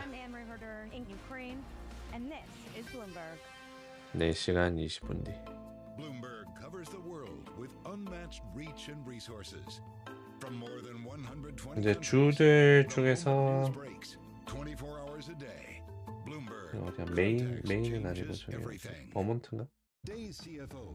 일리노이, 조지아, 버지니아 이쪽은 먼저 해요. 미동부 7시, 한국 시간 오전 9시부터. 그래서 오전 9시부터 이제 좀 나오기 시작하고 네, 오전 10시부터 본격적으로 주가 움직임도 있을 수 있어요. 펜실베니아 개표하면 미국 뉴스 바로바로 나오는 네, 바로바로 나오는 편입니다. 네, 다른 라이브 방송 거기에 네, 업데이트 될 겁니다. 바로바로. 지금 트럼프가 유력한 상황인가요? 시장은 트럼프가 될 거라고 베팅을 오늘은 하고 있습니다. 어제는 좀 트럼프 베팅을 좀 덜 하고 있다가 오늘은 또 늘렸어.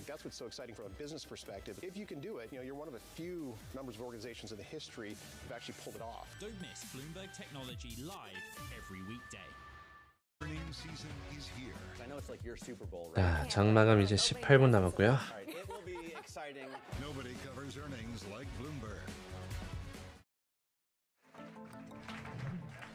베팅 사이트는 투표 마감 시간에 끝나냐고요?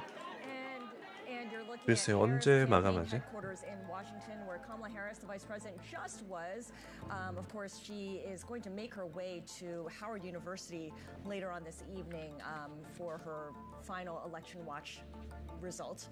Although that could go late I know into the she night. might be there for a November while because who knows when we'll actually get a result. 1월 7일까지 매매할 수 있네요. The different candidates and let you know. 1월 5일까지 매매할 수 And we're 있습니다. watching shares of Palantir up about 24% on the day, hitting a record high after reporting 내년 better than 1월. expected quarterly revenue and citing 장마감 변동성 나오고 있습니다.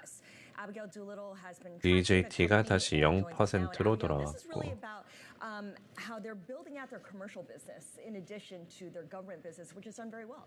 It is about building out the commercial business, but I would say the government business. 시장이 또 움직이고 있습니다. 장마감 한 10분 전. 아이고 바다야님 감사합니다. 네. 들어가시고요. I would argue that the 60% of the business, the bulk of the business, the government, defense, the espionage, intelligence units, location, that's really the business. And what happened here is just a ton of growth. 2 years ago for this quarter, they put up 16% sales growth.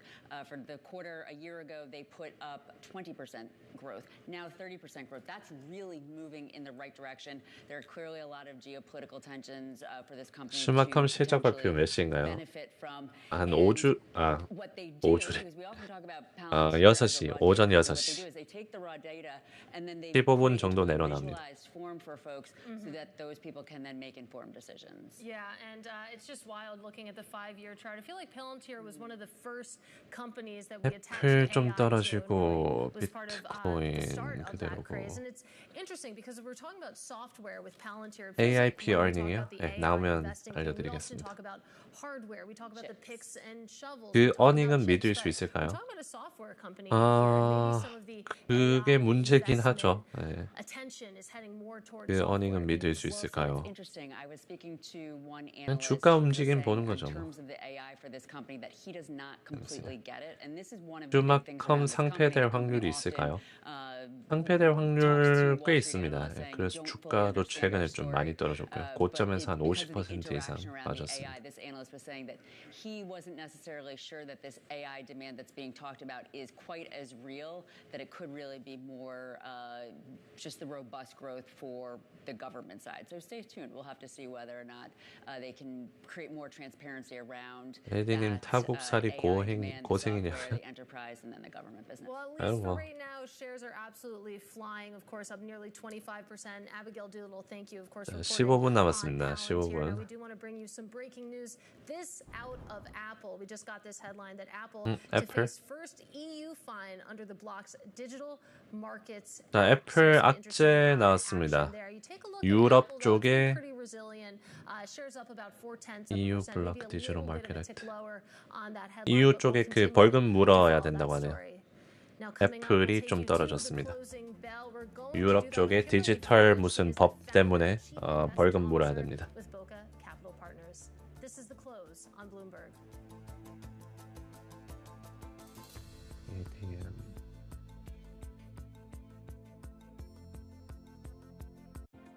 First EU fine. 블록의 디지털 시장법에 따라 처음으로 EU의 벌금을 물게 되었다. With CME futures across equity indices, interest rates, FX, energy, agriculture, and metals. CME futures offer around-the-clock access, deep liquidity, and capital-efficient margins, helping you seize opportunities whenever they happen. The best-informed investors choose Interactive Brokers.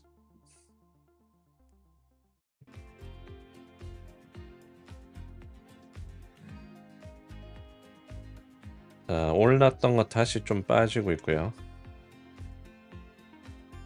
올랐다가 다시 하락하고 있습니다. 장마감 10분 변동성 이제 곧 나올 거고요. 오늘 장 끝나고 슈마컴, 루멘, 쿠팡, 마이크로칩 등등. The top names in business are on Bloomberg. I've made so many mistakes in my investment career. One of them was I sold all my NVIDIA, probably in somewhere between 800 and 950. I think it's 1,300 on that stock now. I own none, and I own none the last. 대선 당선. It was a big mistake. 약간 베팅 사이트랑 비슷하네. 트럼프 65%, 해리스 35%. A leader in technology for as long as you have been. Do you think AI is just as landscape changing as everyone else seems to think it is? Sometimes things are overhyped. I don't think that AI is overhyped. I think Etsy's uniquely positioned to benefit from AI. Finding that needle in the haystack is tricky. That's part of what makes Etsy both delightful and frustrating to people. And being able to serve the good stuff to the top fastest. 지금 폴리마켓에서는 트럼프가 당선이 될 확률을 61%로 보고 있고 62% 안 올림. 카말라 해리스, 도널드 트럼프 61.5, 카말라 해리스 38.5. DJT 다시 좀 떨어지고 있고 슈마컴 좀 올라가고 있고. By predicting delivery times more precisely. But that doesn't solve a larger challenge, getting more consumers to think of Etsy more often and ultimately become repeat buyers. To this end, 자, 장마감 11분 남았습니다. 10분 변동성 나오기 1분 전. When you're thinking, I have a gift, I'm going to go to Etsy, just getting that to be more habitual. Gift mode provides a perfect opportunity for that. We get to know the gifter, but we also get to know the recipient. So it's a way to, sort of a more viral way to bring in more, introduce more people to Etsy. I'm Professor Hannah Fry, mathematician and writer. In this series, I will meet the companies, people, and pioneers transforming the world. It's like the Jetsons meets the Flintstones. Whatever future you dream of, if it affects us, I will explore it. The future is coming.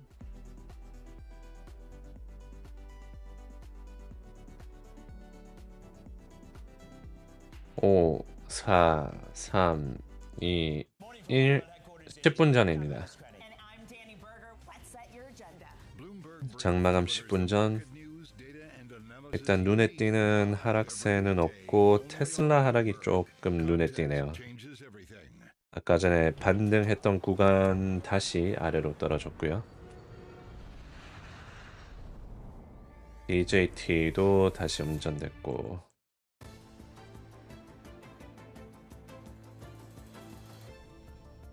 Markets do seem to be quite confident in the outcome, although that's surprising. The polls are tight, and I know some might say, how do you read markets? Well, if you look at the bond market, the equity market, and below the surface, certain sectors, it does seem like the equity market is confidently pricing a Trump win. 4년 전 설문조사요? That was David Bianco, Chief Investment Officer of Americas at DWS Group, kicking off the show, talking about how markets have been pricing in this Trump 그래서 victory. 그때는 그 And to the extent that 그걸 안 봐가지고 perhaps by the end of this evening, I know that might be too much to ask for. 베팅 사이트를 안 봐가지고 그때는. If the gains hold, but if not, he was 슈마컴 매수 좀 들어옵니다.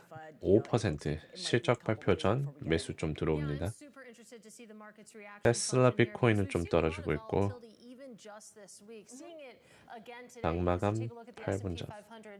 Suddenly, we're looking at these big gains. That wasn't the case, of course, when trading first kicked off, but now up more than 1% on the S&P 500. Those gains being led by the big tech names. You can see that in the NASDAQ 100.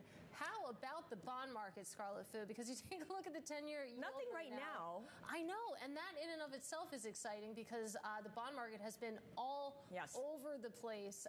But at least for right now, we are back to unchanged. 슈마컴은 실적 발표가 And then you take a look EPS. The VIX, it has been a little bit higher relative to recent history, but at least for today, taking a little bit of a breath. Currently trading just below 21 handle. Yeah, I think you can characterize the bond market as taking a little bit of a breath too after that massive sell-off, right? Yeah. So, little change at the moment, but we'll keep an eye on that one. In the meantime, let's bring in Kimberly Forrest, founder and CIO of Boca Capital Partners, excuse me. She joins us now from Pittsburgh. And Kim, I know that you have just been swamped by political ads over the past couple of weeks, and finally that's going to come to an end soon, right? From your lips to, the programmer's ear at all of our local TV stations. Yeah, and I'm sure it's great for the local TV and radio stations because they're getting a lot of ad revenue.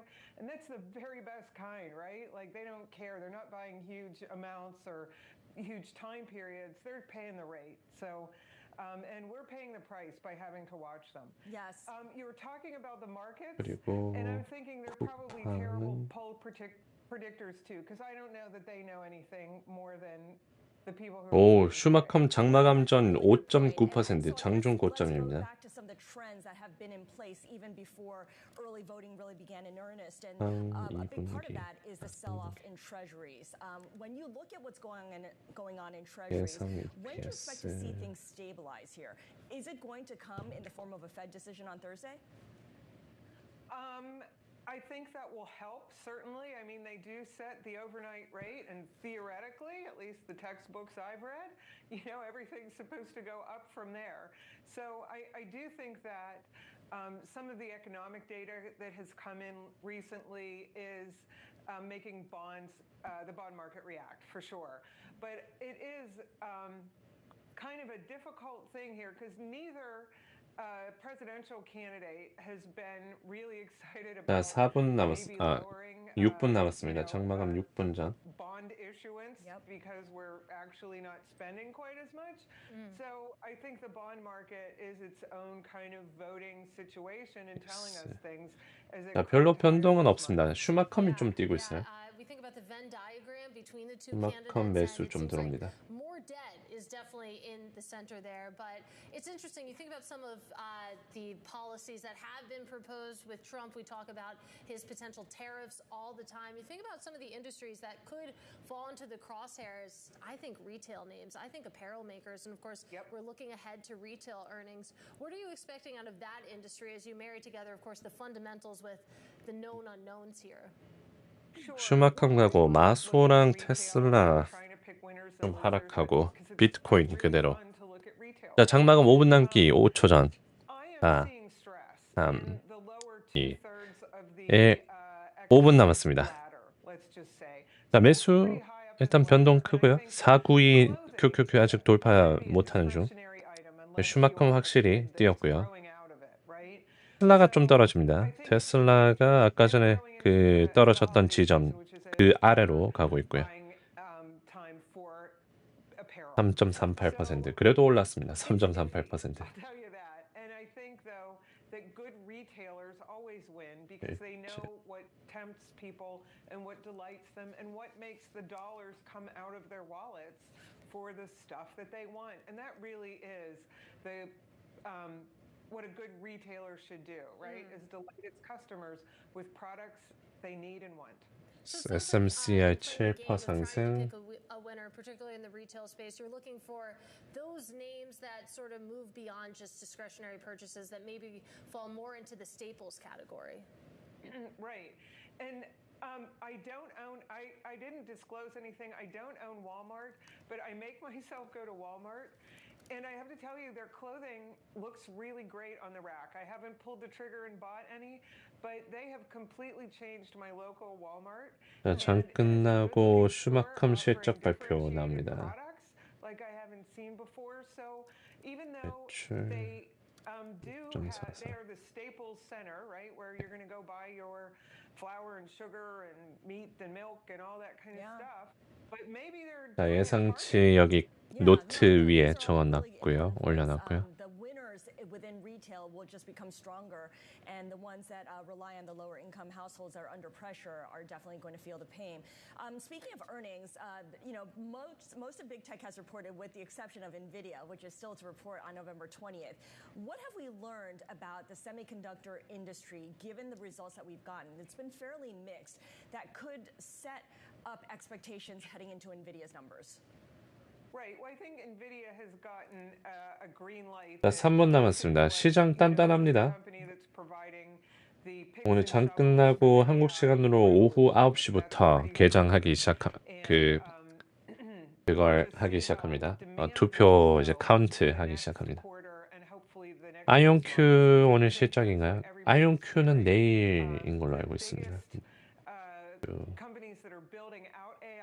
seem undeterred by 11월 6일 내일 장 끝나고 실적. And I'm talking to you, Meta, as well as Microsoft. So Google, 장마감 2분 전. its cloud, and especially the AI cloud, was driving some sales. But this is a build out without a customer yet, and that's always kind of frightening. And I think there's a little bit of thought going around about how long this can last. 와, 슈마컴 7%? 기대감인 것 같은데요. 슈마컴이 잘 가고 있습니다. Is founder and CIO with Boca Capital Partners in Pittsburgh. Unfortunately for her, because she's been inundated with campaign ads for weeks now. We're moving closer to the closing. 이제 장마감 오늘부터 이제 대선 첫 투표 마감하고요. 다이나믹한 시장 이제 시작됩니다. 플러스 마이너스 1, 2%씩 S&P 기준으로. 닥스 업 볼트 세컨데이 3일 중에서 2번 상승. AQST 소식 있나요? AQST는 실적 발표 나오고 떨어졌습니다. 실적 발표 나왔네요. 자, 이제 장마감 1분 남았습니다. 장마감 1분 전 3대 지수 S&P가 매수 좀 들어옵니다. S&P 다우존스 1% 근처. S&P는 장중 고점입니다. S&P 장중 고점. DJT는 음전이고 오늘 한 10% 정도 오르고 있다가 장마감 전에 떨어지면서 오늘 DJT는 음전으로 장마감하려고 합니다.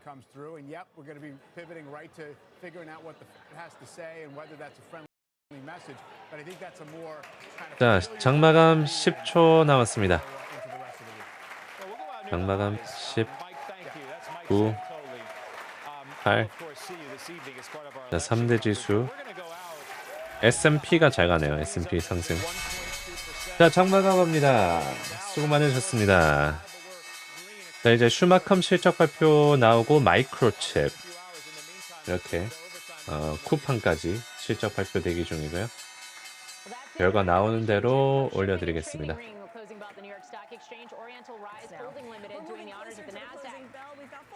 클로징 벨 했고요. 장마감 했고요. Until the first polls close, just 1 hour to go until we start getting the initial exit polling data. That is the scorecard. 1시간 뒤에 그 엑sit 폴 나온다고 하네요. 출구 조사 관련 정보가 나온다고 하네요. 1시간 뒤. 일찍 나오네. 출구 조사 결과가 1시간 정도 뒤에 나온다고 합니다. 자, 여러분 멤버십 가입하시면 정보 뉴스룸 있으니까 거기에 계속해서 업데이트 해드릴 거고요. 아직 멤버십 안 하셨으면 멤버십 한번 해보시고요. 현재 쿠팡이랑 슈마컴 실적 발표 대기 중입니다. Recent AI darling, Lumen. As we await those earnings, though, let's bring in Unlimited CEO Bob Elliott and Vital Knowledge founder Adam Crisafulli. Guys, great to have you here, especially as we do have large gains for all of the major averages. Bob, I'm going to start with you. 오늘은 전체적으로 상승. On this election now and the various outcomes we could see in coming days. 자, 쿠팡이랑 슈마컴 실적 발표 대기 중입니다. 쿠팡은 여기 올려놓을게요.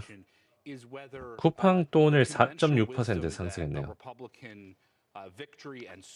엔비디아 overtakes 애플. 네, 엔비디아 오늘 애플 시가총액 넘었습니다. 애플 시가총액 넘었습니다. 루멘 실적 발표 나오고 split government with a Harris administration might actually be better for the economy and stocks than the conventional wisdom. Yeah, I've been hearing that in this whole 자, 15분 내로 that's part of the so-called Trump trade as 실적이 나옵니다. perceived. Adam, want to get your thoughts on this, especially as we do see a stock market that is arguably priced to perfection here, and we have seen a lot of the volatility tied to the election actually in the bond market. No, I think the election is going to influence markets in two key ways. I think directly bonds care much more, I think, than equities as to how things shake out, just given that as it pertains to the economy. 슈마컴이 오늘 6.4% 오르고 또 추가적인 상승을 하고 있는데 실적 발표 올라오면 바로 올려드리겠습니다. 쿠팡은 별로 움직임이 없고요. S&P 500, 다우존스 1%. 182% so far here, and adding again, obviously, as it overtakes Apple, 2.8% to the upside in today's trade. And why did I not have 오늘 애플을 뛰어넘었습니다. 엔비디아. All right, having said that, let's go to some of the individual gainers. Palantir Technologies, we talk about 오늘 펠란티어 많이 올랐고 펠란티어 20%? 아, 25%까지 올랐네요. 오늘 펠란티어 실적 발표 이후로.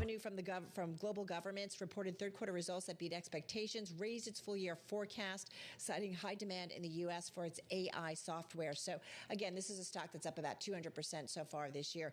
Global Foundries, 펠란티어 올해 200% 상승. Today's trade. This is the U.S. maker of made-to-order 슈마컴 실적 발표가 나와도 이걸 믿을 수 있는지가 좀 관건일 것 같긴 합니다. 일단 대기 중이고요. 아직까지 나오면 바로 올려드리겠습니다. Shows that it is really showing some upward momentum. If Matt was here, I was doing this just for him. It's up about 20% in today's trade. No, he's really upset because he's like, small business, how much does it grow? It's a $3 under $4. 노보노디스크 실적 오늘인가요?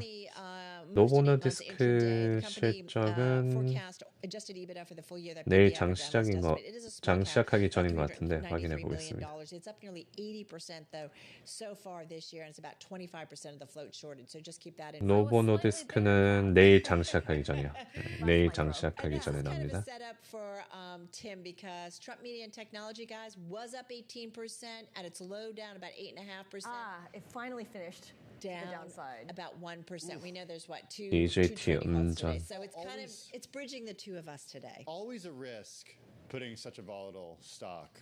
It just get its own column, you know? It's a winner and a loser, a gainer. 아직 안 나오고 있습니다. 좀 한 장시작한 지 5분밖에 장 끝난 지 5분밖에 안 지났으니까 한 15분 내로 대부분 나오거든요. 쿠팡 움직이고 있습니다. 쿠팡이 현재 6% 떨어지고 있고 쿠팡 실적이 올라오고 있습니다. 쿠팡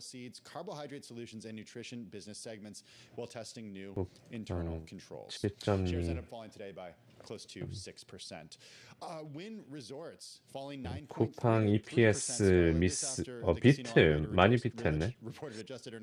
잘 나왔고 매출 오퍼레이팅 프로핏 프로핏이 좀 약했네요. 수익이 좀 약했습니다. 매출은 비트했는데 매출 비트 수익 미스 profit miss. EPS는 굉장히 잘 나왔는데 수익이 좀 부진했습니다. 매출 EPS는 굉장히 크게 비트 6달러 예상이 0.73이었는데 좀 믹스드입니다. 좀 오른 거 있고 떨어진 거 있고 BGN 푸딩은 뭐 필요 없고 an Apple lawsuit, the company seeing fourth quarter revenue from 581 million to 611 million dollars, so that coming in line with estimates at 607. 야, 6% 떨어지고 있다가 다 말아 올립니다. 양전하네. They're reporting that it will be 325 million to 336 million. That comes in above estimates of 322.8 million. The stock unchanged though in the after hours. 안 좋게 나온 거는 수익이 안 좋게 나왔고 다른 거는 괜찮네요. Which came in, and that sent treasuries down, pushing yields up, and that kind of was the story until we got the 1 p.m. bond auction. $42 billion of 10-year notes sold, decent demand, and things have flipped around a little bit here. You can see the 2-year yield that's certainly on the short end continuing to move higher, but 전년 대비 매출 7.9%, 7.9 빌리언 달러. Yields coming down. 1.9 빌리언 달러. 전년 대비 27% 상승했네요. Gross profit은 2.3%, 전년 대비 45% 상승. 성장을 꾸준하게 하고 있긴 있습니다. 전년 대비 수익이 2.3 빌리언으로 45% 증가. 슈마컴이 아직 안 나오네요. 매출 7.9 빌리언 달러. Because depending, you said no?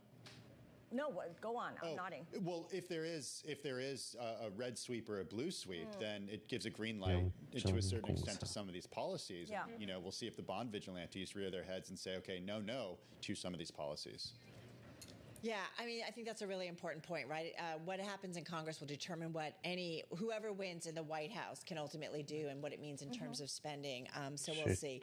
All right, guys, that is a wrap. A few earnings coming our way. 일단 쿠팡은 여기 EPS랑 매출 둘 다 상회했습니다. 그런데 수익이 예상치보다 낮게 나왔고요. 여기 위에 올려놨습니다.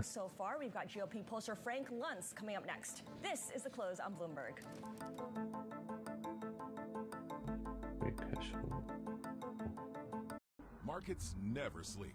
And neither does 슈마컴 대기 중입니다. Discover more opportunities with CME futures across equity indices, interest rates, FX, energy, agriculture, and metals. Access CME futures around the clock at Interactive Brokers. This is what Molly's family doesn't call the media room, because it also hosts the neighbors for game night. The neighbor's dog is invited too. So this is how Molly deals with random clutter. Tacky remotes, ugly wires. This is a spot for Molly's family heirloom. It's a long story. And space for Molly to support Alan's new hobby.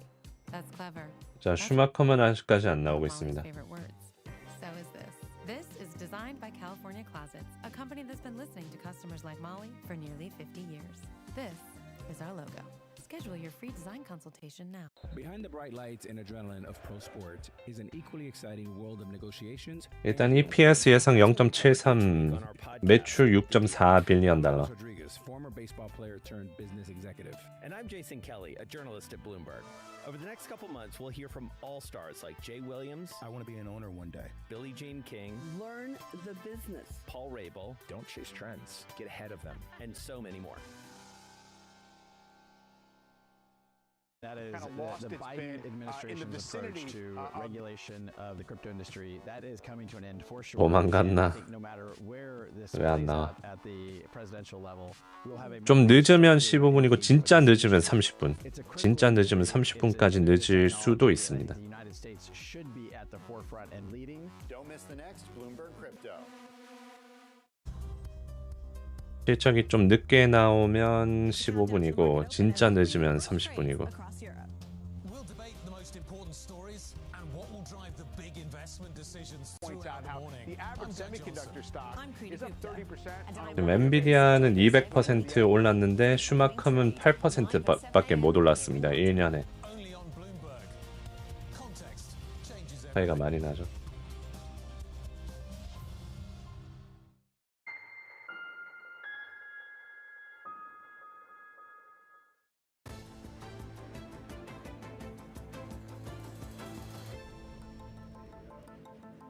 아직 대기 중이고요. Let's take a look at where markets closed out the day on this election day 2024. You can see it was a rally and then some. The S&P 500 4시 되자마자 대국민 사과장 열고 굽신굽신 4시 걸음으로 와서 딱딱 내야지. 지금 늦고 말이야. All quiet in the bond market. It's not too often these days that we can say that, but that 10-year Treasury yield almost perfectly unchanged. Of course, we got higher ISM services figures at around 10 a.m. Then we got a very strong auction. You add it together, perfect equilibrium, at least on the day. And then you take a look at the VIX. Volatility continuing to drain. 슈마컴이 오늘 본장에서 6%나 올랐어요. 당시 작전 많이 올랐는데 아직 실적이 안 나오고 있습니다. on the day, up 24%. The latest poster 대기 child for 중이고요. AI excitement, climbing to a record after a beat and raise quarter thanks to high demand for its AI software. So it's building 15분에 out its 나오려나? commercial business to go along with its government business. 자, 속스는 0.32%로 소폭 상승. Workers finally agreeing to a new labor contract and ending their 53-day strike. Now it paves the way for the plane maker to resume production and shore up its finances. 마이크로칩도 아직 안 나온 것 같아요. 마이크로칩도 대기. Some time to get things going. Our top story this hour, of course, is the election. Stupid. Get it? Millions of voters across America heading to the polls in a dead heat presidential race and control of the House and Senate. Both Team Trump and Team Harris expressing cautious optimism that they will prevail in what's become 쿠팡은 뭐 따로 막 변동이 크네요. 마이너스 6 갔다가 양전했다가 또 마이너스 3까지 소폭 올랐다가. Top the list of voter concerns. And on that note, let's bring in Bloomberg's Romain Bostic. He joins us live on the ground in Detroit, Michigan. And obviously, Romain, we spend a lot of time, especially in the run-up to this election, talking about the national economy. But give us the state of play when it comes specifically to Michigan's economy, of course, as voters in that state head to the polls. 자, 15분에 나올 것 같습니다. 15분 아니면 진짜 늦으면 30분까지. For a lot of the issues that have plagued this country when it comes to manufacturing. Of course, this was a great city. 슈마컴이 지금 회계 문제가 있어가지고 좀 신뢰도가 떨어지긴 하지만 오늘 장 끝나기 전에 쫙 말아 올리면서 6%로 장 마감을 했습니다. 슈마컴 실적 발표 대기하고 있고요. Following the bankruptcy of the city back in 2013, major revitalization projects took place down here. A use of both public and private funds that included building new sports arenas, including the Little Caesars Arena, which is just down the street from me. And even where I'm standing right now, I'm at a bar and grill called Harry's Detroit. It's been here for decades. And at one point, it looked like it was going to close. I had a chance 약 to 1분 talk to the 남았습니다. manager yesterday, and he talked a lot about this idea of how they had basically given up on this business because there was not anything going on around here. But that really turned around just about 10 years or so ago when the Little Caesars Arena opened up back in 2017, just down the street from where I'm at. You have Comerica Park, you have other sports arenas, a convention center, as well as new office buildings going up right now that have really breathed a huge amount of money into this area. 출구 조사는 한 한국 시간으로 오전 7시부터 좀 나오는 것 같더라고요. 이제 펜실베니아는 한국 시간으로 오후 10시부터, 오전 10시부터 이제 펜실베니아 대표하기 시작하고.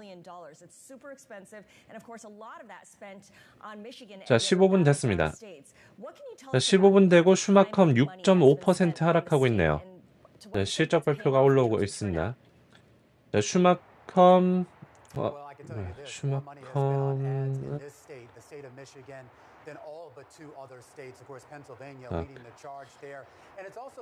마이크로칩도 떨어지고 있고 슈마컴도 떨어지고 속스도 하락하고 있습니다. 여기 지금 마이크로칩 여기 위에 올려놓을게요. 자, 15% 하락. 정보가 여기서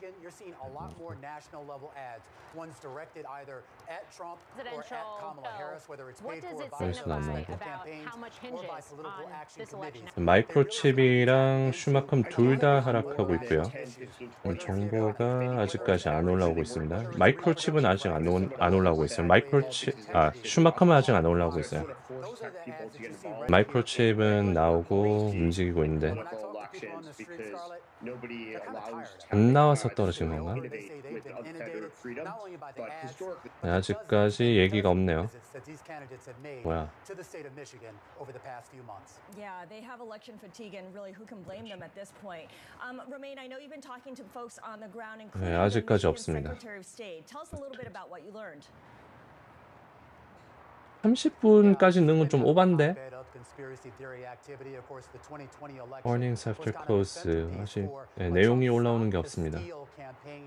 Basically, the idea that he thought that there was some sort of fraud going on, something that has been thoroughly debunked. But now in 2024, those issues, those conspiracy theories around fraud bubbled back up again, including from none other than Sir Elon Musk. I had a chance to catch up with 매출 예상치 미스. 매출 미스했고요. 에비던스 CEO가 얘기를 하길 이사회가 사기를 쳤다라는 증거는 없다라고 합니다. CEO. 이사회가 사기를 쳤다라는 증거는 없다라는 얘기를 합니다. 이사회가 사기를 fraud, 사기죠. 사기를 쳤다라는 증거는 없다. 매출 미스했습니다. 매출이 예상치가 5.5에서 6.1 빌리언 나왔고 예상치보다 크게 하락했습니다. 지금 얘기하고 있고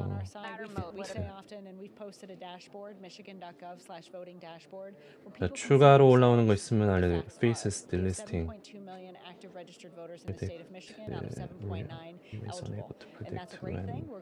그리고 언제 10K를 낼지 리포트를 언제 낼지 확실하지 않다라는 얘기도 합니다. 10K 리포트 언제 낼지 불확실하다. 이거를 11월 중순인가 11월 20일까지 내야 되는데 언제까지 낼지 불확실하다라는 말을 합니다. That's exactly what we've done over the last several years, expanding access to the vote while implementing more transparency and security measures, training more election workers to implement those measures, and also post-election audits that we've implemented over these last several years to reaffirm the procedures and results. 전망도 낮췄네요. 전망도 낮추고 실적도 안 좋게 나오고 리포트를 언제 내놓을지도 모르겠다라고 얘기하고 둘 다 안 좋았습니다. 전망이 5.9 빌리언에서 6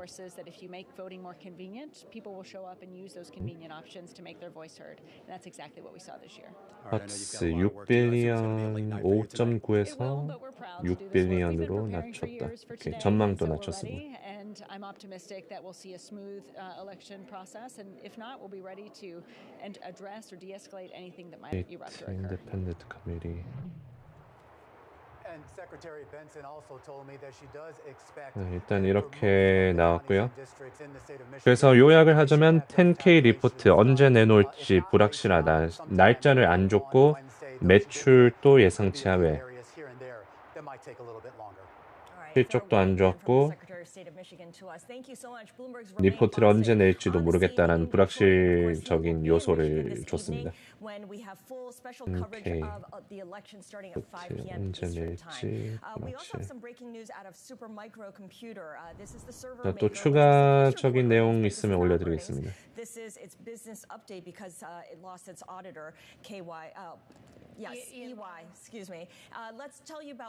이거는 비즈니스 업데이트입니다. 실적은 아니고 이게 오디터가 없어졌기 때문에 감사하는 그게 없어져가지고 그냥 비즈니스 업데이트입니다. Take all steps to achieve NASDAQ compliance. Which of course is relies on sales to Nvidia for a lot of its business. Yeah, it's interesting. Of course, on the 그리고 나스닥 규정 준수를 최선으로 할 것.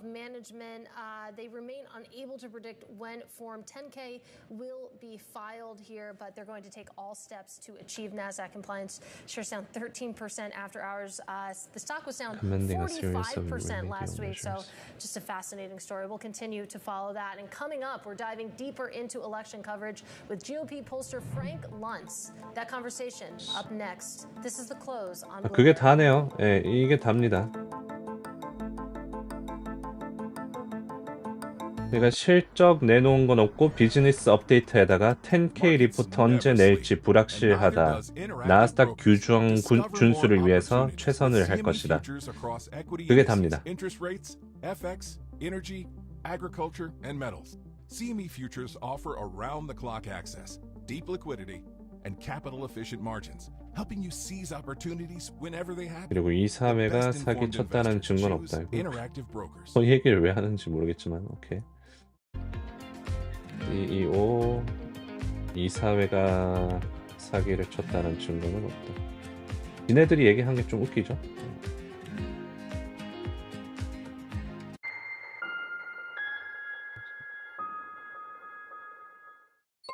Asia is at the forefront of some of the world's biggest stories. I'm Chevrian in Tokyo. And I'm Heidi Stroud-Watts here in Sydney, where the trading day begins.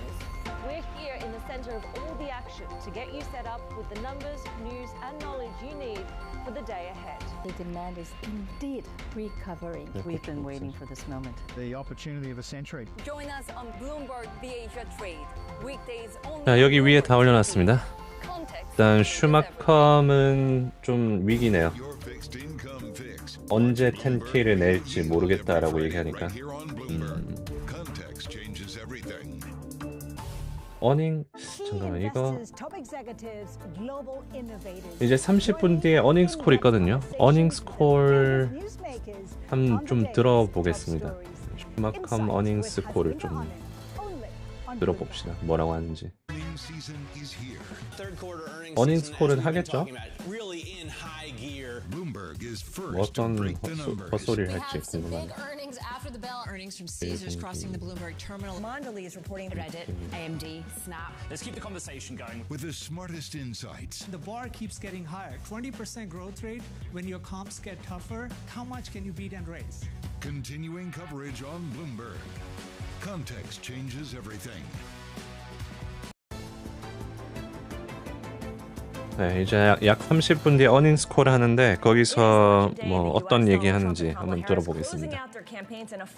추가적인 내용을 좀 얘기를 해줘야 될 것 같아요. 이게 너무 내용이 없어가지고.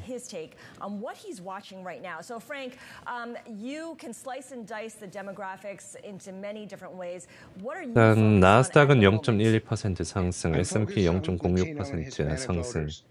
3대 지수는 괜찮습니다. 독스는 좀 떨어지고 있고.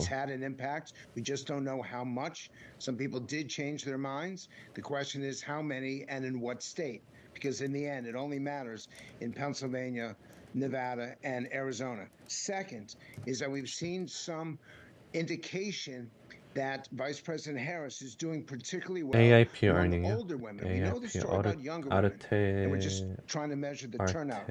But older women, normally Trump would be doing well among people over age 60. But it appears that older women also have been moving towards Harris in the remaining 48, 72 hours. So tonight I'm going to be looking at that demographic. 실적은 60.5 밀리언 달러 나왔고 여기 아르테미스 뭐 어떻게 발음하나? 아르테스 매출 14.7 밀리언 annual contract value 연간 계약 가치 6% 증가 영업 손실 발생 850만 달러 영업 손실에 비해서 790만 달러 영업 손실 발생 손실은 좀 줄였습니다. 아르테리스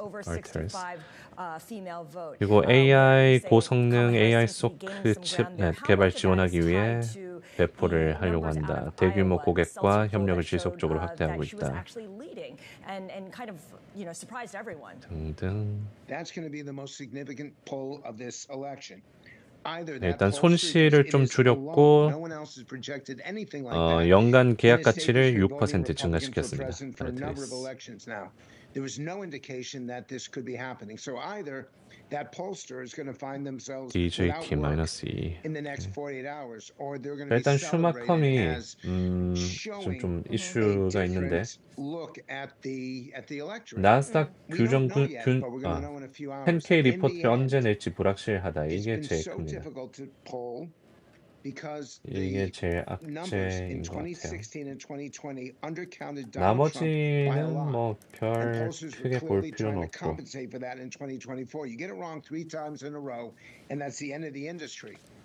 So the question is whether they've overcompensated, and we won't know that for another few hours, but clearly that group That segment of the population is going to matter because they vote in such high numbers. 핑계도 Yeah, and 없습니다. of course, that poll that you're referencing certainly moved markets yesterday. 이제 어닝스 콜 약 30분 뒤에 시작하는데 뭐라고 하는지 한번 들어보죠. Union households. I think that's a really interesting point. Of course, you had the 50-plus day strike with Boeing finally end, reaching some sort of agreement with their union. We know that President Biden spoke with Boeing CEO Kelly Ortberg on that labor contract. Julie Su was heavily involved as well. But when it comes to how the union households, not the union leadership, 엔비디아는 보합입니다. Yes, 0.07%. that's exactly it. Because they're going against their union leadership. They're openly defying them. 자, 이제 한국 시간으로 오전 9시부터 이제 개표가 시작합니다. 네, 다른 방송 여기서 상황 설명해 드릴 거고요.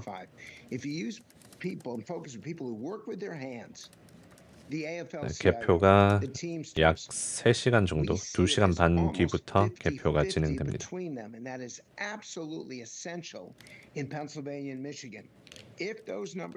트럼프는 잘하고 있나요? 트럼프 아직까지 안 나오고 있습니다.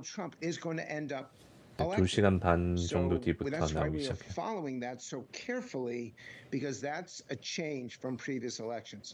And Frank, something I'm curious about, it feels like this election cycle, you've really seen prediction markets, betting markets take off in a big way. You, of course, have been in the polling business Smci, for a long time. You've seen many presidential cycles. I'm curious what you make of this uprise that we're seeing in prediction markets and how much information you can actually glean from them.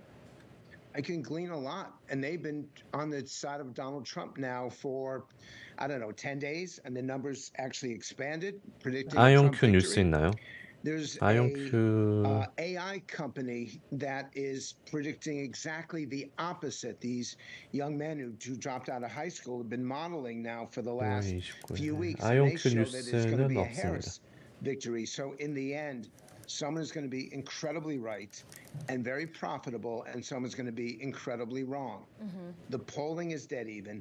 These betting sites 오늘 좀 많이 are on 올랐네. Trump's 오늘 side, and the 7% AI 오르고 sites 애프터장에서 are on 또 오르고 있네. Harris's side in terms of who's going to win. 해리스 We're going to be 종목인가? counting votes for days. 아이온큐 올랐고 오늘 CEG 컨스텔레이션 올랐고 And in the end, 10 they can't both be 올랐고 correct. So let's find out whether 그냥 AI is a better predictor, 섹터별로 the 다 polls 오른 are 것 better 같습니다. predictor, or the betting 오늘 sites are the 해리스 best 관련 predictors. 주들이 올랐거든요. 그 친환경 에너지 쪽으로. 그래서 원자력 쪽도 좀 오르고 태양광 오르고 아이클린 0.37 올랐고 Which group is the most reliable in terms of going out and actually voting? Older voters. The older you are, the more likely you are to vote. The better educated you are, the more likely you are to vote. Vice President Harris is depending on young women, 18 to 34, to give her a margin of victory. They are not predictable voters, but they seem to have participated in much of the early voting. And for Trump, he's depending on people who don't normally participate in politics to give him a margin, particularly in these Rust Belt states. So there's a cross current that's going back and forth, and it makes people like me, it makes our job very difficult to be accurate and honest with people who are watching. One last thing, this election is not going to be over tonight, and I am concerned about where we go in the coming hours and days as all the votes come in. And I'm afraid that we're going to have challenges to the election process. Yeah. And I urge viewers to take it easy, let the votes get counted. Every vote should be counted, and every count should be verified. We all agree on that? Let's not jump to conclusions because I'm afraid of social media. Right. 그래서 오늘은 전체적으로 상승으로 마감했네요. 트럼프 종목들이 꽤 올랐고 오늘 테슬라 3.5% 상승, 비트코인도 다시 상승. 헬스 종목도 좀 올랐습니다. 근데 흥미로운 건. 그래서 전체적으로 상승. 이제 개표가 약 2시간 반 뒤에 시작되고요. First up is LeBron James. The NBA star is in talks to merge his TV and film production business with the company behind the Kardashians. This according to people familiar 몇 with the 시에 matter. 슈마크 모닝콜 하나요? 6시합니다. 6시. 한국 시간 6시. Yeah, and I didn't realize that the company behind the Kardashians was British, actually. So you learn something new every day. Let's also talk about Moderna executive Stefan Bancel. He has apparently has learned that he's stepping down as the biotech company's chief commercial 쿠팡은 officer. 실적 발표 왜 급락한 건가요? As its CEO, I did not know 쿠팡 that he was playing 매출 괜찮았거든요. 수익만 떨어졌고 EPS 크게 상회했고 실적은 괜찮았는데 지금 5.8% 하락하고 있습니다. Yeah, trying to diversify there. We'll see. Of course, well now he is, you know, he can focus. He can focus. Yeah, someone else will be the full-time sales chief. The last person on the docket is Steve Schwarzman. He's a billionaire co-founder of Blackstone. He missed a pre-election gala at the New York Public Library, which is housed in a building named after him. Well, maybe he has a ton of buildings that are named after him. 강한 모멘텀을 보이고 있다라는 Steve Schwarzman 발언이 is a 있었고 Donald Trump supporter. Also, not 럭셔리 at this party offering was Ray 좀 McGuire. 사치품도 내놓을 거다라고 supporter. 얘기하고 So no shows on both sides. Right, and he's the vice chair of the board, whereas Schwarzman is the chairman of the board. 로켓 배송으로 계속해서 투자를 하고 있고 그런 얘기가 있었습니다. 딱히 눈에 띄는 발언은 없는데. Executives can't stop talking about the election. Earnings calls in recent weeks filled with talk of election uncertainty. Mentions of the two words in proximity to each other this year significantly higher than in the lead up to the 2020 election. Joining us now to discuss all of this, CEOs and their communications around the elections and their management through the elections. 로켓 배송 내에서 상당한 성장을 기회다. 고급 제품을 포함한 범주에서 강력한 성장을 하고 있고 수요가 많은 범주를 확대하기 위해서 로켓 배송에 대한 지속적인 투자한다. 이런 얘기가 있었습니다. Executives can't really plan effectively for their business operations, and when it comes to marketing, it's difficult for them to break through the political noise to deliver a message or a pitch. And so they are fairly relieved, I'm sure, to get this election behind them. Is that what you're hearing? 쿠팡 매출 전년 대비 45% 상승. 27%. 매출은 27% 전년 대비 상승. 수익성은 45% 상승 전년 대비. 잘 나왔죠? 그리고 Product Commerce Revenue. 제품 커머스 매출 전년 대비 20%.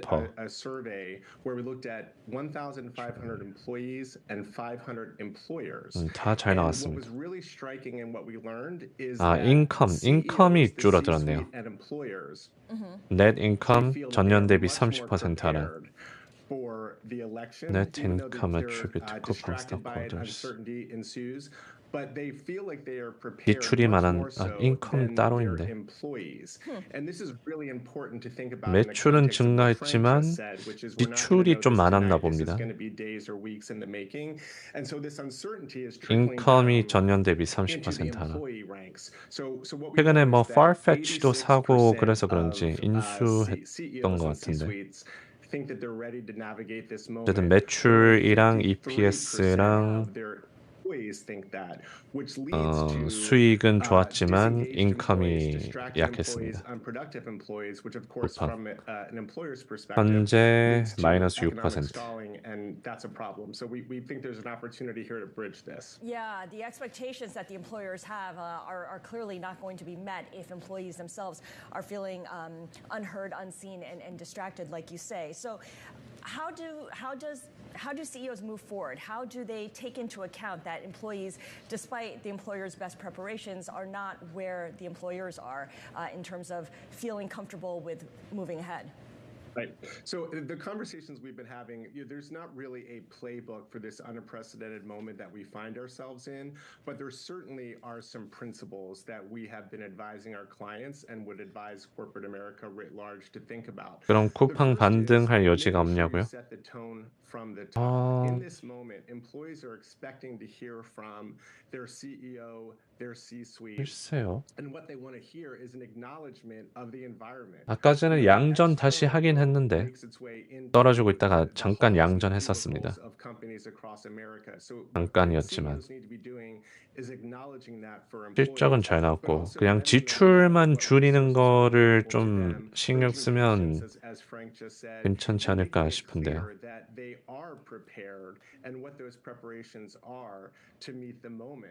월가 추정치가 둘 다 잘 나왔습니다. 예상치 매출 예상치 상회, EPS 예상치 상회 둘 다 잘 나왔고 인컴만 좀 안 좋았고 잘 나온 것 같습니다. 근데 어닝스 뭐지? 어닝 플레이 하신 거면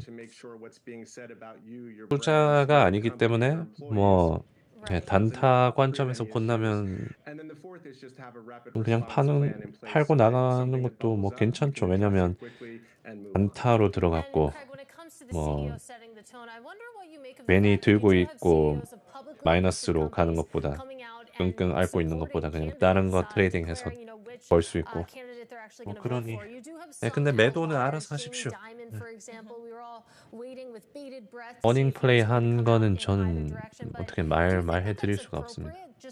어닝 플레이로 들어가서 뭐 매수했거나 매도했거나 하는 거 제가 도와드릴 수가 없어요. It's appropriate, but what's going to happen regardless is we're going to have a new administration at the end of this election cycle. So we know there's no scenario where Joe Biden continues. So it's either Harris or Trump. 슈마컴 대기 중인데 some of these executives who have actually been backing Trump or those that have backed Harris, they're going to have a constructive engagement model with the new administration. And regardless of where their point of view is, the counsel that we would give them and that we're giving our clients is 왠지 어닝 스코어 하면서 더 떨어질 것 같은 the page turns on 이게 and you have to lean forward with a constructive 언제 리포트를 낼지 불확실하다.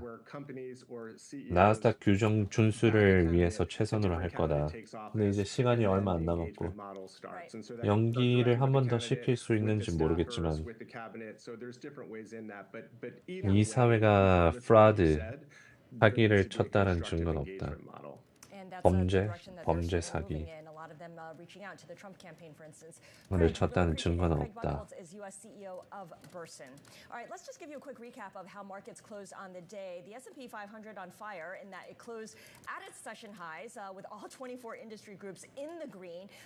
There was less consistent movement in the Treasury market where you saw the 10-year yield move in both directions, and right now little changed, although of course over the past 6 weeks it's been up and up for Treasury yields. Dollar weaker right now, off by 1/3 of 1%, and volatility easing just a little bit, but a lot of talk about 그걸 언급하는 게 더 웃김. 약간 어쩔 수 없이 언급한 거 아닌가 싶네요. 또 아무 말 안 하기도 좀 뭐하고. 전 진짜 안 그랬어요. 약간 이런 거랑 똑같은. 저희 진짜 안 그랬습니다. Discover more opportunities with CME futures across equity indices. 믿어주세요, 제발. FX, energy, agriculture, and metals. CME futures offer around-the-clock access, deep liquidity, and capital-efficient margins, helping you seize opportunities whenever they happen. The best-informed investors choose Interactive Brokers. The best AI assistant isn't one that knows the whole world. It's one that knows your world. A custom assistant built on Watson X with IBM's Granite models can leverage your trusted data, be easily trained on your workflows, and integrate with your apps. It can be tuned to do just what you need, because the more AI knows about your world, the more it can help you do. IBM, let's create. 7시네. 쏘리. 6시가 아니라 이게 자꾸 서머타임 좀 어떻게 안 없애나 자꾸 헷갈리네. 네, SMCI 7시에 합니다. 7시. 쏘리. 뭐 다 알아들으셨죠? 그만큼 7시 어닝스콜 대기 중입니다. I was really flattered. I said, well, Abe, what are the financials on this? And he handed them to me. He says, well, they're not making money. But I was still intrigued about team ownership. 왠지 롤러코스터 나올 것 같아요.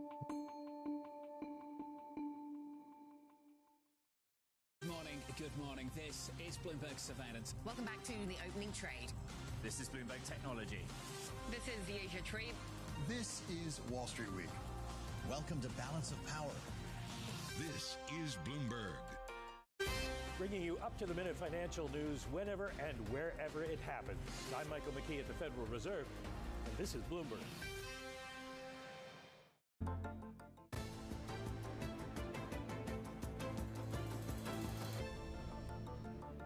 Voting is underway across the U.S., and one of the most closely watched states is Pennsylvania. The Keystone State's 19 electoral college votes, the most of the 7 swing states that will effectively decide the winner of the race. Joining us now for more on this is Bloomberg's David Gura. David, what can you tell us about turnout in this all-important state?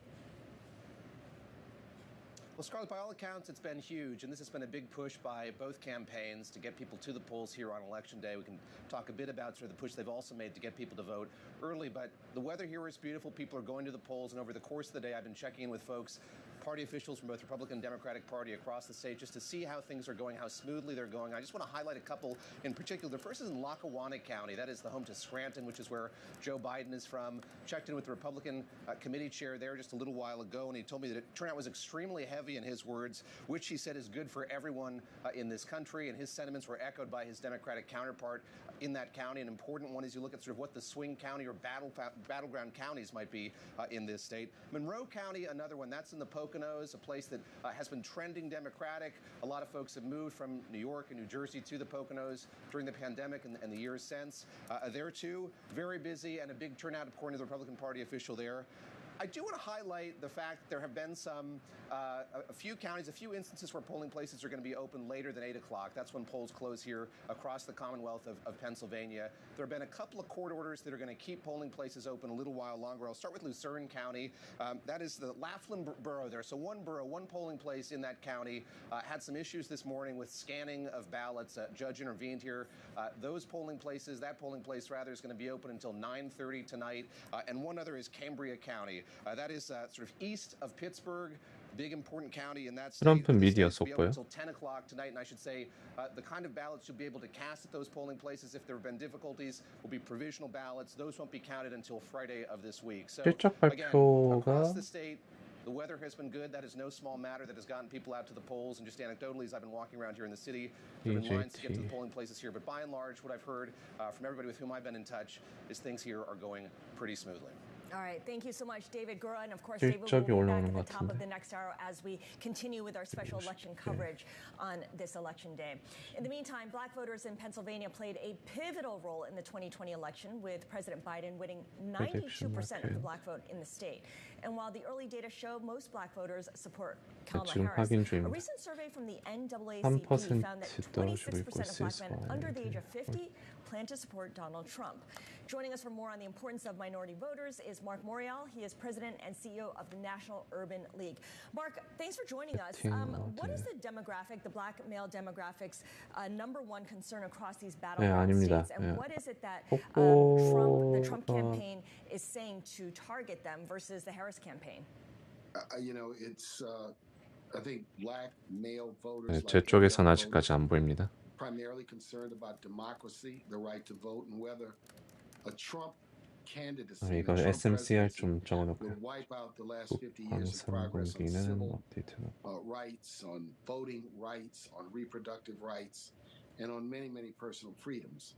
I think the early polling, which showed a little bit of an uptick among black males for the Trump candidacy, or many who may not vote, I think that's dissipated because of the efforts that have been made, significant efforts that have been made in the last 4 to 6 weeks to really talk to black male voters around economic issues and entrepreneurship issues and the issues they are concerned. So I don't put a whole lot of stock in some of these polls because at the end of the day, the majority of African American men will vote for Harris.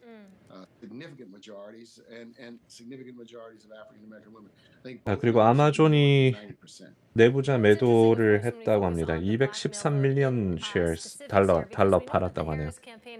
제프 베조스가 또 아마존 주식을 팔았다는 소식 방금 올라왔습니다. 장 끝나고 0.17%에 별로 안 빠지네요. 제프 베조스가 또 추가로 주식을 팔았다고 합니다. 213밀리언 달러. 아직 핀비즈에는 안 올랐네. Black men and black people and all people to vote and exercise their constitutional right to vote. And those have been some very interesting conversations. There's anxiety about the economy, but a recognition that a Trump presidency, and this is what I hear, that a Trump presidency would be dangerous in terms of turning back the clock on so many important issues. So I think that the effort that was made, President Obama has a special standing and a special place. 좀 심상치 않은데요. 지금 DJT 떨어지고 있는 게. Lots of people, elected officials, ministers, community leaders, celebrities, and others who've also put their thumb on the scale to have the conversations with black men that, quite frankly, were long overdue. Long overdue, and I guess the frustrating thing that I hear that I read about from black voters is that campaigns target them and appeal to them and say what they need to say to get them to come out and vote and support their candidate. And then once the election has gone, they're kind of ignored at that point. There's no execution or delivery of some of the campaign promises that they had made. And that frustration ends up leading to voters not turning out. And that's a valid claim. But also we've got to recognize that in today's world, information is translated through social media. It's translated through propaganda. It's translated through hyping. And I think sometimes, for example, the accomplishments or the progress that gets made gets filtered so many times before it reaches the community. Elected officials have to do a better job talking to and listening to 이거는 not only black male 저번에 나왔던 소식인 것 같습니다. 그 인수합병 얘기는 3월 25일에 그 트럼프 미디어가 두와크 디지털 월드 애퀴지션이랑 병합하기로 했다라는 건데 그거에 대한 추가적인 소식이 나온 것 같아요. SEC에서. Through lots of personal appearances, lots of community meetings, a lot of visits to places where people are. And so there needs to be that. Sometimes I find the politics of today, there's an over-reliance on social media, as though social media is the sole way or the best way. It's one way, but there's nothing like face-to-face conversations with voters. Nothing like conversations where voters can tell you what their pains are, their concerns are, their hopes and their aspirations. So there's going to be a lot of important takeaways from this election cycle. All right, Mark, that's a good note to leave it on. Really appreciate your time today. That is Mark Morial. He is president and CEO of the National Urban League. Meanwhile, we do want to bring you some breaking news. This out of TMTG shareholders entitled up to 40 million shares. Reporting a net loss for the third quarter of $19 million. Revenue coming in at $1 million.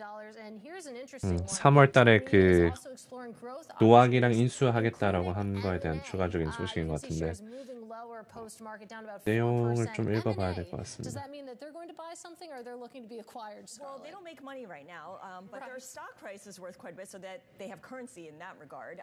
So yeah, I suppose it's appropriate given that Donald Trump is very transactional, right? And now DJT is looking to make a transaction. Yeah, we'll see. This is a company with a $7.3 billion market cap. Some really interesting headlines there. Again, Trump media exploring growth opportunities. $1 million in quarterly revenue. That's true. That's true. A little bit of a disconnect. We'll continue to follow that one. But sticking with the elections, of course, both candidates have been trying to win over younger voters. And according to data data from Interval. There's been an unexpected surge in participation from infrequent young voters this election cycle. Here in studio, I'm pleased to say, with more on his firm's findings, is Stephen McAlpine. He is the CEO of Interval, and Interval has analyzed. 네, 2024년 3월 25일에 TMTG, 지금 DJT가 디지털 월드 애퀴지션이랑 합병 계약을 완료했고 도아크가 백지수표 회사로 간주되면서 역환 자본화로 처리되었다. So these young voters, these are folks who care about things like healthcare, they care about housing, and they care about LGBTQ issues. But they're also the same people who 합병 후 도아크는 트럼프 미디어 테크놀로지 그룹으로 이름이 변경되었다. 별 내용은 없는 것 같은데. And what we've seen in the last few weeks is they've gotten more energized by Kamala Harris, and they're showing up at a much higher rate than we'd expect, even after accounting for their previous. 그냥 인수 합병이 완료되었다라는 거를 그냥 공지한 겁니다. 그냥 공지한 것 같아요. 그냥 3월 달에 있었던 내용을 그냥 공지한 것 같습니다. They weren't really showing strong support for Democrats earlier 그냥 when it was 공지인 Biden 것 versus Trump, 같아요. but now we're seeing more signs that they are supporting Kamala Harris. They are countered by 오케이, 이제 어닝스 콜 older voters who care 8분 deeply 남았네. about immigration and care about the economy. And those reliable early vote, those reliable older voters don't vote early, and if they vote today in high numbers, they're going to offset some of these early voters who are younger. So you said that they're more energized now, and they seem to be hearing something that they like from the Harris campaign. What convinced them? Is it the outreach that the campaign has done? Is it political advertising? I think it's a mix of things. So obviously, the Harris campaign has gotten a lot of support from celebrities who have reach on social media. That is helpful for getting your message out to people who don't watch the news like this or any other program, but they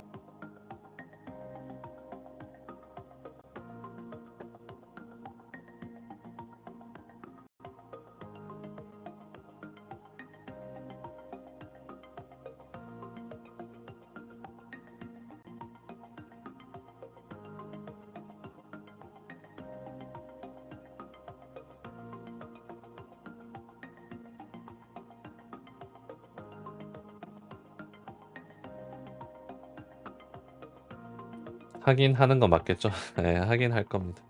그만큼 현재 12% 하락.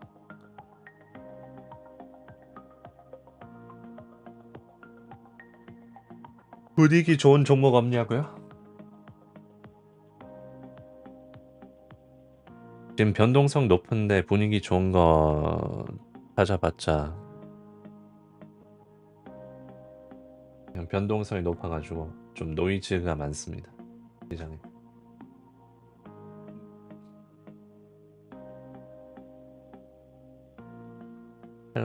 펠란티아 분위기 좋긴 하죠. 실적 발표 이후로 AI에다가 수익 잘 벌고 있고 흑자 전환 이번 연도부터 했고 계약 많이 따내고 있고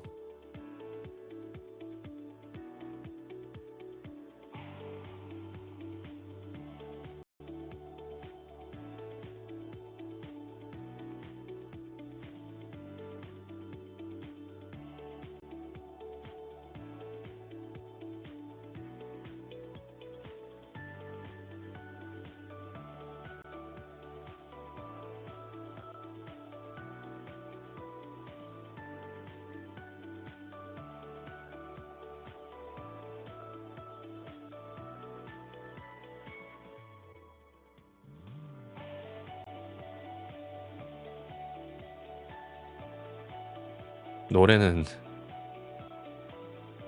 웅장하고 좋네.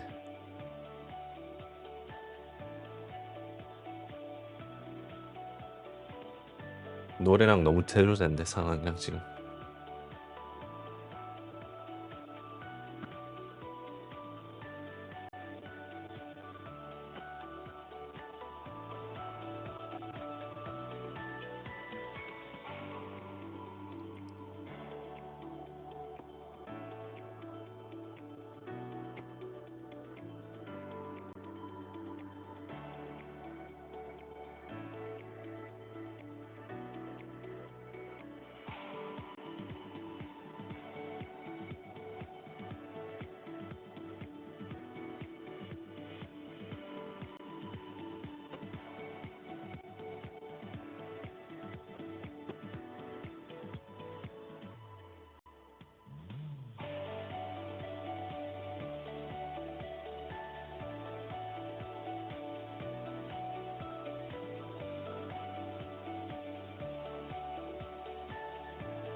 슈퍼마이크로 예상치에 못 미치는 판매 전망으로 미끄러져 회사는 공식 재무 보고서를 제출할 일정을 밝히지 않았습니다.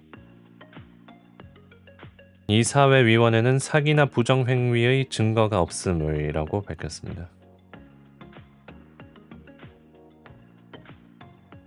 애널리스트들 추정치에 미치지 못하는 매출 예측을 내놓았고 연장거래소 10% 하락.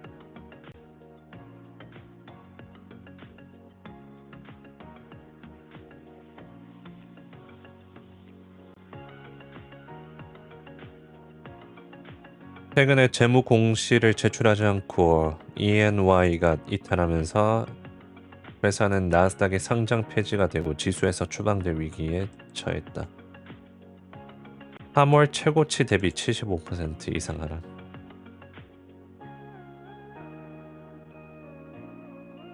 슈퍼마이크로는 재무 제출 지연에 대해 계속해서 부지런히 노력하고 있다라고 얘기했지만 지연된 양식이 언제 제출될지 예측할 수 없다고 밝혔다.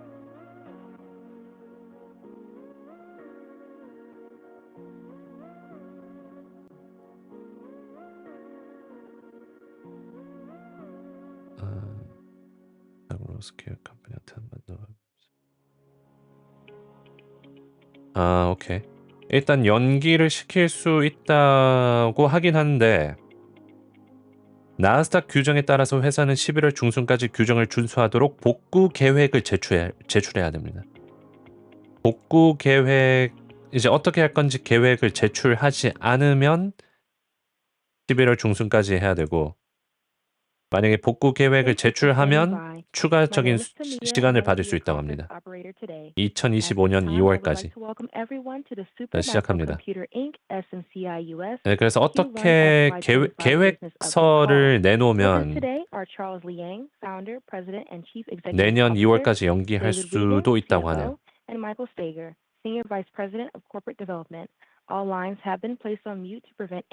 근데 오늘 뭐 그 계획을 내놓지는 않은 것 같습니다. 그 내용은 없어요.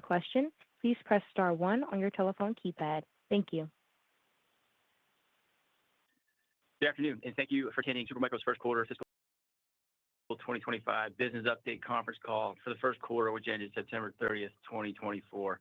With me today are Charles Liang, Founder, Chairman, Chief Executive Officer, and David Wiegand, Chief Financial Officer. At the end of today's prepared remarks, we will have a Q&A session for sell-side analysts. Q&A 세션 한다고 합니다. 끝나면.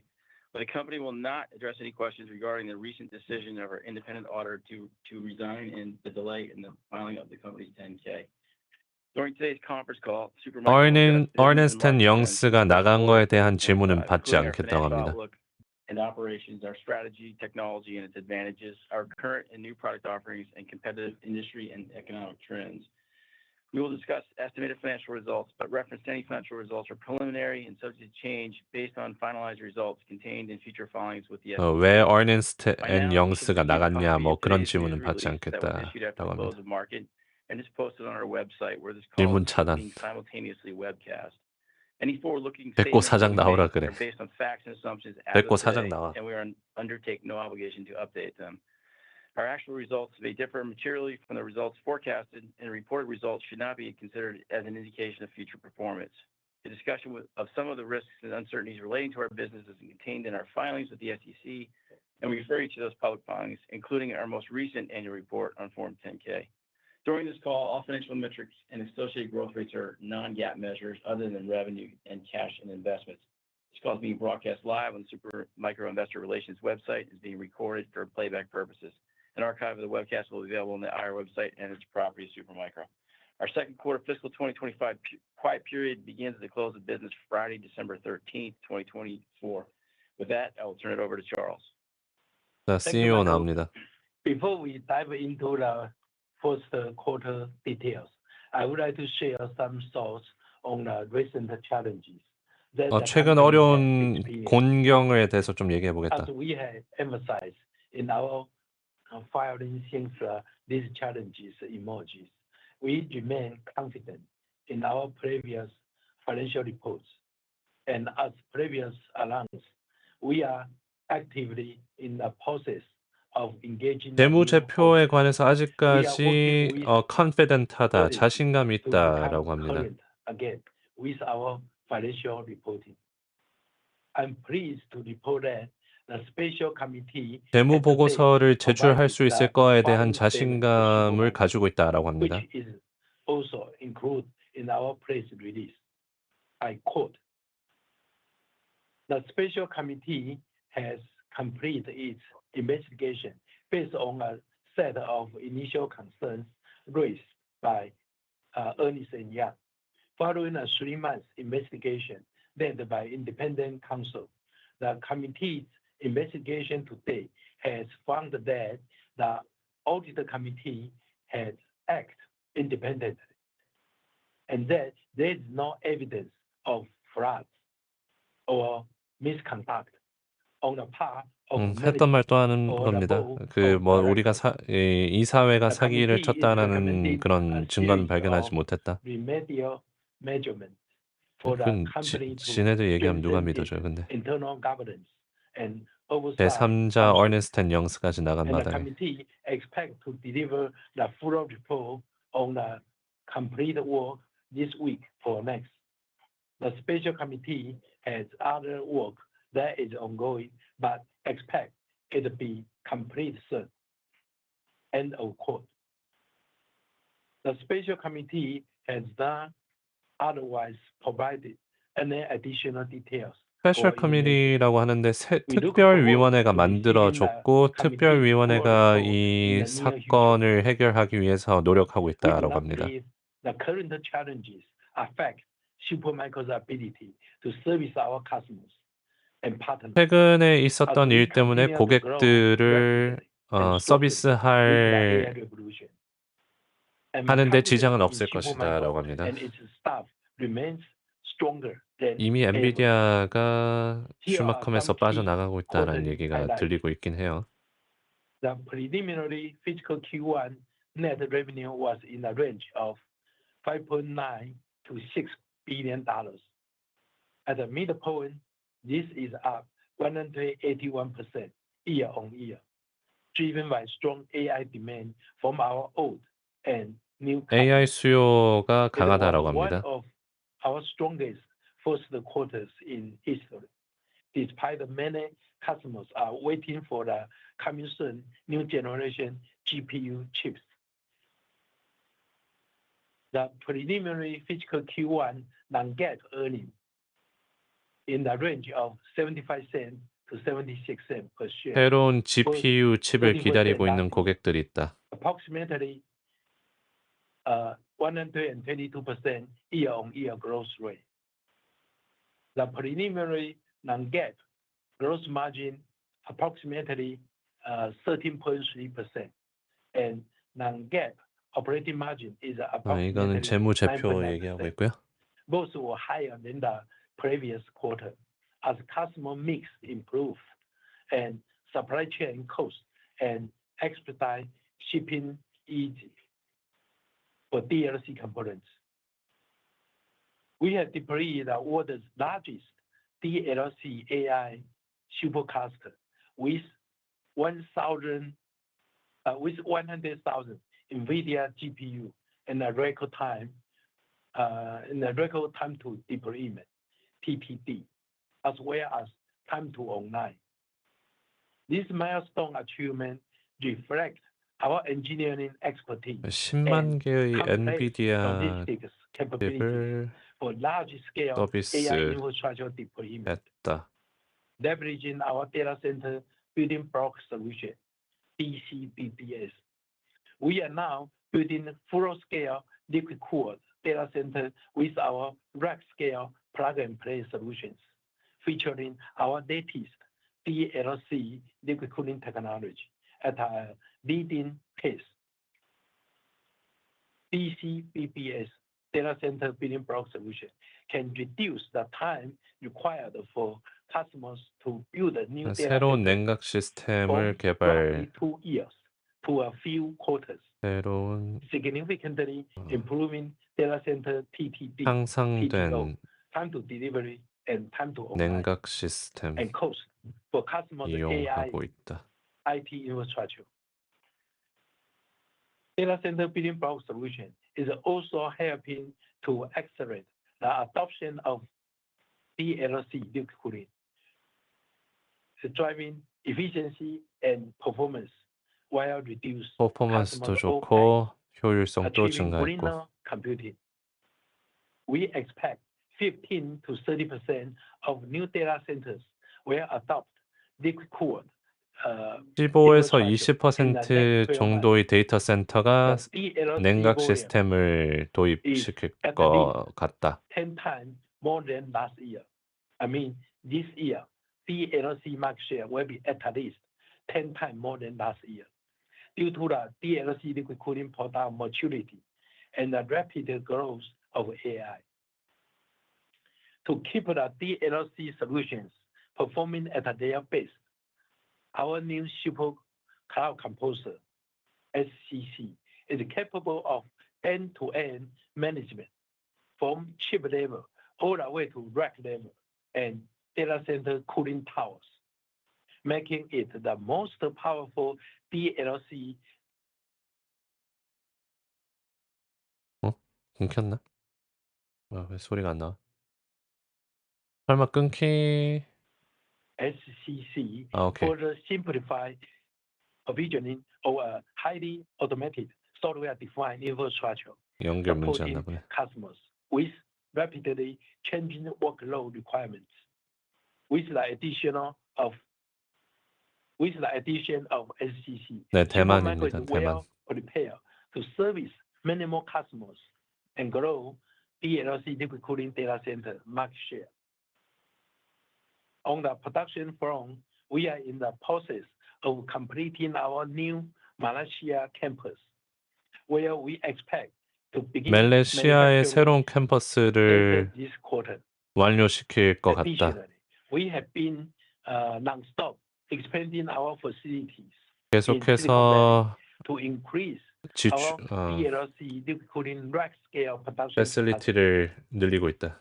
Now they are boasting 50 megawatt of power and able to produce more than 계속해서 1,500 시설들을 DLC 늘려나가고 있다.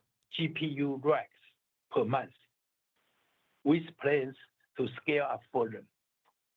Our Taiwan and Europe production facilities also are growing at a quick pace. Moreover, we are planning to expand to several other global manufacturing locations in the near future. By leveraging our strengths in technology, innovation, product design, build quality, supply chain management, deployment, and data center services, we are pushing our goal to transform Supermicro into a leading USA as well as worldwide AI IT infrastructure company. We are off to a strong start in fiscal 2025. Our total IT solutions deployments are 2025년 분기를 시작하기에 and our 강한 new 위치에 product 있다라고 합니다. progressing 말은 잘 하는데 our NVIDIA GB200 NVL72 is ready, and the 10U air-cooled and 4U liquid-cooled B200 rack plug-and-play systems are 일단 fully 비즈니스적으로는 잘 하고 있다라고 the 얘기를 brand new 합니다. 200 kW plus super rack architecture co-developed with NVIDIA, which provides near 100% DLC. I mean, the whole rack, almost no cooling fan required. It's also on the right track. 그런데 왜 The new super rack architecture will be able to achieve power usage 리포트를 내는데 문제가 있는지에 대해 질의문답대 할 때가 좀 close 중요할 to 것 같네요. 1.0. To complete our broadest AI portfolio, the AMD MI300 and MI322, 왜 회계 보고서를 MI325 못 내고 있는지. platforms and Intel Gaudi 3 solutions are ready to go as well. Our data center building block solution is attracting more new customers, and our long-term investment in DLC liquid cooling is paying off with world-class quality 여러분 and 잠깐만요. volume capacity, giving us a sustainable competitive edge and economics of scale.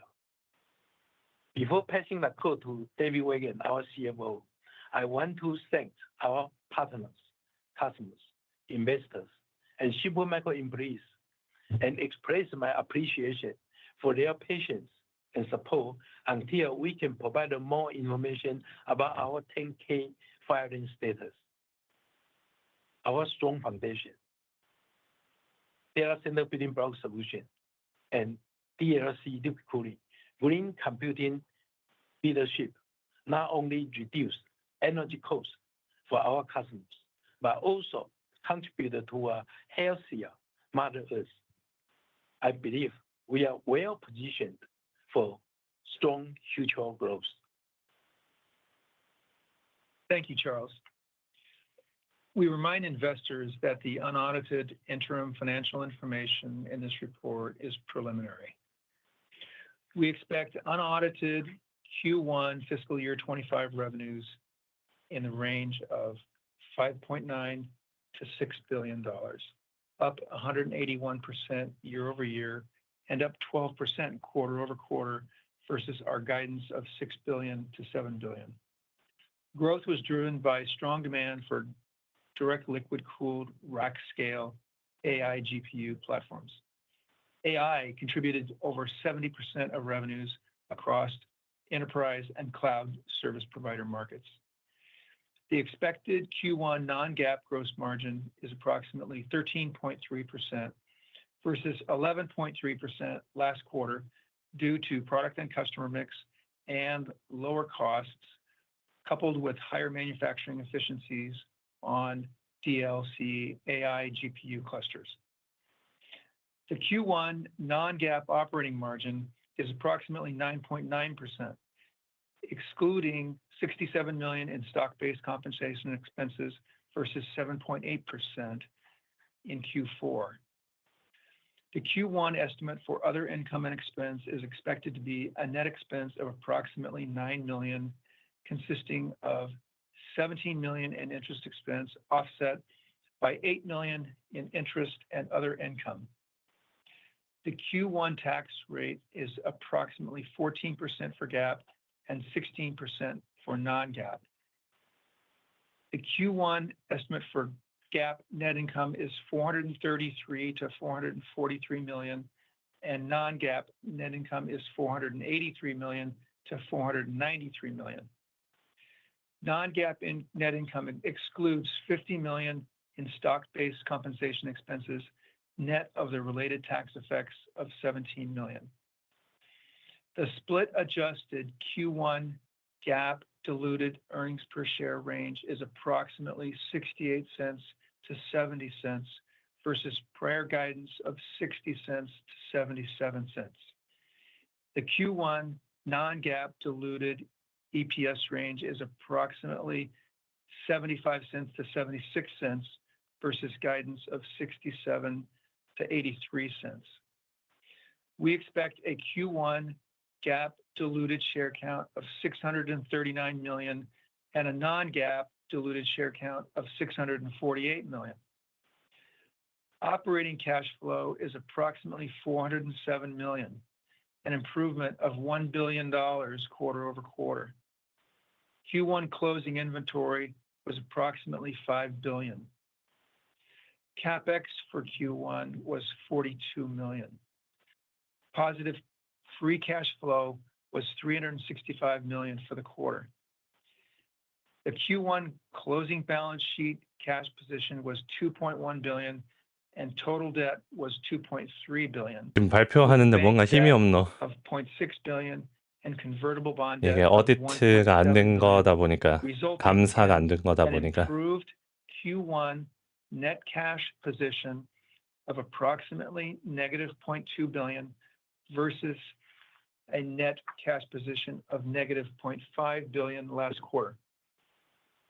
Turning to the balance sheet and working capital metrics compared to last quarter, the 아니 Q1 사람 cash 다른 conversion 사람이다. cycle CFO. was 97 days versus 94 days in Q4. Days of inventory was 85 days compared to the prior quarter of 82 그럼 days. 지금 제가 좀 가봐야 될 것 같아가지고 Sales outstanding for SMCI Q1 was 내용은 41 days 내일 장 versus 시작하기 전에 37 days 업데이트를 last quarter, 해드리겠습니다. 일단 켜놓고 while 갈게요. days payables 끝날 때까지 outstanding was 29 days 기자 from 질문까지 할 때까지 25 days last 일단 quarter. 켜놓고 좀 이따 For the second 개표 quarter of fiscal 방송할 2025, we expect net 한 sales 한국 시간으로 in the 오전 range of 9시 5.5 to 그때 6.1 뵙겠습니다. billion. 그 We 다른 expect 방송 GAAP 켜놓은 and 거에서 non-GAAP gross 올게요. margin down 100 basis points sequentially due to 오케이. customer and 다음 product mix. 네, 좀 따봐요. 네, We expect 감사합니다. GAAP and non-GAAP operating expenses up approximately $34 million sequentially, and GAAP and non-GAAP other income and expense to be a net expense of approximately $7 million. We expect GAAP net income per diluted share of 48 cents to 58 cents, and non-GAAP net income per diluted share of 56 cents to 65 cents. The company's projections for GAAP and non-GAAP net income per diluted share assume a tax rate of 14% and 15% respectively, a diluted share count of 640 million shares for GAAP, and a diluted share count of 648 million shares for non-GAAP. The outlook for Q2 of fiscal year 2025 GAAP net income per diluted share includes approximately $54 million in expected stock-based compensation expense and other expenses, net of related tax effects of $14 million, which are excluded from non-GAAP net income per diluted share. The final financial results reported for this period may differ from the results reported here based on the review by the new independent registered public accounting firm to be appointed. We are working diligently to select a new independent registered public accounting firm and complete our fiscal year 24 audit. Michael, we're ready. Hey, thank you, David. Hey, before we get into questions, we appreciate you may have further questions about the special committee's findings as well as our audit timeline. We're not in a position to address those questions on the call today. So with that, operator, we'll take first question.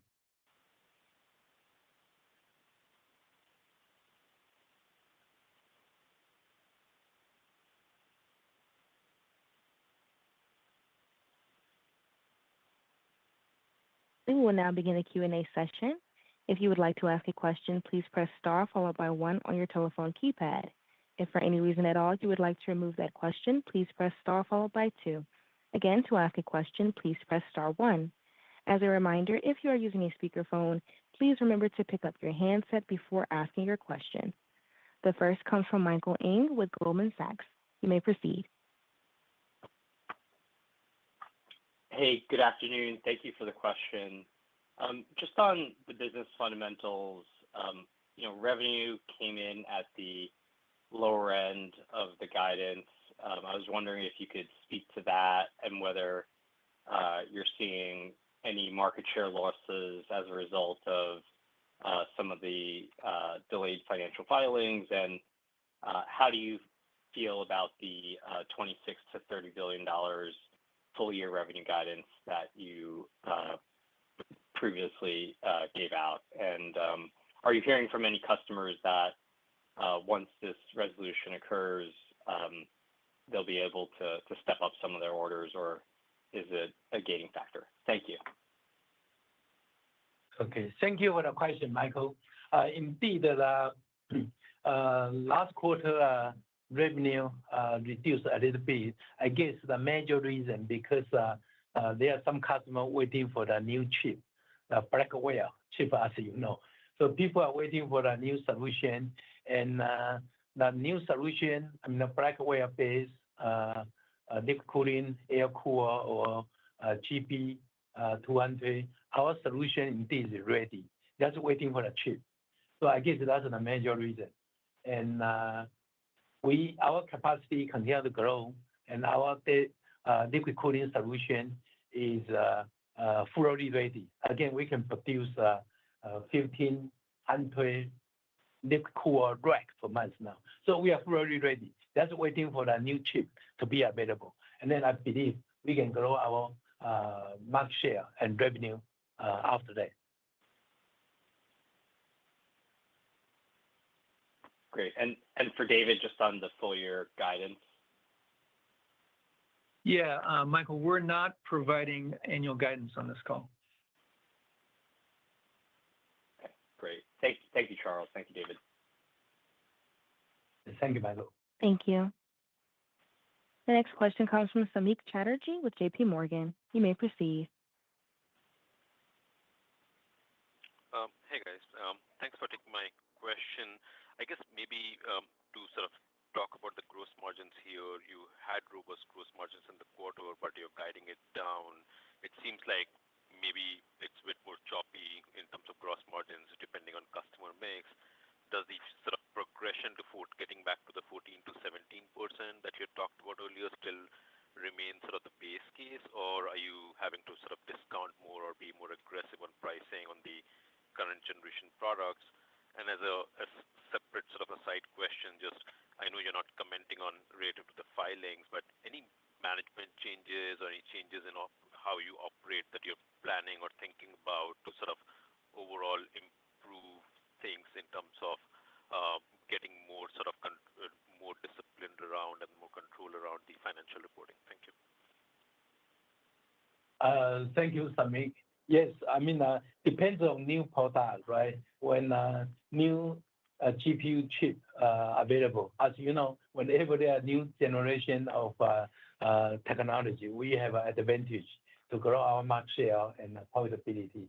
At the same time, our data center building block solution with SCC, Supermicro Cloud Composer, that provide a full end-to-end solution. That for sure will gradually grow our gross margin and the net margin. As to management team, yes, we always faster growing. 2023 we grew 40% about, and then 2024 we grew more than double. And this year again we will have a big growth. So when company are fast growing, we continue to add more people, including senior management. So we are evaluating the possibility, including the report from special committee, and we, by the nature, we continue to grow senior management team as well. Thank you. Thanks for taking the question. Thank you. Thank you. The next question comes from Aaron Rakers with Wells Fargo. You may proceed. Yeah, thanks for taking the questions. A couple if I can as well. I just, Charles, I want to go back. I think when you guys had originally guided this quarter, I think the guidance range is like $6 to $7 billion. You came in at, about $500 million at the midpoint short of that. I guess, given the comments to the prior, questions, are you assigning that to just the timing of Blackwell, or was there something that changed the demand or the timing of deployments this last quarter? I'd also add in there, I think last quarter when you had set that guide, I think there was like $800 million of sales that you had alluded to as being pushed out of last quarter into this fiscal first quarter. Did that all close? And just try to bridge that gap for me between the delta and the guide relative to, the business update today. Okay, good. Adam, thank you. I mean, this is a complicated question. So I believe the major impact is new chip availability, because Blackwell chip for sure is much higher performance, much better performance per dollars, right? And the good thing is that look like it will be available gradually, and Q1 hopefully. Q1 2025, hopefully volume become much better. And so that's the major factor, I believe. As to our 10K today, may impact a little bit. How much, I don't know yet, but certain impact for sure. But hopefully not too big. As to the whole year, yes, today we do not provide any guidance. But basically, with our liquid cooling leading edge, right? In last few months, we deliver more than 2,000 rack DLC. That, I believe, is a very high percentage for the whole liquid cooling market. So for the future growth, I personally still very optimistic. Yep. Okay.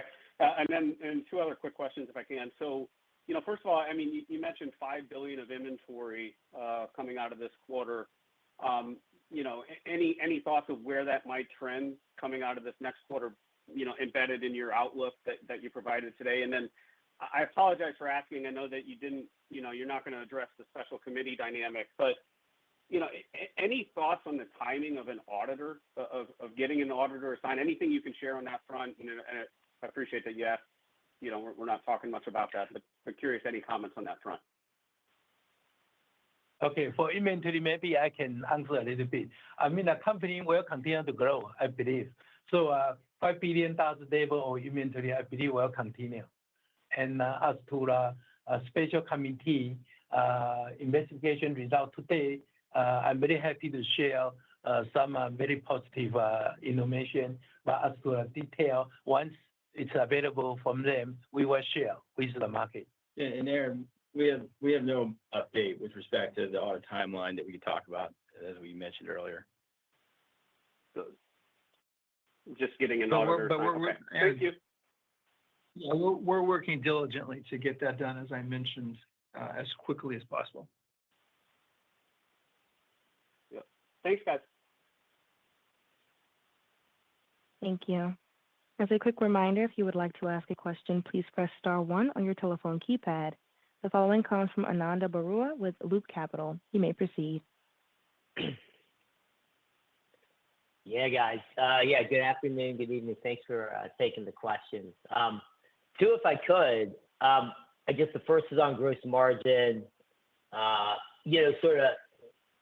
Should we expect? Well, I guess really the question is Dave, should we still expect it to improve as we go through the fiscal year as you were previously anticipating? Yeah. So, by the way, we guided cautiously, in this first quarter on our margin, and so we were glad to be able to exceed it, and so in like fashion, we're guiding conservatively into the second quarter, and so it's still we still have our target margin that we're shooting for, and so we're doing everything that we can to improve that. Yeah, the competition was sure putting some pressure, right, as you know. But Blackwell, I mean, a new technology, I personally feel very optimistic for Supermicro's chance to grow. And as I mentioned, the data center building block solution, including SCC, Super Cloud Composer, that provide end-to-end management from chip level to rack scale to the whole data center water tower. So I believe all of those will help our growth. And then we also start to able to provide a customer on-site deployment, on-site cabling, and service. So all of those are very positive to our business. So I feel very positive to continue to grow the business, I mean. Yeah, thanks for the margin context. Appreciate that. And the follow-up is just, I guess, it's a general working capital financing question. This question has come up a lot with investors. And can you just give us, really the question is can you explain sort of the access to capital situation as we go forward? And I guess really, how would you like the investment community to think about the access to capital situation? Thanks. Sure. So Ananda, we put in the last 8-9 months, $4 billion into working capital from 2 equity raises and 1 convert, and so that's really it really left us with in a good working capital situation, exiting Q4 at a run rate of around $6 billion. So again, we're forecasting a little down in Q2. So that takes care of our working capital needs for a while. So Access, we have a very strong, growing, and profitable company, and so we don't believe that we'll have any impediments to raising working capital. Yeah, quarterly, every quarter we are making a reasonable, good net profit though. So basically, we should be in a good shape. Okay, guys, thanks so much. That's helpful. Thank you. Thank you. The next question comes from George Wong with Barclays. You may proceed. Oh, hey guys, thanks for taking my question. I have two quick ones. Firstly, can you kind of double click on which quarter do you think you will start booking the Blackwell revenue? Last time you guys alluded to sometime in the June quarter. Just curious whether that's still on track. Just any kind of high level in terms of when do you think the Blackwell is going to show up in the P&L? Yeah, very big question. Indeed, we're asking NVIDIA every day. So I hope their production can go smooth and go for high volume very soon. And once they have a chip available, our solution are fully ready. So we continue to work with them very closely to develop a current product, GB200, NVL72, and B200 liquid cool and air cool. And we also design some really enhanced rack scale solution. So in terms of total solution, we have a very strong offering waiting for the chip. So we need NVIDIA's quick support. Thank you. Well, got it. That's helpful. Just a quick one, if I can. Just how to think about gross margin in the area of Blackwell versus Hopper. Just curious if you can talk about puts and takes on the gross margin for the GB200, especially in light of reference design from NVIDIA. Any kind of incremental value add from Supermicro, just as we kind of head to the Blackwell, just in relation to the profitability and the kind of margin profile. Thank you. Yeah, thank you. Blackwell, for sure, we estimate more competitive, right? Because people know AI market is so big now. So with Blackwell, we expect more competition. But at the same time, we also well prepared by our data center building block solution with our end-to-end super cloud composer and with our on-site deployment, cabling, service business. So those are new, and I believe we are able to provide a very unique, very efficient time to delivery, time to online advantage to customer. So yes, competition is strong, but I believe we are in good position. Okay, thanks a lot, Charles. I will go back to the queue. Okay. Thank you. The following comes from Nehal Chokshi with Northland. You may proceed. Yes, thank you. Thank you for taking my questions. A couple of questions, please. First, Dave, any 10% customer exposures in the quarter and the upcoming quarter? Indeed, we will have 10% customers now. Could you give us some detail as far as what percent of overall revenue do the 10% customers represent in the September quarter? Yeah, so we're not going to release that data today.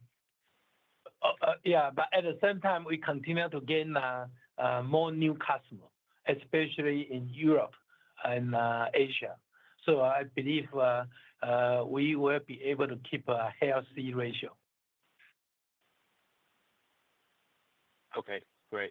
And then Charles, I think there's a strong feeling in the investment community that the chairman and CEO roles, if separated, could be quite beneficial to Supermicro. From your perspective, what is the benefit of Supermicro separating these roles?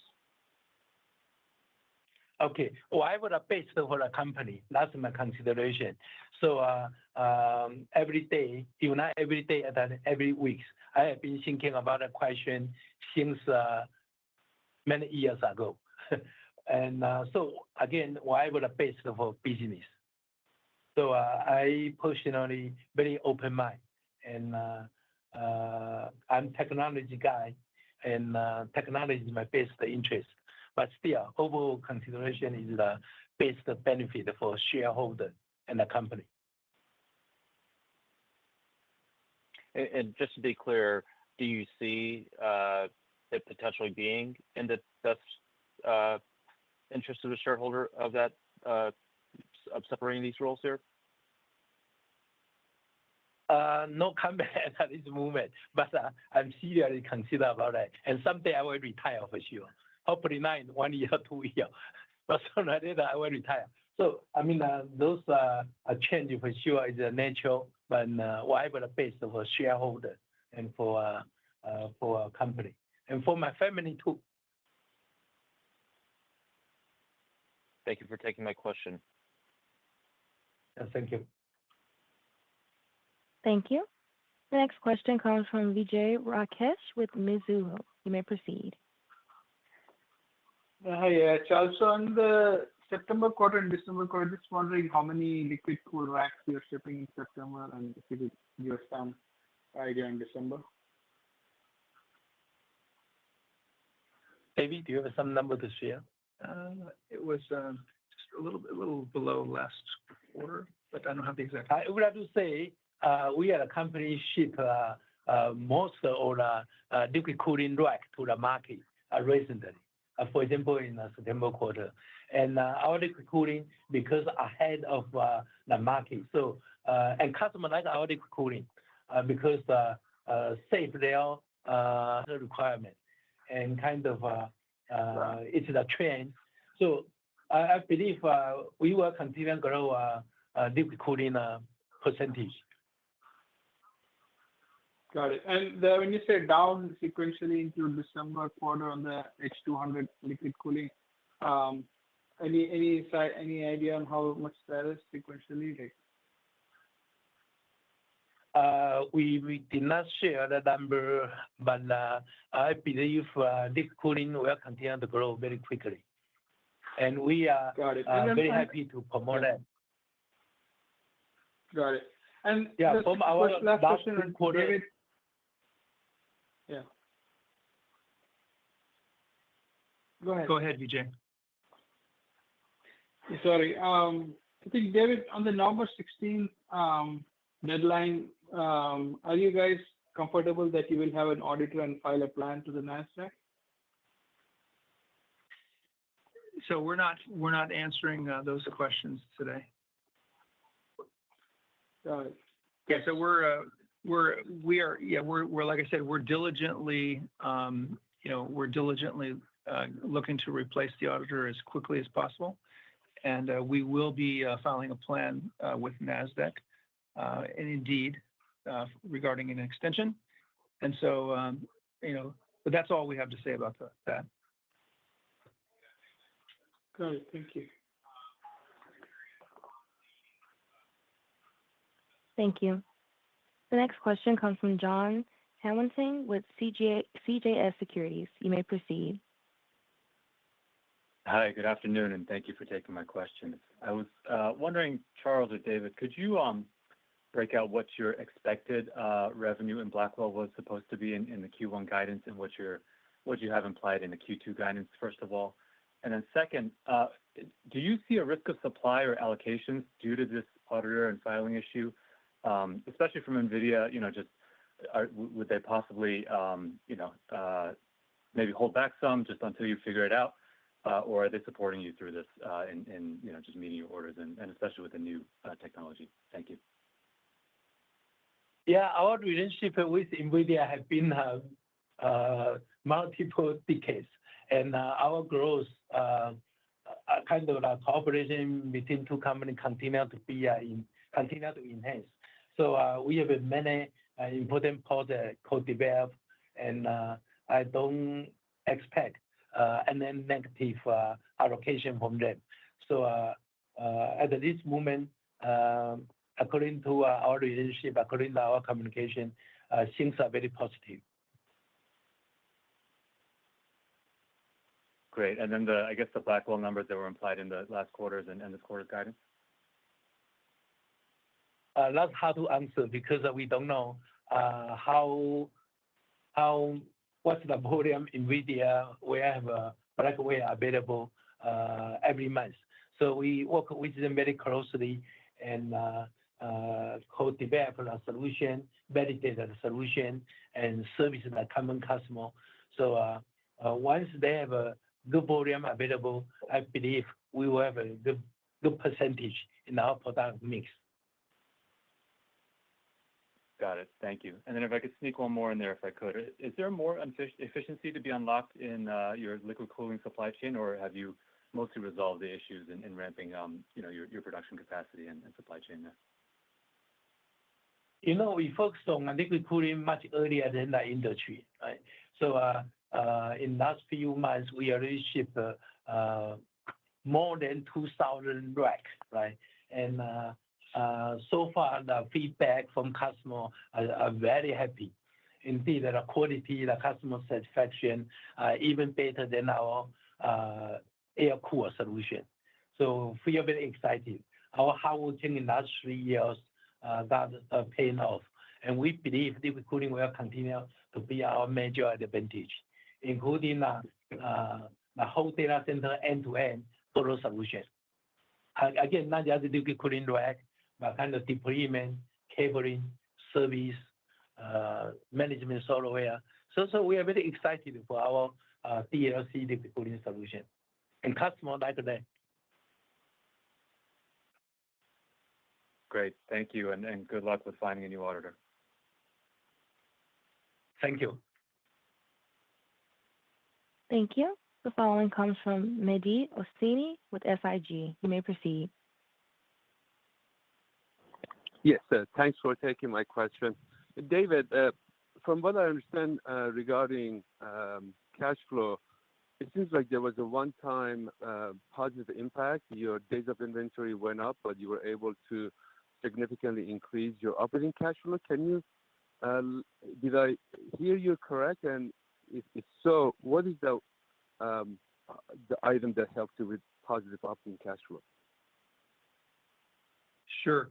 I think the answer is, Mehdi, that we've been growing at such a high rate, and over the past quarters, that's really what's been impacting our operating cash flow. Is that we've had to pour hundreds of millions of dollars into inventory as well as into accounts receivable.